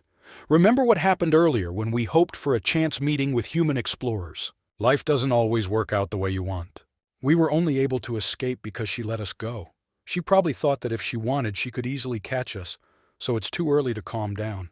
The explanation was beginning to become long against my will. Let's get to the main point. By this time, she should be... He's watching you nearby. Yours. I thought that at best, she would be on her way here. Apparently, there was another bottom below the bottom. Or perhaps I had IQ problems. Bjorn! When Einar and I lowered our backpacks and prepared for battle, a woman appeared from the darkness. Again, no mask. Sorry, barbarian. Who is this creepy bitch? Nevertheless, the previous fight was impressive. Dwarf abilities or not, it seemed like she'd been watching us for a long time. It didn't make logical sense. Why did you appear only now? Several minutes passed before I drank the potion and was able to move again. Why didn't she target me at this time? While I was waiting for an answer. The yellow-haired one jumped off the ground and began to run with all his might. Einar and I reacted late because we paid attention to the crazy bitch. However, the thin needle-like thing flew in a straight line and pierced Yellowhair's neck. Maybe he was poisoned? Even despite the minor injury, Yellowhair twitched like an aspen tree and soon went limp. And then I realized, now is not the time for leisurely questions about the reasons. Einar! There was no need for long words between us. As soon as I called her name, Einar pushed off the ground and jumped forward, as if she had been waiting for this. I did the same. If you can't escape, all you can do is fight. Asterisk, whoosh, asterisk. The marauding bitch, bending down, easily dodged Einar's sword. Then at the same time, she blocked my mace with a dagger that was lowering onto it. Asterisk clang, asterisk! What the? How much essence did she scoop up? The dagger that blocked my mace was fine. And when the woman applied more force, I was thrown back helplessly. Stop this pointless fight, barbarian. Well, this sounds like a very difficult request. Even if it's pointless. Behela! I was a barbarian. Of course, my mind has not yet moved away from the time when I was a member of modern civilization. Asterisk clang, asterisk. I was afraid every day there was no sign of getting used to the pain. And I still thought about how to escape every time. However, some things remained the same as among the barbarians. Asterisk clang, asterisk. If there is only one possible path, I choose to go through it, with no doubt. Asterisk clang, asterisk! At the same time, when my mace collided with her dagger, I threw it away and tried to grab it. As expected, she didn't move. Why are the physical abilities of researchers so high? I complained involuntarily. But even if I couldn't knock her down, my resilience could hold her off. Einar, now! Before I had time to shout, Einar had already swung her sword strongly in a straight line. For the first time, the marauder, who had been expressionless all this time, showed emotion. Fear or irritation. Maybe it was anger. Asterisk hit! Asterisk! Pain flared in my back. Did she hit me in the spine? But what happened to my armor? Before I could ask the question, the strength left my body. Character is affected by paralysis. I tried to grab her pants and somehow hold on, but my body, which was raging like a monster even when it was stabbed in the neck, did not obey. Asterisk hit, asterisk. Then the sound of a knife hitting flesh was heard again. Asterisk clang, asterisk. With this sound, Einar's sword fell to the ground. Looking up, I saw that the dagger was deeply embedded in Einar's wrist. I thought this was our end, but even writhing in pain, Einar did not stop. Ah! Having lost her weapon, she swung her left fist instead of her paralyzed right hand. Seeing her fighting spirit, I realized it again. Why were barbarians, who were no different in appearance from large people, treated like monsters? However, this was not the best opponent. Asterisk woohoo, asterisk. Dodging the fist, the woman did not stop there but grabbed Einar's wrist, twisted it, and asterisk boom, asterisk, she threw her to the ground. Einar immediately pushed off the ground and tried to get up, but she kept slipping and falling. Her hand, bound with tendons, trembled. Seeing this, the woman sighed coldly. Give up. You won't be able to do anything while you're paralyzed by the basilisk's venom. Like a death sentence, my mind went white and my vision went dark. Equipment, skills, experience. There was a stark difference in every aspect. No matter how much I turned the gears in my head, I couldn't figure out how to turn the situation around. When the word death was imprinted in my mind. That's why you should have listened when I gave you a chance. The woman leaned over and released my hand, which froze on the hem of her trousers. And she said dryly, "Barbarians, swear that you will not tell anyone about what happened today. Then I will spare you." What? After this, there was a short silence. Then the woman opened her mouth. I was going to make this offer before you ran away. I owe the barbarians something. I instinctively felt that this was the only way to live, but I could not understand it. Desperately raising her head, the woman briefly explained, I don't want to kill a barbarian with my own hands if I can avoid it. With my own hands. So that's why she just watched when Yellowhair attacked me? To let someone else take care of her mess? Bjorn, the marauder's words, don't believe them. She's just playing with us. But even if you say so, we have no choice. Does she play with us and then kill us, or does she just kill? In any case, there is no difference. I spat out the blood that filled my throat and asked, if I refuse the offer, what will you do? I'll kill you, of course. It was just a promise. Promise to whom? You don't need to know that. Her voice was the same as usual, but for some reason it sounded a little harsher. Choose. I'll give you some time. I swear on the honor of a warrior. No time was required. It doesn't seem like there were any other options. Of course you are a little strange. The psychopath looked at me strangely for a moment, then sprayed something. The stiff muscles began to relax and strength gradually began to enter my body. The woman turned away from me and asked, Woman barbarian, what will you do? After a short silence, Einar answered, I refuse. It's clear. The woman did not ask again. She simply nodded slightly. However, in this action I sensed her intention more clearly. She didn't pull out a weapon, she didn't threaten, but this woman is going to kill Einar. And to prevent this, there was only one thing I could do. Einar, take an oath. Bjorn, didn't you say that you would completely obey me? Nevertheless, the warrior's oath. Damn, what's so important about this pride? Einar, second daughter of Fenelin. Einar tensed up from my scream. I lowered my voice, looked into her eyes, and said calmly, Trust me, this is the right choice. After a short silence, Einar hardly opened her mouth. Fine, I swear. Correct solution. After Einar made the oath, the psychopath healed her using another potion. It was a real carrot and stick. The feeling of being forced to make a choice was the same. Sickeningly disgusting. Once the treatment was over, the woman turned to leave when I asked the question. Which floor? At this arbitrary question, the woman tilted her head for a moment and answered briefly. 8th. Of course, much higher than the 5th floor. No wonder she was so strong despite being a marauder. Even if there were 10 of me, she and I would not be equal. But my eyes closed. As I watched the psychopath disappear from my sight like smoke, I made a promise to myself.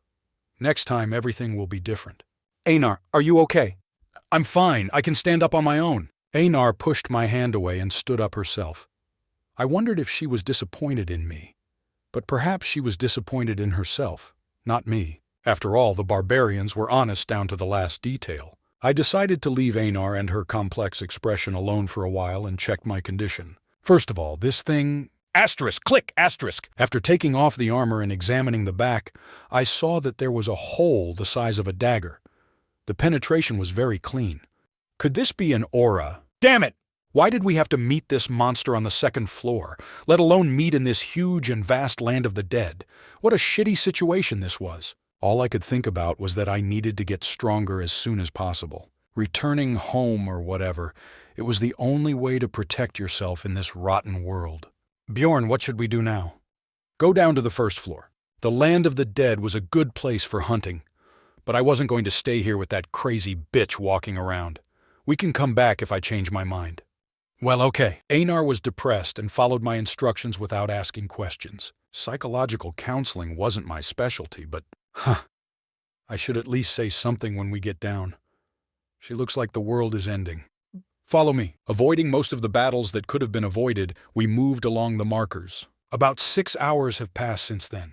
Finally, we were able to return to the portal that led to the first floor. Asterisk, thud, asterisk. And again I landed normally, and Einar rolled on the floor. And quite unsuccessfully, but she slowly got up as if nothing had happened. Doesn't it hurt? Hurt. But why? As someone who is not a warrior, I do not deserve to feel pain. The situation turned out to be much worse than I thought. Is it so shameful to beg for your life? Well, that's how it was in the game. Einar? What? The strongest warrior is a survivor of wars. One defeat is not the end. It just opens up the possibility of future victory. I can't understand it in so many words. Although I deliberately spoke cheerfully, Einar's voice was still gloomy. However, I think I understand what you mean. The strongest warrior is the one who survives. Is it true? To overcome such humiliation and the desire to commit suicide at every moment, it must mean that you are a strong warrior. Bjorn, like you. No, I don't have such thoughts. Commit suicide? I'm not a samurai. That wasn't what I had in mind. But there was no need to deny it now. Einar, you can do this. I don't know if I can go through this pain, but I'll try. Yes, one day you will repay this shame. Having received my sincere support, we continued moving. Having decided to set up camp in a suitable place, I allowed Einar to sleep first. I'll wake you up in 2 hours. I will accept this kindness this time. Kindness. It was half right and half wrong. If we talk about time, it is the morning of the 3rd day. I haven't slept for over 20 hours. After going through so many things, the mental fatigue was enormous, but even if I closed my eyes, I still wouldn't be able to fall asleep for long.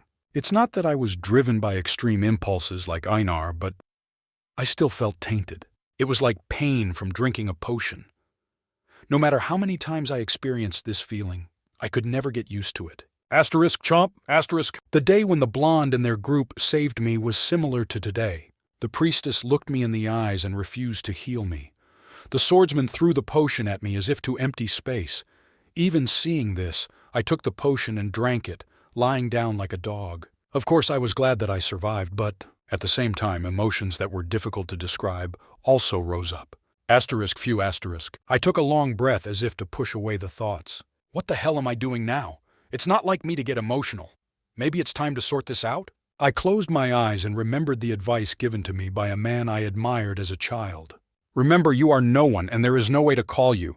You can never be special. A magic spell that always made me feel a little better. Yes, let's use even this feeling as fuel, as I always do. It would be a little more efficient. People grow and everyone has their own method by reading books, reflecting on the past, having an honest conversation with a friend for the first time, or discovering a dream they truly desire. Or envying someone else's luck, observing someone else's misfortune, or realizing the power of desire. All the inspiration that comes with experience contributes to their growth. Today's me was no different from others. However, psychological growth was probably only a small part of it. As I organized Yellowhair's backpacks, I grinned. 1 wooden bow, 1 metal plate gator, 3 low-rank potions, a dozen ordinary torches. What is this? Portrait? Maybe a family portrait? Either way, it's best to throw it away. If you add it all up, it all costs over 800,000 stones. After all, I've always been like this, Growth doesn't always correlate with a shitty situation. But with this, I can afford 3 more pieces of armor. Every time I have risen as a person, it has always followed a shitty situation. Damn, I knew what to do next. I walked through the cave with Einar. Bjorn, where are we going now? We will move south towards the dwarves. A total of 8 hours after a break of 4 hours per person, Einar also came to her senses. Compared to normal, her energy level was still at rock bottom. Bjorn, you can move fast. You don't need to worry about me. Why are you in such a hurry? I want to become stronger as soon as possible. It's clear. Looks like I didn't have to worry about her anymore.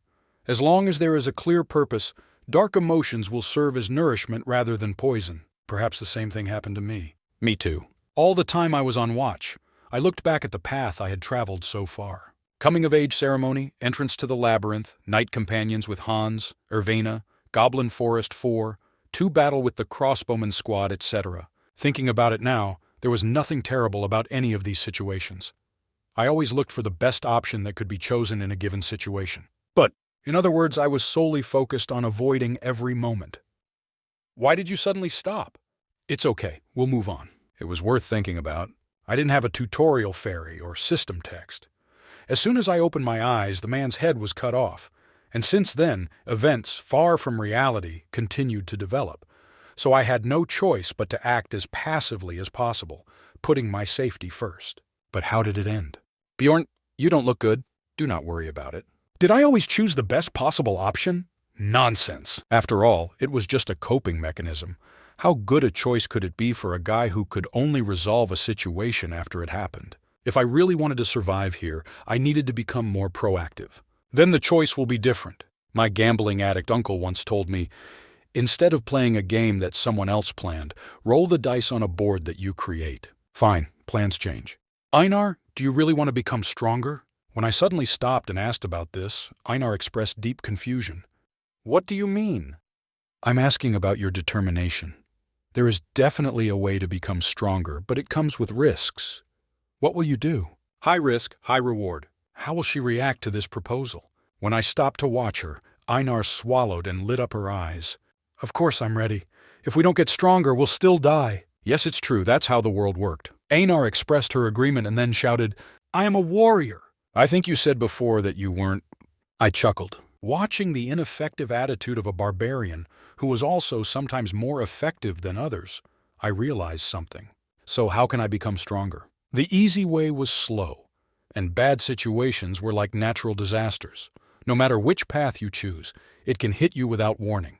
And with my luck, there were many natural disasters. That's why we will enter the rift. The first strike wins. This time I was going to look for the disaster myself. As someone famous once said, what doesn't kill you only makes you stronger.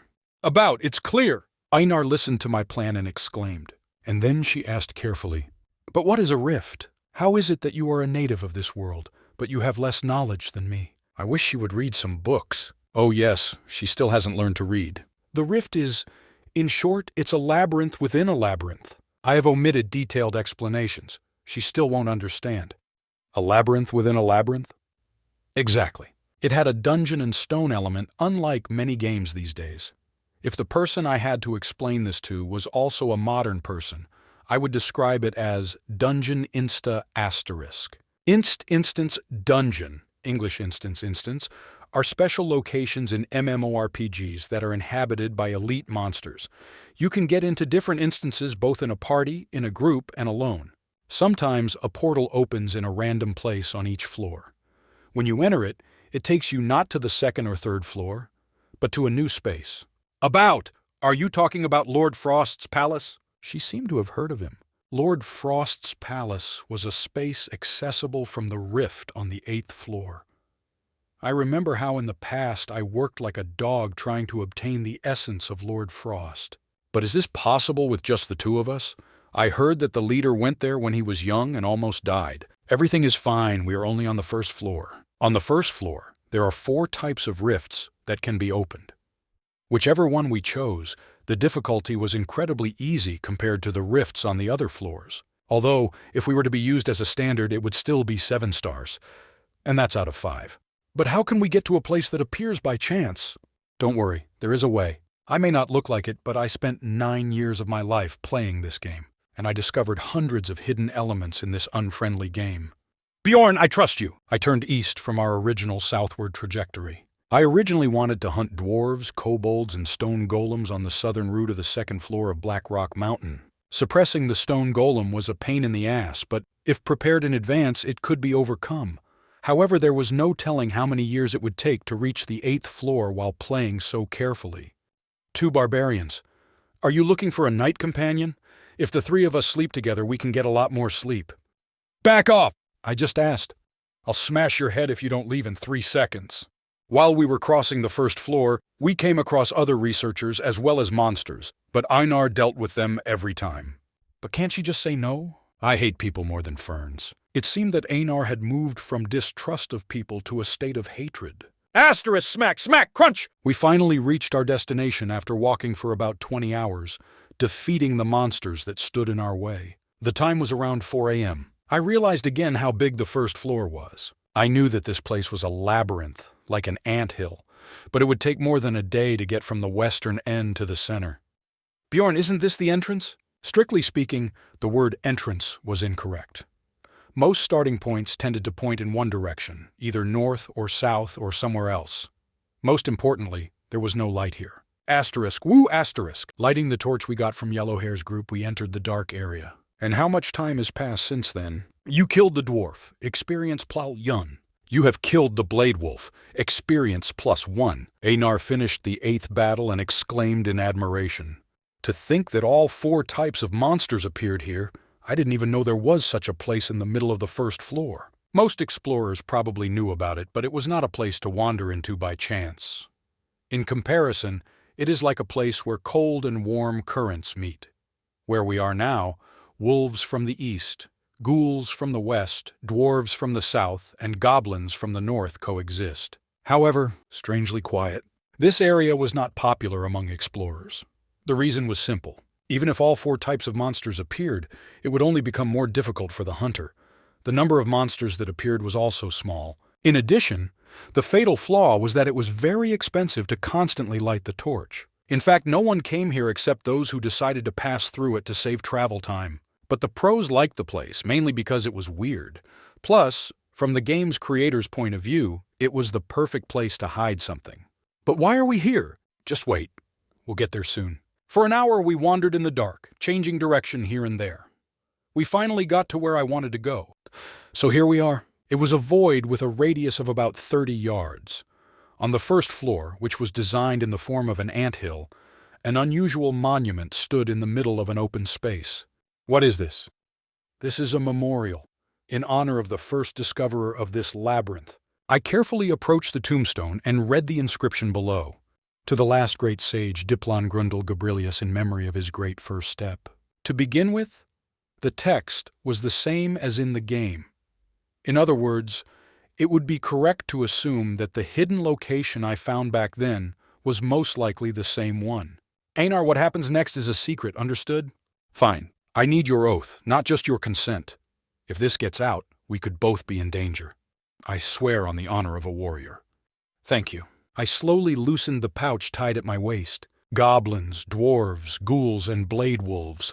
The mana stones of the 4 types of monsters that appeared on the 1st floor, and the mana stones of the Death Fiend, a rank 8 monster. And the monument of the great sage is right in front of me. I will begin. All preparations for opening the rift were in place. In Dungeon and Stone Instance dungeons, rifts had a wait time. If we take the 1st floor as an example, then the reopening of the rift required at least 3 cycles, that is, 3 months in city time. Of course, it was rare for rifts to open immediately after 3 months. In most cases, they opened randomly within 5, 6 cycles. The maximum was 8 cycles? Yes, I'm sure that was the case. Keep in mind that I discovered all of this on my own. To obtain the essence of Lord Frost, I needed to learn more about the rift. It was ineffective to walk through the floors every time and just wait for the rift to appear. Is there something wrong? No. Taking a moment to reminisce about the past, I placed the Death Fiend's mana stone in front of the monument. If the last rift opened within 3 cycles, the cooling time would still continue and there would be no response. But Asterisk, shiver, asterisk. After a while, the mana stone placed down disappeared with a glow, and vibrations spread around the monument. It really worked. Asterisk. Whoosh, asterisk. The vibrations became stronger, and a black portal opened. Quickly, let's go inside. Okay. Since I remembered that the maximum capacity is filled in 10 seconds, I hurriedly rushed into it along with Einar. The character entered the first floor rift. Leaving behind Einar, who, as usual, landed on her butt, I looked around the surroundings. A red sky that seemed to foretell the end of the world at any moment. A flock of crows hovering above him, and a black fortress in the distance. Needless to say, this was one of the 4 types of rifts on the first floor, Bloody Citadel. This was to be expected since the rank 8 mana stone that was sacrificed belonged to a death fiend. Asterisk, woohoo, asterisk. After waiting for some time, a hole opened in the air, and a man was spat out. This was the main reason why I delayed our arrival at this place. As the person who knows the details of how to finally open the rift, as well as the cleanup strategy, I was more afraid of the explorers than the monsters. Ha ha ha, I finally managed to get in. Wouldn't it be great to be a team of 5 that could guarantee confidentiality? Once you entered the rift this way, you had to clear it with a random group of explorers who entered it in order. If this were a game, it would be automated selection. I looked nervously at the first team member. About! How reassuring to have 2 barbarians! Nice to meet you! My name is Hikarad Murad. As you can see, I'm a dwarf, ha ha ha ha! First of all, a talkative dwarf. I didn't know about his skills, but it wasn't bad. I hope the rest of the group will be the same. I chuckled, but that would be too much, right? Shit. Come to me, anyone who wants to. In any case, I don't even hope so. A new team member has joined the journey. Soon we added 2 more team members. Daria Vitember de Tercia.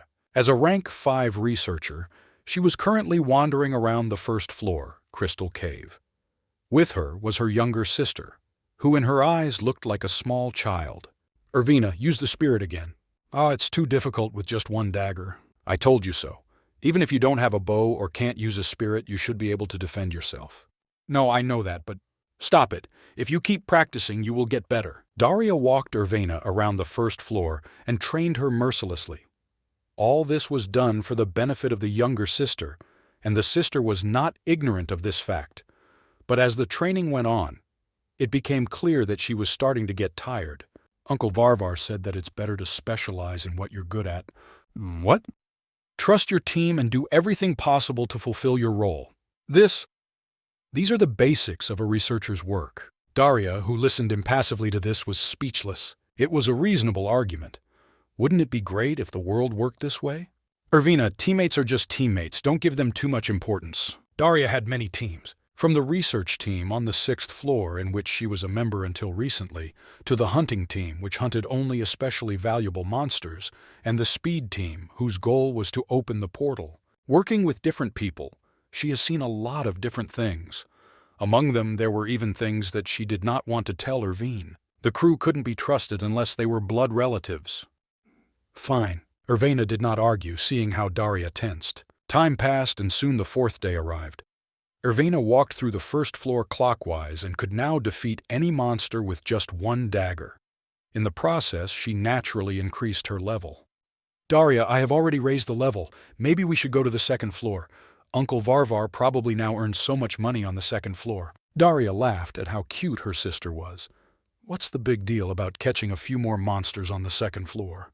Irvina, the rift will open soon. Fault. A place where even mid-level researchers who have worked in this business for several years have never found themselves without the proper luck. Irvina tilted her head. How did you know that? Because the last rift opened on the 1st floor 8 months ago. Daria kindly explained everything step by step, as if she were talking to a small child. Today was day 4, so she explained the statistical reason why the rift should open in the next 3 days. I see. Uncle Varvar did not mention this. Well, of course, thought Daria. Irvina continued to praise the barbarian at every turn, but after all, he was just a novice. Advancing recklessly across the floor and going through all sorts of trial and error was the epitome of inefficiency for the seasoned researcher. Irvina, don't be impatient and trust me. In a year, that barbarian and you will have a huge gap in levels. Sometimes the slow way was the fastest. Then I can help him when the time comes? Yes, you can do it. Daria nodded her head and praised her sister. It was unknown whether the barbarian would be alive by then, and even if he was, Daria might consider dissuading her sister when the time came. She wanted her sister to maintain her innocence as long as possible, just when she was thinking about it. Asterisk! Dead! Asterisk! The labyrinth began to shake as if there was an earthquake. This phenomenon occurs whenever a rift opens. Irvina. Daria grabbed Irvina's hand and ran down the tunnel at full speed, and soon she found a portal that was shaking unsteadily. It was a rift. There were already thousands of such portals throughout the first floor, and every minute from now on was going to be an important battle against time. Asterisk! Oh! Asterisk! Daria and Irvina rushed into the portal. But at this moment, asterisk voom asterisk, the portal has disappeared. Asterisk bolt asterisk. Daria, jumping into the air and landing on the bare ground, clicked her tongue in disappointment. We're one step late. If they hadn't tried to enter at the same time, and she had pushed her sister before her, they might have entered successfully. But there will be another chance. It's nothing you can do. After all, what if her little sister entered the rift alone and ended up losing her life? Irvina, let's go to the second floor. Then again, sometimes the slow way is the fastest way. Asterisk, asterisk, asterisk. Law of equivalent exchange. I really like this theory, but unfortunately the world does not work according to this law. Remember when we encountered that crazy bitch? We barely survived and got nothing. No, rather, we were kicked out of the land of the dead, and our time was wasted. But this time, everything was different. This time I made a choice, so the price will follow. Maybe. Asterisk, boom, asterisk. I looked at the man and girl who had become our last two teammates and increased my vigilance. The man who landed with a heavy sound did not have any special characteristics, but the girl was different. Asterisk, top asterisk. As if defying the laws of gravity, the girl slowly descended and landed softly. Even the talkative dwarf opened his mouth at the sight and could not hide his surprise. I was the same. I didn't expect to see a magician here. Mag. The largest selection of class in Dungeon and Stone that was worthy of the name, and one who was treated with respect wherever he went simply for his status. Bjorn, are magicians really that great?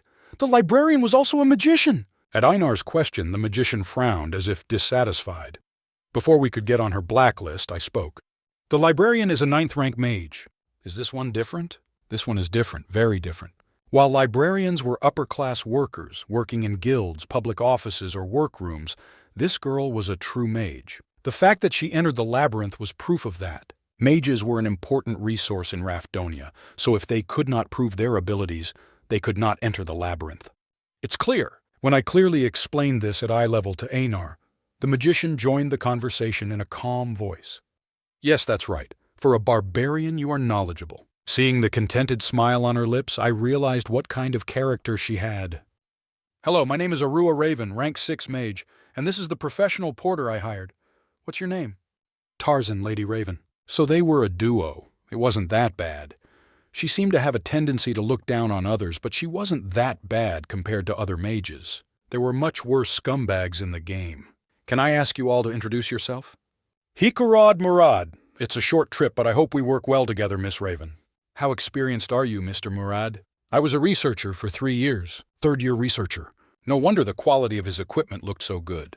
Bjorn, son of Yandel. After a brief introduction, I asked directly, I don't understand why someone like you is on the 1st floor.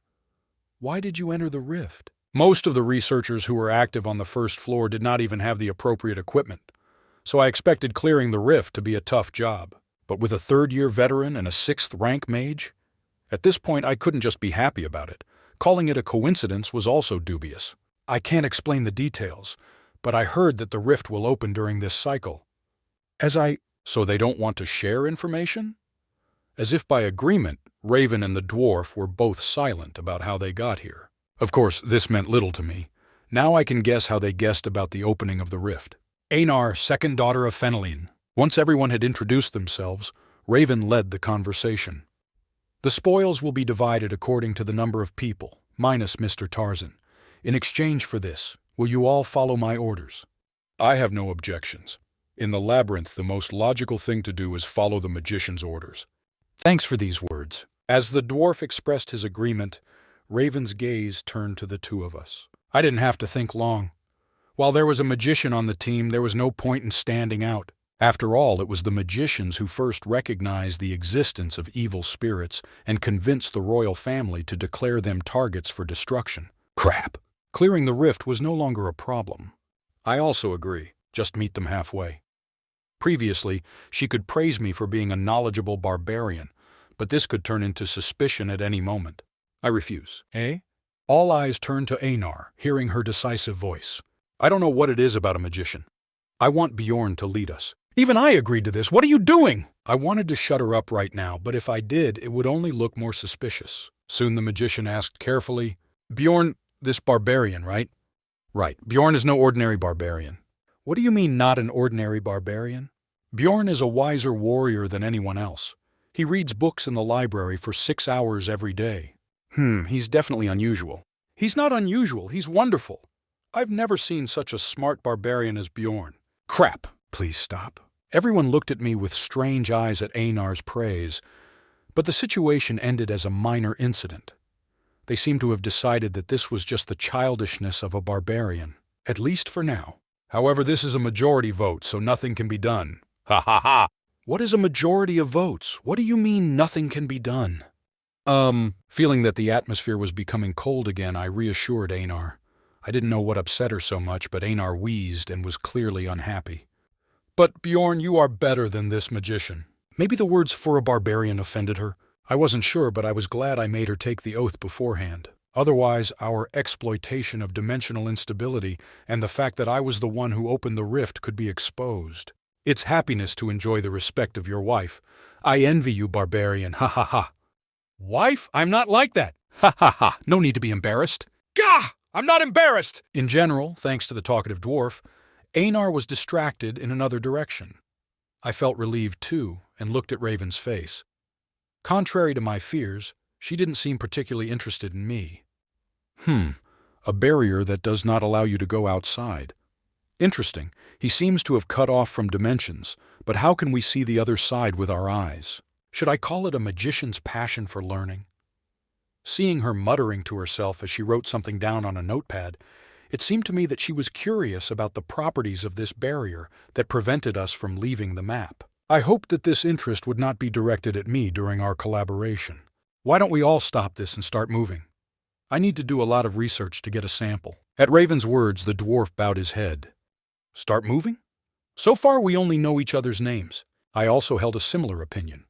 Each team needs to know what each other's abilities are and what they are capable of. No matter how quickly the team was formed, getting to the core was the foundation. However, Raven cut the question off as unnecessary. Is this necessary? All monsters from the Bloody Citadel are rank 7 or lower. A voice full of absolute confidence. The dwarf looked slightly uncomfortable, but he didn't say so. Until she added something else.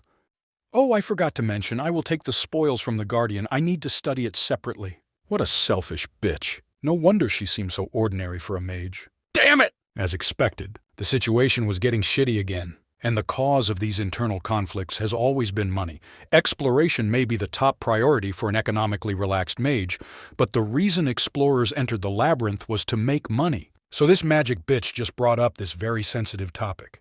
Are you going to take all the Guardian's loot? The dwarf no longer smiled good-naturedly. His voice dropped and his open eyes gleamed through his thick hair.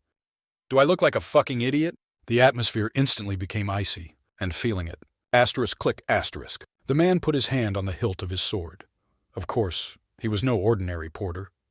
Breaking the painful silence, Raven opened her mouth. Instead, I will give you all the mana stones that come out of the rift. So you want us to eat crumbs? I think this is a reasonable calculation. Still, loot is not something that drops every time. Although she tried not to show it, the worry was evident on Raven's face. She probably didn't expect such a hostile reaction. Naive girl, you should have expected this reaction. The loot from the Guardian was practically a flower of the rift. Among them, a numbered item should be a priceless treasure for a dwarf. I will not give away the numbered item. Fine. I'll take the Guardian essence instead, and please acknowledge my ownership of the items we discover using my knowledge. Fine. Then the two of us can roll the dice and take the breach stone fair and square. Haha, honest and fair. These two didn't even pay attention to Einar and me, and began to fight for their interests. Watching this gave me a headache. I even thought that it would be better to go through the rift, through blood, sweat, and tears, along with the other newcomers of the first floor. If everything continues as it is now, I will have to pick up their crumbs. Being powerless was such a sad state. Bjorn, I know what you're thinking, but keep quiet for now. Fine. My task became clearer. I had to become stronger. Regardless of whether these assholes want to stop me or not, I have to find my own way to the top. Only then will I be able to defend my rights like they do. Of course, this should not be a reason to give in today. Wait. As I opened my mouth, the two who had begun to speak in a softer manner turned their eyes to me. Take the essence and numbered item, but we'll take the breach stone. How greedy. Do you think it will be difficult for us to clear this map without 2 barbarians? Her look at me was very sharp. Damn. Where did those friendly smiles go when we first met? Yeah, well, I was just testing the waters. Okay, I'll give you the breach stone. In exchange, give us priority on 2 essences, except for the guardian essence. Fine, it's completely doable. I don't mind either. As expected, Raven and the dwarf readily agreed to my request. This must be the maximum they are willing to agree to. At their level, the essence of a monster other than guardian wouldn't be as attractive. Then maybe we should go? Yes, standing still makes my body itch, ha ha ha ha! When the negotiations ended, the mage bitch and the dwarf behaved as usual and laughed. Crazy bastard researchers. How long has it been since we started climbing the mountain road along the fortress? When we reached the entrance to the fortress, we encountered 2 sculptures of winged demons. This is the gargoyle statue. Rank 8 monster, gargoyle statue. It was a cunning monster that usually didn't move, but when an enemy came into view, it would use petrification and start attacking. The usual strategy for these monsters was to sacrifice one person to be hit by petrification, and the rest to defeat the gargoyle statue to lift the curse. But, unlike normal groups, we now had a magician. Gah!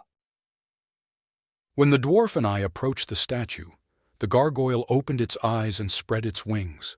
At the same time, my lower body turned to stone, but this did not last long.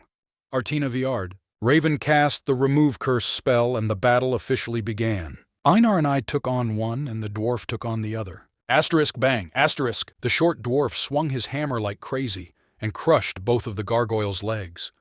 When the gargoyle fell to the ground, he crushed its head with a hammer, as if he had been waiting for this. Is this the dwarf's method of combat?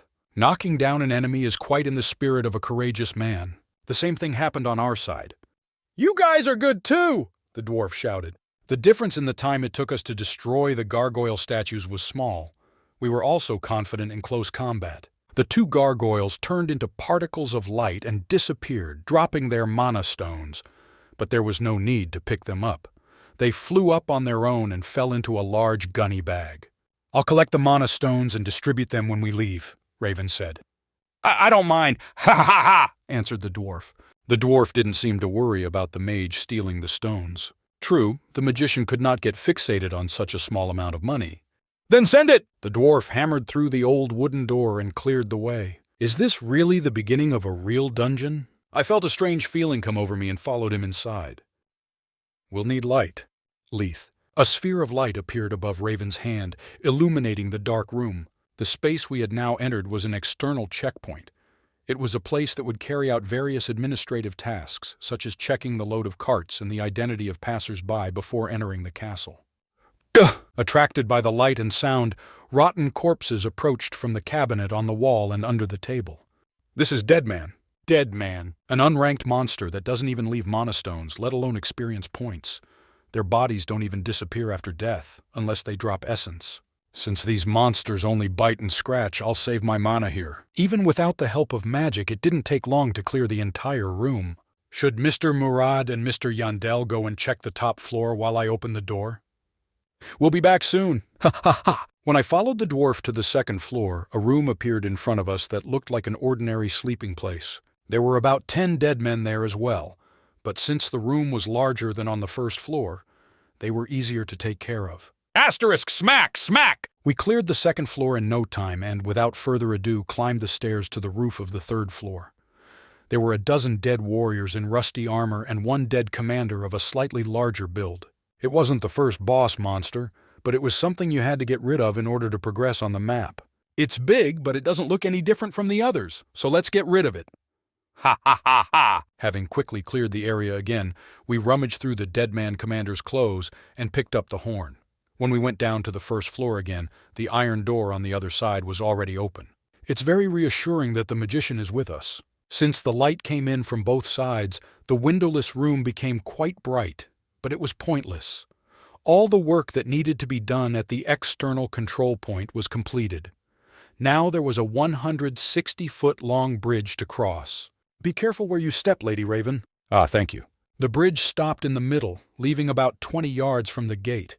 It wasn't broken, it was just designed that way. Asterisk, boo! Asterisk! When the horn we received earlier sounded, the drawbridge began to lower with a roar. Not only this, the dormant water magic circle is activated. Bjorn, water rises from below. Moat. Water began to rise from a furrow that had been dug around the fortress walls to keep out foreign invaders. Dark purple blood. That's why this place was called the Bloody Citadel. The sky was red and so was the earth. But there was something else that intensified this gloomy mood. Bjorn, hand! There's a hand waving over the water. Don't be nervous, these are the dead. Who said I was nervous? As soon as the blood rose to the bottom of the bridge, the dead men who had been struggling on the surface of the water climbed onto it. The drawbridge has not yet descended even a fifth of the way. The concept for this part of the map was simple. Stay alive until the drawbridge goes down. If we were in the game, a message like this would appear. Gah! There were no specific instructions, but everyone knew how to react and push the dead men away or knock them down with their weapons. Asterisk, smack, smack, crunch! Although the opponents were deadites, monsters without ranks, they were quite a difficult opponent on the bridge. If you fell, the game was over. All is ready. After about a minute, Raven completed the magic spell. Eterna Dirtu. If I were to translate the name of the spell literally, it would be Storm of Blades.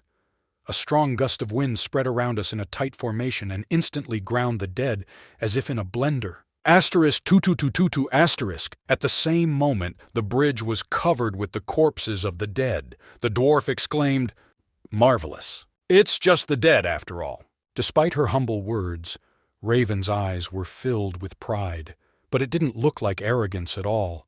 This was not a part that could be completed so easily without a mage with mass destruction skills.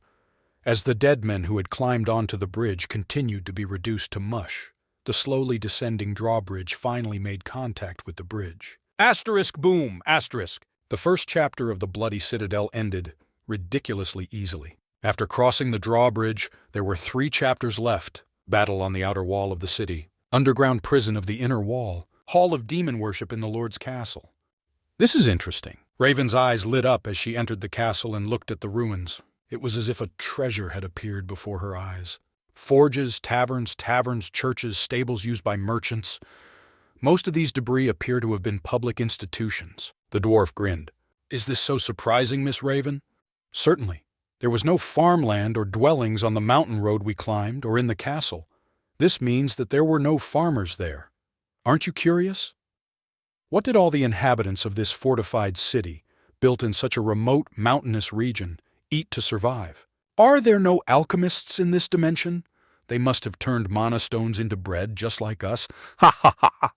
Truly, among scientists, this hypothesis is the most likely. Ha ha, this is true? Even educated people think the same? But, Mr. Murad, that's not the only thing that's interesting. With a long drawbridge and high walls, this citadel was built in a very practical manner. But who was their enemy? As the conversation became more extensive, the dwarf showed his hostility and began to distance himself from the magician. I don't understand why you ask about this. After all, isn't it all man-made? Created space, those who have not studied dimensionality may think so. Stop, Miss Raven, the monsters are coming. As we headed towards the inner city, monsters appeared very soon, from the dead to skeleton. Archers, skeleton mages, ghouls, and even the 8th rank monsters. Death fiends. The level of creatures that appeared was not much different from the level of the land of the dead, but there was a big difference in scale. There were at least several dozen monsters in each group. Everyone gather next to me. Moreover, when we were dealing with one group, the others heard the sound and gathered. A minute after the encounter with the first group, hundreds of monsters surrounded the area. But at this moment, The blade storm we saw earlier engulfed the surrounding area again. Asterisk, shh, asterisk. Like a magic spell designed for mass slaughter, it was unable to grind down every single one of them. Some ghouls have survived with only one severed limb, not to mention the protection and regenerative power of a death fiend. But please take care of the remaining monsters. There was no doubt that by destroying the dead men and skeletons, which made up over 90% of the monsters, Raven had done more than one person's job. "Einar!" I shouted, and Einar ran out. Our target was the death fiend, and the hunting method was, well, it didn't require any verbal explanation. One glance at each other is enough. Behella! We had fought hundreds of monsters together, and had now reached a point where we made almost no mistakes. It's time for the true double barbarian throw. Asterisk, boom, asterisk! The dwarf watched in amazement as we lifted both of the death fiend's legs into the air and knocked him to the floor, then crushed his head.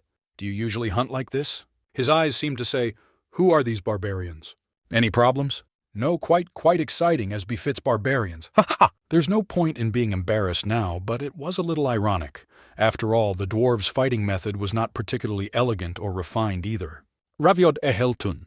There were only 7 death fiends left. But when Raven cast Curse of Injury Aggravation on them, they were easy to hunt.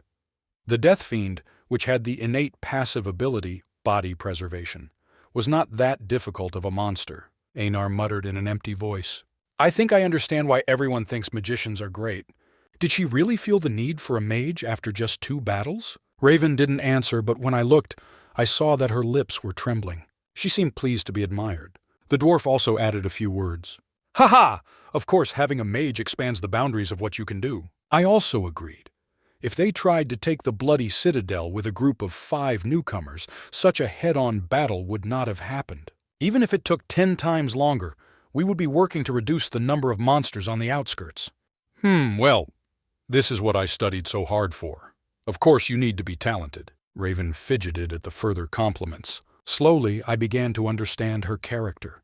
A gifted mage girl who pretended to be modest but loved to show off, and was even more passionate about magic and research. I also began to understand how to handle it.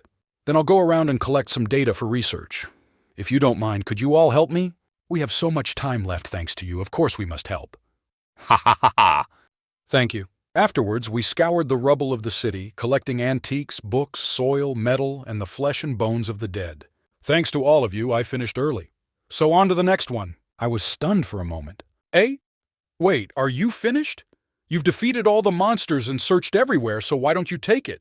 What are you doing there? We are leaving. Maybe they really don't know about the item that is easily found if you break the fountain statue? Every gamer has a habit of pressing the interact key whenever a suspicious wall or unusual sculpture appears. I was the same. And this habit has helped me discover many hidden parts, that is, hidden elements, while playing Dungeon and Stone over the past 9 years. Like, for example, the fountain statue here. Bjorn. Oh, I'm coming. Leaving the feeling of anxiety behind, I followed my group into the inner city. I decided not to mention the statue. The barbarian knows something that even the magician, who devoted his life to teaching, did not know. It's better not to incur suspicion. It was obvious that lying and saying that I saw it in a book would not work this time, and this thing was an item that could not be pulled out even with the help of distortion magic. So this is an inner city. If the outer fortress served as the first line of defense in the Middle Ages, then the inner fortress was closer to the last stronghold. Initially, various military facilities were located here, for example, the armory room, where the vassals, knights, and soldiers of the Lord were housed. Raven looked around and sighed. I heard that's the case here, but it seems like I won't get anything out of it. The inner city, which was a third smaller than the outer fortress, was horribly destroyed. All the buildings were in ruins. There weren't even monsters here. Let's quickly move on to the next one. With Raven's guidance, we cleared away the rubble for about 30 minutes and found our way into the basement. Mr. Murad, can you take the lead? Certainly. I need to take care of my magic, so please light the torch too. The dwarf took out a torch and placed it on his head. Maybe it was because of his short stature, but he looked like a mole miner from a cartoon. Asterisk, whoosh, asterisk! We pushed off from the thick wooden planks and slowly descended the stairs hidden beneath them. Chapter 3 of the Bloody Citadel, Underground Prison. I swallowed and prepared myself. The character entered the first floor of the underground prison. Damn, I don't know if my stomach can handle this. Miss Raven, what kind of monsters are there? I know there will be skull rats, banshees, death fiends, chimera wolves, ghoul lords, and corpse golems. Except for the corpse golem, these are all the monsters I've dealt with. Right, corpse golems are monsters that appear only in the Bloody Citadel. Ha ha ha! I will get the achievement for the first time in a long time. The dwarf was happy to hear that he would be able to increase his experience points by fighting new monsters. But I wasn't. Even the illustrations for them were terrible. How disgusting will they really be? Is there anything else we need to be careful with? You just need to be careful with flesh explosion. The explosive range is not very strong, but body fluids are mixed with an acidic toxin, so if hit at close range it can be fatal. Of course, I will try to stop him before this happens. Ha ha! There is nothing to be afraid of when a magician is nearby. All this is possible because there are strong warriors like you, Mr. Murad.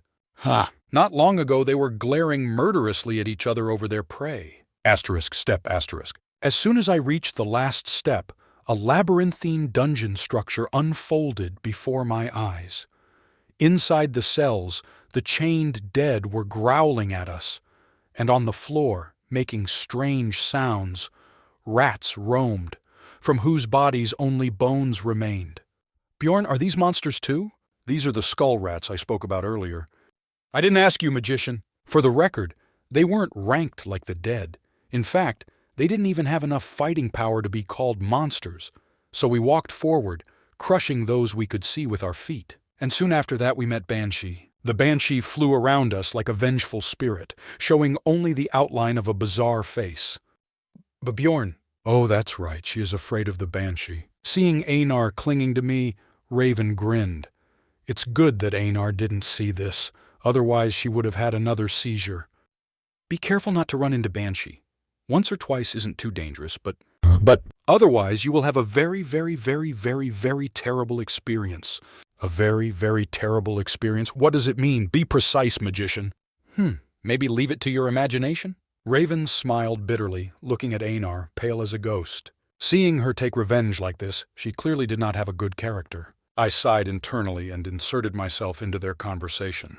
I heard that magicians have a way to deal with banshees. That's right, she said that you like to read. You are very well informed, aren't you? Could this be called something well informed? Well, considering that I was a barbarian, that may be so. However, it was probably within acceptable limits. Then stop joking. First I'll take out the Banshee. Shell. Immediately, an arrow of light flew out of Raven's staff and pierced the Banshee. The magic in the game was called Magic Arrow. The spell took no time to cast as it was a basic attack spell. We stood and waited, and soon dozens of vengeful banshees began to flock to this place with obvious hatred in their eyes. They felt the mark left by their comrade after the death of the banshee. Although for a mage with a lot of powerful, wide-ranging skills, this should have been a desirable thing. Iherno Heindar, baptism of flame. The flames emitted by the magic wand filled the straight passage, and when the fire slowly died out, there was no banshee left. Asterisk, whoosh, asterisk! Once again, the mana stones that spilled onto the floor flew into the air and ended up in her bag. This was what I envied more than offensive spells. You don't need to collect mana stones every time. Damn, how long will it be before I can add a mage to my team? There's still a long way to go. The two-dimensional world seen through a monitor and the world in real life are different. The cold transmitted through the skin was even stronger. The character entered the second floor of the underground prison. The dungeon that I now experienced firsthand was closer to the laboratory of a mad scientist. Wolf chimera with 3 or 4 heads with ragged muscles like a mutant. A ghoul lord who was dragging about 30 elder ghouls with him. These rank 8 monsters not only had a grotesque appearance, but the small props around them were reminiscent of horror games. However, this was the final touch. By the way, Miss Raven, you are amazing. Aren't you scared at least a little? I love anatomy, you see. It doesn't scare me. Damn, I hope it's not the anatomy of a barbarian. Come to think of it, the reason why barbarian hearts were sold at a high price was because they were magical ingredients. We have arrived. Having killed all the monsters in the underground prison and reached the 3rd underground floor, we discovered a secret door leading to the underground room of the destroyed Lord's castle. Originally, we were supposed to get the card from the security room first, but the door was hidden behind the wall. It's good that I remembered the map in advance. Thanks to Raven, who carefully studied the map, we did not get lost.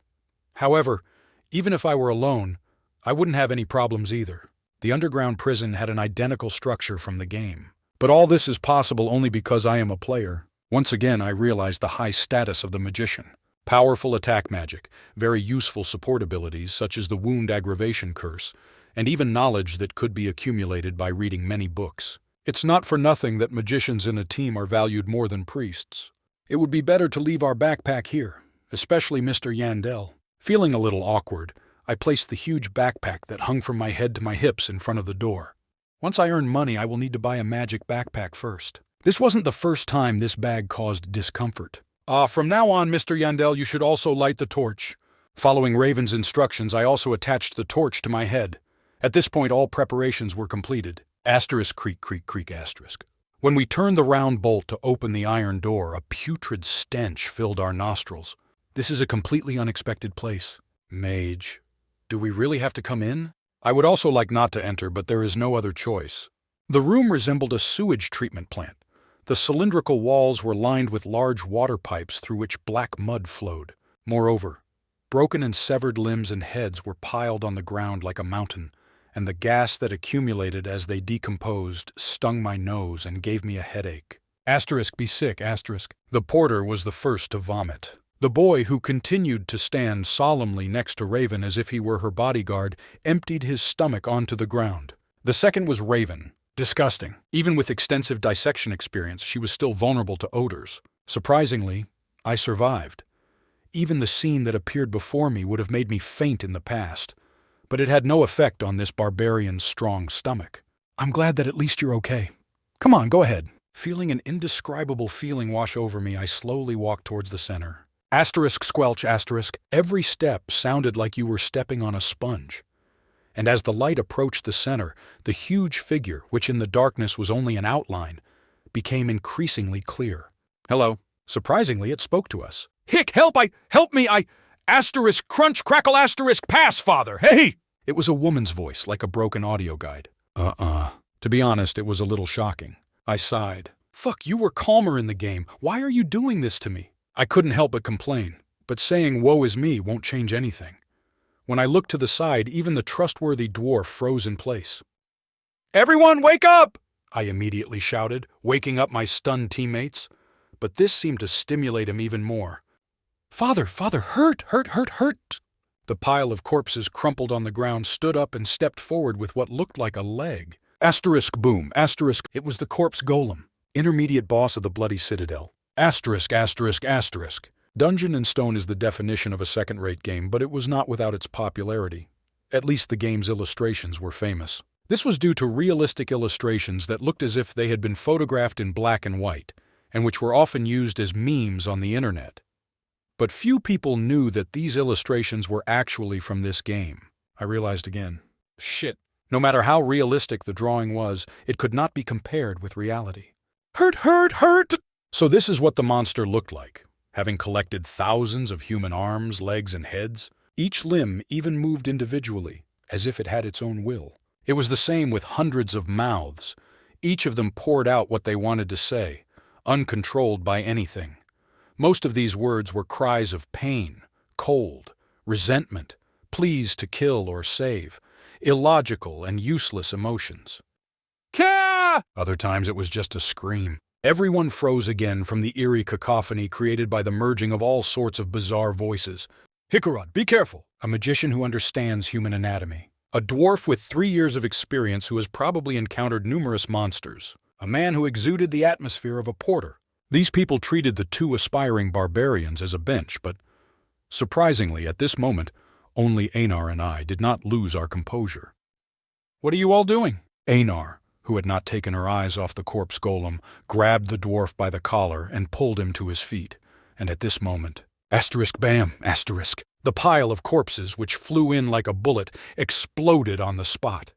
Blood and flesh splashed and stuck to Einar and the dwarf. Asterisk! Asterisk! Luckily, Einar was not harmed because of her clothing, but with the dwarf it was different.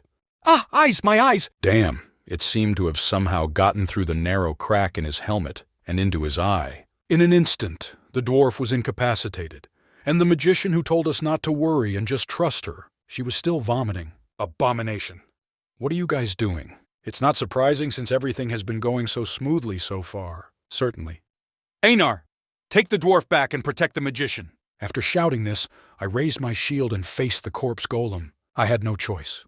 I didn't want to stand out as much as possible, but the bastards who boasted about their skills on the front lines were now talking nonsense. To survive, I had no choice but to stand on the front line. The corpse golem's modus operandi was simple. Shoot distant enemies with corpse bombs, grab nearby enemies and devour them, all with the help of hundreds of arms that sprouted throughout the body like tentacles.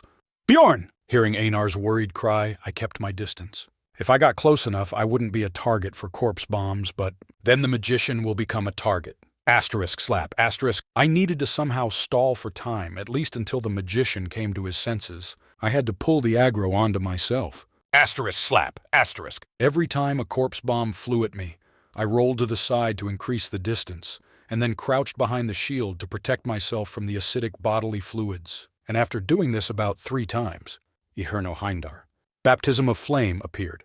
Fortunately, the magician seems to have come to his senses. I didn't need to look around to confirm this, and I focused my attention only on the corpse golem. Amid the screams of hundreds of people, the corpse golem's body caught fire and its shell began to peel off. My original plan of playing tug-of-war with him, closing the distance and then retreating back to burn the monster's body with a torch, was completed with one magic spell. The outer skin of the corpse golem has been destroyed, but the smell of burning rotten corpses was too strong for her. Asterisk, vomit! Asterisk! I heard another round of vomiting behind me. Please get ready already! Doesn't matter. I didn't need the magician anymore. Einar, now everything is all right. Come to me! I immediately called Einar. The corpse golem was a rank 7 monster, but if the skin was flayed off, it could be defeated by 2 barbarians. Its enormous form had shrunk greatly and was now only about 10 feet in diameter. When all the piles of living dead bodies were burned and melted, only his skeleton remained, looking like iron rods. He moved with a creak. He entered bone golem mode. Kia! Due to the reduction in weight, his movements became much more agile. I shouted as I used my shield to block the golem's arm as it swung wildly. Porter, you help too! I must protect Lady Raven. Damn it all, I thought. I thought you would say that. Just wait, I'll make sure you get paid for your efforts. Asterisk smack, asterisk. I jumped high and hit the monster's upper body with my mace. There was a crash, but nothing more. The ribs were so hard that only a small piece of bone broke off. But now all I had to do was repeat it. Einar, aim for the chest! Fine. Einar and I attacked the corpse golem's ribs, passing and receiving aggro back and forth. After 40 blows, the hard ribs, which were like a walnut shell, split open, revealing the nut inside. This was the essence of mana, the vital point of the golems. Asterisk crunch, asterisk! After destroying the essence with the mace, the corpse golem stopped moving and disappeared into particles of light. You have killed the corpse golem, experience through. The reward was 1 fist-sized mana stone, suitable for a rank 7 monster. About! How many loaves of bread is that? Einar, delighted with the size of the mana stone, suddenly froze. This happened because the reward was not limited to 1 stone. Asterisk, whoosh, asterisk. A halo of black light shone softly in the air. Bjorn, is this? I nodded my head slightly. It was the essence. The rift was no different from the treasury. Elite monsters that did not appear on the normal field were precious opportunities for explorers, who were prohibited from gaining more experience points, let alone loot from the Guardian. The main thing is that the frequency of essence drops here increased exponentially. Actually, from the point of view of probability, it is strange that the essence appeared only now. What are you going to do? I organized my thoughts to Einar's question. The essence belonged to us by right. We almost defeated the monster together, and this was promised from the very beginning. However, initially I needed 2 candidates, the regenerative power of the Death Fiend and the power of the Chimera Wolf. Both were rank 8 monster essences. However, in the midst of this goal, the corpse golem essence appeared, which could only be obtained from a rank 7 elite monster in the Bloody Citadel. The difficulty of obtaining this rare essence could not compare with other candidates, but it was too early to rejoice at this. The penalty for this item was as severe as its unique effect. Corpse golem, pain resistance plus 70, bone strength plus 55, Poison resistance plus 12. Strength plus 15. Perception minus 5. Appetite plus 9. Weight plus 21. First of all, the basic indicators were suitable for tanks. Decreased perception would affect visual acuity and speed of judgment, and the overall body would become more sluggish. But in turn, other indicators increased significantly. Bone strength, which affected defense in the same way as physical resistance, was plus 55, and weight, which affected damage from hits and blunt objects in the game, was plus 21. Pain resistance would also be very useful in reality. And appetite is a stat that would 100% be useful along with strength and poison resistance. But special abilities. P. Acidic fluid. The blood becomes acidic. A. Flesh explosion. A powerful explosion of a body part. The active skill was the only drawback. Flesh explosion boasted high damage, but it used the character's HP as a cost. Can I just use passive skills? Sealing one skill in the first place was not only a huge loss, but by consuming this essence, every time you get wounded, the strength of your equipment is drastically reduced as your acidic blood gets onto the equipment. Asterisk, few asterisk. From the outrageous cost of the potion to the cost of the equipment, this essence was both useless and not. Usually when such essence appeared, I fed it to the NPC, whom I took with me to throw. Throwing it away was useless, and feeding it to the main character was too dubious. The essence you consume at the beginning should be reset at some point, so taking it now would be a good idea. Let's save it for now and heal the dwarf first. Even if the owner was not present, the essence would last for 30 minutes, so there was no need to make a hasty decision. I might even be able to make a deal with him. Having made this decision, I turned back and saw a scene that was nothing short of chaos. Did the porter really give him the potion? The dwarf was writhing in pain caused by the potion, and for some reason the mage seemed half dead. Don't come closer. His name was Tarzan? This rude bastard from the escort stood in our way, although he did nothing all this time. Damn, what have we done? Why is she like this? When I asked from afar, the porter replied, she suffers from recoil after using too much magic. Recoil, huh? He seemed to be referring to breaking the chain, a condition that sometimes occurs when a spell fails to work. Upon closer inspection, she was literally vomiting blood, not just her dinner. Asterisk, vomit! Asterisk! Is it from using magic in the middle of vomiting because of the smell? From my point of view, it was funny, but in Dungeon & Stone it was completely believable. Unlike other games where cause and effect were very clear, in this game a seemingly insignificant cause could threaten your life. Are you going to keep standing there? It's better to move it outside first. Please take care of the dwarf here. After escorting Raven and the dwarf to the underground prison and waiting for some time, her condition began to improve. The dwarf was the first to wake up. How awkward. Thank you. We would have been in trouble if it weren't for you two. I'm glad you know that. I had no reason to act modest. Modesty will get me nothing. It is true that we have made a great contribution, and taking advantage of this, I plan to increase our salaries. To do this, it would be better to inflate your importance. If it weren't for Einar, you would already be dead. I know. I'm embarrassed to admit. But as soon as I saw the monster, my body froze. I thought I had seen everything there was to see in this world up to this point. And again, I realized that this place is real. If this were a game, we would have more than enough strength to kill this monster. But for psychological reasons, these people were almost killed by the mid-boss, who was not even a guardian. But what happened to this lady? Apparently this is a return. She took the potion, so she will feel better soon. After taking the potion, the magician, whose vomiting turned into crying, came to her senses only after 10 minutes. I caused inconvenience. She opened her mouth, pretending that everything was fine, but there was no longer an aristocratic aura around her. The corners of her lips and neck were smeared with vomit and blood, and even her beautiful blonde hair was down and dirty. Her shiny robe was also in disarray from falling to the ground. We took care of the corpse golem. Yes, I know, it's good that I cast this spell even though it took some effort. Is this a habit of all bastard researchers? Mention your achievements without words of gratitude? If I didn't say anything, I knew there would be no question of a salary increase. I needed confirmation. We saved you both. It can be said that this is more than one person's share of responsibility. Do you agree, magician? I agree. Raven nodded, as if she didn't want to admit it. It seemed to be a great shame that two barbarians whom she had ignored in her heart had accomplished such a great feat. To be honest, it was really nice. But leaving a little space for now would help in the negotiations. Of course, your magic was excellent. For such a strong flame, you overworked for the sake of the team. Yes, but... So what do you want to say? I said directly. We'll take the breachstone. Essence, numbered item, breachstone. One of 3 items dropped by the Guardian. When I first asked for this, they gave us sharp looks, called us greedy, and said that they didn't need 2 barbarians anyway. But now everything was different. There was an awkward silence. I waited patiently without calling for anything. The basics of negotiation are waiting. I agree, if it weren't for that barbarian woman, I would be dead. So will he repay the favor? The dwarf was the first to express his agreement. However, I disagree. Raven wouldn't agree so easily. However, this does not mean that there was no concession at all. But if the breachstone does appear, I can at least give you an equal chance. Simply put, this meant that she would give us a chance to bid.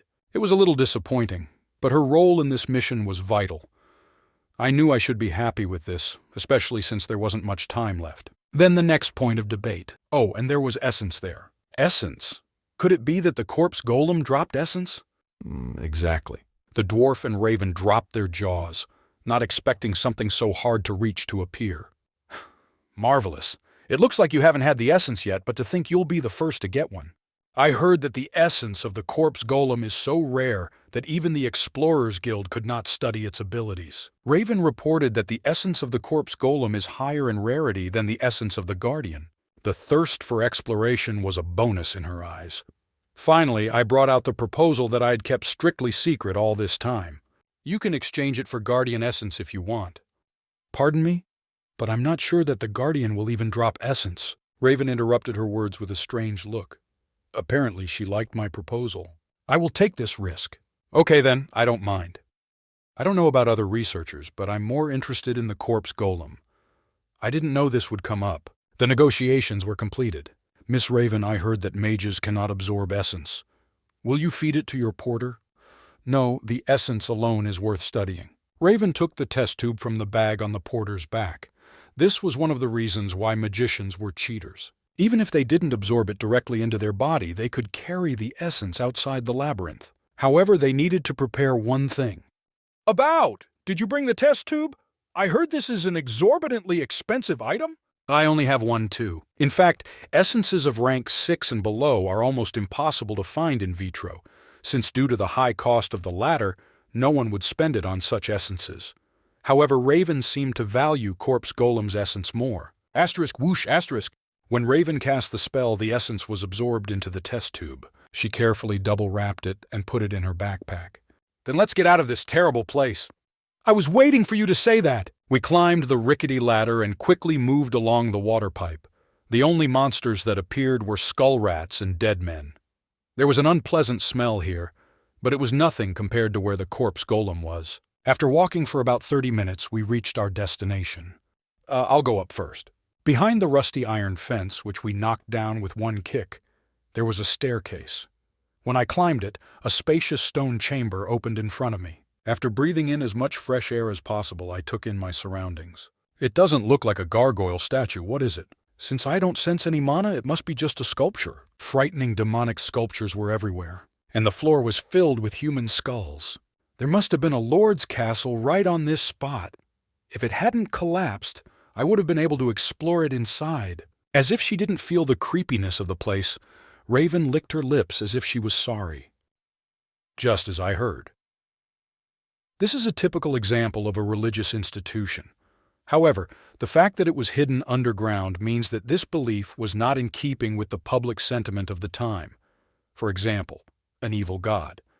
I see. The dwarf was intimidated by Raven's unnecessary explanations. Before the speech became too long, I kept it short and restored their alertness. Why don't we stop talking and get together? In fact, I said this to myself too. Because the last chapter of the Rift, Hall of Demon Worship, was not a place to be taken lightly. Bjorn, I have a bad feeling, especially for an unlucky bastard like me. As soon as Raven pushed the stone on the wall, the candles in the stone chamber lit up all at once, illuminating the interior of the hall. Oh, how did you know about something like that? Books are a storehouse of knowledge. Why can't you just say you read it in a book? Let's get a look. Hey, here's another one. Raven pounded another brick and a book fell from the ceiling with a mechanical sound. Necronomicon. A book of black magic and a product sold at a fairly high price. Damn. Since I found it on my own, I will keep it as agreed. Right. This is something we can leave without distortion magic anyway. Ha ha ha! Raven laughed awkwardly. Of course she knew. The Necronomicon was considered an item, and therefore could be taken outside even without distortion magic. Do you mind putting this in my backpack? Yes, Lady Raven. It left a bitter taste in my mouth, but all I could do was watch as the mage took her loot. Damn, I thought I could pick this item up for myself later. Why did she know about this, but not about what was hidden in the statue? Shall we continue on our way then? As we walked down the straight passage, which was probably 30 feet wide, a two-way walkway and a huge sculpture of the devil appeared. Miss Raven, it doesn't matter which path we choose. We're still going to hunt all the monsters along the way, right? We walked around the rectangular demon worship room and hunted down the monsters one by one. The monsters that appeared were gargoyle statues, death fiends, chimera wolves, and bone knights. We are very lucky in many ways. The fact that we got the essence of the corpse golem is already luck, but they also turned out to be yearning. Unlike me, luck continued to follow us. Hatred, sadness, longing. Bone Knight, a rank 7 monster, has one of 3 attributes in a random order, and we got the simplest and most useful type of all. The yearning type only has the absorb life force ability, which restores their health after being injured, and this can be easily negated with the help of my aggravate wounds magic. Raven boasted proudly, but in reality, with or without her, the yearning type was the easiest to deal with. The sadness type, which emits a mist that causes delirium, was a very annoying ability, even in the game. However, she could not be compared to the hatred type. The dwarf said, "That would be good, but I heard that the hatred type monster is the weakest?" Nonsense. Knights of Hatred use the Soul Cut ability, an insane skill that does no damage but reduces the target's level by a terrifying amount. Comrade A suffered serious damage to his soul. Their level has decreased. After the explosion, it showed up in the combat log regardless of whether it was HP, defense, or magic resist. And when this message appeared, it was easier to simply start a new character. Much easier than regaining experience points by working hard to open the portal. Decrease in the greatness of the soul, what a horror. When Raven explained on my behalf, the dwarf shuddered and exhaled in relief. However, the magician did not miss the opportunity to demonstrate her knowledge and continued to explain. And if you possess as many essences as your soul allows, one of them will be lost at random. Perhaps other researchers do not know about this. As a magician, she speaks only the correct information. However, if I could add something about Soul Cut was more effective at low levels, and my current level was only 2. Plus, with my line of bad luck, I was extremely lucky that I didn't meet the Knight of Hatred. This is the essence. Damn, has my luck finally turned around? Even though we only caught a few of them, the essence dropped. It belonged to none other than the 7th rank monster, the Bone Knight. What the heck? First there was the corpse golem, and now this. Am I in a special round? It's like God is watching over you two! Ha ha ha! Agree, perhaps this means that the Guardian's essence will also appear. Each of them sent words resembling congratulations in our direction. Me and Einar. Their words hid the question of which of us would consume the essence. After a moment's consideration, I made a difficult decision. Einar, you take it. Is this normal? It would be a lie if I said I don't want this. In fact, only the Guardian remained now, and no one could guarantee the appearance of another essence at the moment. However, you said you wanted to become stronger, right? Take it. From a player's point of view, it made more sense for Einar to take it instead of me. Absorb life force is good for someone who wields a sword, but I'll have to throw away my weapon at some point. First of all, Einar is reliable. Based on her honest character, she won't leave me anyway. Therefore, instead of being impatient, it would be more effective to use the enhanced Einar to acquire an essence that suits me better. Thank you, Bjorn. You are the best. I will definitely repay this favor. With my permission, Einar excitedly absorbed the essence. The changes were dramatic and immediate. Wow! You suddenly became taller! You are the one who has become smaller, Einar. What? This is true? Einar's height, which used to be about 195 centimeters, has decreased. In an instant, her height became about 180 centimeters. This is the main effect of the Bone Knight essence. When bone density increases significantly, height decreases proportionately. Raven, who loved to explain everything, was now recounting even information about the standards of this world, instead of expressing them as high, medium, low, etc. The exact numbers were something like this: bone height, cutting strength plus 12, bone density plus 55, agility plus 15, stamina plus 15, flexibility minus 7, height minus 25. P. Antiseptic, the effects of wound aggravation, poison, bleeding, decomposition, etc., are halved. A. Absorption of life force temporarily significantly increases regeneration when attacking a living creature. Don't worry, you didn't lose muscle strength just because you got shorter. I'm finished. No one will see me as a warrior. Everyone already looks down on me because I'm a woman. They look down on you because you're a woman? Maybe it's her inferiority complex? By the way, you are very beautiful now. Raven, watching Einar's despair, muttered as if it was interesting. Is it because the bone structure of your face has decreased? Maybe it could be sold to nobles for cosmetic purposes. This means that I no longer look like a warrior. I didn't know she would take it so seriously. I hastened to solve this problem. No, Einar, everyone knows that you're a great warrior. Honestly, except for the tattoos on her upper body, she now looked like a tall human woman. What's wrong with being a little shorter? This is not a little. But you are much stronger. Isn't that enough? I should have been the one to comfort her. The rest of the people were sociopaths who made themselves known through the misfortunes of others. Ha ha ha! What a strange essence. If a dwarf like me eats it, he will become invisible. Interesting idea. The proportional or absolute effect of height reduction will have to be explored in other examples as soon as I return. I'm finished! Ha ha ha! Is it because she's a barbarian? Even if you are short, your voice is very loud. Miss Einar, if you don't mind, can I give you some exams when we get back to the city? I'm finished. I wish everyone would just shut up. My ears and head hurt. Fiend of death! Thanks to the monster who approached us from the commotion, the noise died down. However, while curiously watching Einar's transformation after absorbing the essence, everyone took a step back and showed their intention to observe. Behela! Einar swung her sword with a soulless scream. And asterisk incision, asterisk! I heard right. For the first time, her sword made a cutting sound instead of asterisk bang asterisk. Has plus 12 to cutting strength really changed that much? Einar, aim for the head! Good. Amazed by her own transformation, Einar jumped high and struck vertically with her sword. Then, asterisk hit, asterisk! The death fiend, which usually required dozens of blows from the two of us, was killed with one blow. It pierced his hard skull and reached his brain. Look, you have become much stronger. Then am I still a warrior? Of course not. Einar, second daughter of Fenelon, you are not just a warrior, you are a strong warrior. Behela! God bless. This cheered her up. Her new body would still be uncomfortable, but Einar would become much stronger once she got used to it. What a wonderful couple they are. I feel the same way. I ignored the conversation between Raven and the dwarf and continued on my way. I realized again that the only way to keep these guys quiet was to fight some monsters. Let's, Bjorn! If you eat this, you can become a stronger warrior like me. Having regained her motivation, Einar truly fought the battle with all her heart and soul. Asterisk smack, smack, clang, cut! Unfortunately, even after hunting all the monsters in the prayer room, no additional essence appeared. But I didn't lose hope. The breech flower, the guardian, still remained. If I've been so lucky so far, should I expect more? Just when I was thinking about this. I had a lot of fun with you guys, but now it's coming to an end. The dwarf spoke sad words. Raven responded in kind. It's a pity.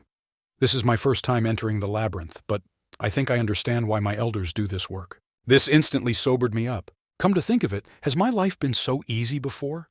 Well, I'm sure this isn't the first time. But the problem was the big event that always followed. The loose screws in my head tightened all at once, and an unknown ominous threat loomed over me. Then I'll come in. What could be the problem? What's the worst that could happen? Internal conflict? No, I don't think that's the case. The distribution of the spoils had already been agreed upon, and something like this could only happen after the death of the guardian. Asterisk creak asterisk. While the dwarf opened the door to the stone chamber, I observed the situation around me. Confident that something was about to happen, I paid close attention to every little detail I could pick up. Additionally, I looked up all the information I could remember about the Bloody Citadel from the game. And so I was able to find her... Door! Close the door!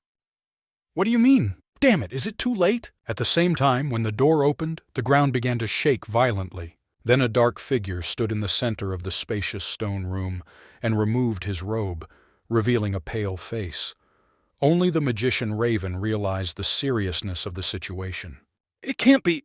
The Guardian of the Rift has changed. It was not the Death Knight who was supposed to be waiting for us here. The Lord of the Bloody Citadel has awakened from a deep sleep. A boss monster that works alone, but is also a difficulty rank 5 monster. A true hybrid monster skilled in both black magic and hand-to-hand combat. A monster that could usually be encountered, even if it was only a vague possibility, only after the 6th floor. A vampire, a high-ranking mutant, not even an ordinary vampire. Simply put, a named monster with intelligence, an individual name and a history. I even knew his name. You are the first living beings I have seen in a long time. Vampire Duke of Cambermere. Where did you all come from? On behalf of the frozen audience, I opened my mouth. Let's run. Damn, why are you doing this to me? No matter how many times I called him in the game, he never showed up. Monsters are generally divided into 4 categories. 1. Mutants. Like goblin archers and swordsmen, the race is the same, but the class is different. 2. High-end types. The Death Fiend. I met in the Land of the Dead falls into this category. For reference, this is a relative classification system, and if a monster's rank is 1 higher than the average rank of monsters on that floor, then it is considered a high-class species. 3. Rare species. This type includes monsters that can only be found in certain rifts, such as corpse golems, or monsters that are extremely difficult to find in general areas, such as mimics. 4. High-class mutant. This refers to a named monster with an individual and unique personality and name. The most important characteristic is that they have the power of essence. In short, these monsters are much tougher and more demanding. What would happen if the ogre, known for its thick skin, had the troll's ability to regenerate? A mad monster would be born. That's why I ran as fast as I could. What the hell is this? Why's Vampire here? You should run instead of whining, dwarf. As we ran from the entrance to the boss's room, *dyspnea*, I can't run anymore. Please excuse me, Lady Raven. Following the road we came from and passing the water pipe. We won't be able to leave this place unless we defeat him. Wouldn't it be better to fight? We should at least go out where there is sunlight. All we have instead of sunlight is a bloody sky. It's still better than here. Even when we entered the labyrinth of the underground prison. Turn left here! We continued to run. This place was no different from his territory.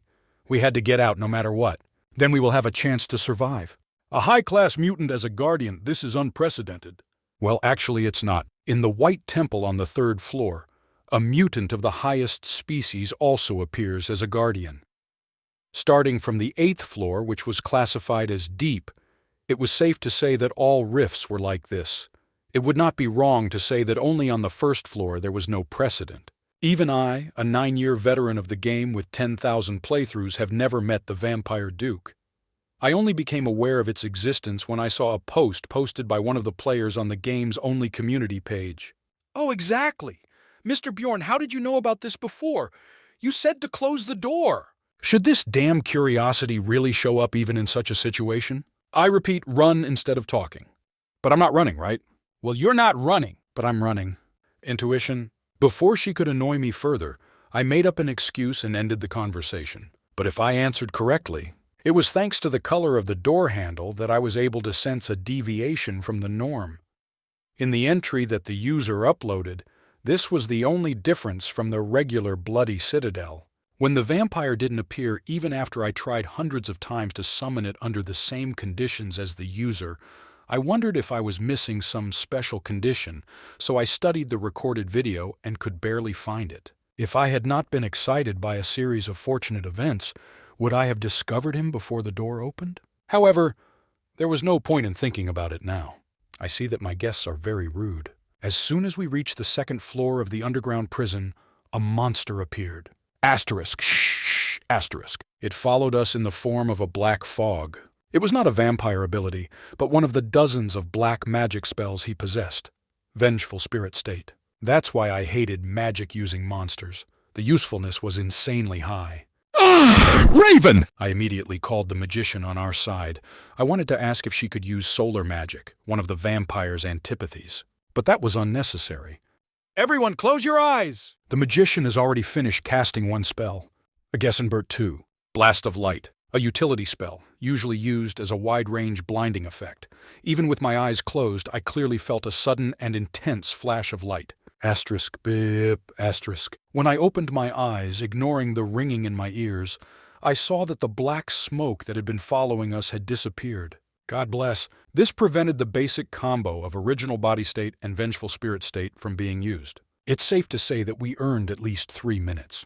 He must have woken up in that worship hall. But according to the laws of the universe, triumphs are always accompanied by bad news.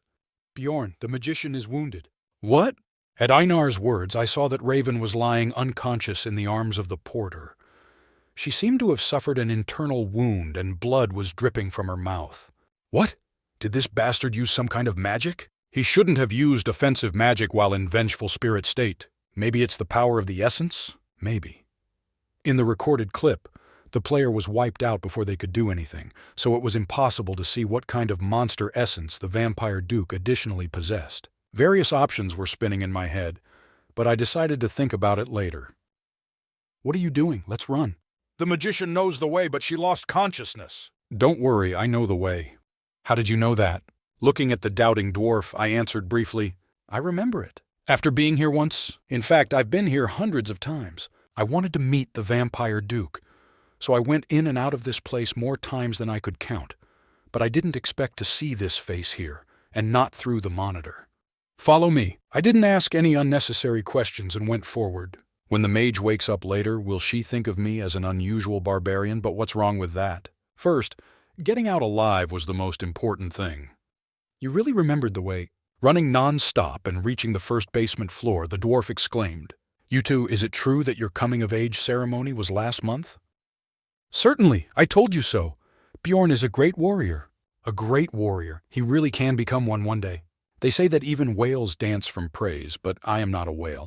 Please. I wanted him to use this time to just run faster and not talk. I've been running for about 2 minutes now. Asterisk, run, asterisk. Left, right, straight, right, left, straight. After drawing a map in my head and running non-stop, the exit finally appeared. Has it really been 3 minutes? I checked behind us one last time before heading up the stairs. Asterisk, hard breath, asterisk. Everyone was breathing heavily, but there were no stragglers because everyone had good basic stamina. The problem was that I saw dark smoke coming behind us. Asterisk, shh. Asterisk, maybe we should have left all our bags. Then we could keep our distance a little more. However, I knew that regretting it now wouldn't change anything. Let's focus on what we can do now. I accelerated even more. But can he use original body state? Asterisk, bolt, asterisk. Behind me, I heard the sound of something being assembled. From that moment on, I had nothing to lose. I jumped 2, 3 steps at a time at the last moment. And we got out! Finally appeared above ground, and without a single death. Honestly, I was worried, but it really didn't pursue, the dwarf muttered breathlessly. However, still not completely calmed down, his gaze was drawn to the stairs leading to the basement. If he had eyes, he would know that we've just bought a little more time and none of our problems have been solved yet. How long do you think this will take? In response to the dwarf's question, I shrugged, looking at the mountain range beyond the fortress wall. I didn't know the exact time, but of course, not much. It was clear that time was not on our side. Soon the dark red sky will turn completely black. So we needed to prepare before this happened. What is the magician's condition? She took the potion, so she'll wake up soon. You are sure? Of course he will wake up. It's just your wish, motherfucker. Didn't this guy know what happened to her either? I said firmly. This time you'll have to pull the weight of one more person. But, no buts. Do you want us all to die here? Sometimes the most direct expression was the most effective. If we all die, he still won't be able to protect the magician alone. What can I do? To be honest, nothing special. I just wanted to clear things up before the battle begins. Guard the magician, even if you have to risk your life. Certainly. His voice changed to one of complete confidence. This bastard was taken care of. There is one more thing left to prepare. Let's move to the outer wall. This way it will be better for us to take cover. I used a flimsy excuse to lead the group to the outer wall. In fact, it would be better to leave everything here and move quickly on your own, but If he pops out during this time, the game will be over. Wait here a minute, I'll look around and come back.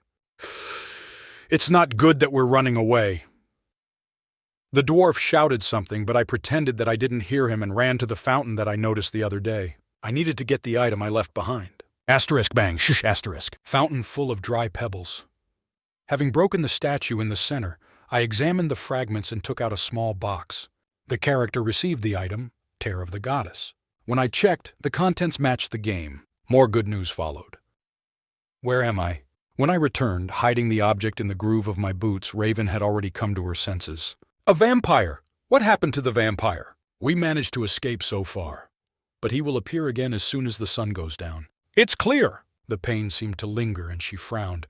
This time it was my turn to ask questions. What happened to you? Raven took a sip of the potion that the porter gave her like water and answered in a half-dead voice. I'm not sure, but judging by the symptoms, it's very likely that it's pain separation. Pain sharing? If this is true, then I was glad. Knight Plara, which had this skill, had the lowest base stats of all rank 8 monsters. If the vampire essence were rank 6, no, even rank 7, the difficulty would increase even more. There was a recoil just as I was about to cast the spell. Raven grabbed the collar on her chest with a pained expression on her face. Seeing this, I felt very sad for her. It seemed that it would be some time before she could fulfill her role again. How long will it take to recover? Full recovery is difficult. My diagram is completely distorted. A rough estimate is good, so tell me in numbers. 20 minutes. This will be enough to restore 5 7th rank attack spells. There are 5 Baptism of Flame spells in total. It was very bad. Are there any other solar magics that you know of? Do you know that it is very impolite to ask a magician about their spells? Of course, I knew that this was the case in the game universe, but now I was a barbarian, coming from a culture of speaking rudely to everyone except the king. Raven sighed in response as I returned the so what look. I can use Sunspot Orb. Sunspot Orb. Its basic form was similar to a fireball, but Sunspot Orb was a rank 6 attack spell that used solar properties instead of fire. This might work. Is it possible to use the attribute enhancement spell on top of the Sunspot Orb? If I can gather mana for another 10 minutes? Fine. Until then, we will somehow contain it. So don't shy away from helping and save your magic. Okay, I'll do that. Wait, but why is Mr. Yandel acting as a leader? Just like a magician. She was fast. The dwarf simply followed me as I took on the role of leader. Then is there anyone else? Raven looked at the porter, Einar and the dwarf in order, then shook her head as if convinced. This is definitely the same case. Ha ha! Sorry, I can't help the fact that I was born a dwarf! The dwarf scratched the back of his head as if embarrassed. Einar noticed this and, waiting for the right moment, joined the conversation. You admit that a barbarian is better than a dwarf? No. However, like you said, this guy is special. I felt it myself, even if only for a short moment. Special? I may look like it, but I have a keen eye when it comes to people. Raven was curious to know what happened while she was passed out, but unfortunately, she couldn't spare the precious time. Murad, how many essences do you have? 4. Which ones? I asked the questions as briefly and concisely as possible to understand the dwarf's capabilities. Among the essences he had, there were no trump cards that could turn the tide of the game. However, I could picture the strategy in my head. If there's one thing that can be frustrating, it's that there wasn't enough time to share the strategy with team members. Asterisk, whoosh, asterisk. A cool wind blew, and the shadows covering the ground became thicker. The remaining preparation time was 30 minutes. Night has come. Now there was nowhere to retreat. The only way out was to hold on, no matter the cost. The moment Einar called my name, the sun, obscured by red clouds, completely disappeared behind the horizon, and at the same time, a pale-skinned man appeared under the red light of the moon. Strange, very strange. He looked around the city ruins, then turned his gaze to us. Looking at you all, I can't stop my bloodlust. Do you happen to know the reason? The reason? Well, how should I know? Yes, I didn't want to know. I answered slowly. If you give me a little time to think, I might remember. I wanted to gain at least one more minute. However, at the same time, the vampire's eyes lit up. My thirst is too unbearable for this. To be honest, it was a little funny. I didn't know a vampire could be such an asshole. Kiki! Ha ha ha ha! The vampire, who had started cackling in front of us as if he had been possessed by a ghost, suddenly stopped. And then, Kya! Emitted a roar that sounded like it belonged to some extraterrestrial being. His nails, the vampire's main weapon, have already begun to protrude with a sharp sound. At some point, only madness remained in his eyes, creating a reddish glow. It's like a game again. If you think about it, it was the same in the game. No matter how smart the monsters were, the only exchange of opinions was a few words as an introduction. I'm used to such fear. The killing intent emitted by this rank 5 monster was enough to make my body go numb. But surprisingly, the dwarf was completely fine. Everyone move away. I was a little amazed. He looked pathetic in front of the corpse golem, but I believe he was still a researcher with 3 years of experience. At the same time that the vampire's corporeal form disappeared, the dwarf stepped forward and raised his shield. Asterisk bang bang bang. A gust of dust roared past. His strength was obvious even a few steps back, but ha ha ha, how weighty. The dwarf didn't stagger back at all. It was not that his performance surpassed that of the vampire, but the help of the essence. Hikurod Murad cast Weight Balance, rank 7 monster skill of Iron Troll. This was the hit-resistance skill that prevented the character from falling or being pushed away as long as his feet touched the ground. Additional features included shock absorption. Tarzan, move away! When the battle began, I gave orders. However, I did not hear an answer. Looking to the side, I saw that the porter was already far away with the magician in his arms. It was a good call, but also somewhat annoying. I decided to revisit this feeling later and shouted, Einar, I'll take the right side. From countless battles fought next to each other, she could understand what I wanted to say just by exchanging glances. I briefly nodded my head to the left of the vampire and then rushed forward at the same time as Einar. Kya! The vampire retreated. It was clear that his combat intelligence remained. At the same time, the half-crumpled dwarf's shield returned to its original state, as if time had turned back. The shield could not have such a feature. Hikurod Murad used emergency recovery. This was the living armor's ability. This was a useful skill that not only saved equipment costs, but also greatly improved his performance when using a magic tool in the future. The dwarf completed the repairs in the blink of an eye and shouted, I'll go in front and you guys help me from the side. There were no objections. We were able to hold out this long only thanks to the dwarf. Honestly, I was the least helpful person here. Einar even has essence now. I had nothing but the expensive immortality imprint. Well, I guess technically I can be a human shield. Yeah! At this moment, the vampire, who was watching us from afar, divided his body into hundreds of crows. A flock of crows flapped their wings and flew towards us at high speed. Go as far as possible. Soon the crows flying towards us exploded, diving headfirst into the ground. Asterisk bam bam bam bam bam. The explosive force itself was small.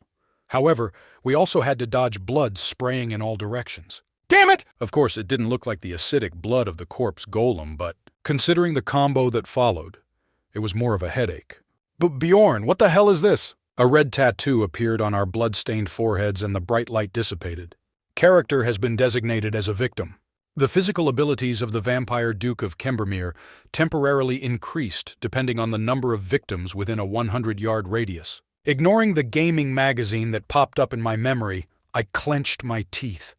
The vampire's figure slowly regenerated among the blood on the floor as the crows exploded. Now that he has a buff, it will be more difficult to deal with him. Has it been 3 minutes already?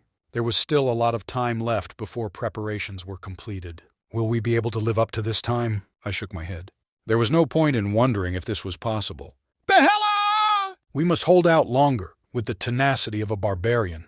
Buffs, sacrificial imprint, eternal life. Regeneration increases significantly in proportion to lost stamina. Master of Blood, the ability to absorb part of the target's abilities by directly sucking their blood. Each of these 3 active skills that the vampire possessed boasted enormous strength in hand-to-hand combat.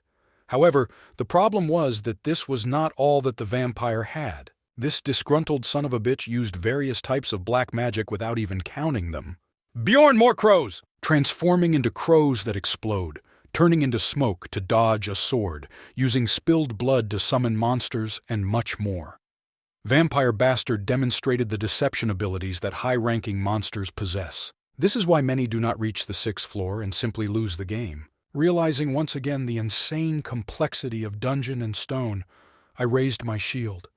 The shield was already torn and riddled with holes, and now it was just scrap metal, but It's better than nothing. Asterisk clang, asterisk! I used the recoil to jump back and absorb the impact as best I could. Strength, speed, and skill. A residual skill that I acquired naturally after fighting an enemy superior to me in every way. At that moment, Raven's voice rang in my head. Please wait another 5 minutes. I wondered if the time would have been shortened if she had saved mana and not sent that whisper. But after hearing the encouraging news, I felt more energetic. Hickarod got hit! Yes, exactly. Showcasing the skills of a Year 3 explorer, the dwarf who had been keeping a close eye on the vampire fell. Fortunately, Einar, who was nearby, rushed to him and prevented the vampire from sucking his blood. Hickarod Murad fell into a state of incapable of combat. In an instant, everything turned upside down. Einar and I were already confused. It was almost impossible to stop him with just the two of us without the dwarf taking up more than a 50% share of the battle. Then instead, I quickly made a decision. Einar, take Murad and leave. But I'll stop him! Fine. As soon as Einar hoisted Murad onto her shoulders, I rushed forward and swung my mace. Asterisk hit! Asterisk! The first strong blow in recent times. My brain throbbed with the recoil of a successful attack. This was all because this crazy bastard was a high-ranking mutant. Vampire Duke Cambermere cast the spell, Pain Separation. He even fully recovered from his wounds, taking just one step back to catch his breath. Damn, it still hurts. What kind of idiot is this? Kya! However, aggro was drawn to me just like I wanted. Out of habit, I double-checked that the item hidden in my boots was still there. The name of the item was Tears of the Goddess. Simply put, it was a sacred object. Although this item could only be used once, it could be used to heal as well as attack evil monsters. Should I use it now? Using this item will not be in vain. No matter how special the effect of this item was, it was still a special item that could only be used in the Bloody Citadel. If I use it on a dwarf, his powers will be restored immediately, and if I use it on a vampire, he will deal significant damage. But no, I stopped my meaningless thoughts. For what reason have I diligently maintained the time until now? Because one blow was more than enough. Anything more than this will turn out negative for us. The chance will only come once. At that moment, we had to put everything we had into it. The 5 of us only had one way to kill a rank 5 monster. Asterisk pack, asterisk. I took the bottle of potion from my belt and opened the cap. I poured the potion into my mouth, watching the vampire rush towards me and... Asterisk! Shah! Asterisk! The countless wounds I received during the battle began to heal, and the pain washed over me like a tidal wave. I felt my arms losing strength, and all I wanted to do was collapse to the ground. After all, drinking the potion and fighting was almost impossible, but it doesn't matter. What I was trying to do was not a fight. Asterisk hit! Asterisk! Soon the vampire's claws dug into my stomach. The metal armor on my chest became useless as his claws dug deep into my flesh. My nerves were sending life-threatening signals to my brain like crazy. My head turned into a blank sheet of paper as if it was overloaded. Hell, if I had known this would happen, I would have just taken the corpse golem essence for myself. Leaving these belated regrets behind, I poured another potion into my mouth. Asterisk. Asterisk. The wound quickly healed from the layering of the healing effects of the imprint of immortality and the potion. Kiak. I looked at the amazed vampire bastard, who looked like he didn't understand the current situation. To be honest, I wanted to pass out from the pain. Behella, son of a bitch. Pain can't kill me. The fact that I'm still alive is proof of that. What the hell is he doing? Raven, who was watching the battle from the rubble in the distance, couldn't contain her amazement. In her books, she had read about the unusual hunting strategies and methods of many explorers, but this case was not like any of them. Is he really planning to contain the vampire with potions alone? He won't succeed. He will die. Logically, it didn't make sense. She knew because she had used potions several times already. The pain was unimaginable, and the severity of the pain increased depending on the severity of the injury. But this barbarian... Asterisk! Asterisk! There were not just bubbles boiling on his body, but the smoke was completely smoldering. Even she had never seen anything like this before. Injuries were not a problem, but dying from shock in such a situation was not at all strange. In fact, deaths from drinking the potion were quite common. At that moment, Raven stopped stomping her feet restlessly and widened her eyes. The pain the barbarian was now experiencing was beyond her imagination. But at least she was sure of one thing. In this state, he shouldn't even be able to move. But what was it? Asterisk clang! Asterisk! He blocked it even as he fell to the ground with his shield turned into a piece of scrap metal. The barbarian blocked the vampire's claws striking at him. And as if to prove that this was not a coincidence, asterisk clang! Asterisk! He did this several times over and over again. Of course, not all attacks were successfully blocked. Even now, his entire body was pierced by those merciless claws. But asterisk clang! Asterisk! Attacks aimed at the most important vital points, such as the head or heart, were blocked by the shield's impact, as if on command. Is this even logically possible? She couldn't tell if he was deliberately avoiding the attack through pain with superhuman concentration, or if it was just the fighting instincts remaining in his body that made it possible. However, a document she had read a long time ago suddenly surfaced in her memory. It stated that a barbarian's true value lay in his psychological strength, not in his superior physical abilities. I think I understand it now. Lady Raven, it's best to get out of here while you can. At this time, Tarzan, who had been watching the battle with her, spoke in a firm voice. He talked about leaving, but what he really meant was leaving these people and running away. I'm not sure I can protect you in this situation. It's too dangerous here. She was too stunned to speak. Do you think I don't know this? If he could, she would have left already. Although she was often told that she was a mage with a soft heart, Raven was not so naive as to risk her life for the sake of researchers she had just met. But, are you crazy? Leave where? There was nowhere to run. There is only one way to get out of the rift. Defeat the Guardian and exit through the portal. This man must be fighting so desperately because he knows it too. It was as if a spark had gone off in her brain. Even a barbarian who had just come of age calmly made rational judgments and did the best he could under the circumstances. And yet, as a mage, what was she doing right now? If Bjorn dies, everything will be over. We must somehow save his life. Mages are not those who simply cast powerful magical spells from behind the battlefield.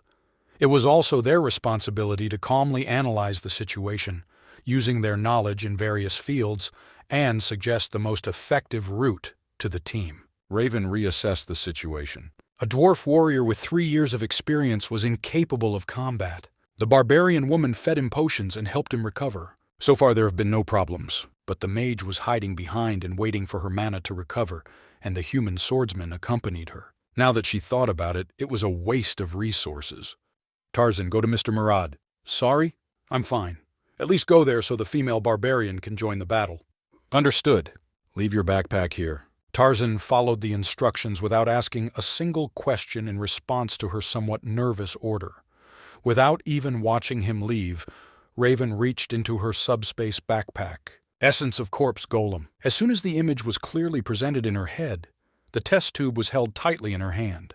I really don't want to use it, but it's nothing compared to a person's life. Raven slowly gathered her mana and began to draw a magic circle. Asterisk, whoosh, asterisk, accuracy support, throw range support, automatic path control. If she added a few more things to the formula, she wouldn't even have to move her arms herself. But I have to keep at least a little of my magic. After completing the circle, she threw the test tube in her hand with all her might. And asterisk crashed! Asterisk! The test tube, flying in a smooth arc, hit the target and broke, emitting light. Asterisk, asterisk, asterisk. The essence of the corpse golem enters the character's soul. Pain resistance plus 70. Strength plus 15. Bone strength. Bjorn Jandal. Level 2.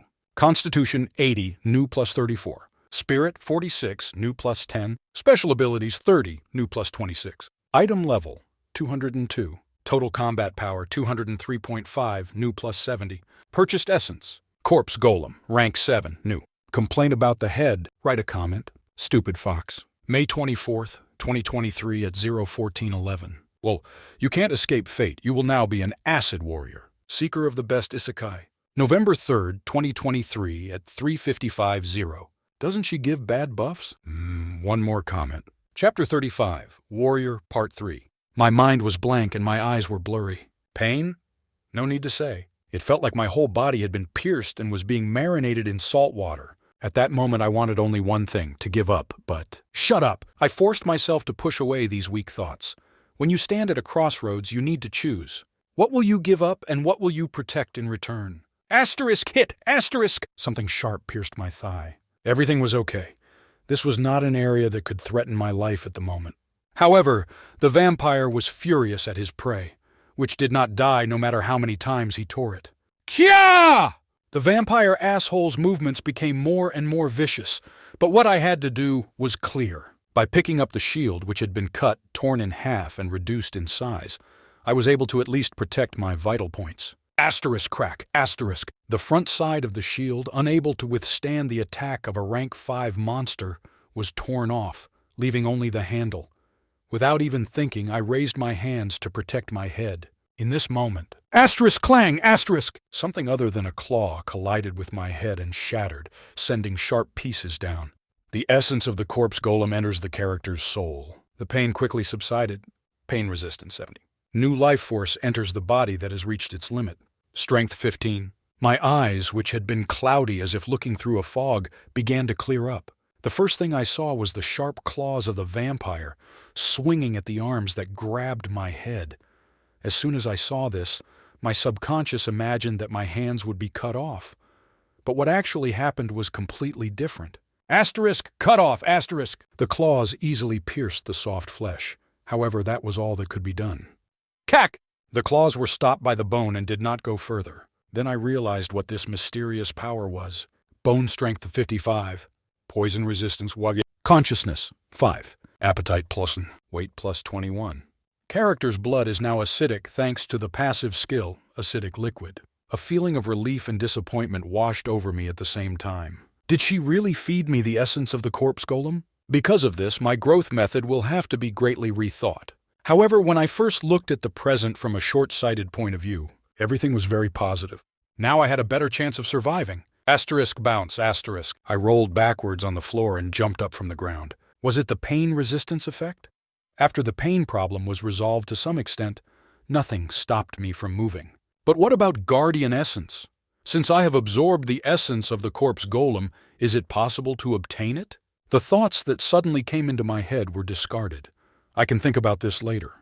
Kya! Perhaps the sudden liveliness of his prey was intriguing, because the vampire lunged at me with enthusiasm. I jerked to avoid it, but what happened next was not much different from what happened before. Of course, it was impossible to defeat a rank 5 monster with just a rank 7 essence.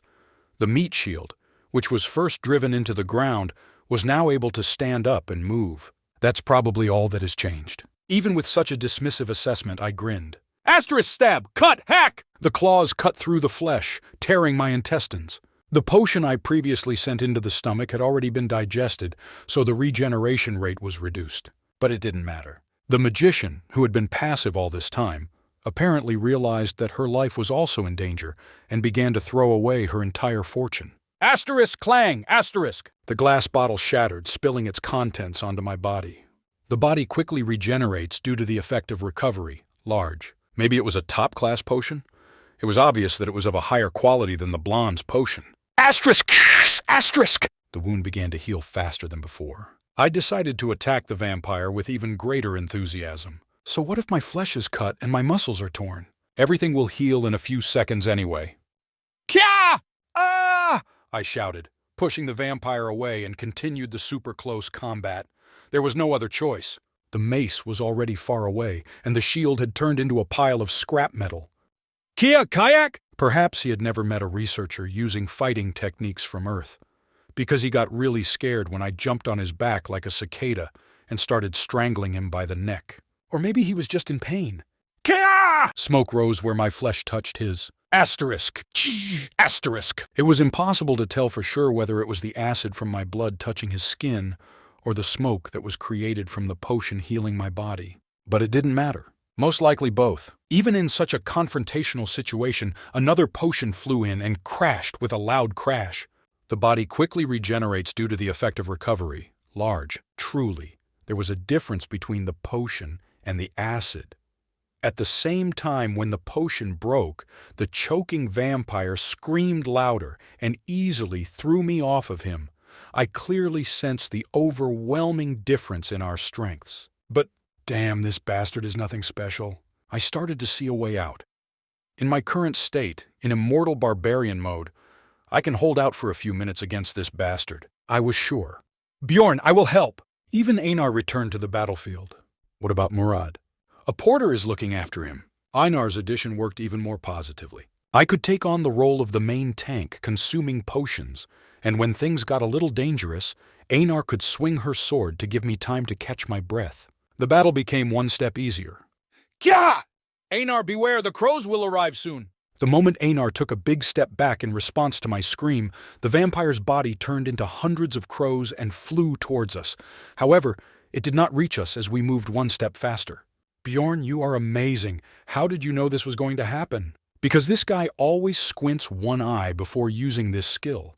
This is not a racial trait of all vampires, but a habit unique to this guy. Now I could really see the end. How ashamed I am! Everyone behaved very well! Ha ha ha! Soon the dwarf, who had healed his wounds with a potion, again entered the battlefield. He even brought a porter with him. From now on, I will help too. We will help you from the outside. The main tank role naturally became my continuation. Not to say that the others were careful. They really seemed to think this was the most effective. A third-year dwarf warrior explorer spoke with a 2-month-old barbarian explorer. Bjorn, great warrior and son of Yandel, you are more than capable. Ha ha ha! He seemed to take it as a compliment, but this means that I will have to twist like a dog until the very end. After all, there were no freebies in my life. This was nothing new. Behela! As the four of us dealt with the vampire lining up around me, the moment I had been so desperately waiting for arrived. Extraneous thoughts flashed through my head. All is ready. If this meant that she had finished restoring the mana to create Sunspot Orb and even attribute enhancement, this means that everything is finally ready. In other words, it was time to end this protracted battle and get out of here. I can use magic at any time. As soon as I heard her confirmation, I shouted loudly, Murad, now use lightning release! An order issued without a single discussion, let alone strategy. However, the dwarf immediately followed my instructions without a single comment. Asterisk, zzz, zzz! A yellow light shone on the dwarf's hammer and sparks began to fly out of it. Hikarud Murad used lightning, ability of the 7th rank monster, Ilatrek. Its effect allowed a strong current to pass through a part of the body. In this state, the dwarf lowered his hammer low, as if preparing to strike upward. That's it, you better step away for a while. Ha ha ha. After a short warning, the dwarf swung his hammer in the air with all his might. Too far from the target, these details didn't matter. Hikarud Murad cast Release. Release was one of the rare abilities of the transformation system in Dungeon and Stone. Its effect allowed the user to radiate the energy gained through other abilities outward. Asterisk! Asterisk! The electric current from the hammer shot out like a cannonball in the form of a sphere and exploded, literally. Asterisk bang, bang, bang. Compared to the sound, his physical strength was weak. There were no craters left on the floor, no severed vampire limbs or anything like that. However, Vampire Duke Kembormir fell into an unconscious state. The point of this combo wasn't its strength in the first place. In an instant, the dwarf rendered the rank 5 monster unconscious and turned to send a signal, in a very analog way. Raven! Fortunately, the signal was transmitted well, and a strong light immediately accumulated on a roof 200 yards away from me. I hastily took out the item I had hidden in my boots. It was a small pearl the size of a fingernail, the tear of the goddess.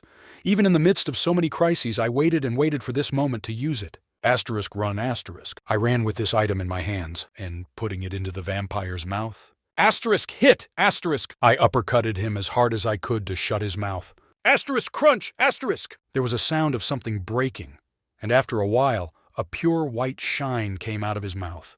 Tear of the goddess was destroyed. Grace fell in a place of destruction.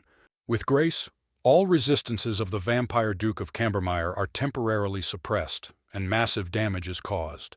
Blood gushed from the vampire's lips like a fountain. He looked fine on the outside, but his inside seemed to be destroyed. It was amazing. So one item was not enough, yes. Due to the severe shock, Vampire Duke Kembermir's unconscious state turned into paralysis. His unconsciousness ended and the vampire's fingers began to twitch. Not yet. It can't wait any longer. As soon as I turned my head after this thought, Raven Arua used rank 6 attack magic, Sunspot Orb. A dazzling sphere, shimmering black, flew past my nose. Regrets came later. Asterisk boom! Asterisk damn, I should have jumped back sooner. The character was hit by the explosion of the Sunspot Orb and fell into an unconscious state. Vampire Duke Kembormir cast Pain Separation. Hikarud Murad fell into an unconscious state. Einar Fenelon fell into an unconscious state. The ringing sound echoed in my head like a terrestrial television channel after the national anthem. And through this ringing, I heard a conversation. A conversation similar to a humorous skit on TV. How can a butcher sell boiled meat? No, it's raw meat. How can boiled meat be raw? But, listening to their conversation, I opened my eyes. I'm alive? A dark sky appeared. I smelled the smell of cooked meat through my nose. Was the smell coming from my body? When I opened my mouth, a scratching sound came from my dry throat. My ears were apparently fine too. I decided to think only about the positive aspects as much as possible.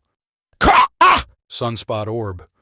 An offensive magic with solar properties combined with fire and holy properties. Naturally, its power was weaker than its counterpart, Fireball. This was luck for me. If that weren't the case, I might actually have met my maker at that moment. But why is it so quiet? After being hit by the explosion of the sunspot orb, I lost consciousness for a while. This was clear, but I did not have enough information to understand the current situation. Why haven't I been healed yet, and why can't I hear anything around me? I grabbed the ground with my hands, wet from the discharge from my wounds, and stood up. Then I forced my eyes to focus and looked forward. First I saw the vampire bastard. Crap. Why is he alive? Of course, he was also in serious condition. Both arms were torn off and bones were visible through the torn upper chest. He didn't even look conscious. But Vampire Duke Cambermere's regeneration power is greatly increased by the effect of eternal life. Even at this moment, his wounds were healing. Given that the regeneration was proportional to the stamina lost, it wouldn't take too long for the chest to heal and for the severed arms to grow back. Damn. I looked around and saw several people collapsed. Dwarf Einar Bastard Porter. I had a feeling that the mage I saw on the roof in the distance was in the same condition. I was confused. What kind of crazy scenario was this? Why did everyone faint after we caught that bastard? What the hell happened while I was passed out? It doesn't seem like much time has passed. Many questions arose, but I decided to put them aside and took a step with my stationary leg. Asterisk drags asterisk. I still couldn't come to terms with the current situation. But only one thing was absolutely clear. What should I do now? Asterisk drags asterisk. Vampire Duke of Cambermere. I needed to get rid of him before he came to his senses. Other than that, there is no answer. No matter how rich a mage is, her potions are not infinite. In fact, it is no longer possible to use the same strategy of maintaining my body with potions. Asterisk drags asterisk. And I, staggering, walked forward. Pain that penetrates even pain resistance? Ignoring her, I stretched out my legs in front of me, smelling like steak. Asterisk drags asterisk. Pain is a signal to life. At least that's what I thought. Not that there wasn't a time when I thought the opposite, but now I do. So I kept going. Slowly. As I got closer, this vampire bastard even smelled like fried meat. I relaxed my knees and fell on top of him. You fucking bastard! The scar on his chest, which was deep enough to show bone, had already healed quite well by the time I walked here. I couldn't stop myself from swearing at him. Asterisk hit asterisk! And I punched him in the chest. The weak point of vampires was the heart. Even if their brains were damaged, these bastards could be revived as long as their hearts were intact. Ah, so that's why this bastard got his arms blown off. Did he block the sunspot orb with his hands? I could picture this short scene in my head, but as usual, I let the image fade. Asterisk smack, asterisk, and he clenched his fists again. The emptiness left by the equipment was felt now more than ever. But if you don't have teeth, you have to chew with your gums. Asterisk smack, asterisk. I didn't even know where the mace was. And the shield had long ago turned into a piece of garbage and was thrown away somewhere. Of course, Einar's sword and the dwarf's warhammer were lying on the floor. The thought of picking them up never crossed my mind. I still wouldn't have the strength to lift them. While I was clenching my fists, the seams of the dented and pierced half-armor came off and fell to the floor. My 360,000 stones. Looking at the half-armor, which was rusty in places from the acidic blood, it looked like it wouldn't be easy to repair. Although it was something else that really messed with my head. Damn it all. It was like pouring water into a sieve. No matter how much I clapped, nothing changed. Why the hell are his ribs so strong? I thought that if I kept hitting him, they would break and eventually pierce his heart. Okay, next plan. I always like to have a plan B because my plan A rarely worked out. Thanks to my twisted luck, everything I did always ended up being a mess. But I've never done this before. How it's done. Irvena said it is important to imagine this accurately. Flesh explosion. Well, it works. Asterisk, boom, asterisk. The hand placed on the vampire's chest exploded. Although the force of the explosion was not very strong, the acidic substances mixed with the flesh and blood slightly crushed the vampire's chest. But even that healed quickly. I didn't even expect it to be a one-time thing. Consistently, I cast Flesh Explosion. Around the 10th explosion, asterisk, boom, boom, boom, my left arm was completely torn apart. But due to the increased strength, the bones remained intact, only the flesh disappeared as if I were a skeleton. In any case, I could no longer use my left hand. Then it was the turn of the right hand. Even though I knew it was crazy, I continued to mentally cast the spell, placing his right hand on the vampire's chest.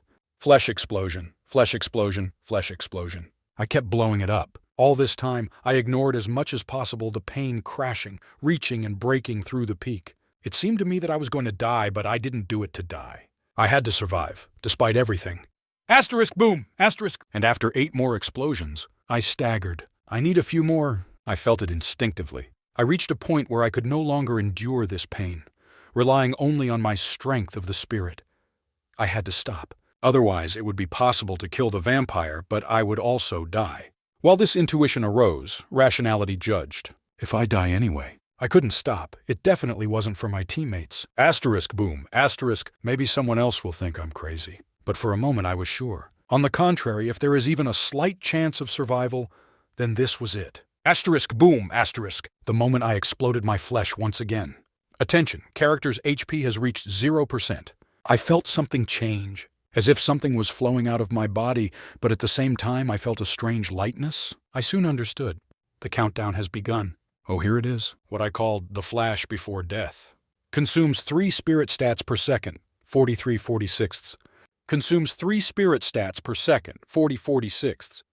Consumes 3 spirit stats per second, 37/46.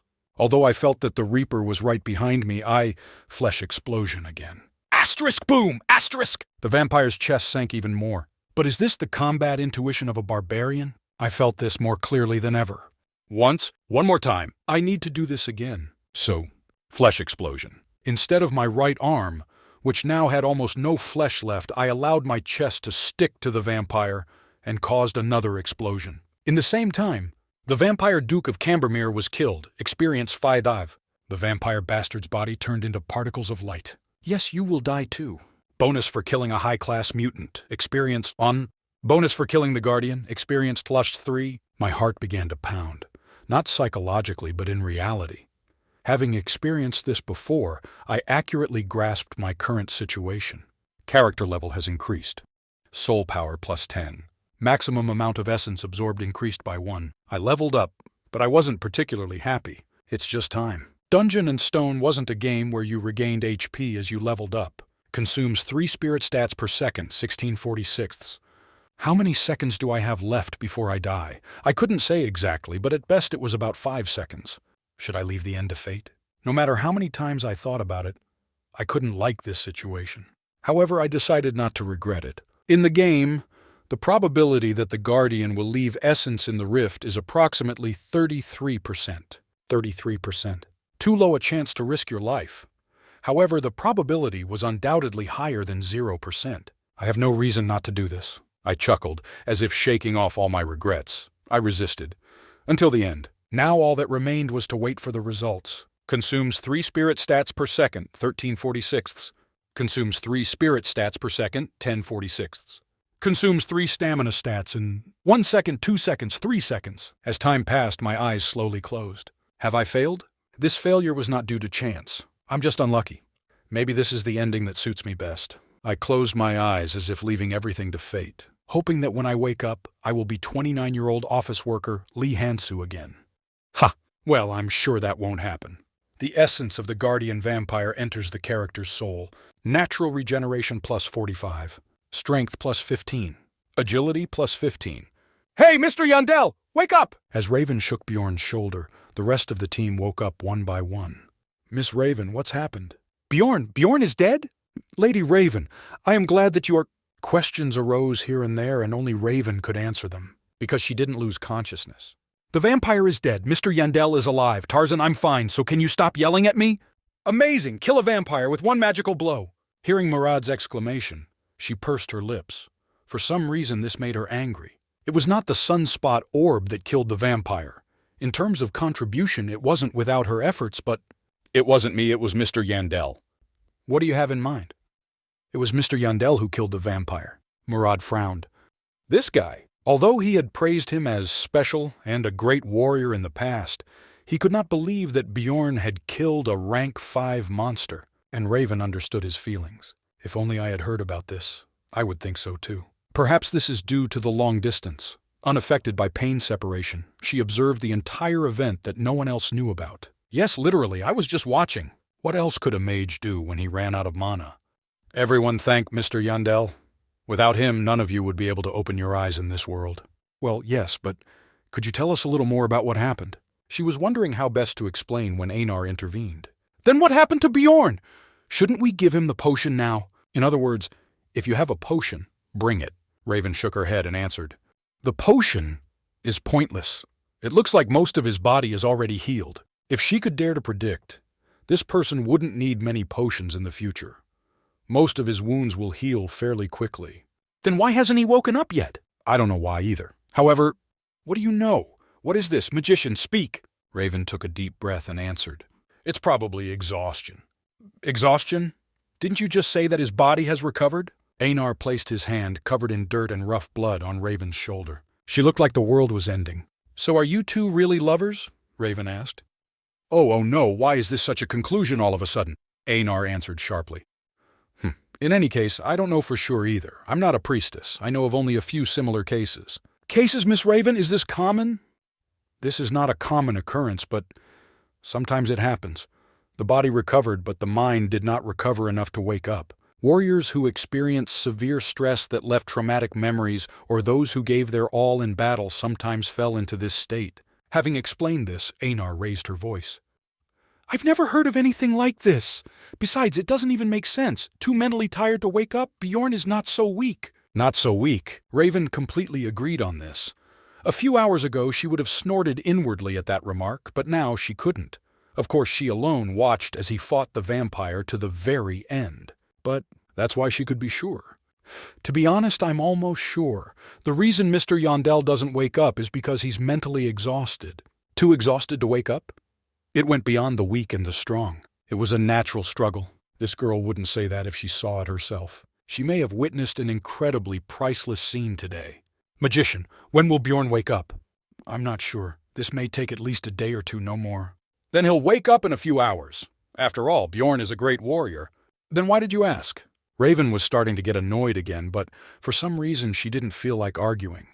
More precisely, she did not have the strength to do it. In fact, the barbarian's words no longer sounded as pretentious as before.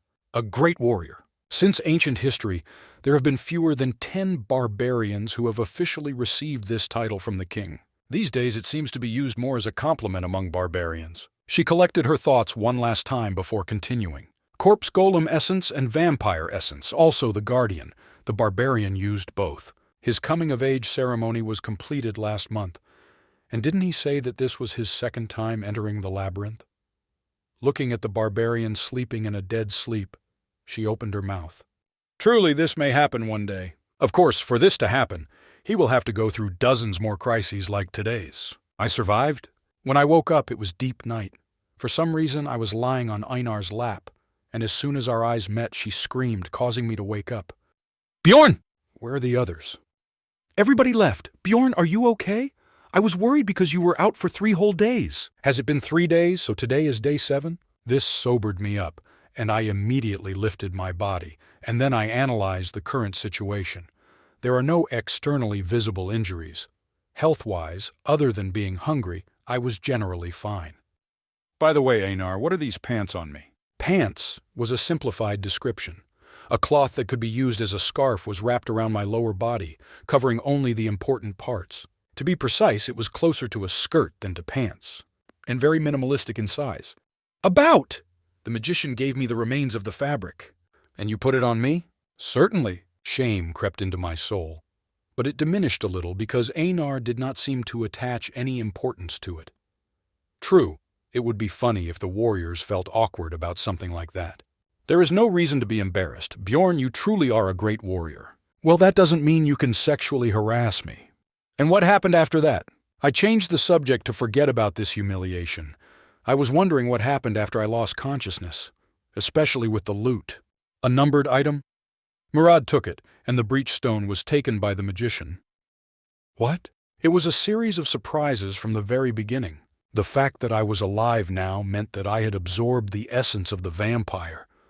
Did that mean that the vampire had dropped all 3 items? What special round was this? Oh, exactly. No dice were rolled when distributing the breakstone. The mage claimed that she had to take everything to compensate for the loss, so Einar continued as if making excuses. Murad said that he didn't mind, but I tried to challenge it. But then the magician said something strange. Strange? She said you took the biggest payday of them all, so you can't complain about her taking the breach stone. It seems that only the magician knows that I absorbed the essence of the vampire. I nodded silently. I did not regret this distribution. Whatever the reason, the mage fed me the essence of the corpse golem. Moreover, given the cost of the potion she infused into me, the mage practically lost money in the rift. Being greedy for the breach stone at this point would make me just an asshole. Einar seemed to think a little differently. Well, I told her to wait until you woke up and then decide, but I couldn't stop her. After waiting for more than half a day, you didn't wake up and they all went through the portal and left.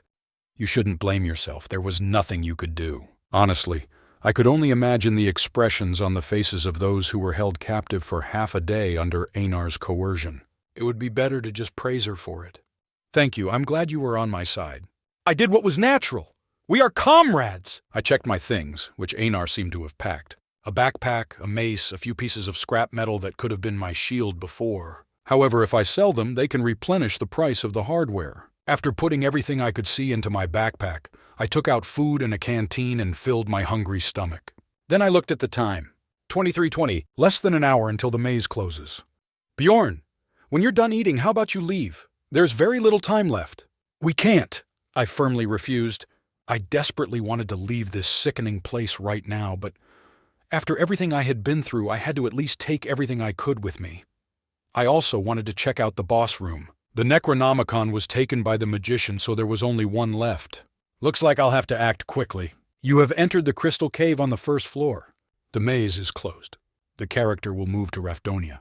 Feeling sunlight on my skin for the first time in a long time, I exhaled. I barely had time. Time passed faster than I expected. It took less than 10 minutes after climbing the stairs to find the object hidden in the ceiling of the outer wall watchtower. But getting to the boss's room was a real race against time. And it was all in vain. Einar said that the others had been waiting for me for half a day. But perhaps this actually meant time for the magician to do his research. Well, it would be strange if she, with her character, simply passed by this. Walls broken here and there, torn picture frames. There was even a box shaped like I'd never seen before, left open and abandoned. I'm sure there was an extra reward, but she must have taken it for herself. We ran at full speed into the boss's room, which already bore signs of a thorough investigation. However, instead of being angry that I was left out, I was more interested in what the item was, and with good reason, because this was an unusual rift that had never been cleared before. An element that even I, a person who has been playing this game for 9 years, didn't know about. My curiosity as a gamer was growing, and it's not like she would let me take it if I asked. I'll just have to ask about it when we meet later. Anyway, I searched around to see if the mage had missed anything, and soon time began to run out. In fact, the maze closed as soon as we left the rift, so we were running out of time. We were almost forever trapped in a boss room without a boss monster. Kennick's fourth son, Serum, your damage has increased. I envy you. It's okay. Carrick, third son of Fanon. While I was organizing my thoughts, I heard the voices of barbarians here and there. Luckily, they haven't found me yet. Bowing my head, I disappeared from their sight and headed towards the exchange office for Rank 9 researchers. Luckily, I arrived early, so the line wasn't long. There were no barbarians to bother me either. When I gave them my mana stones, the worker, like last time, exchanged them for money. 231,520 stones. 230,000 stones. It was an amount that seems infinitesimal compared to the hardships I went through. But that is not all. During this expedition, I absorbed 2 essences. Plus, once I take care of the items, the profit will be several times higher than from mana stones. For some reason, mana stones always become an additional income, not the main one.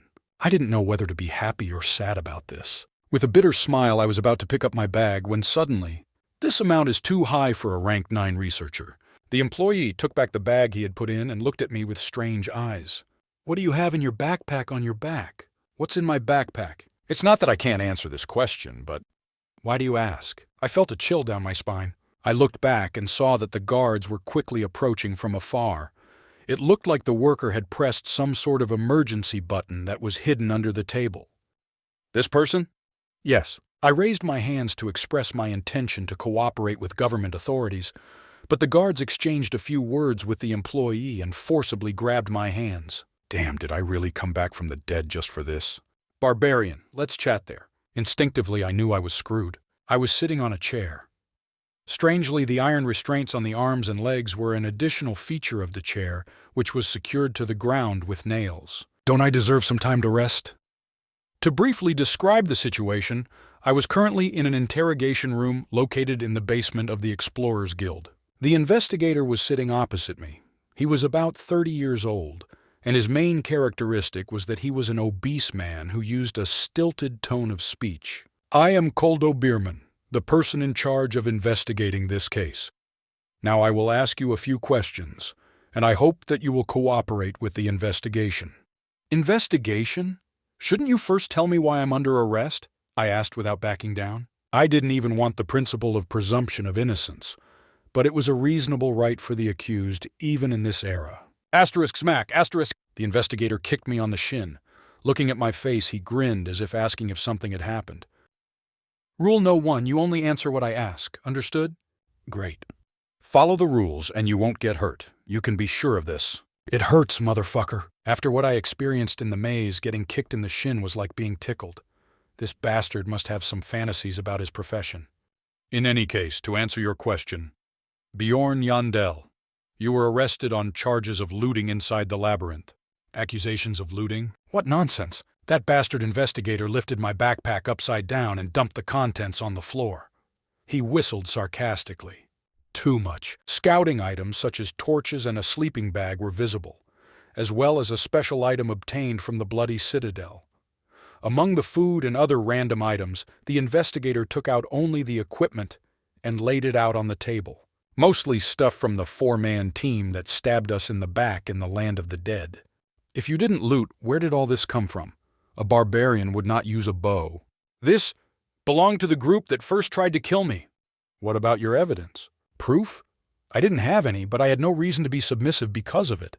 I asked in response. Then do you have proof that what I say is not true? Well, from now on, I'll have to investigate. Are you going to arrest and investigate someone for this alone? This was the part I didn't understand the most. This was different from the usual Explorers Guild process. It was an unwritten rule in this city not to ask explorers anything without proof, no matter what they brought back from the labyrinth. Therefore, the guild never took the initiative to find the marauders until reports or evidence came in. However, the internal rules of the guild changed a few days ago. Well, I had nothing to say. It was not just a game, but a whole world in which many people lived. The official guidelines stated that the rules would primarily apply to rank 9 researchers to prevent acts of looting. In a nutshell, this meant that little people would become lab rats. Wherever you go, low status means suffering. I could roughly guess how they chose the target for these investigations. Either someone who had collected a lot of mana stones or someone who had equipment in their backpack that belonged to someone else. Something like that. So I was under attack from the very beginning. Well then tell me, where did you get these items from? Either way, that first attitude must have just broken my spirit because after that, the bastard investigator continued the investigation as normal. So I also explained what happened at that time in as friendly a manner as possible. And, of course, keeping silent about the crazy bitch. To tell him about this, I would have to tell him about the oath, but a barbarian who broke the oath will seem strange no matter where you look. It was much more dangerous to be accused of being an evil spirit than to be framed for murder, especially in the part that I won't have the opportunity to explain. Reporting this woman could get me killed in the middle of the night. Therefore, I only briefly recounted the meeting with a group of 4 marauders, falling into a state of suppression and then miraculously killing them. However, the investigator, like a cunt, took it all calmly. What? Did you survive being stabbed in the neck? You're telling lies that even a child wouldn't believe. I only speak the truth. Then where is the scar on your neck? Based on what you said, he should have left a mark, right? I unconsciously touched my neck. It was smooth, without any bumps. The reason was obvious. After consuming vampire essence, my natural regeneration increased so much that even my scar healed. Why did everything get so twisted? Reluctantly, I explained about the rift. The only problem was that bastard investigator wouldn't listen to a word I said. Ha ha ha, fault? A vampire? There is no logic in your barbaric words. I swear everything I say is true. Perhaps he increased his accusation against me because the warrior's oath, which had always worked before, was useless this time. What kind of honor can a marauder have? By this time I was furious too. Then call the magician! You can test my words with magic! In fact, there was no need for such a long conversation. One magic spell was enough to establish the truth. However, this bastard just smiled as if I wasn't worth it. You can make an official request for verification to the guild only from rank 7 and above. Damn, when did this change? A rank 9 researcher wasn't even treated like a human being. Even if I pay the fee? This is money that will be returned to the state after your death. They should not be spent on useless things. I knew it was only because they would have less money to steal from me. Now just admit to the crime. It looks like it will take some time to prove my innocence. As if signaling the end of her 15-day life in the labyrinth, blinding midday sunlight enveloped her body. Irvena paused for a moment to enjoy the warmth. Fragments of memories alternated in her head, perhaps due to the sharply contrasting environment. I didn't know that the third floor would be so difficult. Irvena entered the third floor with her sister. There, she first felt the power of rank 7 monsters. Although her sister almost single-handedly fought them, even the rank 6 monsters they accidentally met at the end. Truly, this was a journey that for the first time felt like a real expedition.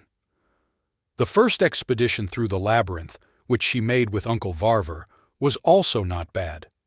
But then she was in such a hurry to get out alive that she didn't even realize it. He will be very surprised when I tell him about this. She wanted to immediately find him and tell him about what she experienced in the labyrinth, and ask him about his experience too. Just the thought of this refreshed her tired body. If I tell him that I got a new essence, will it be like last time? This is a little worrying. For some reason, her steps were lighter than usual.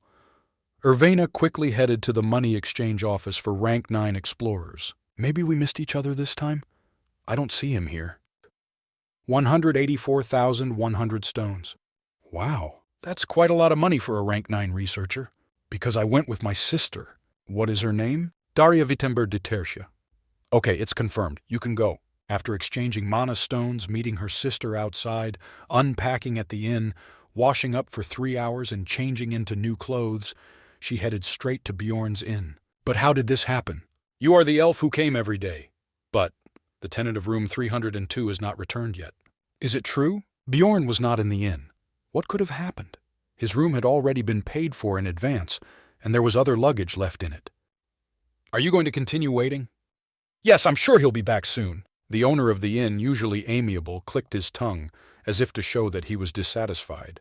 How much time has passed since then? Sunset. And a few hours ago.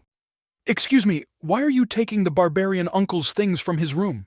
Hey, move. Hey, miss, do you have any papers? B-papers? Well, you know. A certificate stating that you are related to this barbarian, or that he has agreed to hand over his souvenirs or something like that. I don't know, but... Wait, what do you mean by souvenirs? The labyrinth was closed a long time ago, but he did not return. Why shouldn't he be here? He died in the maze. Finally, the innkeeper kicked her out with a half-strong kick. Irvina squatted in front of the inn. Died? This can't be. It was nonsense. No matter how often explorers died in the labyrinth, it was impossible to imagine his death. So she sat and waited until morning came, then night, and then morning again. I was looking for you. Her sister came looking for her. She did not scold her for not coming home for 2 days, nor did she ask any other questions. She simply extended her hand. Let's go eat first. Irvina took her hand and stood up. Then she thought about it. She didn't know the exact reason, and she knew it had nothing to do with it, but I want to be strong. For some reason, she had this thought, stronger than ever. I was locked in a thick iron cage. All my belongings had been taken away, and I was wearing only one piece of cloth, folded and tied below the waist. Now I was standing leaning against the wall. It's already the second day. Your mother? After the first day, the situation got worse and worse. In response to my repeated refusals and requests for verification, the investigator had no choice but to call the magician, but character spirit stat above 90. There is resistance against spirit magic from magic resistance correction. The magic of a 9th rank mage working in the guild did not work on me. The mental barrier is too thick. Looks like we need to call the magician from the magic tower. The situation became more and more confusing. Even from the guild's point of view, the help of a high-ranking mage was inevitable to close my case. There's no point in calling them here for the case of a rank 9 researcher. Since then, the investigator has been throwing all sorts of nonsense at me in order to get my confession. He probably thought it would be easier this way. But there was no way I was going to give a false confession because I wasn't afraid of that bastard. I even named a 6th rank mage, a raven and a dwarf, but that disgruntled bastard investigator didn't even listen. The matter began to drag on. Ha ha ha! Bjorn Yundell, it seems this is not the first time you have committed an act of looting. I was charged with a completely new charge, unrelated to the previous investigations. What are you talking about? This was discovered during the investigation of your case. It was nothing more than a message stone which the investigator held out with triumphant eyes. Message stones have a unique serial number, so it records the owner. I checked the number of the stone in your backpack, and here you are. It belongs to a deceased researcher. By the way, the owner's name was Artois Serdin. Since he was registered under the clan, I inquired and they told me everything you did. Not only did you escape after injuring a man named Hearts Young, but you also killed the one who was chasing you, right? This bastard seemed to think that he was the protagonist of a crime novel, so his words were unnecessarily long. And what will happen to me? I cut him off and asked only about the main thing. No matter what I say, this bastard who was desperately trying to finish my case and didn't even bother to listen. Since the circumstances, testimony, and evidence have emerged, the guild has decided to reject your request for verification and carry out the sentence. Yes, exactly. Most likely you yourself just rejected my request. And how much will I get? What strange words you say. The royal law of Rafdonia has never been tolerant of marauders. Oh, is this too much for a barbarian to understand? The bastard investigator smiled and continued. This means that the death penalty is imposed for this, and that's what happened that night. Besides, this morning the jailer came in and told me the date of my execution and asked me what I wanted to eat for my last meal. At that moment, I realized what kind of trouble I was in. If I don't do anything, I'll really be in shit, so I needed to do something. The time to solve the issue with words has already passed, but if I break out of the cell and leave, I'll become just a marauder who has escaped from prison. I might be able to escape into the city, but I'll quickly become a wanted criminal. I thought about it for a while, but in the end there was only one way to survive it. I had to somehow prove my innocence. Of course it won't be easy. You can judge a forest by its trees. If a simple bastard investigator is so taciturn, how can I expect the others to be any different? Regardless of whether I am guilty or not, the Explorers Guild will decide that it is easier and safer for me to disappear. From this premise, I made a plan, and the path somewhat began to take shape. First of all, it was necessary to create such a situation that the Explorers Guild could not silence me. I also had an idea how to do this. Of course, in return, I would have to go through a lot of trouble. Asterisk crunch! Asterisk! Remembering the investigator's face motivated me even more. From a young age, I was a playful child who knew how to take revenge for words. No matter how much I think about it, I can't just save my ass. I will definitely make them pay for this. Character used flesh explosion. To the fullest! One of the few crazy skills that uses the character's HP as a resource. Pain broke through pain resistance before the adrenaline was released. But the cost of suffering was undeniable. Asterisk! Asterisk! The iron bars were half melted from the blood that sprayed out during the explosion. By applying force, the rods easily bent. Ugh! Besides the pain, both arms healed quickly. This was not only the effect of the immortality imprint, but also due to the vampire essence obtained this time. As soon as I walked out into the corridor, I saw a guard. What? What? What are you doing? It was the guard who came to ask what I wanted as my last meal. It looks like he heard something explode and ran straight here. Hick, the escape. The prisoner has escaped. Before he could make a fuss, I quickly rushed forward and punched him in the stomach. Asterisk hit! Asterisk! The guard collapsed. As I quickly searched his clothes and pulled out his keys, the other prisoners, who had been watching with interest from inside the cage, went berserk. They understood what I was trying to do. "Hey, barbarian, are you really doing this?" "Keki, you are crazier than I thought!" "Me too, take me too." Considering that this place was under the Explorers Guild, most of these people were most likely marauders. But necessity knows no laws. The poor barbarian who was unjustly framed for a crime cared nothing for such things. They will die soon anyway. Good marauders are dead marauders. This belief, formed in my head within a few days of waking up in this world, will probably remain for the rest of my life. "Ha ha ha! Freedom! This is freedom! Let's go out!" I freed all the prisoners on my floor. These weren't the kind of bastards you could control, but that didn't matter. This was not my intention in the first place. Ah! After that, I really didn't have to do anything. Madness is contagious. The prisoners banded together, went upstairs, subdued the guards, and freed more prisoners with the help of the keys they received. Of course, there were many who did not want to participate in the escape, even if their doors were unlocked. In percentage terms, it was about 50%. Either their investigation is still ongoing, or they are truly innocent like me. Moving quickly through the chaos, I saw a group of prisoners gathered in one place. This was the interrogation room that I had entered and exited countless times over the past 2 days. The situation was very simple. "Go back to your cells. If you come back now, we'll pretend nothing happened." The guards trembled behind the locked door, and the prisoners tried to break the door open. "We need their key to go upstairs. Rip it off!" However, the thick iron door was unlikely to come off no matter how hard it shook. At that moment I thought, damn it, am I really going to have to do this shit again? Do you really think you'll get out of this alive? You will all receive death sentences. Execution. A familiar voice came from behind the door. Peering through the small grate, I saw a familiar asshole investigator sandwiched between 2 guards. "I didn't expect to see you so soon." "Get out of my way." With a joyful heart, I pushed past the prisoners closer. And then I tore my left arm, which had just recovered, over and over again. Flesh explosion, flesh explosion, flesh explosion. After repeating this 5 times, part of the handle melted and the locking device was damaged. The result is only my flesh, blood, and pain. The prisoners burst into frenzied cheers. Barbarian! Barbarian! Barbarian! He is a free barbarian. After that, the interrogator's eyes widened as I entered the interrogation room. How? True, this didn't make much sense. Most of the special abilities of a rank 9 researcher were minor. It is for this reason that apart from the iron bars, I was not limited by anything else. How could he know that I had such an ability? All I could tell him was this: blame it on your family for forcing you to grow up with no imagination. I grew up in a decent family. Was it so bad that you have to lie? What? Asterisk cough! Asterisk! I hit the investigator with all the anger I could hold in, and he fell to the floor, squirming like a worm. Thanks to the thick layer of fat that had absorbed the impact, he was still conscious.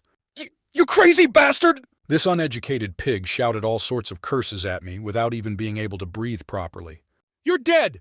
How dare you use a special ability in a prison and cause such chaos? Do you think you can handle the consequences?" "Cope with? Looks like you should think about it from now on. If my plan succeeds, you're finished." "What can a scum like you do to me?" I grinned. "What can I do? Wrong question. You have to ask what I can't do. I was a son of a bitch who could do almost anything when my life was on the line, which is too bad for this poor, unimaginable bastard. For now, sleep. When you wake up, either you or I will be in hell." Asterisk smack, asterisk. As soon as the fist hit his face and not his plump body, the bastard passed out, foaming at the mouth. At that moment, the jailer shouted something to me. "Key, do you even understand what you just did?" "I understand, of course, but so what? I would die if I just stayed still." I only said one word. "Okay." "Hey, it's not too late." "Key." "Here." When I took the key and turned around, the prisoners cleared the way, just like in the movies. Walking past them and standing in front of the stairs leading up, I took a deep breath. Would it really be good to go this far? Anxiety suddenly blossomed in my head. These bastards left me no choice. I turned the key and shouted, "Forward!" Everything that happened from that moment on was self-defense. To protect your life, which was more valuable than anything else. The Explorer Branch prison was deep underground. The double doors connecting it to the surface were so thick that the people on the first floor could not sense that anything was wrong until the situation had progressed that far. Lucky for me. Asterisk bolt! Asterisk! Walking up the long staircase and opening the door, I saw the peaceful interior of the building contrasting with the dungeon. Administrative staff and researchers bustled around the counter. How did you get here? An employee asked me when he saw me appear in a building where ordinary researchers were prohibited from entering. Of course, no answer was required. The employee saw the open door behind me and instantly understood the situation. Prison escape! At the same time as this scream, the eyes of everyone present in the building turned to me. In an instant, heavy silence reigned. However, even among these spontaneous researchers, there was one bastard who was especially quick in judgment. Miss, if I catch this thing, will you have coffee with me after work? The man standing next to the employee instantly jumped over the counter and ran towards me. And right there. Ah! The smell of freedom! Prisoners began pouring out from the bottom of the stairs. Stop them! The guild will pay compensation. Researchers, please lend us your strength. The prisoners attacked without fear, and the researchers took out weapons to fight back. Kill them! Blood began to spill in the peaceful branch building, and as the one leading this fiasco, I took a step back from the front line and quickly headed towards my destination. I have no time. The prisoners could earn me 5 minutes, no more. Apart from a few clubs stolen from the guards, they had no weapons. I climbed the stairs to the second floor and looked out the window. It's impossible to go outside. News of the commotion had already reached the outside world, and researchers on the streets had also begun to take notice. If I had gone out into the street in this state, they would have beaten me and taken me downstairs again. The answer was above. You! Who are you? All the employees I encountered in the hallway were confused by my fists. Then I checked the situation on the first floor through the railing. It was a fight between dozens of people. I extended my hand over their heads. And flesh explosion. When my hand exploded, acidic blood poured down like from a squirter. Ah! Researchers, prisoners, or whatever, dozens of people screamed in unison after coming into contact with my blood. It made me feel a little guilty, but this needed to be done to increase the success rate of my next plan. Character used sacrificial imprint. When I activated the combo, a mark appeared on the foreheads of those covered in my blood, and a red light dissipated. Temporarily increases the character's physical abilities by the number of victims within a 100-yard radius. The number of sacrifices amounted to dozens of people. So that's why all these athletes are taking steroids. Energy was boiling throughout my whole body. The railing, which I involuntarily grabbed, dented with a creak. Even the worry that was in my heart disappeared. If so, then I can definitely do it. Leaving the chaos on the second floor, I climbed the stairs again and headed to the third floor. Luckily, it doesn't look like he left. Looking into the rooms on the third floor, I discovered that they were completely different from the lower floors. The entire floor consisted of offices. The wooden furniture, decorations, and plaques on the walls created a rather old-fashioned atmosphere. What is this fuss? Come down and check it out. Yes, branch manager, sir. This means that this is the head of the branch. Having determined my goal, I hid behind the door. And at that moment, when the man who had received instructions from the leader opened the door and walked out, I hit him in the chin with all my strength. Asterisk crunch. Asterisk. Oops, I didn't mean to break a bone. Asterisk there, asterisk. As an assistant branch manager, I thought he would at least counterattack, but the man collapsed to the floor. At the same time, the branch manager jumped to his feet. Who are you? Innocent barbarian. To add to that, I was here to prove my innocence, but like a barbarian in a physical way. So it was you who caused a commotion there. The man quickly assessed the situation like a true leader and immediately removed the sword that adorned the wall. As a former researcher, his posture was perfect, unlike all the employees who were just bookworms. It didn't matter, though, because I had taken the doping in anticipation of this scenario. Miss, stand behind me. Yes. Soon after, the woman who was sitting facing the branch manager hid behind him, and both sides were ready to fight. Will this count as a boss fight in the game? I took one last deep breath. For my plan to succeed, I had to subjugate this man. If this was possible, then it had to be done before the commotion on the first floor ended. Behela! Thanks to the sacrificial imprint affecting dozens of people, there was an explosive acceleration that threw my body upward the moment I jumped up from the ground. To be honest, even I couldn't get used to that speed. The head of the branch was also no stranger. Fool! He read my movements exactly, traced the exact trajectory, and his sword plunged into my wrist. However, this was not enough to cut through my bone, which was currently in super barbarian mode. Asterisk, cack, asterisk. There was a dull sound, as if something was blocking the path. Then blood spurted out from the cut, wetting the branch manager's shoulder. Asterisk, shh, asterisk. Ah! The branch manager was distracted from the unexpected pain. After that, everything became too easy.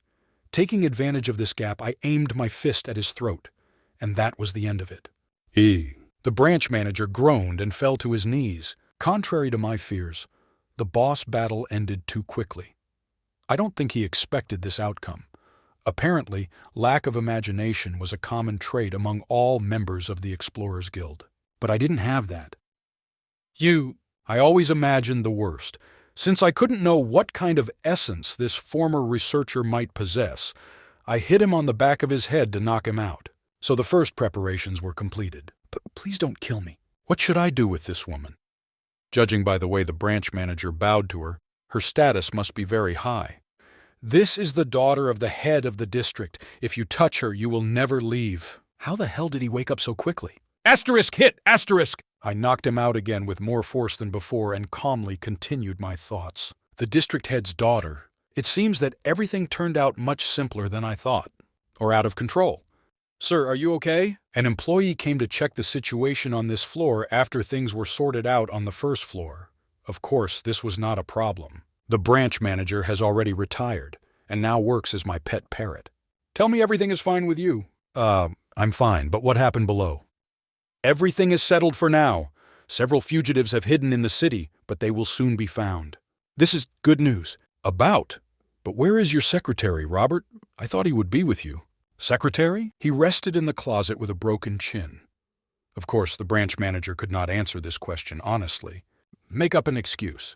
I sent him to work. I have a lot to do, so make sure no one shows up until I give permission. Yes, sir. Soon after this, the employee left, and I immediately got out from under the table. In my arms was the daughter of the head of the district. The branch manager's mustache quivered as he looked at me. I sincerely advise you that it is in your best interest to stop now. It's clear. The branch manager's advice came out through the other ear. In my mother's best interests. If I leave here, what will I end up with other than death? Think about it. I don't know what your goal is, but I can help. It's clear. While I was answering, picking my ear with my little finger, the branch manager could not stand it any longer and growled, "You crazy bastard! Do you even understand what you are doing?" I understand. Honestly, I heard this many times on the way here and I'm sick of hearing it. So what did he want me to do? Either I do something crazy or I die. It was a two-way situation. It's clear. When I nodded my head again, the branch manager again tried to shout something, but what exactly do you understand? If you don't shut up, I'll kill this woman. When I pretended to put pressure on the arm around the neck of the district head's daughter, the branch manager closed his mouth. Upon closer inspection, his face became white as a sheet. Well, it wasn't something I couldn't understand. In addition to the jailbreak incident at his branch, the district chief's daughter was also taken hostage. A terribly unpleasant situation. No matter how this fiasco ends, this bastard won't escape unscathed either. What goes around comes around. While I was thinking about this, the woman who was being held hostage suddenly opened her mouth. My name is Julian Urbans, not this woman. Her voice was calmer than the previous scared voice. The sound of her heartbeat transmitted from the immediate vicinity was also quite stable. Tell me what you want. There must be a reason for a man like you to pull off this crazy stunt. Like me? Have I ever seen this woman? When I shook my head, she continued, "You are not at all afraid of what you did. Your breathing is even and your gaze is absolutely calm." What do you mean? You planned everything, right? Since a long time ago. Plan? I put it together about 30 minutes ago. I thought she was going to say something worthwhile, but it was a waste of time. Maybe you even knew that I would be here today. Quiet.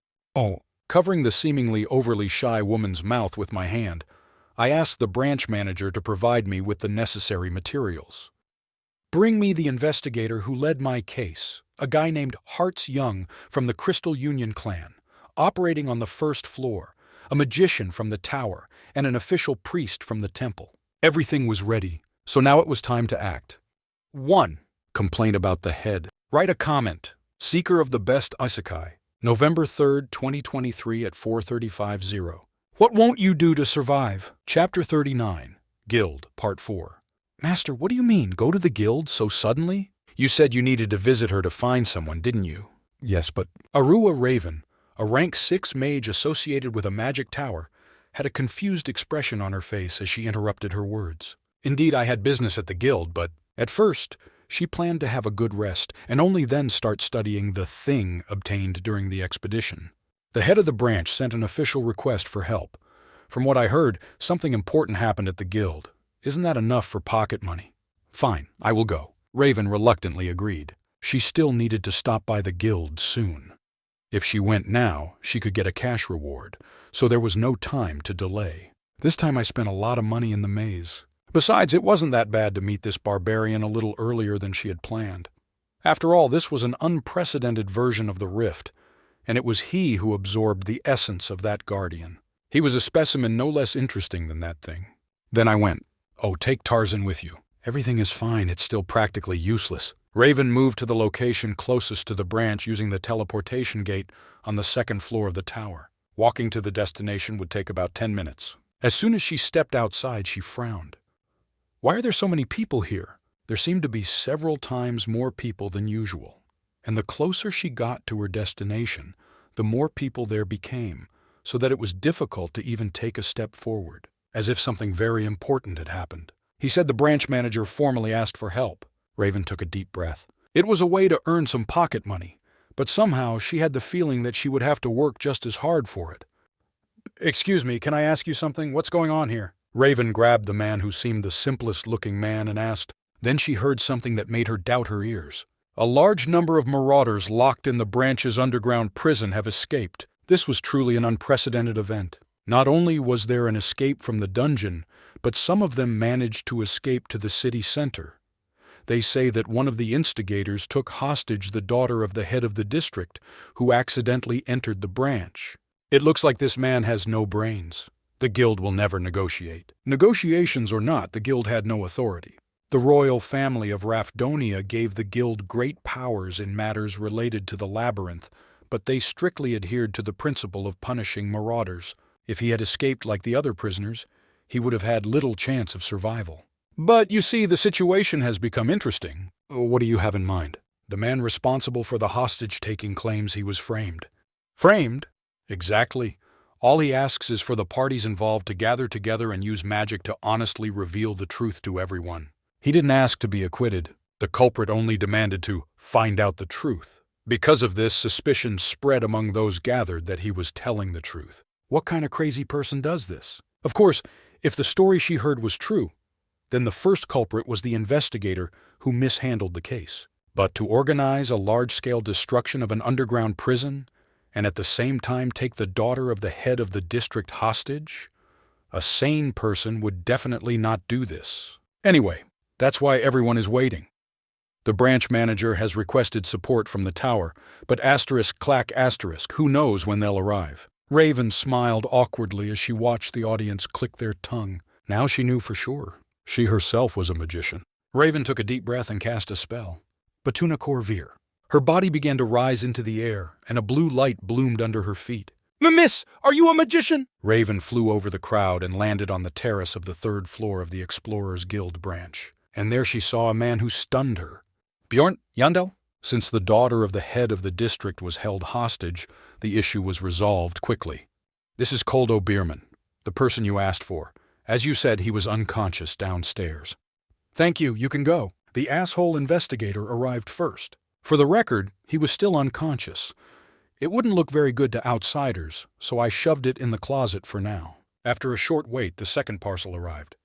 Wait, guild or not, you can't force me like that. The name of this 20-something researcher who walked in with a hunched posture was Hartz Young, an idiot who lost his manhood by trying to mess with Irvana. Thank you for taking care of this without asking questions. You can go. Yes, sir.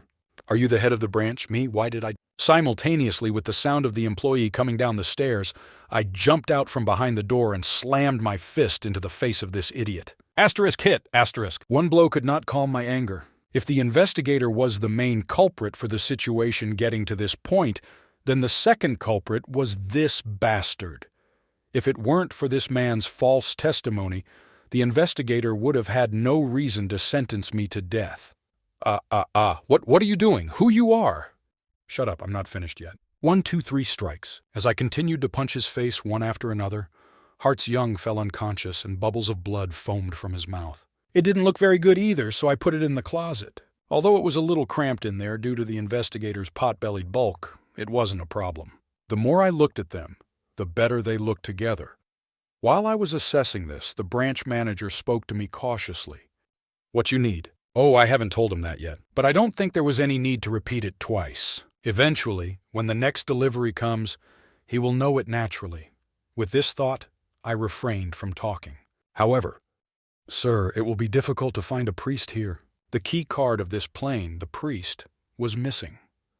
The reason was that the official priest associated with this branch was currently absent. It was also impossible to summon another priest. It might be the Explorers Guild, but you couldn't call upon a priest who served a god as if he were a neighbor's friend. Even at the request of the branch manager, this would have taken at least a day. In this universe, priests were nobles, not their personality, but how they behaved. Suddenly, there was a bitter taste in my mouth. How can it be that not a single thing works properly? I wanted to resolve this issue as quietly as possible. If the branch manager heard this, he would call the whole thing crap because of the mess I've made so far. I could somehow frame the prison break as an accident. But what about the fact that the guild sentenced an innocent rank 9 researcher to death? Once this becomes known to the outside world, the prestige of the Explorers Guild will turn into a pile of crap. Firstly, because they claim to be an organization that protects researchers. That's why I asked the priest. If I could prove my innocence to the priest, I could do everything relatively quietly, and then the Explorers Guild would not dare to hide it. But from the very beginning, this plan was thwarted. Thank you for telling me. Head down. Yes, sir.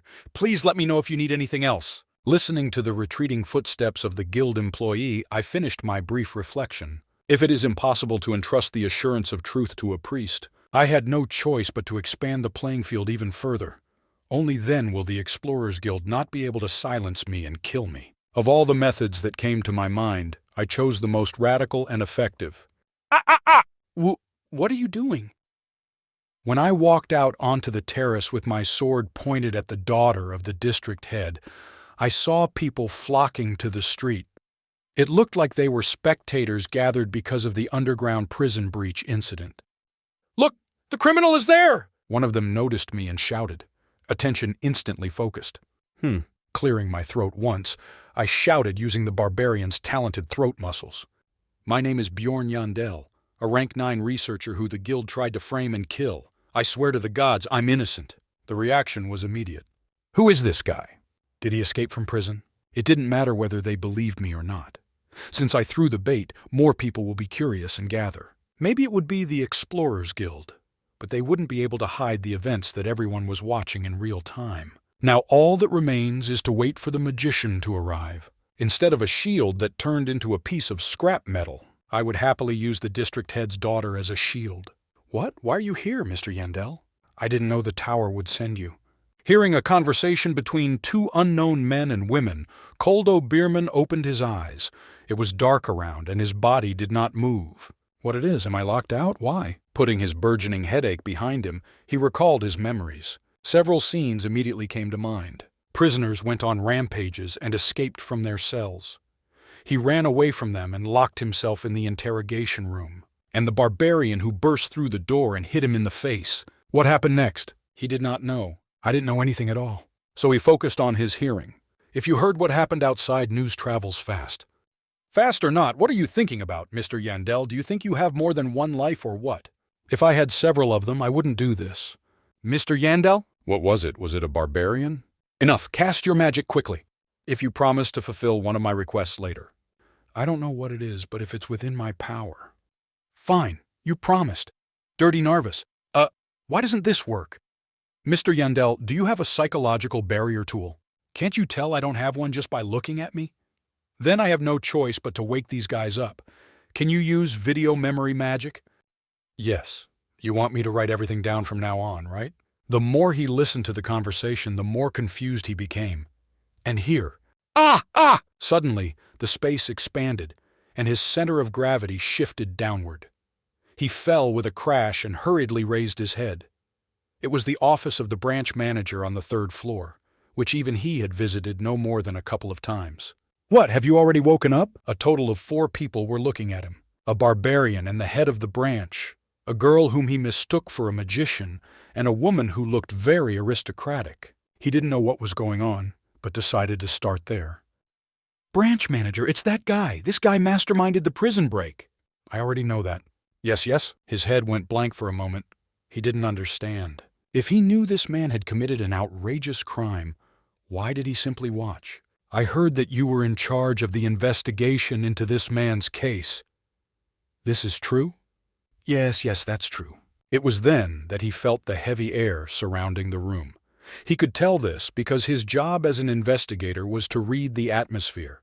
He knew that the air in this place was definitely not favorable for him. "This barbarian, no, Mr. Yandel, claims that you have identified him as a marauder with vague information. What do you think about that?" "That's funny." These words. It would be better if they were true. Otherwise, it won't end with you simply losing your job. "What do you mean? He's just a rank 9 researcher." Watch your words. How can a guild employee judge someone based on their rank? Sorry? Bierman was completely frozen by the thunderous howl. Why did the man who was always the first to disdain low-ranking researchers suddenly behave this way? As if he was aware that they were looking at him from the outside. Looking back, they said something about video memory. Apparently, the conversation they were currently having was recorded on the crystal ball the mage was holding. As the one who judges good from evil, all guild actions must be carried out carefully and flawlessly. Tell me the reasons for your judgment. Having come to his senses, he recounted the contents of the investigation at the direction of the head of the branch. He began to think that this was the only way to live. Firstly, these were mana stones. At the checkpoint, he presented a number of mana stones that far exceeded the average income of a rank 9 researcher. Suspecting this, his backpack was checked, and it appeared to contain stolen equipment. So what is next? As a result of the investigation, it was not possible to confirm the truth on this issue, because no magic would work on him. Then on what basis did you make the final decision that Mr. Yandel is a marauder? Because of an isolated incident. A message stone was found among his belongings. Based on this, we traced the original owner, and were able to obtain evidence from a member of the owner's clan that Bjorn Yandel had killed an innocent man and deprived him of his property. The more he talked about the contents of the investigation, his voice gradually filled with confidence. He didn't know why the branch manager treated him as if he was reproaching him, but there must have been a misunderstanding. "Sir, there is nothing wrong with my judgment. If you suspect that I might be lying, you can use magic to prove it. I'm already doing this. Everything he has said so far is true." The magician, who was calmly watching what was happening, nodded. However, at this time, the barbarian unknowingly made a sarcastic remark. "All you have is the testimony of a member of the same clan. It was neither confirmed by magic nor by investigation. Is what Yandel says true?" This is true, but why didn't you check this part?" The branch manager's voice suddenly became cold again. He also had something to say about this. "First of all, this barbarian's physiology is a problem. Knowing that magic didn't work, he only made false statements, unwilling to cooperate." "False statements? What exactly do you mean?" Bierman answered confidently. "He once said that he survived being stabbed in the neck, but there were no traces, and I asked him about it. And do you know what he answered? Damn me, that the scar disappeared after he ate the essence of the vampire in the rift." "Did he eat the essence of the vampire?" "Yes, sir, how absurd. Vampire? In the rift on the first floor?" From start to finish, this barbarian spoke gibberish, telling a new lie to hide the previous one. This is the most common behavior pattern of criminals.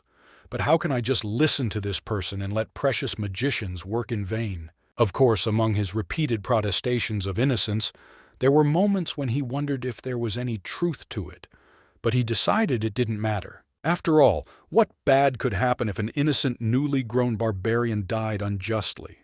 Besides, if I called a magician, I would have less money that I could take for myself. However, it was luck in the midst of misfortune. Vampire on the first floor?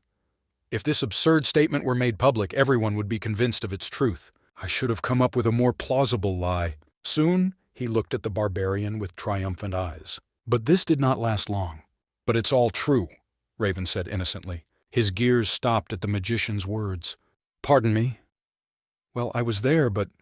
I can't cast a spell on myself. What the hell is this magician talking about? What do you mean? No matter how familiar you are with this person, you should not cover for him. The investigator opened his mouth in panic. It wasn't because her words were incredible. His voice was closer to wanting to ignore the truth. However, her reaction was harsh. Are you saying that I'm lying? Oh no, so that's not what I meant, you see. What then? Is it possible that the investigation of researchers with your pitiful powers leads to the fact that now even magicians seem inferior to you?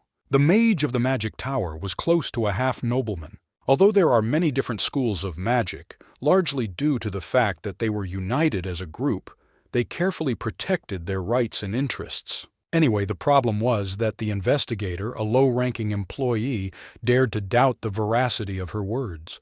The branch manager could no longer simply observe what was happening and cautiously entered into the conversation. How about we stop this? You know this, but to those who don't it may seem absurd. She nodded in agreement. Of course, there is no precedent for a vampire to be seen in the rift on the first floor. In contrast to her interactions with the investigator, a friendly smile played on her lips. True, she did not last long. Thank you for saying, but from the time the labyrinth was first created until now, it has been full of all sorts of unknowns. But absurd? Should someone from the Explorers Guild say this, much less the head of the branch? After some time, harsh criticism began to pour in. So what does it mean to be a magician?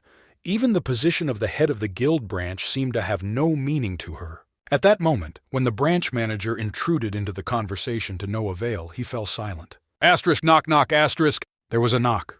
It wasn't a knock on the door with a request. Before anyone even had time to let them in, the door swung open. Are you that same barbarian? Who are you? My name is Nail Urbans. Two men entered the room. A middle-aged man in a neat tuxedo and a young man who seemed to be accompanying him. Head of the district. Father Julian, who was currently being held hostage, and the branch manager opened their mouths at the same time. I also increased my vigilance, which I had already relaxed a little. So, even the head of the district came here. The structure of the guild was simple. Each of the hundreds of branches in the city had a branch manager, as well as 13 district heads who oversaw them. Above them was only the guild master, so the 13 district heads were second in command in the guild. Undoubtedly, these were powerful figures that a mere rank 9 researcher would never encounter.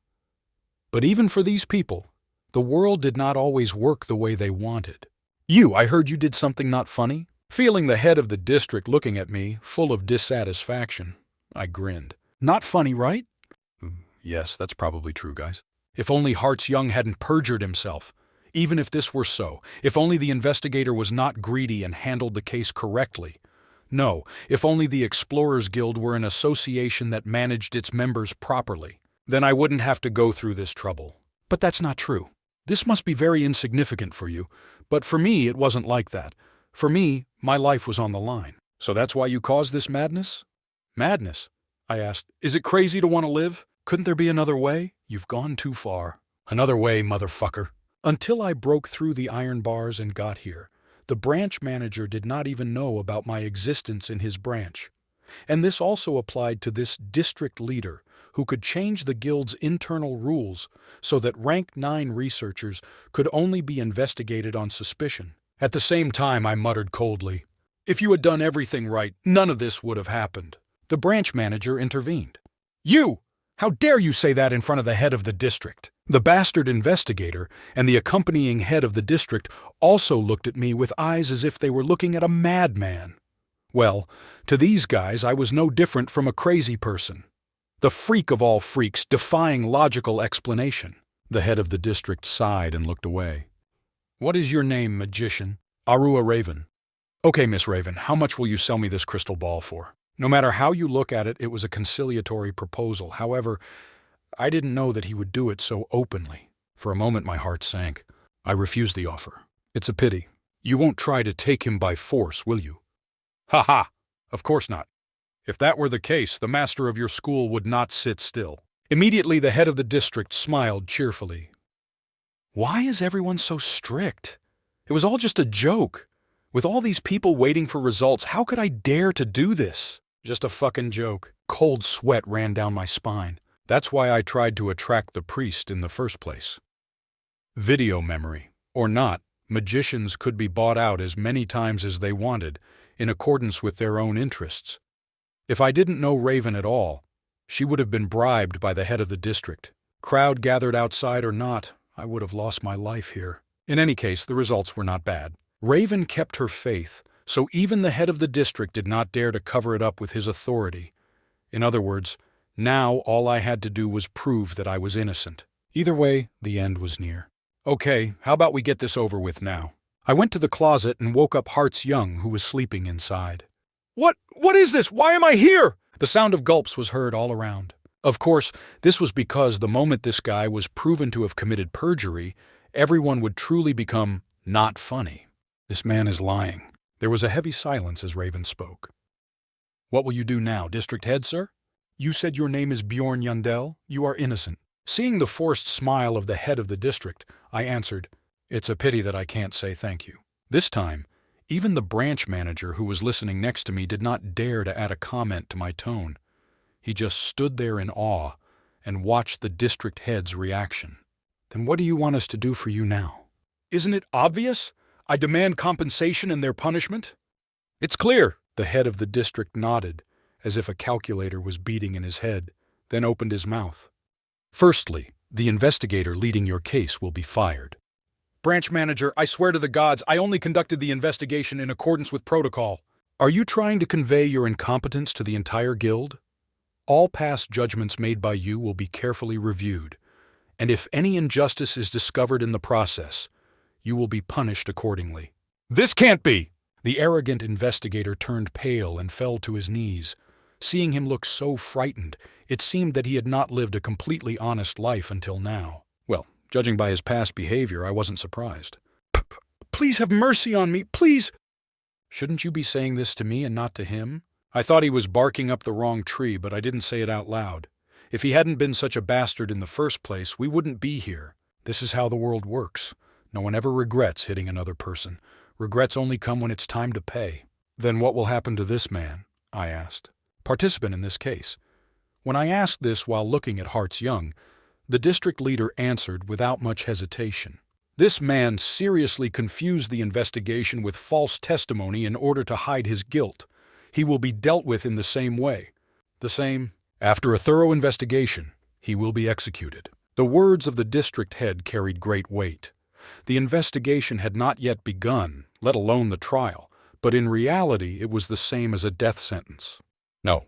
Soon, Hearts Young's eyes rolled back and he lost consciousness, but no one paid attention.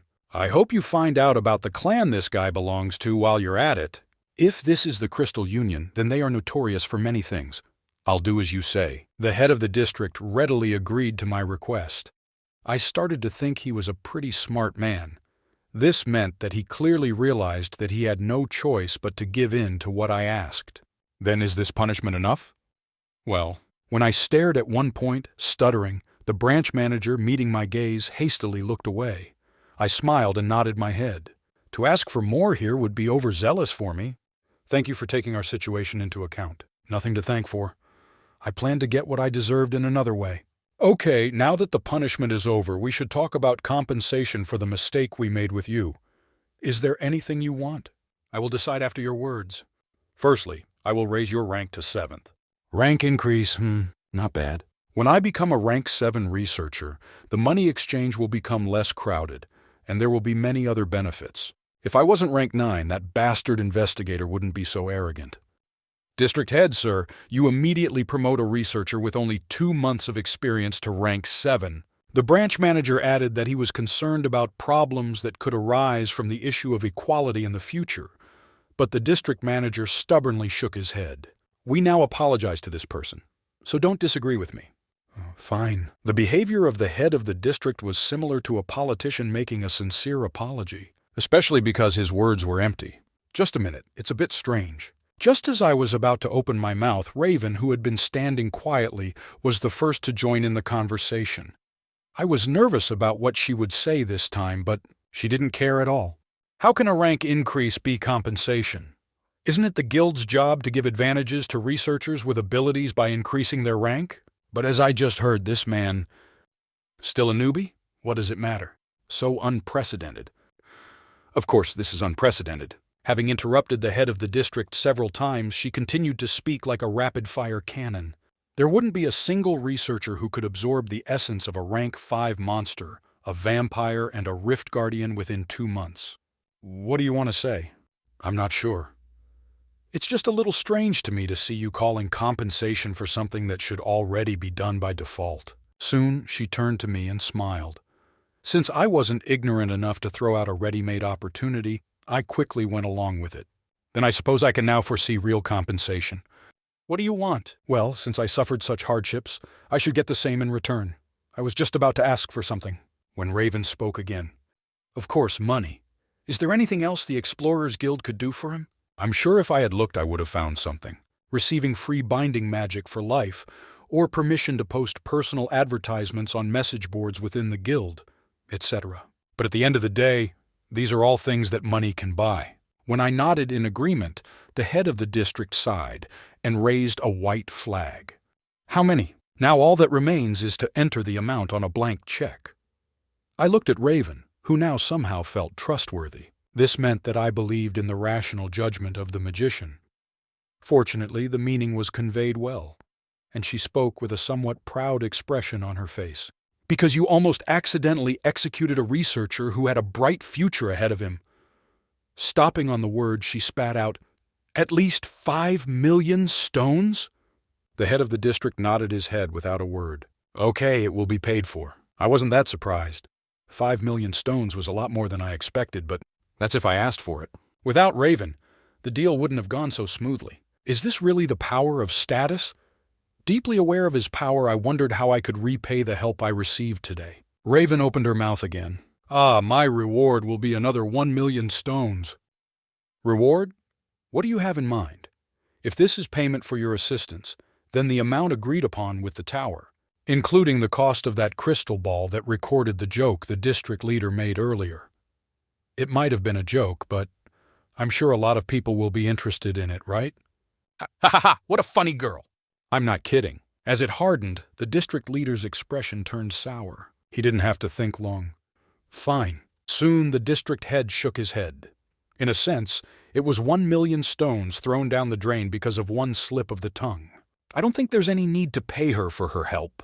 Are all magicians like this? While I was admiring how she looked after her interests, her voice rang out in my head. Thanks to you, I earned some pocket money. Hearing this voice, I thought about something I hadn't thought about for a long time. I thought that we should meet more often in the future. How about we stop it here? You would already know this, but without knowing the situation, it may seem absurd. How about we close this question? You knew this, but to those who do not know, it may seem absurd. No, just one time. Please give me just one chance. What are you all doing? Put these two in jail quickly. First, the pleading investigator and the unconscious researcher were removed. Then the compensation process quickly began. Once they signed an agreement that they would not discuss the matter any further, we were given a total of 6 million stones with an additional tip. But that was not all. These are all items in your name. And what? What does it look like, Mr. Yandel? The magician watched the barbarian rummage through her things and spoke with a strange expression in her eyes. It seems like something is missing. Lax? The barbarian winced, then grinned, as if he understood what she meant. Now that I look at it, it seems like something is missing. Oh my God, could it be that something was missing? Not an item, but about 1 million stones in cash disappeared. Anyone could tell I was lying. The branch manager's eyes glazed over from the rising pressure. Who were these scammer bastards? What are you talking about? How can a researcher have such a large amount of money directly from the maze? Then you want to say that we are lying? The branch manager shuddered at the magician's cold voice. It is obvious. Your evidence? Of course I don't have... Oh my God. Are you calling us scammers without any evidence? Mr. Yandel, I think this branch manager should be included in the list of people who should be punished. Right. To call an innocent barbarian and magician a bunch of liars, he is clearly poorly educated. That's enough. The head of the district intervened and sighed. We will reimburse you for the lost money. Since it goes without saying, I won't thank you. They may not have had knives, but they were no different from a bunch of ridiculously shameless robbers. However, the branch manager could do nothing but watch the scene unfold. Here are 1,000,000 stones. Wow, the Explorers Guild must be as rich as the rumors say if the money just comes out of your pocket. I think I showed due respect to the magic tower. Don't cross the line any further. Of course we won't. Then will you hand me the crystal ball now? Asked the branch manager. No, I think I'd better hold it until the punishment is properly carried out. Of course, I promise not to show it to anyone until then. You will have to keep this promise. Certainly. Don't worry. We'll be heading out now, so please take care of the crowd outside. With these words, the barbarian and the magician left, and a heavy silence reigned in the hall, as if a whole series of storms had just passed through it. As a result, the guild lost another 1,000,000 stones and was not even able to immediately take the crystal ball. In addition, the crowd that had gathered in front of the guild building, as well as other people, had to be dealt with. The face of the district leader, which showed a smile in the presence of a man and a woman, was now hard as ice. Feeling the suffocating cold, the branch manager could barely open his mouth. The head of the district, thank you for what you did earlier. Thank you. Well, you played into their compulsion to protect me. Of course, because you are one of my subordinates. Sir, I will not forget what happened on this day, and I will work until the end of my days. So if they want to get rid of you, I'll get rid of you myself. The branch manager, who had been speaking with a deeply worried face, now looked stunned. Sorry? What do you have in mind? How naive you are. Did you think you'd walk away unscathed after what you did? But I really... Enough! I'll take care of everything from now on. So if you at least want to save your own skin, you better breathe easy until the public calms down. Whether you lose your job or whether this bastard dies a sudden death, it should not be related to this incident. Before he could say anything in response, the district leader turned around and looked at his daughter. I will listen to your reasons why you are here today. Yes, father. Then let's leave. The office was empty in an instant. Left alone, the branch manager thought that it must all be a dream. Ha ha ha! The black spire soared high into the sky. I was on the 31st floor of this building. So, your first impression of the magic tower. It's a little stuffy due to the lack of windows. Well, sort of like that. But without this condition, we would not have been able to build such a high-rise building in the city. At the moment, I was in the office of Arua Raven, a magician associated with the Althemian school. Here, sit down. After clearing away the pile of paperwork on the chair, I sat down, and she brought me a drink in an Erlenmeyer flask. Oh, I don't have any cups here. I watched the drink she gave me for a while and came to a conclusion. This is water. Yes, but what about this? Did you want some basilisk extract instead? No, that's enough. Of course I didn't drink it. I knew there was water in it, but I still didn't feel comfortable drinking it. Not long ago, this flask contained colorful liquids and samples of monster organs. I got straight to the point. So why did you bring me here? I need to discuss something important with you. You promised to do me a favor, right? Certainly. I quickly agreed then, but now, sitting here, I began to regret it. She wouldn't ask for a medical experiment, right? As I already said, for now it is within reason. Fine. That's enough for me. So what do you want? I want you to give me exclusive rights to research the essence you consumed. It will definitely be useful for you, too. This is unprecedented. We may even discover something special. The more she spoke, the more the look in her eyes changed. From the calculating one when she negotiated with the head of the district to the jealous one that I saw in the rift. True, I could understand this look. Apart from the version of the rift that we experienced this time, there has never been a rift in which the vampire acted as the guardian. But what do you mean by exclusive rights to research? Oh, this? Simply put, this means that you will only provide samples to me. I want to submit a dissertation to the Academy on my own behalf. Were magicians in this universe something like graduate students? I couldn't understand this motive, but I also heard that scientists really want honors. Oh, wait. Did you ask to get rid of all records related to the vampire earlier for this reason? When we signed the agreement at the guild, she was the only one who asked not to mention my consumption of vampire essence. Of course, I didn't expect that this alone would guarantee complete secrecy, but it was better than doing nothing, so I agreed. As they say, you need to hide 70% of your abilities. Honestly, I've already started to be grateful that she cares about even little things like this. She scratched her cheek awkwardly. Well, I can't say that it's not so. Denial of denial. Ultimately, I was right. Raven soon changed the subject completely. Either way, I won't ask for much. Come see me once a week for about 3 hours. 3 hours a week, right? And how long? 6 months should be enough. 3 months. Fine, so will you fulfill my request? Yes. After the first item on the agenda was resolved, Raven immediately moved on to the next topic. Now, should we finish the calculations? Calculations? Was there anything left that needed to be sorted out? When I looked at her with my eyes, asking what kind of nonsense I was hearing, she approached me from the other side, just like she was negotiating with the head of the district. You got out thanks to me, not to mention you also earned a total of 6 million gems.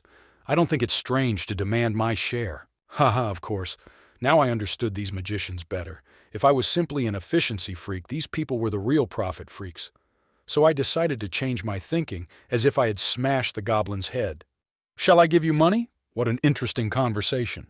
The quarrel continued in a slightly higher voice than before. Any other magician would have done the same. I am not sure about that. If it had been anyone else, he would have sold the crystal ball as soon as the district leader made the offer. But the price for it has already been paid. A whole 1,000,000 stones. Rather, since she earned so much thanks to me in the name of Bekela, then it is I who should demand my share. Then at least give me the 1,000,000 you got for the backpack at the end. This was solely due to my advice. Did I say I want to be friends with her? I take my words back. Do you think barbarians are like fools? I refuse. Fine. Since you have agreed to cooperate in research, I will not demand everything. Give me half. 500,000 stones. I refuse. Then 250,000 stones. I have nothing else to listen to. I refuse. I wouldn't make the slightest compromise. It was because anyone who tried to steal from me was a fucking bitch. And I didn't compromise with bitches. On the contrary, I was the only one who could steal. End of conversation. What? Do you have any idea how much money I lost in the rift because of you? Soon, I made a decision. I have to break her spirit before she looks down on me even more. Honestly, it wasn't that I wasn't grateful. But beyond that, in order to have a long-term friendly relationship, I needed to show her what kind of person I was. A bastard who simply laughs at any treatment he receives is not a good person, but a complete fool. The reason she is so persistent is probably not because she really wants the money, but because she wants to break my spirit. Let's move on to other calculations, I said out loud. What other calculations? Raven tilted her head as if she couldn't think of anything else to do. I spoke as bluntly as a barbarian. You owe me 5 million stones. 5 million stones? And why should I? Because you fed me the essence of the corpse golem without my consent. What? She exclaimed, as if it were absurd. Ha! I gave you an essence that anyone would kill for, but in return I have to pay you money? Do you think this makes sense? This is true. This was not just a far-fetched request. I didn't know why everyone here lacked intelligence, but if you looked at it piece by piece, it was a reasonable argument. Why do you think this is pointless? You force-fed this essence to me without my consent in order to survive. You don't think I was trying to save you? I don't know about it, and I don't want to know. So give me 5 million stones. I heard that this is how much it costs to remove essence in the temple. Why do you need to delete it, you crazy barbarian? Because it wasn't the essence I wanted. You have done me serious harm. Unlike before, when she negotiated the price, her face turned red. My arguments sounded like a stretch, but at the same time they made some sense, so she was furious. After breathing heavily for a while, she finally fell silent. I heard that some researchers can't even afford to buy the essence with money. That's why it doesn't make sense. I'm the one who should get the money. That's just your biased opinion as a magician. If you want, you can ask another researcher how he would feel if someone force-fed him an essence he didn't want. Ha! Do you think I don't know other researchers? Wait here. I'll ask them right now. Raven frantically raised the crystal ball on her desk. She then manipulated it as if she were dialing a telephone number and soon established a connection. Oh, is this Mr. Patsron *? Note per. Patrin is a swordsman from the blonde group who did not want to waste the potion on the half-dead Bjorn in Chapter 5. And who is this? Hello, this is Arua Raven from Althemian School. We met last time together with my master. Hey, Miss Raven, I remember, but how can I suddenly help you? I have a question for you. How would you feel if someone fed you unplanned essence without consent? Ha ha ha ha! I don't know why you are asking such a strange question, but to give you an answer, I would be very angry. Pardon me, why would you be angry? What if it is a rank 7 essence and a rare one that can only be obtained from the rift? Even so, my answer will be the same. An unplanned essence means that it will only have a negative effect for me. You may not know, Miss Raven, but explorers cannot advance to the upper floors simply by consuming any essence. Her triumphant expression did not last long. Hearing the researcher's friendly response, she began to look at me with a pale face. Ooh, of course, but if something like this happens, how should someone get compensation? If it were me, I would demand monetary compensation. How much approximately? Oh, 15 million stones would be appropriate. So much? The cost of erasing essence increases the more you erase. I wonder where these god worshippers even use their money, but asterisk clack asterisk. Oh, that's right. Having lost the feeling in her hands, she dropped the crystal ball and it rolled on the floor. I picked it up and put it back in her hand. You still have one more question. As I whispered in her ear, a blonde girl who looked like a teenager asked in a trembling voice, If you couldn't get compensation with money, what would you do? I'm not sure. If something like that happened to me and the culprit was right in front of me. The person on the other side of the transmission answered enthusiastically, I would probably twist his head off. Ha ha ha. After the transmission was interrupted, silence reigned in Raven's laboratory for a while. True, she could not expect this. How could she have known that her plan to rob me would end with her having to pay me a compensation of 5 million stones? People here really lack intelligence. In fact, she had a way of winning the argument. If she had asked this question to any rank 9 researcher living paycheck to paycheck, he would have answered that he would gladly take the essence, and her point would not have been crushed so easily. However, the researcher she contacted was clearly experienced. If this is someone familiar with her master, he cannot be an ordinary researcher. This was a decisive mistake. Now it's time to pay for the mistake. Ha ha! A barbarian who out-argued a magician? He's more charming than I've heard. The gray-haired and wrinkled old man opened the door without knocking. His back was not crooked, and he looked very young despite his age. After a moment of bewilderment from the sudden intervention, I was able to quickly determine the identity of this old man. Oh, I didn't introduce myself. I am the master of this young lady you just brought to tears. I didn't cry. It was Master Raven. In other words, the teacher of the great school of Althemian, a school that occupied 5 whole floors in the tower. In a sense, he was the same, no, even more significant figure than that head of the district. In any case, I heard your conversation. Sorry, how? Soundproofing magic should work. You must strengthen this magic. There are too many holes in her formula here. His speech was no different from the neighbor's grandfather. But because of his situation, I couldn't help but feel a little discouraged. It was clear that he valued Raven as a student, and I was kind of the bad guy here. You completely destroyed my magic circle. This would not be easy to do without my knowledge, even for you, Master. Why did you eavesdrop on our conversation? The old man grinned. My youngest student brought a man home, and a living barbarian too. Of course I'm curious. Something seems strange to me. Alive? As I muttered this, the old man laughed heartily again. Ha ha! Most of them come dead, or simply delivered in the shape of a heart. Do not look like that, it's a joke. It's clear. Is this magician humor? Since I too was a barbarian who could read the mood, instead of looking serious, I responded with a hearty laugh. Ha ha ha! I want to smash your head! The so-called barbaric joke. What? Why doesn't he laugh? Oh, that's right, I didn't mention this. Ha ha ha, it was a joke. No matter what nonsense you spew, all you have to do is say it was a joke, right? So don't look like that, Grandpa. Grandfather? Oh, that was a joke too. Ha ha ha! At my joke, Master Althemion, or Grandfather for short, frowned as if he was displeased. When I looked to the side, Raven was watching us with her jaw dropped, as if she couldn't understand this situation. Mr. Yondell, is it possible that you are crazy? Was it a polite expression, or just a curse word? The mixture of polite speech confused me. Error. Judging by her reaction, I may have gone too far. I think it was okay. The damn barbarian had just shouted a crazy joke in front of the head of the magic school in the magic tower. Ha! I should have guessed from the way you behaved in the guild. However, it was a little unfair. This may sound like an excuse, but making jokes about a dead barbarian in front of a barbarian who had just escaped execution was insensitive. I seemed to be on the defensive because I was so nervous. I apologize if my words made you feel bad. It was my first such excuse in a long time, but Raven screamed as if that wasn't enough. How can this be called defense? Best defense is attack. This has been my motto since childhood. So, how can I sort everything out? Looking closer, I noticed that the old man was standing motionless with empty eyes. As the silence continued, I began to become genuinely concerned about my well-being. Ho ho ho! This guy is definitely something!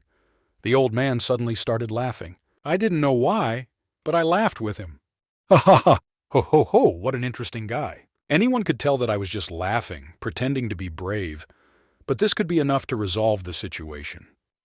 Don't worry. This old man is different from the sensitive and narrow-minded fools. Even as he said this, his lips were still trembling. But this could not have been pointed out. I can roughly guess what his character is and how to handle him. Ha ha! What barbarian blood do you come from? I asked. Forget my previous words. You took my joke very seriously. I have never seen such an ardent magician in my life. I haven't met magicians very often at all anyway. Ha ha, this old man has such a side. I think we'll get along. Agree. The cool air quickly dissipated. Raven watched us, laughing sincerely with a dumbfounded expression on her face. What exactly is this situation? I wasn't sure either, and I was sure that this old man didn't even know what he was doing. I am Bjorn, son of Yandel, great magician. I want to know your name. Bjorn Yandel. Meeting you after communicating with narrow-minded magicians is like a breath of fresh air. Nice to meet you. I am Dian Twerian. For some reason, the old man introduced himself in a loud voice. Seeing the veins protruding from his neck, I became worried about his health, but pretended not to notice it. Amazing, this is the voice of a real ambitious person. I, Bjorn Yandel, was a barbarian with social skills. So what I told those stupid magicians back then was amazing. I haven't said anything yet. I'm sure it's amazing. After many minutes of such hospitable conversation, the old man seemed to come to his senses after the show and slowly returned to business. So what are you planning to do with Aru? Aru. That's kind of my nickname for my youngest student. Aru, as in Aru a raven? This culture seemed to be everywhere. Anyway, those 5 million stones earlier, what if I can't undo this. Social barbarian mode is over. When I cut off his words with a straight face, the old man clicked his tongue. Asterisk, clack asterisk, who said you won't get your money? If you don't mind, I'd like to give you something else. This changed the situation. What is this? This? The old man put his hand into the robe he was wearing and took out a palm-sized box. However, I was more interested in the robe he was wearing than in the box. Is there a subspace charm on this robe? He won't give it to me if I ask, right? Well, open it up. Smacking my lips internally, I opened the box and found one ring there. This is an item called Frost Spirit Ring. Ring of the Frost Spirit? The old man continued his explanation to my muttering, but I decided that I did not need to listen. I was already familiar with this subject. Although it is only the 9,000th, I am sure that a researcher like you knows how valuable a numbered item is. Numbered item, an item that could only be obtained from the Rift Guardian. Each of them had a unique and special ability. Of course, most of them were expensive, regardless of the number. You are very lucky. If I didn't like you, I would never... It's still an item that no one uses. No. 9,425, Frost Spirit Ring. The Frost Spirit Ring only dropped below the 3rd floor and had a special ability. It wasn't an ability that helped in combat, but it sealed one of the essences that the owner absorbed. Of course, the statistics remained as they were, and only the skills were sealed, but in this case, it is cheaper to remove the essence in the temple. Think about it. Leveling up became astronomically more difficult over time. However, if you wore this ring, all skills from the essence were completely blocked. This was the same as one essence slot disappearing completely. Researchers thinking about the future would prefer to erase the essence in the temple and take a new one rather than wear this ring. But it must be something very useful for you, right? Of course it was true. In the beginning, statistics were more important than skill combinations. Moreover, even if the corpse golem had weak skills, the stats themselves were quite high. If you take into account the fact that after removing the ring you can always activate the skill again, then this in itself is not a bad item. I finished the calculations in my head. In fact, I didn't even think about giving up the ring. This was because the information I had just organized was only a small part of the true value of this ring. Judging by the fact that he never mentioned it even though I tested it, I believe he really doesn't know about this property. Mages were the greatest intellectuals in this universe. However, when Raven didn't know about the tears of the goddess under the statue in the bloody citadel, I was confident. In my eyes, they were just a bunch of noobs. In any game, noobs were the easiest to extort for valuables. What bothers you so much? Honestly, this ring is not worth 5 million stones, but it's not something you can get just by wanting it. I see. I nodded in agreement. Even in the game, the auction price for this item was only about 1.5 million stones. However, due to lack of stock to sell, I was only able to purchase it 1 time out of 10. But could I have this precious item? I didn't expect to get all 5 million stones. This old man must have also planned to send me back with some useless item he had. Deep down, he probably considered me a stupid barbarian. Thanks to you, I acquired an excellent item. I put it to good use. But it was the same for me. Consider it a gift from the old man. As I watched him laugh good-naturedly, I thought, with a little effort, I can extort more things from him in the future. I can already see how we'll get along. Mr. Yandel, today is probably not the best day, right? You're probably tired after everything you've been through. Maybe we can meet in 2 days to discuss the rest. Just what I wanted. After briefly agreeing on a detailed time and place, Bjorn left the laboratory. After that, Raven waited for her master's reaction. Sorry, master, it's my fault. Everything is fine. It wouldn't have been sold anyway.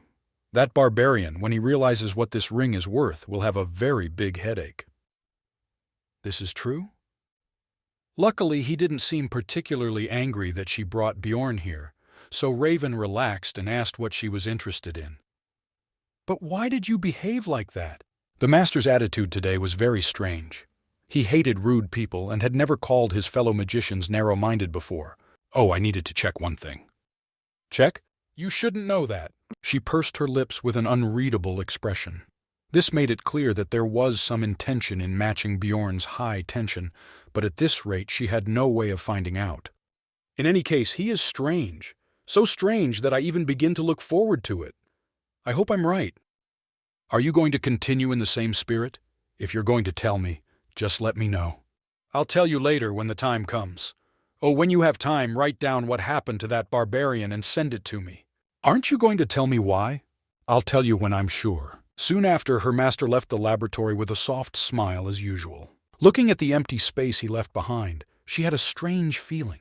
What is he thinking about? She wondered if bringing Bjorn to the tower was a bad idea. She remembered that the last days of those in whom her master showed such interest were not very good. But can the same be said about Mr. Yandel? Remembering the 9th-rank researcher who destroyed the entire guild, she began to worry. No, it cannot be. The magic tower is not some street store. The guild and the magic tower were completely different.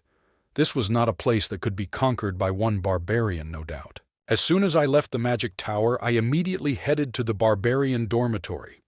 But since 2 months have passed, half of the faces I knew have disappeared, and new barbarians have taken their places. I heard that it was part of an unspoken tradition to leave the place as soon as you earned money to make room for new barbarians. Among those who are no longer here, there are probably many who died during this expedition. Since they were born barbarians, that means that was their fate. Unlike the elves, who were helped from above by more experienced relatives, the barbarians, once in the city, had to survive alone. Is Einar there? Einar left for the Holy Land first thing in the morning. Yes, that's what I thought. I came to visit her since I had not seen her for 2 days after leaving the labyrinth, but it turned out that it was in vain. Oh, have you heard the news? What news? Liberated barbarian. The whole city is buzzing with news about this man. You did not know? I instinctively flinched. I had no idea. Do you happen to know his name? I don't know. Strange, but this is the only thing that has not been revealed. Luckily, it seemed like the guild had made me anonymous. In any case, I'm just proud to have such a person among our people. He single-handedly beat hundreds of people and proudly withdrew the false accusation brought by the guild. Isn't this amazing? He beat up hundreds of people? I swear to God, nothing like this happened. All I did was hold on to the district head's daughter and whine. But have the rumors really spread that much already? I was already starting to worry about the future. I'm sure things will calm down soon. Guild workers are not idiots. I'll be back tomorrow evening. Will you tell Einar if you see her? I asked. I'll pass it on. Soon after, I turned around and headed back to my inn. But what was it? As soon as he saw me, the innkeeper looked as if he had seen a ghost.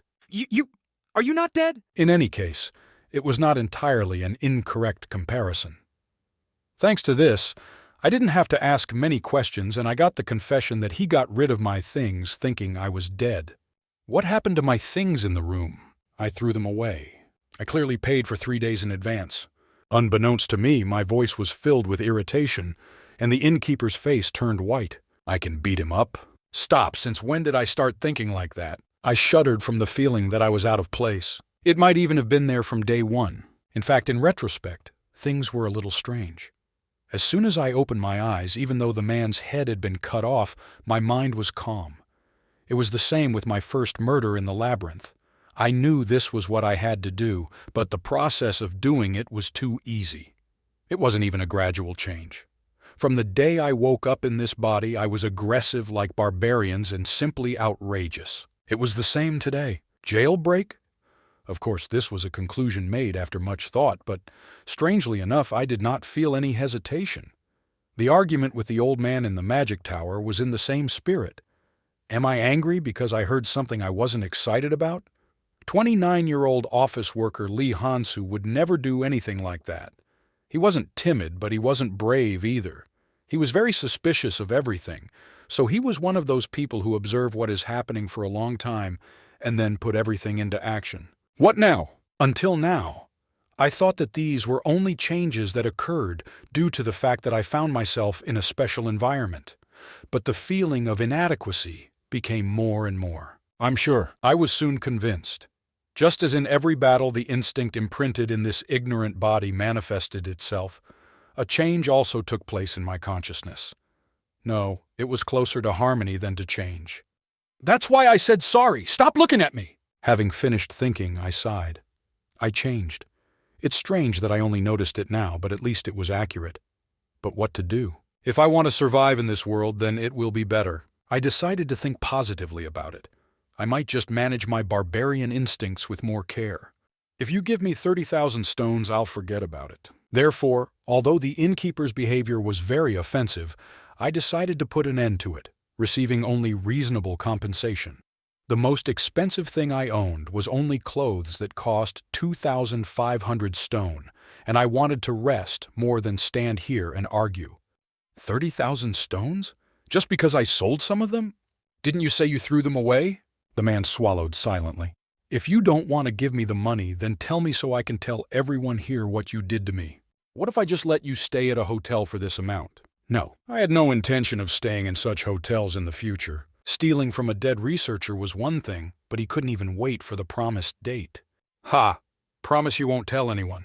Certainly. After that, having received an additional income of 30,000 stones, I headed to the inn that I liked earlier.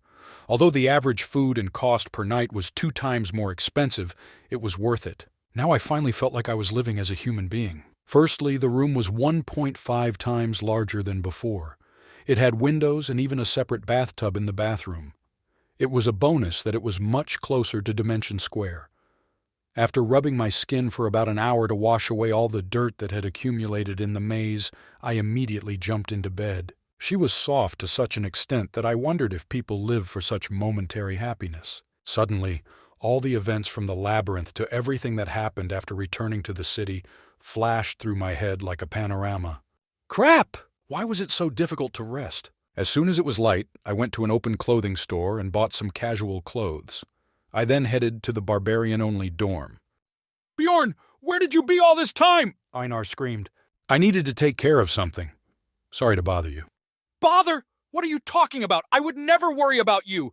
Even if you are thrown into hell, you will return alive. Well, that's your impression of me.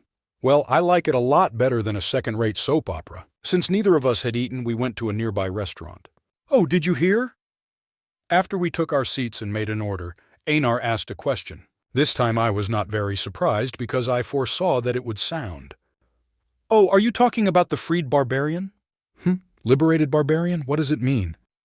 Isn't that what you wanted to talk about? Nothing. So what were you going to say? Returning to the original story, Einar lowered her head and lowered her voice. I heard it from the elder. Someone stole the treasure of Genesis. Treasure of Genesis? I sincerely exclaimed.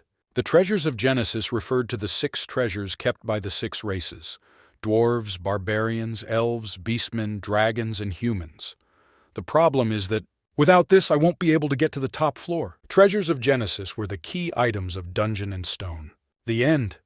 In fact, at the moment I didn't know if it even existed, but in order to open the abyssal gate, all 6 Genesis treasures had to be combined. But the barbarian treasure has disappeared? Who could commit such a reckless act? I do not know either, but apparently it was stolen on the day of our coming-of-age ceremony. The elder said that other races could find themselves in a similar situation. It's clear. It felt like someone had hit me in the back of the head with a hammer, but I finished my meal without saying anything. Damn it. Am I really going to have to live here for the rest of my life? In a way, it was like the safest option for me had simply disappeared. But at least several years had to pass before the treasures of existence became useful to me. This isn't something I have to worry about when I haven't even made it to the 3rd floor yet. In the end, my job remained. When decision day came, I needed to be as strong as possible to choose from as many options as possible. Besides, you never know. While I was doing this, the thief might even be caught. Einar, are you free today? Yes, I decided not to go to the Holy Land today. Okay. After a short meal, I headed to the business district with Einar. Is this Commelby? This is my first time here in person. There are so many people here. Commelby is the name of sectors 2 and 5, which surrounded Karnan like a belt. Many casually called it the free market. It was a commercially thriving place in the city. Representatives of Rafdonia's middle class lived here, and many artisans and shops were concentrated here. This is where I stopped by with Irvena the other day. I wonder if she's doing well. Belatedly, I remembered Irvin. Our meetings always began with her coming to see me at the inn where I was staying, but now that I have left this inn, it has become quite difficult to see her again. I also couldn't remember exactly where the elf-only dormitory was, which I had already visited once. Well, I'm sure I can find her if I want. At the same time, I doubted whether it was necessary to do this. As long as her older sister is alive, there is no need for her to go into the labyrinth with me. If we are destined to meet again, we will meet. To be honest, after going through so much these days, my memories of Irvin have also faded a little. And our relationship was not that deep. Look there, Bjorn. People eat clouds on skewers. What? Was there cotton candy here? Intrigued, I bought one to try and gave the rest to Einar. It really was cotton candy. I can't believe it. Are all people geniuses to create such food? Stop admiring and follow me. Don't leave me here. I can't get home on my own. Speeding up a bit, we quickly reached our destination, the surplus store where we had sold our equipment in the past. I sold all the equipment that was responsible for my going to prison, as well as the equipment that turned into a piece of scrap metal. The sale price was approximately 800,000 stones.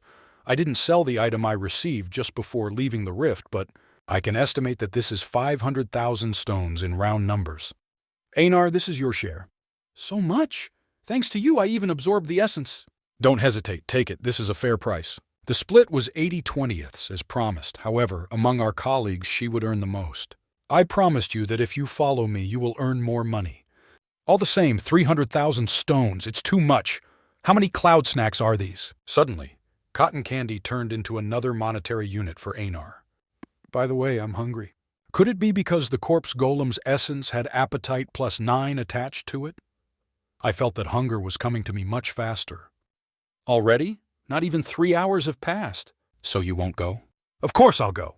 Today I will buy you meat. After quickly getting rid of our gear, we stopped at a nearby restaurant to eat. When we were about to leave, Einar looked straight into my eyes and said, "Thank you, Bjorn." There was still sauce on her lips, but her eyes were more serious than usual. It always felt awkward when she was like that. No need. As I already said, I'm not talking about money. Then what? I want to thank you for treating me the same way. I was interested in what she wanted to say, but I could not understand her words at all. It's just that Einar's expression was too serious. So I just watched her without saying a word, and she continued. As you know, my appearance has changed a lot. Others avoid me because they don't consider me a warrior. These days, wherever I go, even people come up to me. This has never happened before. Of course, this was a serious concern for a girl who took great pride in being a warrior. To be honest, I was not very sympathetic, but probably because my nature was different from the barbaric. While I was listening silently, Einar shouted in an angry voice, "Bjorn, honestly, am I really that ugly?" "What?" "I decided, Bjorn, from now on I cannot enter the labyrinth with you." "Wait, how is this related?" I drank warm beer, sitting alone in the first-floor hall of the inn where I was staying. Ugh! How can beer be so tasteless? Looks like I'm staying at the wrong inn. The food was good, but the innkeeper was poor on alcohol. Ha! I took a long breath as if driving away the bitterness. The conversation I had with Einar during the day came back to my memory. After her loud statement, the long conversation continued, but the result did not change. I'm alone again. Einar left. Due to the nature of the barbarians, she was prone to delirium, but it seems that this was not only due to her appearance. "To be honest, yesterday the elder asked me to become his heir," she explained. The elders of the Holy Land, and among them one known for his reputation as a respected swordsman, preferred Einar. Today, she decided to formally train in sword art under him. "Even if you go inside the labyrinth, only one day will pass here," I noted. "I only asked for 1 day a month. Can't she skip 1 day to enter the labyrinth?" But this only made Einar feel uneasy. "I want to do this too, but there is a special training method, so I cannot leave the Holy Land for 6 months. Special teaching method? Could this be possible? If so, then I could understand why she could not enter the labyrinth with me for 6 months. I also knew what a great opportunity it was. I won't ask you to wait. I will also not ask you to accept me when I return. I will train hard and come back as a great warrior, so I won't be a burden." That's why I couldn't hold her. During this expedition, she was overpowered by a marauder and forced to take an oath. Inside the rift, while the mage, the dwarf, and I as her colleague played active roles, Einar was helpless. In fact, this was the decisive factor in making this decision. Her changes in appearance were only an auxiliary reason. Ugh! I took another sip of the lukewarm beer, feeling strangely thirsty. A bitter taste rose from my esophagus. Am I really going to have to find another teammate now? I was hoping to get some rest and get ready. Why is there a new quest every day? But do I really need a partner? This was the first thing that came to mind when Einar said she was leaving the team. After all, I'm not the same person I was 2 months ago. Now I can probably hunt a group of death fiends alone. I had the essence of a corpse golem and a vampire, and a guardian. My overall performance, including strength, has increased significantly. Considering my regeneration skills, I had practically no competitors on the second floor. Of course, it won't be impossible, but there would be no night watch, no teammates to turn to in case of emergency. However, I made an objective decision. Even taking all this into account, at my current level, I could play solo fairly consistently. Well, the third floor is still a stretch. Dungeon and Stone forced you to play as a team almost by default. No matter how strong the character was, it was impossible to play alone given the game's structure. The group dynamics were so subtly divided. The higher you rose, the more fatal the lack of a defined role became. For example, the scout position was extremely important in the Goblin Forest. For a barbarian occupying a tank position, this was an invincible wall. Starting from the third floor, the scale of monster appearance also changes. After much thought, I decided to find a new teammate of a similar level. If it doesn't work out, I will join such a team and together we will hunt monsters on a higher floor and strive for the top. This is more efficient than wasting time on the second floor playing alone. Of course, this will always be a headache since I will have to make sure they are reliable in terms of combat power and group formation. Ha! Where can I find such people? It looks like this month will be another busy one. Apart from Einar and Irvina, I had no one to call acquaintances in this world. After taking a sip of the remaining beer, I was about to go up to my room when a group of researchers, who had been pouring alcohol at the next table for some time, spoke to me. "Hey there, Mr. Barbarian, what do you think?" What do you mean? Oh, you didn't hear? This little friend said something sweet. I didn't think they were looking for a fight. When I gestured that I would listen to them, the 25-year-old researcher explained the situation in detail. In short, this is what happened. Somehow the topic of the freed barbarian came up. Naturally, the researchers began to speak poorly of the guild, but then a young researcher came and praised the guild, asking if the group believed in such nonsense. The researchers listening at the time outwardly laughed and made fun of him when they saw me passing by and stopped me. That's why we want to hear your opinion. How about this? Do you also think that the bastards from the guild are trustworthy? Damn, are you kidding? I'd rather trust a pile of crap on the road than the guild. Ha ha ha ha, yes, I knew you would say something like that. Just by looking at your eyes, I can tell that you are different from this rabble. The guy seemed to like it and continued laughing. The young guy who was sitting in the corner suddenly stood up with a red face. Wait, how can you call yourselves researchers? Who would protect us if not for the guild? You should be grateful. There was a short silence. Soon everyone at the table burst out laughing. What, be grateful? Ha ha ha ha. Boy, that's why you are treated like a child wherever you go. Apparently there was a culture of distrust among the researchers of the guild, in order to be recognized as a full-fledged adult. That's enough, that's it.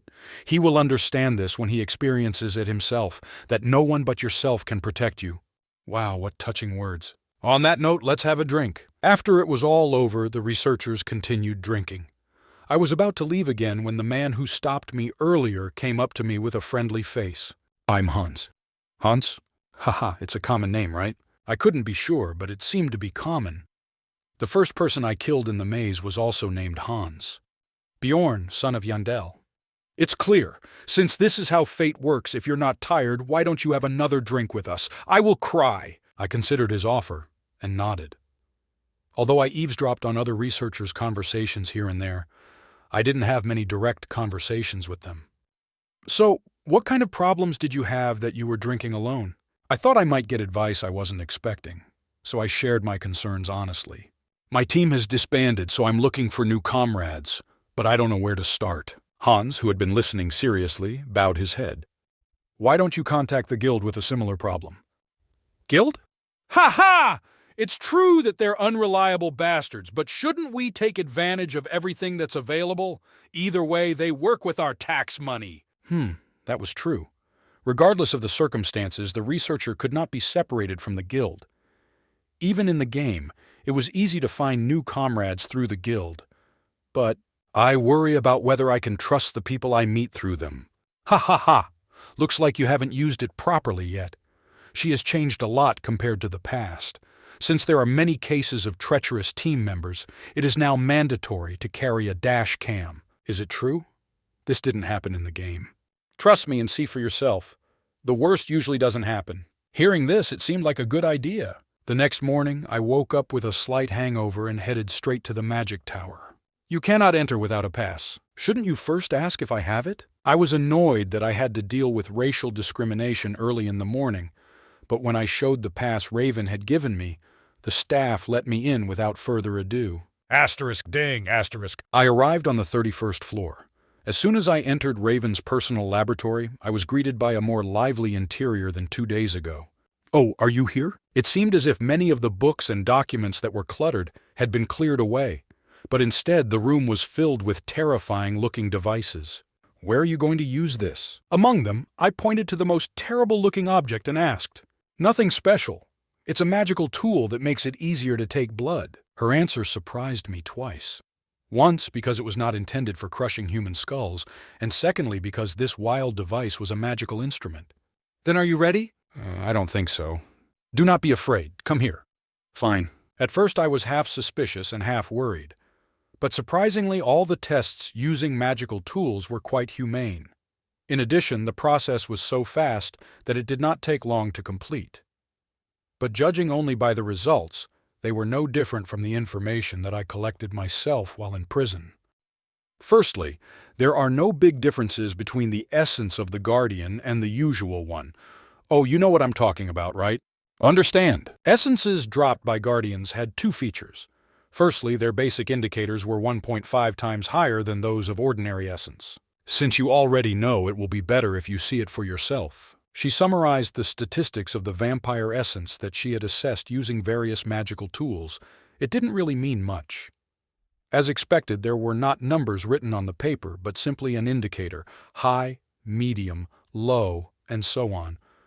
I was already able to calculate the exact number of stats by multiplying 1.5 by the stats of a normal vampire. Vampire. Natural regeneration plus 45, strength plus 15, agility plus 15, magic resistance plus 30, physical resistance plus 12, soul power plus 21, mana sensitivity plus 30, dark resistance plus 12, solar resistance minus 12. Some people may think that these stats are low for a rank 5 monster. This was definitely not the case. The essence of the corpse golem, which was only rank 7, had a high pain resistance of plus 70 and bone strength of plus 55. Even this number was multiplied by 1.5. But natural regeneration, magic resistance, physical resistance, soul power, and even mana sensitivity. The rarity of the characteristics themselves was on another level. Even in the game, these valuable stats were usually measured at low values because too many of them could create a monster. I understand that again, but you are very lucky, Mr. Yandel. Even the essence of an ordinary vampire is very rare, and you have the essence of a guardian. In fact, the word lucky wasn't enough to describe it. Even if one considered a rank 5 or higher guardian essence as a graduation essence, it was not an exaggeration. In many ways, it was definitely not what you would find in the beginning. If you're done looking at this, look at this too. I collected all the special abilities just in case. There are 4 of them in total. Suddenly the corners of my lips turned up. 4, right? The second feature of the guardian essence was as follows. Regular essences only had 2 skills, passive and active, but guardian essence was different. P, source of darkness, resistance to death as long as the heart is intact. A, sacrificial imprint, temporarily increases your physical abilities based on the number of creatures stained with your blood. A, eternal life, temporarily increases your regeneration in proportion to your health reduction. A, master of blood, when directly draining blood, temporarily absorbs one of the target's skills. Along with the main passive skill, all available active skills were attached to it. Normally, to obtain sacrificial imprint, you had to absorb the yellow essence of the vampire and the red essence for the blood master. However, this was not the case for guardian essence. On the contrary, the difficulty of acquisition was equally high. Now that I have this and the imprint of immortality, can I say that the regeneration installation is complete? My growth was so fast that even I, a person who has been playing this game for 9 years, could not believe it. While I was internally satisfied, I heard Raven talking to herself. Okay, that's all for today. You did well. Come back next week at any time convenient for you. I'll still be here. But is there anything else to explore? What are you talking about? In order for this to be accepted as official academic data, we need to conduct response studies at least 10 more times. It's clear. I just confirmed because I didn't know. No need to be so angry. I'm not angry. Anyway, I'm going to test the corpse golem essence when I have time, so don't even think about running away in the middle. Okay. I was almost naked after the examination, so I put on my clothes. While I was here, I asked, Raven, do you have any plans to enter the labyrinth in the future? I'm not sure. Perhaps not in the near future. So what? Isn't it better to be with someone you know? Could she see how awkward I was feeling? She laughed as if it was stupid. Sorry, but we're not that close, don't you think? Doesn't matter, pretend you didn't hear me. I don't want to. Her voice suddenly became quarrelsome. Looking back, her character has always been like this. She was usually quiet, but on occasions when her feelings were hurt, she became endlessly rude. How could you ask me to join a team of 2 barbarians? What do you think of me? More precisely, there were not even 2 of them. One resigned yesterday, although if I say this, the atmosphere will probably become more violent. That's why I said pretend you didn't hear it. How can I pretend I didn't hear what I heard? Was this worth being so upset about? I was wondering how I should respond to her sudden upset when she let out a long sigh, as if she was doing a breathing exercise. Ha, Mr. Yandel. If you want to make such an offer to a magician, then at least provide the appropriate command. Well, it would be nice if all the team members were rank 6 or higher, and if there was a priest there. Damn, you think I don't know this? If I had been in a better situation, I would not have proposed to her. I'll do that. I swear. The magicians and their high horses. Then I'll go. Wait! Raven caught Bjorn, who was about to leave. She remembered what she forgot to ask. Then? What was it then? You put something in the vampire's mouth while he was unconscious. I thought I felt divine power. This question arose when she was writing down the events of the past to convey them to her master. What was it? No matter how much she thought about it, it was not something that a rank 9 explorer would carry around. I do not know what you're talking. Pardon me? Maybe you got something mixed up because everything was so hectic.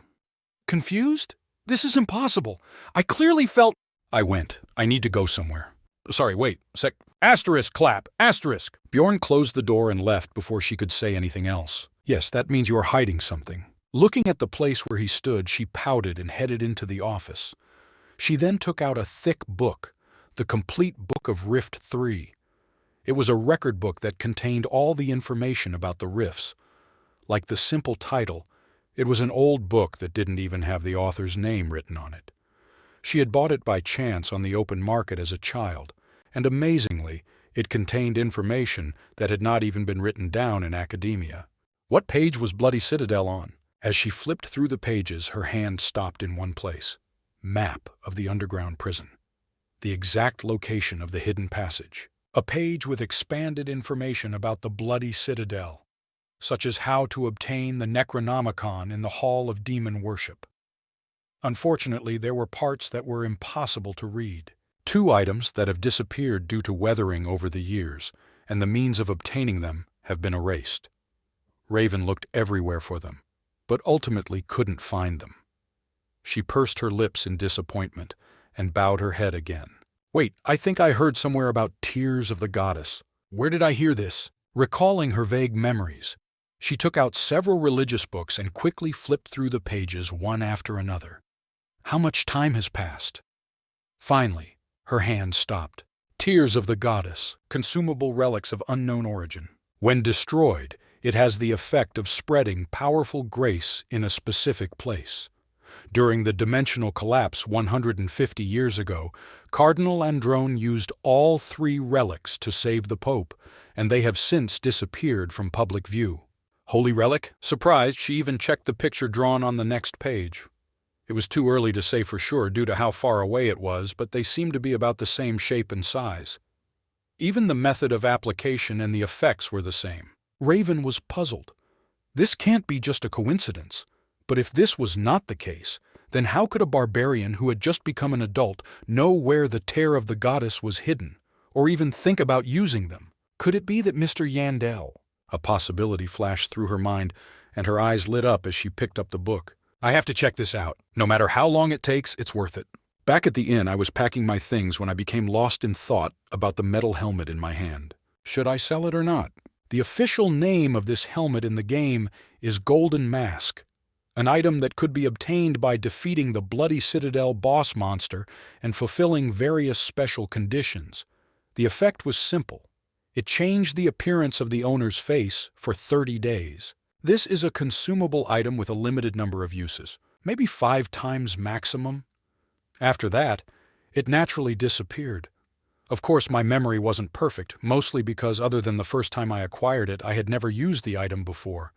After that, I always sold it on the exchange for about 500,000 stones. And yet, I don't know what to do about it. Of course, if this was a game, I wouldn't even worry about it. It was obvious. Decorative item? What's the point of decorating a 2-dimensional pixel character, and even for a short period of 30 days? Even if the market price was 10,000 stones, it would be more profitable to sell it. But now it was an undeniable reality. After some thought, I made a decision. You never know. I'll just hold it for now. It's not that I don't have enough money. The situation was different from the game in many ways. Recently, I was even framed and sent to prison. If the time comes when this city turns into my enemy, this item will surely play a big role. It might even have other uses. After all, money is the best thing. After these thoughts, I once again realized the importance of money. If I didn't make a lot of money this time, I would definitely choose the selling option. As you can see from this, the more money you have, the more options you can choose from, be it a game or reality or even a distant world.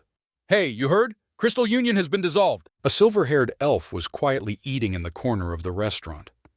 Her name was Daria Vitember de Tercia, and she perked up her ears because the topic was interesting to her. What? Crystal Union dissolved? Crystal Union was a clan of explorers that had achieved explosive growth in the past 10 years, providing various amenities to first-floor explorers, forming a vast network of contacts through countless message stones. Isn't this amazing? An entire clan of ordinary researchers disappeared overnight.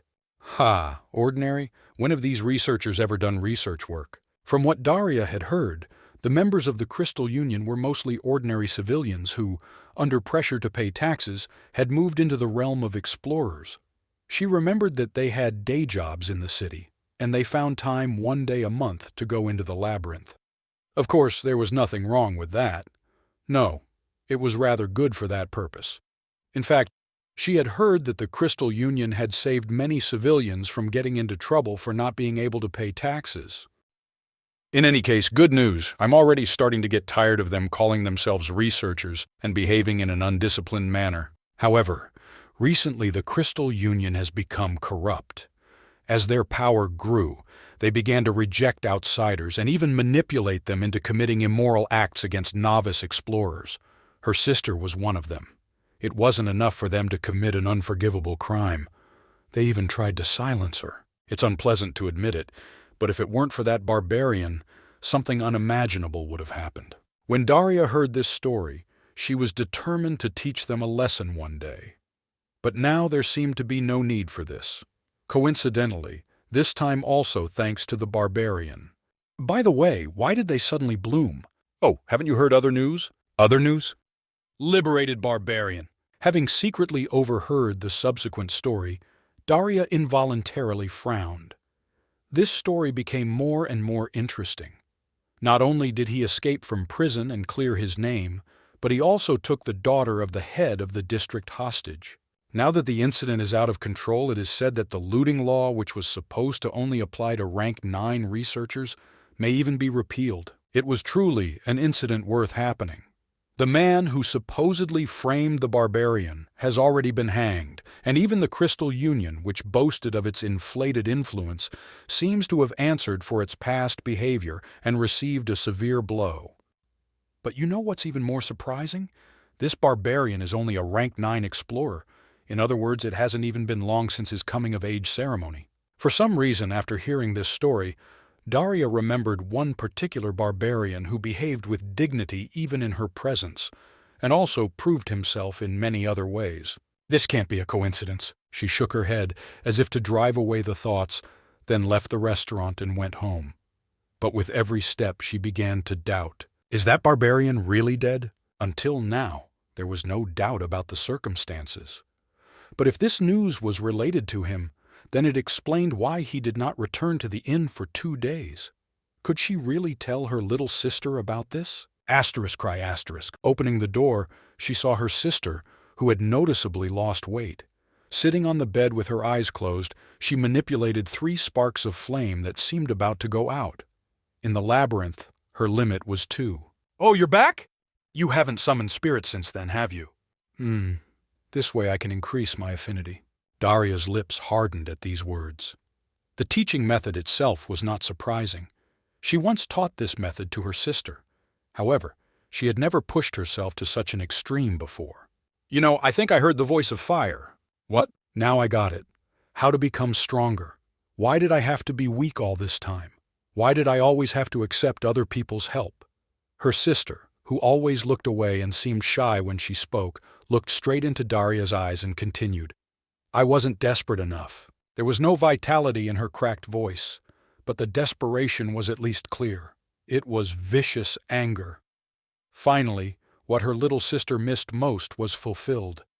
It was clear what had caused this change, so Daria kept her mouth shut. Even if what I think is true, now is not the best time to tell her about it. Just like 10 years ago, all this had to happen for the sake of her precious little sister. It was past noon. I went to the Explorers Guild near the Magic Tower. To be honest, after the horror that I experienced here, I didn't think that I would return here at least in the near future. But in order to continue completing the quests that arose yesterday, I had no choice. The guild administrator asked strictly on the main points without further ado. How can I help you? I'm looking for a teammate of the same level. Are you looking for a certain type? I answered without hesitation. I need a team operating on the 3rd floor and consisting of at least 4 people. Since I'm here to find a team, I had no intention of simply filling Einar's vacancy. Rather, I planned to use this promotion to rank 7 to join a team with better skills and effectively attack the higher floors. Well, this is provided that there is a good team. As soon as I revealed my ID, along with the personal data report I had prepared in advance as per procedure, the tired receptionist winced. Then he looked at him with strange eyes several times. 0.5 stars? Any problems? No. The administrator was strangely wary. I didn't know what the stars meant, but for some reason his voice became much friendlier. This is a list of commands that fit the criteria you requested. Would you like to check them out? The list was compiled within 5 minutes. It's quite short. I swear that among all the lists of recruits posted, only these fit the conditions. Did I say otherwise? I was simply stating a fact. I didn't know why they would even swear to something like that. The document they printed out listed brief information about each of the 15 teams. The first of them read, Reconnaissance of the 3rd floor, Ellen Bornov. Preferred study areas, Twilight Slope, Ironstone Hill, Blackmouth. Average rank, 7. Current strength, 2 human melee warriors, rank 7. 1 beastman melee warrior, rank 7. 1 dwarf melee warrior, rank 7. Set 1 melee warrior. Asterisk even distribution. Asterisk no elves. Asterisk. Participation in the post-battle dinner is mandatory. Asterisk drinking is permitted during the study if desired. What the hell was this team? I had just read the text, but I could already smell the sweat dripping from them. Shocked, I read the other recruit lists, but there was none that particularly interested me. If the members were good, then the distribution ratio was bad. If the distribution ratio was good, then there was a problem in the team composition. If this is visible in the ad, then in reality everything was even worse. It might have been easier to find a team if my career had been a little longer. My maximum reached the 2nd floor. If I weren't a so-called rookie, the range of possibilities would be much wider, and there wouldn't be a team so blatantly trying to screw me with the allocation ratio. What a pity. If I could, I would rather post my own ad to find teammates, but in this case, no one would come. And even if they did come, they would not be normal. In any case, I didn't think I'd find them so quickly. Is there a team you would like? Not today. I returned the documents, shaking my head, and the administrator responded like an NPC. Oh, that's how it is? I'm sorry we couldn't help you after you came all this way. If you wish, we can make your information available to other teams. No thanks, I'll come another time. Oh, that's how it is. I'm Turbies, your ever-friendly guild employee. His voice, words, and actions were very friendly. There were no flaws in their performance either. Then bye! But why did I feel so strange? Uncomfortably leaving the Explorers Guild behind, I was already returning to the inn when I stopped at the corner of the alley because of the barbarian. Asterisk top asterisk. Bushy beard, tattered and mud-stained pants. Most barbarians usually behave like beggars, but even so, this one leaned pitifully against the alley wall. What is this? As soon as I saw him, I was overcome with a feeling of inadequacy. Although I resided elsewhere, I often interacted with other barbarians. There was nothing strange about a barbarian relaxing on the street. But why doesn't he have a weapon? This was a very serious contradiction. No matter how poor, hungry, or cold they were, the barbarians carried weapons as if their own lives depended on them. I usually suppressed my curiosity, but I was instinctively drawn to this man. What could have happened? Hey! Eek! The barbarian, who had fallen asleep leaning against the wall, saw me and was very frightened. Well, fear of strangers was a natural reaction for a living being, but that applied to other creatures. We, fearless barbarians, did not do this. Damn this bastard. The formless feeling of inadequacy gradually began to take shape. My heart sank, but I quickly pulled myself together and went over in my head everything that needed to be done. First, I have to ease his guard. Don't be afraid, I won't harm you. To prove that I was a friend and not an enemy, I took a piece of dried meat from my backpack and placed it in the barbarian's hand. The greatest kindness one can show as a barbarian. Of course, he only took it, but did not eat the jerky in front of me. However, at least I could clearly feel the wariness engraved in his eyes ease a little. Well, that should be enough for the conversation, I asked as soon as the opportunity arose. What are you doing here? I have no money, sir. I nodded silently. The barbarians initially had no money.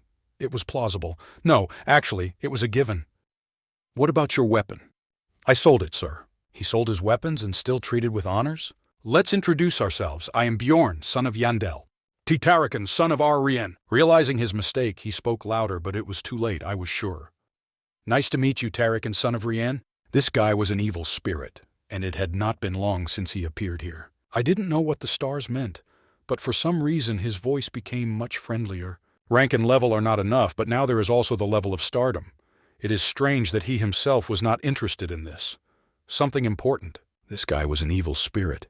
The version of Bjorn who did not enter the labyrinth, in general it seems like the game was not online but solo. Why was it online here, so he's not on his computer? Mr. Black, May 29th, 2023, at 11:58 p.m. 0. To be honest, after the horror that I experienced here, I didn't think that I would return here at least for the near future. Correct would be I'll be back here soon. 4 more comments. I think it would be better to feed him something before speaking. Since the inn was nearby, I took him to my room and bought him some food from the first floor. The menu included a weekly set of dishes for 300 stones. Even though it was just stewed chicken, a few pieces of bread and some fried vegetables, that alone made him happy. However, there was one thing that bothered me. I will not forget about this service. What kind of clumsy, barbaric speech is this? I'm glad he came to his senses, but if he's going to talk like a barbarian, he should at least do it better. He lacks confidence and his voice is too quiet. We barbarians were happiest when someone bought us food. Watching him hastily gobble up his food, I smiled bitterly because after finishing the meal, I learned one thing. Just think, he's not a newbie. Surprisingly, this man was older than me, albeit not by much. He was called into this world a month before I opened my eyes in Bjorn's body. There was one more surprising fact. Coming-of-age ceremony? Oh, that was quite a surprise. Who would have thought that there was an evil spirit among us? Evil spirit, right? Coincidentally, this person and I had similar beginnings. At his coming-of-age ceremony, an evil spirit also appeared. In other words, an incident occurred where the player was executed by the hand of the leader. At this moment, one question arose. How did he survive this? At the coming-of-age ceremony, your name was called. However, the evil spirit had no information about its body when it opened its eyes, so I had to count to myself in suffocating tension every time the leader called out a name. But even without that, there might not have been anything suspicious. Maybe that's true. Or perhaps he used a strategy similar to mine and was not suspected. For some reason I was curious and cautiously asked him about it, but the answer I received was a bit unhelpful. How was I during the ceremony? I don't know why you're asking this, but I was last. It's clear. His name was called last. Then he wouldn't need to know his name because there were no other warriors left to name. All I could think was that he was lucky, but he didn't even seem to realize it, which annoyed me a little. So what happened after that? What do you mean? Why do you ask? What does why mean? Because I'm also an evil spirit. This is called data collection. If I feel bad about what I hear, I might even help you. I deliberately answered as vaguely as possible. However, in his head, he had already registered my help as a fait accompli. I see. Then I'll tell you. Without hiding his anxiety, he began to slowly tell his story, starting from the day he woke up in the body of Tarakan Rian and ending with the present day. As I listened, I didn't really feel sorry for him. He blamed everything on himself. You didn't enter the labyrinth after the ceremony? I had no choice. I got lost on the way. First of all, he didn't enter the labyrinth. He made the excuse that he was lost, but this probably needs to be filtered on my end. In fact, it was probably because fighting monsters was unthinkable for him.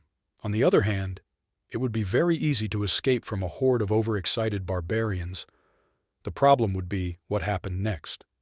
Remaining in the city, he lived for a week on stone bread, wandered around in search of work, but no one wanted to take him because he was a barbarian. Actually, this is the biggest disadvantage of a barbarian. Other races might have multiple professions. For example, if you went into any tavern, there were beastmen who served you, and sometimes you could meet dwarves who worked as blacksmiths. They mined mana stones on the days the labyrinth opened and spent the rest of the month working in the city to earn money. Unlike the barbarians who had no other options but to fight. But you didn't know that? You should have learned this in the Holy Land, shouldn't you? I forgot for a while, and oh, didn't I say? I was lost, so I had no choice. I'm saying this because I know you're lying. I phrased it as if the barbarians learned this in the Holy Land, but in reality, what I was telling the blow was in the game's setting, which he should have known if he had played it before. But is this his answer? I gradually began to suspect. Could it be true that the evil spirits were the creatures that opened the abyss gate on the top floor? To be that skilled, they must know how barbarians work, right? So can I continue? Oh yes, continue. Anyway, back to the main point of the story. After several days of hunger, he sold his starting weapon for 50,000 stones. I didn't know who the buyer was, but he really shot him. A barbarian's starting weapon cost an average of 150,000 stones. Well, that's not the most important thing. He spent a month with this small amount of money. And then came the next discovery of the labyrinth. That day I woke up in this body and decided to enter the labyrinth. Ha! And then you didn't enter the labyrinth either? Are you crazy? But how can I fight monsters without weapons? That's why you should have just gotten into it from the beginning. You also had to be a player to reach the abyssal gate, right? But you can't even make that judgment. Plus, I ate something bad that day and my stomach hurt. Now I'm truly speechless. My head swam. I can't openly ask if he ever played this game. Now that I thought about it, I didn't even know if all the evil spirits, including this man, were from the same earth as me. Wasn't this a world where monsters and magic existed? It is also possible that some evil spirits were summoned from another alien dimension. In any case, continue. It didn't seem like there was anything special, but I patiently listened to the end. Of course, it didn't deviate much from my expectations. The money ran out. He was kicked out of the tavern, and days of hunger, cold, and the fight against disease dragged on. One day, having learned about the existence of a hostel in which barbarians lived, he went to see if he could get help, but for some reason, he was refused. You're unusual. Everyone else looked at me strangely. To be honest, he was weirder to me. How did he manage to hold out for 3 months, living so mediocrely? Should I commend him for at least realizing that he needed to act like a barbarian? Although I couldn't understand every one of his decisions, on one hand I felt relieved. If I had made a different choice then, perhaps I would have ended up in the same place that day, if I had run away from the fear of the fight. But how much does this place cost per day? Then I would be on the street, and not in a tavern with a window and my own bathroom. Having no soup to eat and unable to eat stone bread, I would be rummaging through the trash, and perhaps I would have to tell my misfortunes to a stranger and rely on his sympathy. So what was my story? Do you feel bad because of me? I thought again before answering and made a decision. It was definitely a sad story. Then will you help me? His face instantly regained color. Of course I will repay you. You may not believe it, but I know a lot about the labyrinth. If you take me with you, I will be very useful to you. Help? To me? Judging by these words, he really knows something about this world. I even felt what a hopeful future he envisioned in his head. Perhaps he imagined himself entering the labyrinth with me on the same team. Perhaps he really said this to thank me because he did not know who I really was. But I immediately drew the line.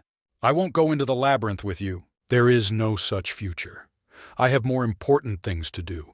I can't take luggage with me into the maze just because he's in the same situation as me. Why would I do such a crazy thing? But you said that you would definitely help me. Hearing a voice with a slight tinge of anger, I again swallowed a bitter smile with an effort. I'll help you in another way. Differently. Here, that's 150,000 stones. Buy weapons with them and go into the labyrinth. When I took out 3 50,000 stone coins and placed them in his hand, his face brightened again. Are you really just giving it to me? Thank you, I will definitely repay this favor. I didn't really expect him to retaliate. Even with that kind of money, with that kind of thinking, he won't last long. The labyrinth I encountered personally was not a place that could be easily navigated with in-game knowledge alone. But I gave him 150,000 stones. I gave him the money, knowing that this act would not bring me any benefit. I'm tired. Maybe you'll leave? Oh, I understand. Fine, I'll come again. Do not come. To make sure he fully understood this, I lowered my voice and repeated. Tarakan, son of Rian, will you lose this money or survive in the labyrinth and earn much more? Or even if everything turns out well, so much so that you could repay me for the favor." When I approached him and grabbed him over his shoulder, he shuddered. I felt his confusion through the touch, but continued, "The same goes for any other reason. You will leave this room today and never look for me again. Do you understand?" "Understood." Hearing this, I half forcibly took him out of the room. Then I stretched out on the bed and thought about what I had just done.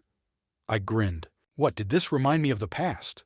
Perhaps it reminded me of a time when I desperately needed someone's help. But even if we take this into account, I did something heinous even in my own eyes. A calculating person would probably think me a fool. An emotional person would consider me a schemer and wonder how this could help. They weren't wrong.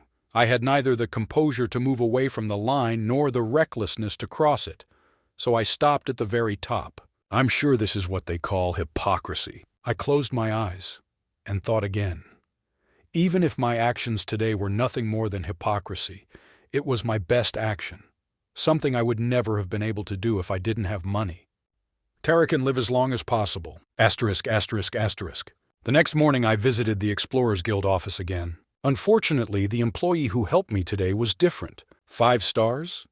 The employee who was checking my ID card instantly changed her expression, like yesterday's, and answered kindly. "What the hell was that? Did the head of the district do something with my ID?" I was curious, but I couldn't get a definite answer from the employee.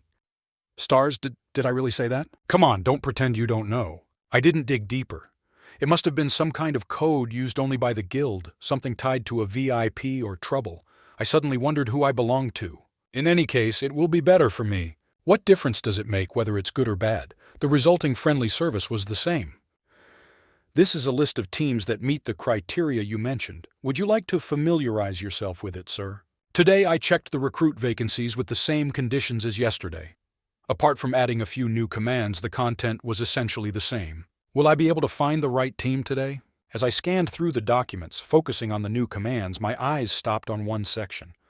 I noticed a familiar name. 3rd floor, Hikurad Murad. Preferred areas of study. None will be decided at a later meeting. Average rank undecided. Current member. 1 dwarven close defense warrior, rank 7. Recruitment.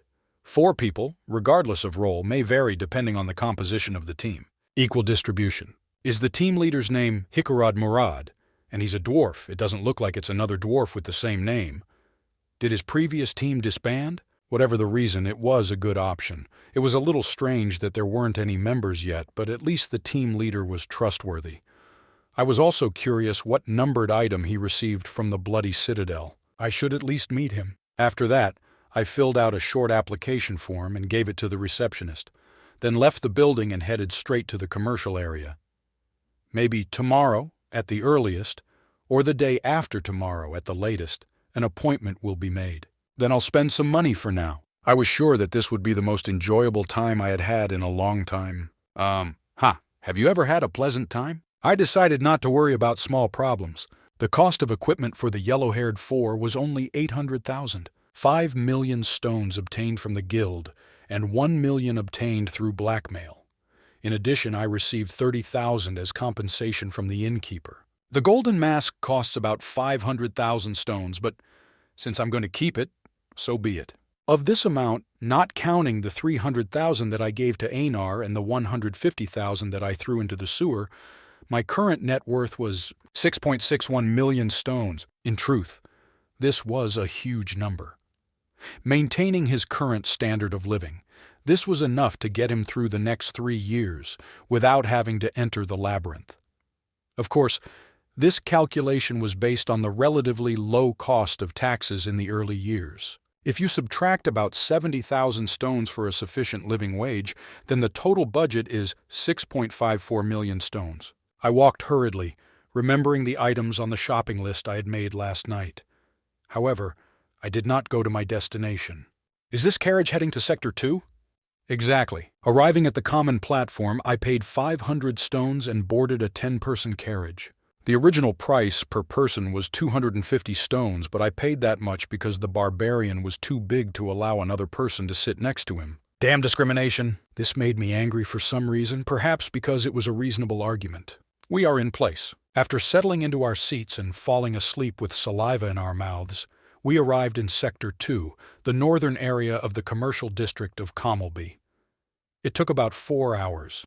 If we could cross the royal capital of Karnan, we would cut this time in half, but with my current reputation this was impossible. After a quick snack at a nearby restaurant, I headed to my destination using the map I had purchased in advance.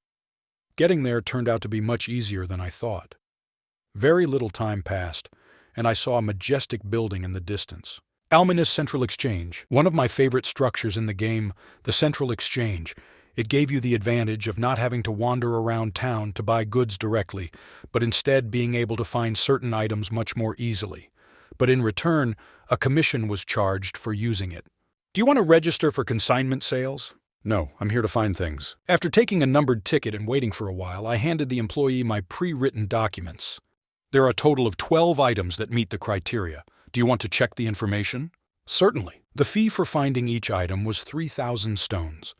After paying and waiting for a while, the employee took out some papers and handed them to me. Once you have read everything, you can tell this worker what items you would like and he will take you to them. In the game, you just had to click on the buy button, but I guess that's how it happened in real life.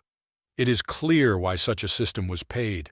It was payment for labor. Anyway, let's read this first. Like other clients crowding around the exchange, I sat down on an empty seat and began to read the documents.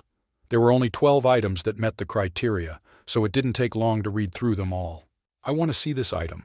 Having selected the product with the most reasonable price from the list, I, with the help of the staff, headed to the warehouse.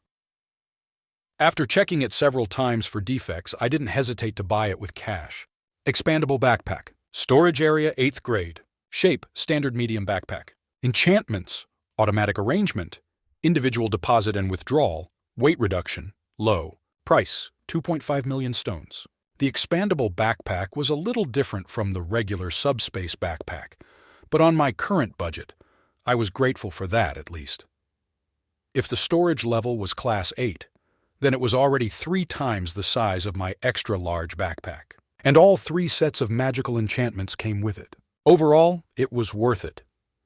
Even if I could give up the automatic arrangement spell that kept items in the best possible condition, weight reduction was practically necessary.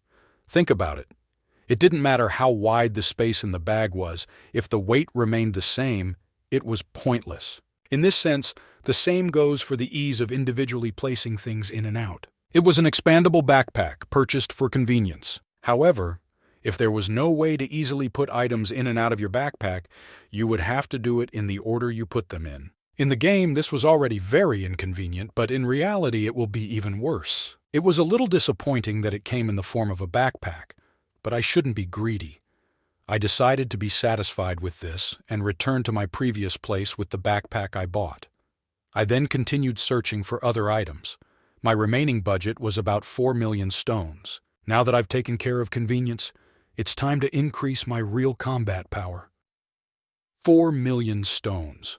This was a huge amount, enough to equip himself with a full set of iron armor or immediately raise the imprint of immortality to level 3.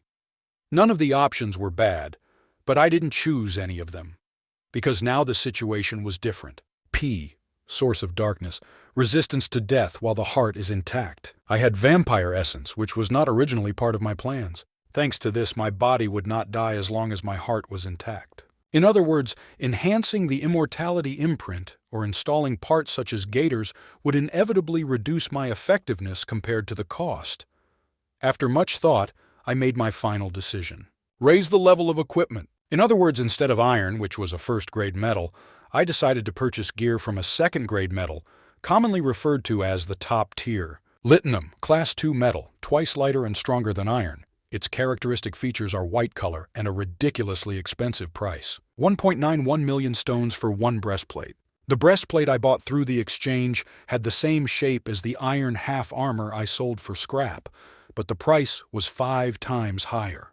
True, in order to use grade 2 metal, you need to earn at least as a level 4 researcher, so this is quite obvious. Among the equipment for various parts of the body, my reason for choosing the chest piece was quite simple.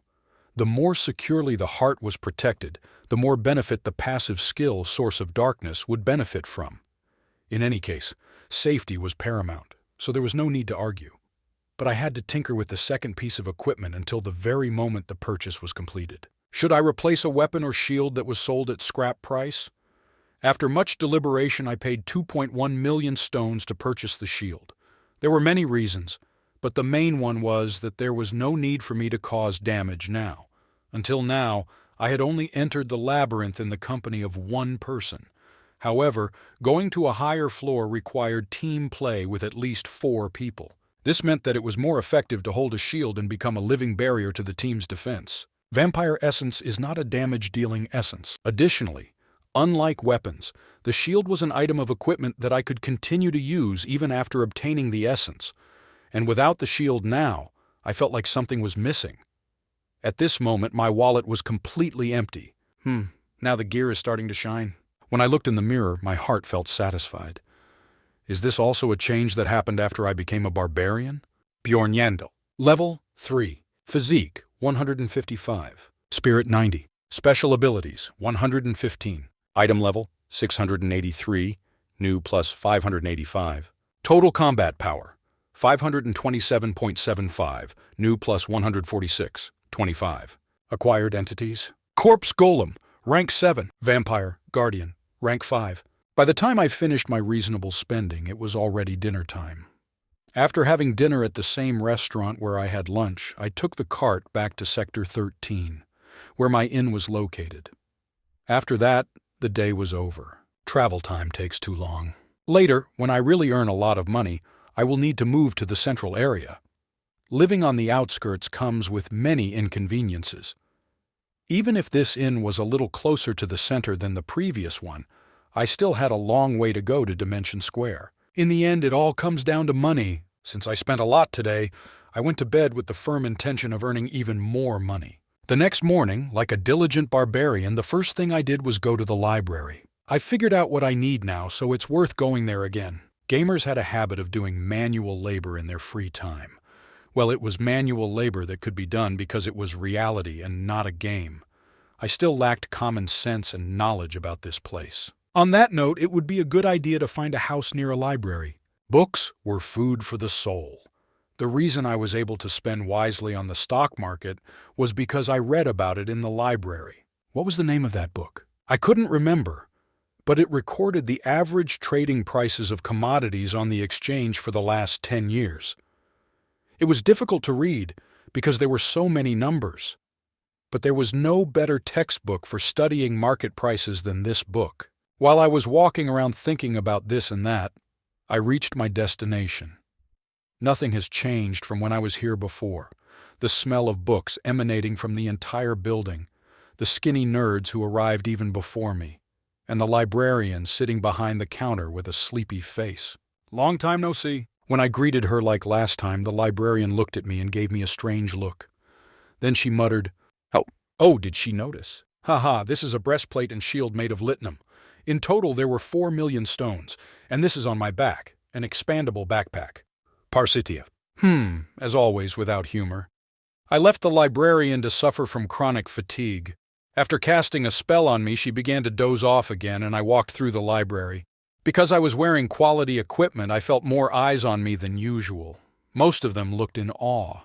I couldn't say exactly what those looks meant, but any other looks were embarrassing, so I decided to think that way. Was coming to the library in full armor too much? Maybe. But who cares? I'm a barbarian. I decided to stop worrying and mind my own business. After typing a few keywords in my head, I pulled out a bunch of books. Formation and Development of the Explorers Guild. The Case of the Trial of the Marauders 3. Reading Legal Vocabulary. Birth of Moslan. After being framed and nearly killed, my interest in the Explorers Guild, the institutions directly administered by the Crown, and the law increased. There is a well-known saying, there is power in knowledge, knowledge in power.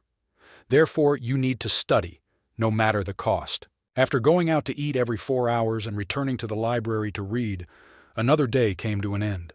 I decided tomorrow to read those books that I had not yet had time to read and return to the tavern. I received a letter which has never happened before. Sender, Explorers Guild.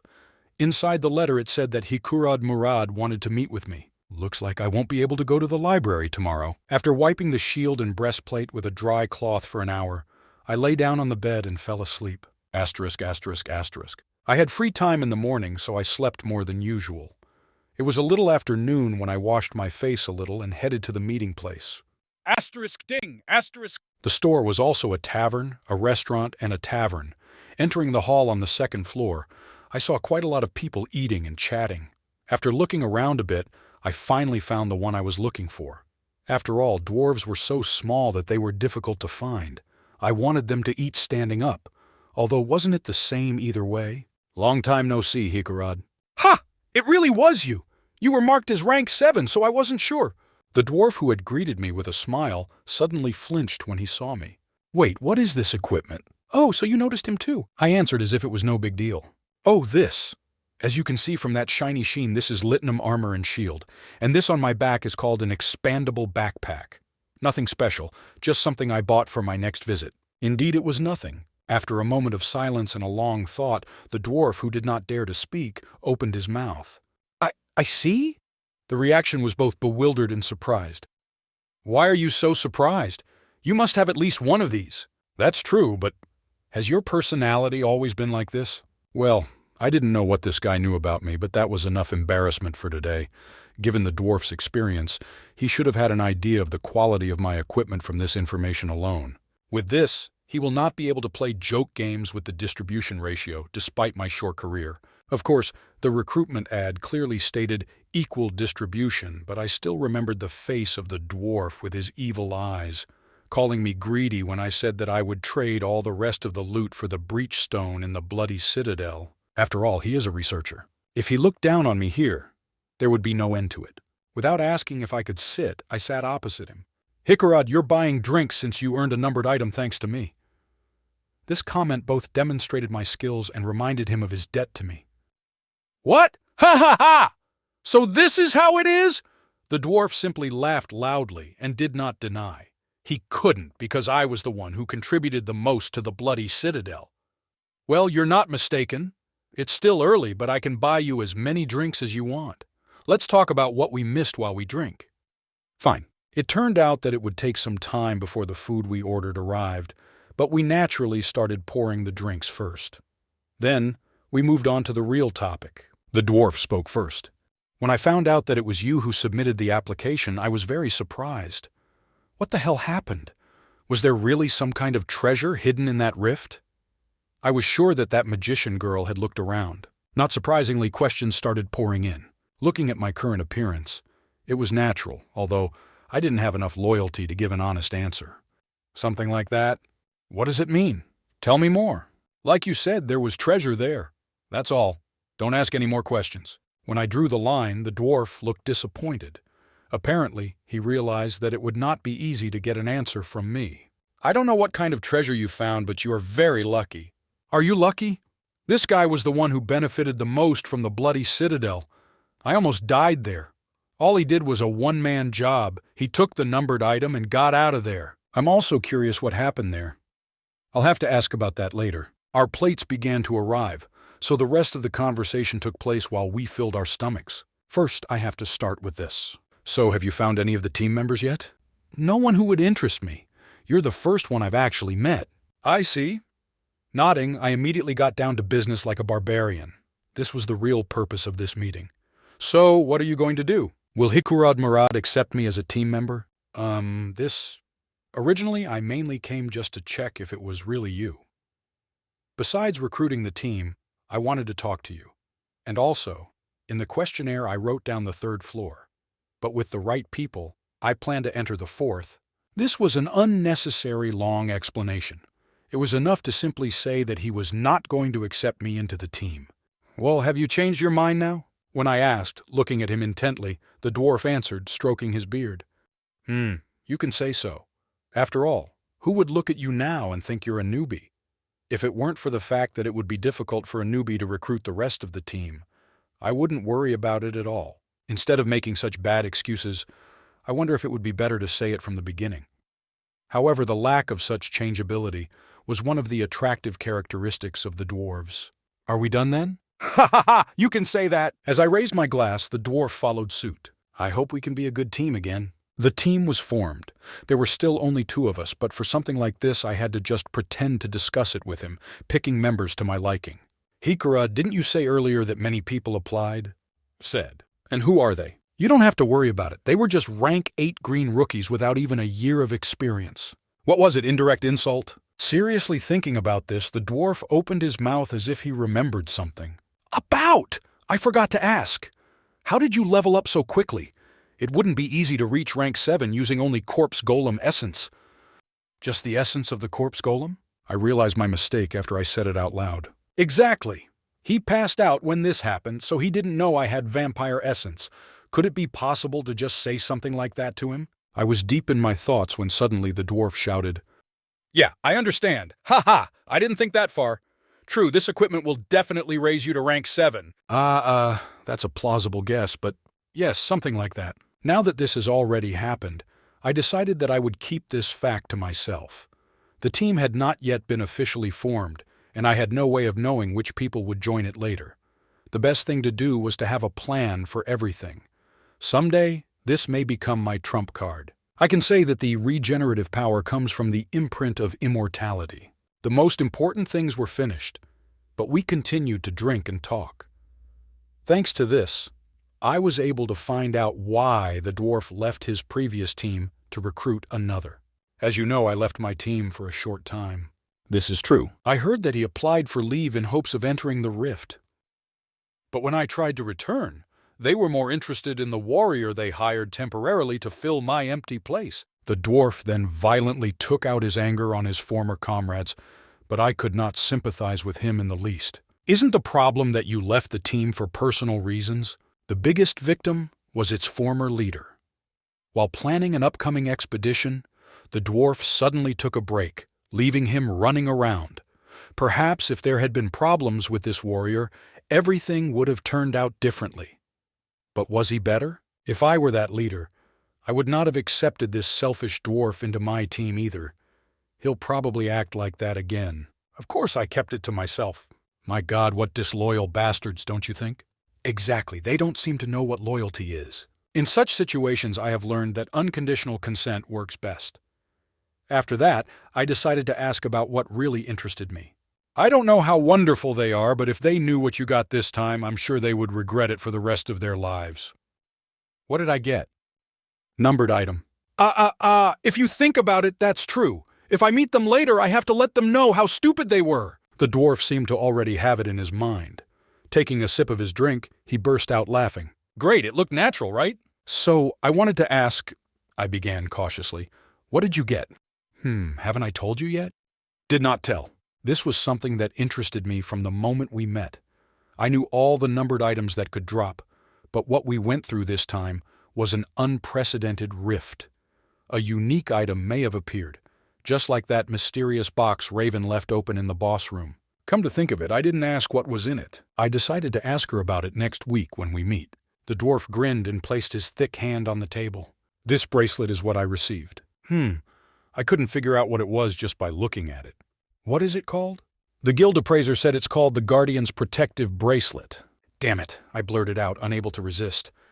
You know about it? Oh no, I was just surprised how cool the name is. Ha ha! After all, I have something in common with you. I thought so too. No. 3112. Guardian's Protective Bracelet is a numbered item from the 3000 series that could only be obtained from rifts on the 4th floor or higher. Its effects were of secondary importance. How much did this thing cost? I checked the price through the central exchange, and it seems to be worth about 50 million stones. What the heck? What exactly did that dwarven bastard do in the rift to deserve this? Ha ha ha! They said that this is even the old price, and it may be more expensive since there is almost no inventory for sale. Of course I have no intention of selling it. He paused when I didn't answer. Hey, why are you so quiet all of a sudden? Nothing. I'm just surprised, that's all. To be honest, I was so surprised that my stomach, filled with alcohol and meat, began to ache unbearably. I understand. 50 million stones. I thought I was going to faint when I first heard it, so you must be too. So what does it mean to sow the wind and reap the whirlwind? Now that I saw it, my previous show-off was nothing compared to this dwarven bastard. Don't be too envious. If you continue your research, someday you will find a numbered item too. Of course it doesn't compare to what I have. Ha ha ha ha! Asterisk slides asterisk. Avoiding the smiling dwarf's gaze, I slowly lowered my hand under the table. On the hand was number 9,425 Frost Spirit Ring. Asterisk, asterisk, asterisk. 50 million stones? I decided to think as positively as possible. The minor problems associated with the fact that my insides were turning up so much that I wanted to vomit could be ignored. Either way, having a strong teammate is a good thing. Let's just focus on building the team. Having calmed myself with this thought, the next thing I did was raise the little bastard's research rank by 1 level. To find good teammates, we must first appear as an attractive team. There was a huge gap between the leader of a rank 7 team and a rank 6 team that no amount of words could fill. Hikarod, go to the guild today and first of all raise your rank as a researcher. Why so suddenly? Don't you have equipment worth 50 million stones? If you apply for review, the guild will definitely take it seriously. But this is too unexpected. So you don't want to? No, not at all. Then let's go. I even followed him to the guild and watched him apply, in case he slipped away in the process. For reference, the evaluation results took 6 days, a little longer than I expected. But fortunately, the rank increase was successful. From that moment on, the number of applicants increased significantly. More than 10 applicants arrived every day. Together with the dwarf, I carefully reviewed the candidates. We were talking with pleasure when suddenly a statement came from the magician. Magician? Of course, this was not a mage from the tower, but an 8th rank mage working for the guild, or perhaps a government agency. But, nevertheless, it was a magician. Hey Bjorn, did something go wrong? Why did the magician apply to our team? It's definitely strange. There must be many more teams with better conditions than us. Then what should we do? There were several questionable moments, but we decided to meet with the magician and reported this to the guild. That morning, the meeting place and time were finally set. He won't ask for half of his earnings, will he? They say that all magicians have great rights. I didn't understand why he was so nervous. He stuck to his share of the profits in the fight against Raven, who was a member of the tower, without receiving the slightest rebuff. What are you so worried about? If he makes such a request, we can simply say no thanks and leave. Yes? Is he acting this way because this was the first mage he met as a team leader? While I was consoling Hikaroda, who was endlessly kicking his leg and fidgeting, a man in a robe entered the tavern. When he saw us, he waved his hand. Oh, barbarian! Dwarf! Damn, was that another mine? How could you anger someone with such a short greeting? I already felt the approach of disaster, but just in case I decided to watch him a little more. Ha ha ha! Nice to meet you. Are you the same magician we are meeting today? What is the probability of accidentally meeting a magician at the exact time and place? At this bastard's question, the dwarf looked at me in bewilderment. I couldn't stop sighing. That means you're right. Right, ha ha ha. Anyway, nice to meet you. My name is Hikurad Murad. What a strange name. I'm Real Varb Dvalki, a rank 8 mage and favored by the royal family of Rafdonia. Approved by the royal family of Rafdonia? Asked Hikurad. Why are you so surprised? This means that he works in a government agency as an administrator, and not in the guild. Ah! I see! The idiot mage kept talking in confusing words, but this dwarf who fell for it every time was also starting to get on my nerves. The magician laughed. Ha ha! Even though you are a barbarian, you are very knowledgeable. What is your name? Bjorn, son of Yandel. Sit down. At first, I planned to just observe, but feeling frustrated, I decided to lead the conversation myself. This will save more time. Valky, I read your statement. I have a few questions that I would like to ask. You do not mind? Certainly. Do you have a pass to the labyrinth? Would I have come if it weren't? Just say yes, asshole. And one more thing. Why would you want to be a researcher if you can earn enough money in the city? A rank 8 mage rarely went on expeditions. The reason was simple. They did not have enough skills to work on the middle floors and above. However, exploration of the lower floors did not bring much money. The income received from working in a government agency was much higher. Considering the difficulty of obtaining a pass and the risk involved, in many ways it was not worth the money. Unexpected question. Dvalki tilted his head and continued. It's simple. I want to become a great explorer and bring glory to our Baron Martoin. He expressed his desire with pride on his face, full of confidence. Hikarad, who had been listening calmly to this, then became afraid. Baron? Could it be that you are a nobleman? No, are you a nobleman, or sir? Nobles. the most influential people of Rafdonia and those whom an ordinary person may never meet in his entire life. Hikaroda's reaction was apparently quite satisfactory, because Dwalki burst out laughing and said proudly, "Ha ha! The husband of my mother's sister, Aunt Enki, is the third younger brother of the one and only Baroness Martoin." At these words, the dwarf took a deep breath as if he was about to faint. Dwalki patted him on the shoulder as if understanding. A kind smile played on his lips. "Don't be so nervous. I have no intention of mistreating anyone of my status." Seeing this smile, I thought, what a bastard. Could it be that he is crazy? Hash 3112. Protection Wrist of the Guardian is a numbered item from the 3000 series that could only be obtained from rifts on the 4th floor or higher. Strange name, it seems to me it should be Guardian's Wrist Protection or Guardian's Protective Wrist. You can also write Guardian's Protective Bracelet. What are you so worried about? If they make such a request, we can simply say no thanks and walk away. They? There is only one magician there, then the correct name would be he. 3 more comments. Chapter 49. Teammates, Part 3. With a sleek appearance, soft blonde hair, about 165 centimeters tall and a lean figure, Riol Warb Dwalki, an 8th-rank mage who could manipulate administrative magic as well as some curses and ice magic, was a man who reeked of fraud all the more so, the more he spoke. Damn, is he even a magician? Doubting this, I tested him for this and that, but to my surprise, he really was a magician. Looking back, he wasn't really lying. He only said that his uncle was the 3rd brother of the Baroness. He did not say that he himself was a nobleman. Well, he probably knew his place and knew that posing as a nobleman was a crime punishable by summary execution. Well, so how? Am I accepted? After much deliberation, we decided to add him to the team. From now on, you will be our teammate. Ha ha, how amazing. Since this is my first expedition, I wanted to join a team with as many warriors as possible. A personality full of bravado and hot air, and 0 experience in the maze. These were 2 of his shortcomings, but still, he was a magician.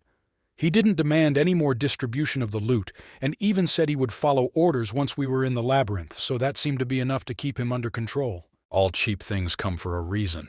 Moreover, if it became known that there was a magician on the team, it would be clear that the number of new candidates would increase even more. This was due to the fact that the personality of the magician himself cannot be seen on paper. As soon as the rest of the team is recruited, we will contact you. Fine, see you then. As soon as Dwalki left, Hikarad, who had been frozen during the entire conversation, let out a long sigh. Isn't this amazing? That a magician, even a nobleman, can be so modest. I answered sincerely. Hikarad, you are even more amazing.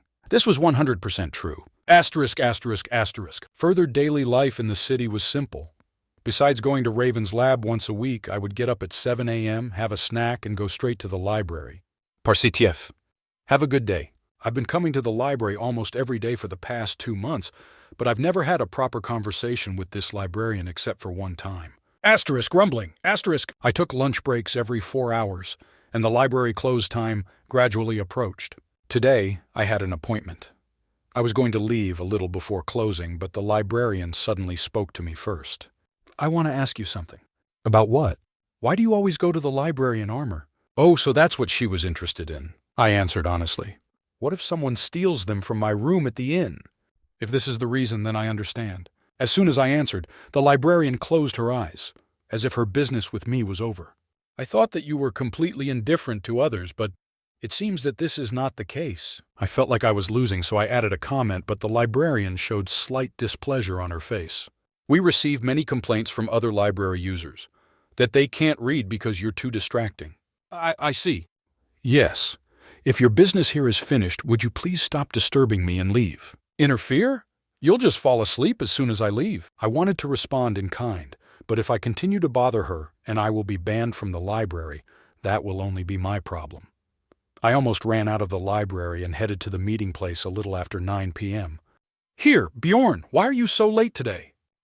Sorry, I couldn't find you because you're too small. Ha ha ha, more jokes, have a seat! I started meeting with Hikarad more often in the evenings, about 3-4 times a week. Of course, the purpose of these meetings was not just friendly communication, but discussion of team affairs. Well, how about the person you met this time? He turned out to be a serious and reliable guy. No, not that. How are his skills? About! It didn't turn out to be as bad as I had worried. He's had a long career as a researcher, and I think he can handle any situation. It's clear. So I asked, what do you think? After thinking for a while, I nodded, and his face brightened. Phew, that's a relief.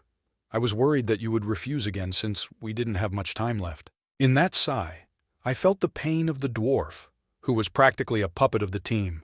True, he would have suffered the most. Time for a compliment. It didn't cost money, right? You did well, Hikarad. You're a great team leader. I'm glad I chose you. Ha ha ha. This is true? Certainly. Is there any other team leader who respects the opinions of his team members as much as you do? Don't lose focus and just do what you are doing now. Then, unlike the idiot who kicked you out, you will become a great leader. Ha ha! What flattery, my friend. I was nervous playing this role for the first time, but I'm glad you're with me. My heart soared at these words. Once upon a time, Hikarad complained about my frequent interference, but to think he became such a great leader. On that note, you're buying drinks today. Again? Didn't I buy it last time too? Again. A good team leader should not skimp on such things. Not that I'm stingy. There was exactly a week left before the opening of the labyrinth. Crap, I'll pay. We finally have all the team members. What's wrong with paying for drinks? Finally, the team was complete. Reality was different from the game. You couldn't enter the maze just because the team was short. There were things that needed to be dealt with beyond that. First, everyone had to get to know each other and discuss how many floors to climb, which areas to hunt, and, as befits explorers who were practically the embodiment of the lust for money, have a heated debate about whether the distribution was fair.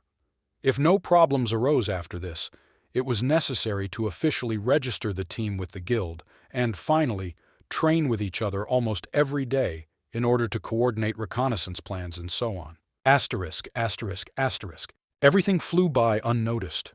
The most intense week has passed since awakening in the body of Bjorn Yandel, and the long-awaited moment has arrived. You have entered the crystal cave on the first floor.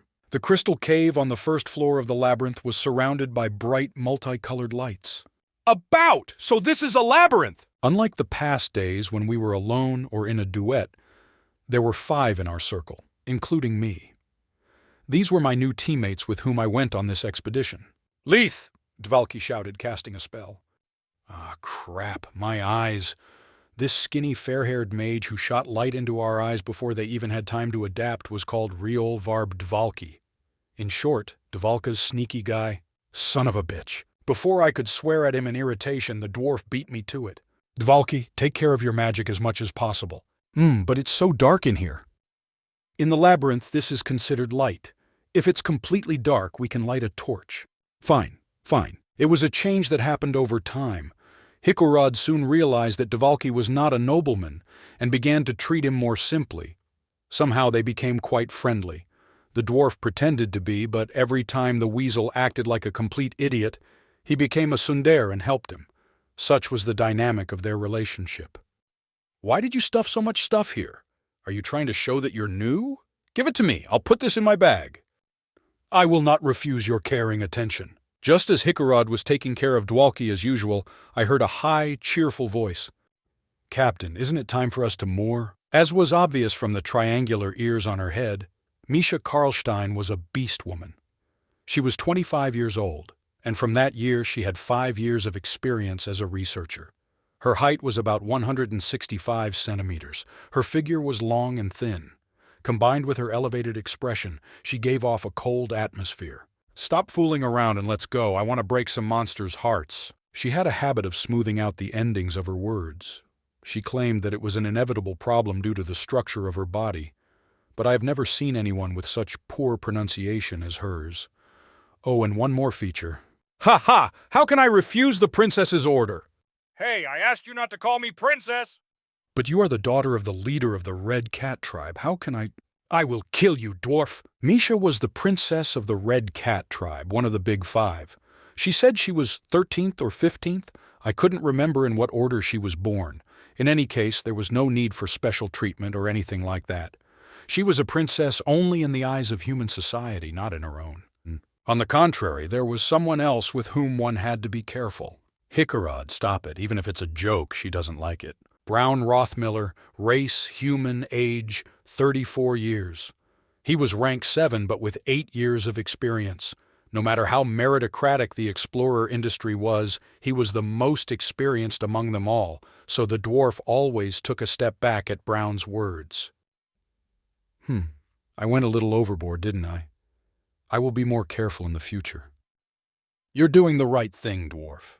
The same goes for Miss Karlstein. No matter how angry you are, is it wise to threaten to kill your team leader? I'm really sorry. Personally, I liked him the most. In a sense, he was the only normal person on this team. As true as that was, the downside was that I couldn't kick him like the other team members. Hikarad, can we leave before it's too late?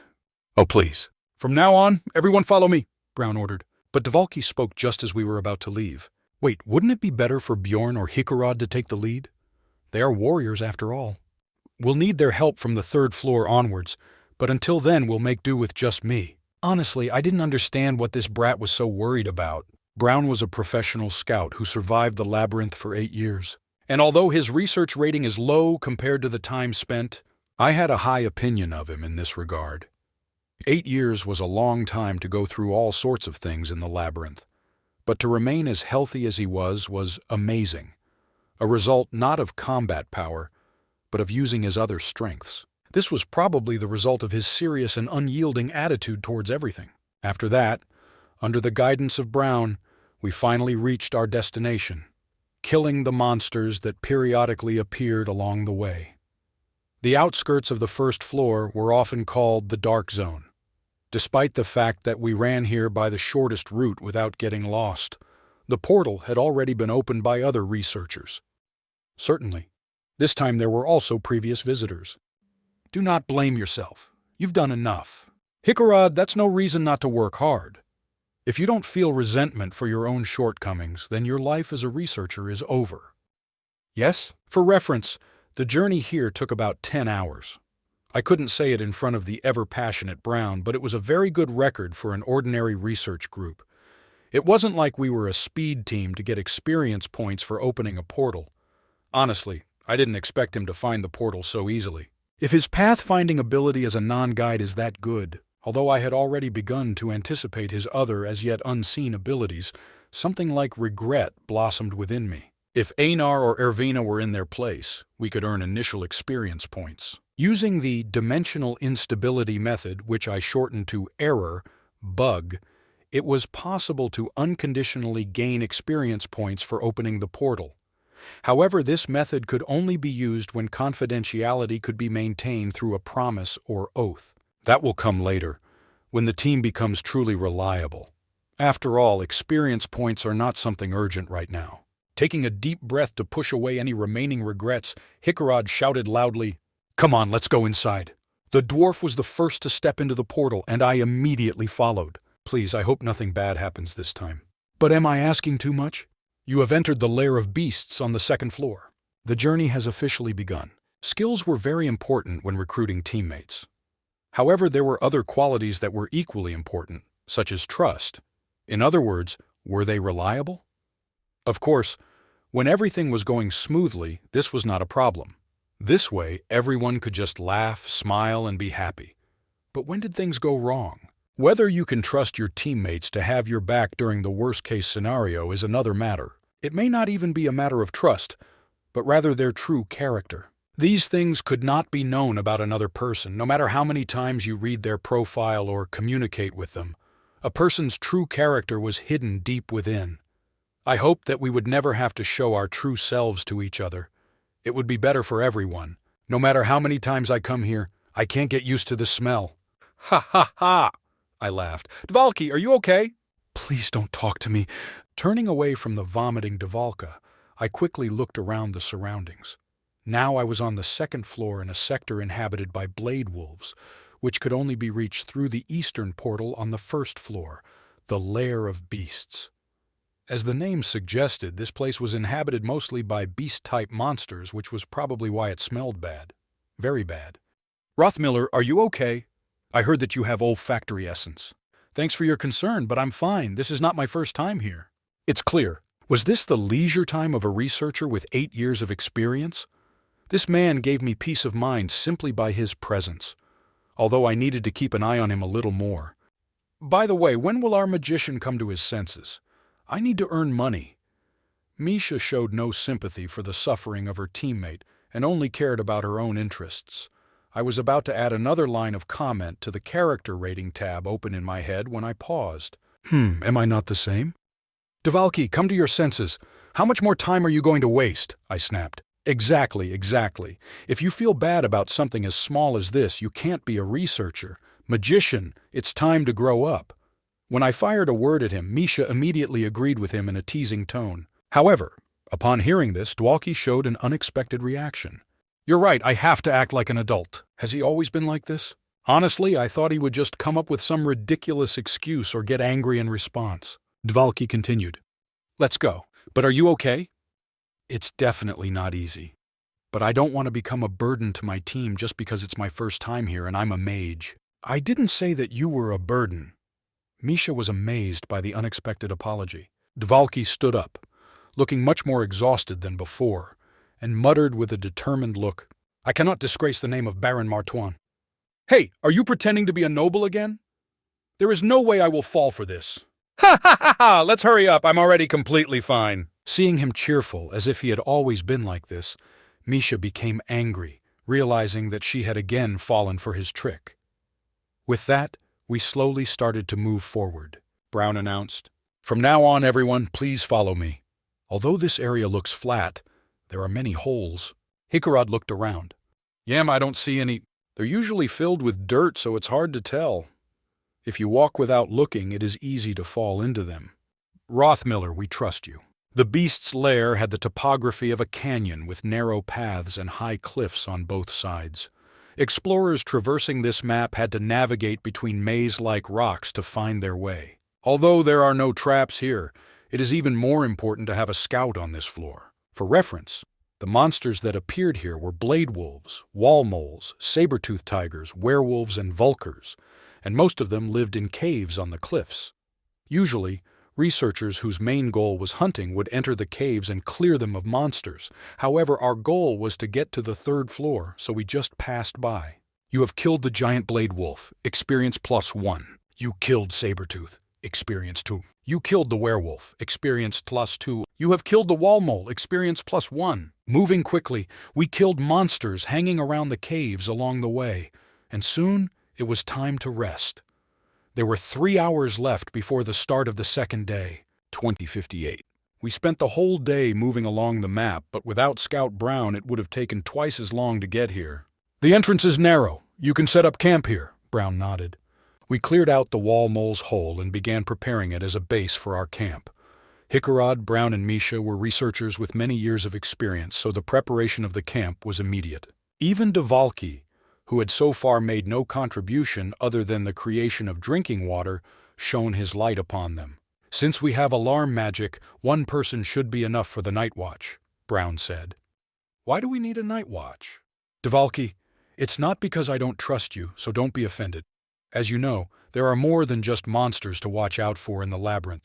To become a true explorer, you must always be on your toes. Hikarad suggested, Brown can be on duty first, since he did the most work today, and then we can take turns on duty. Wait, when should I be on duty? Asked Dvalki.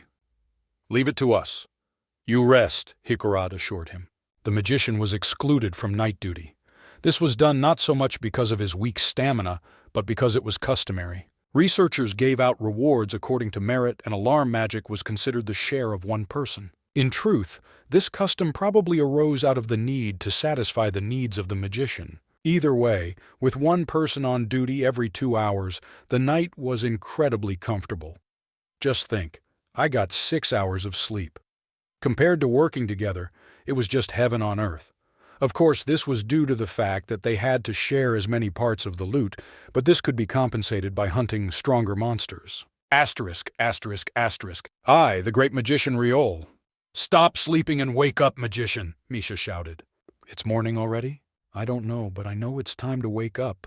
Second day, 5 a.m. The first night went without problems despite my worries. Monsters were detected by alarm magic 4 times during Hikaroda's watch, and one day a group of researchers approached us, which caused us all to wake up. but this was the norm.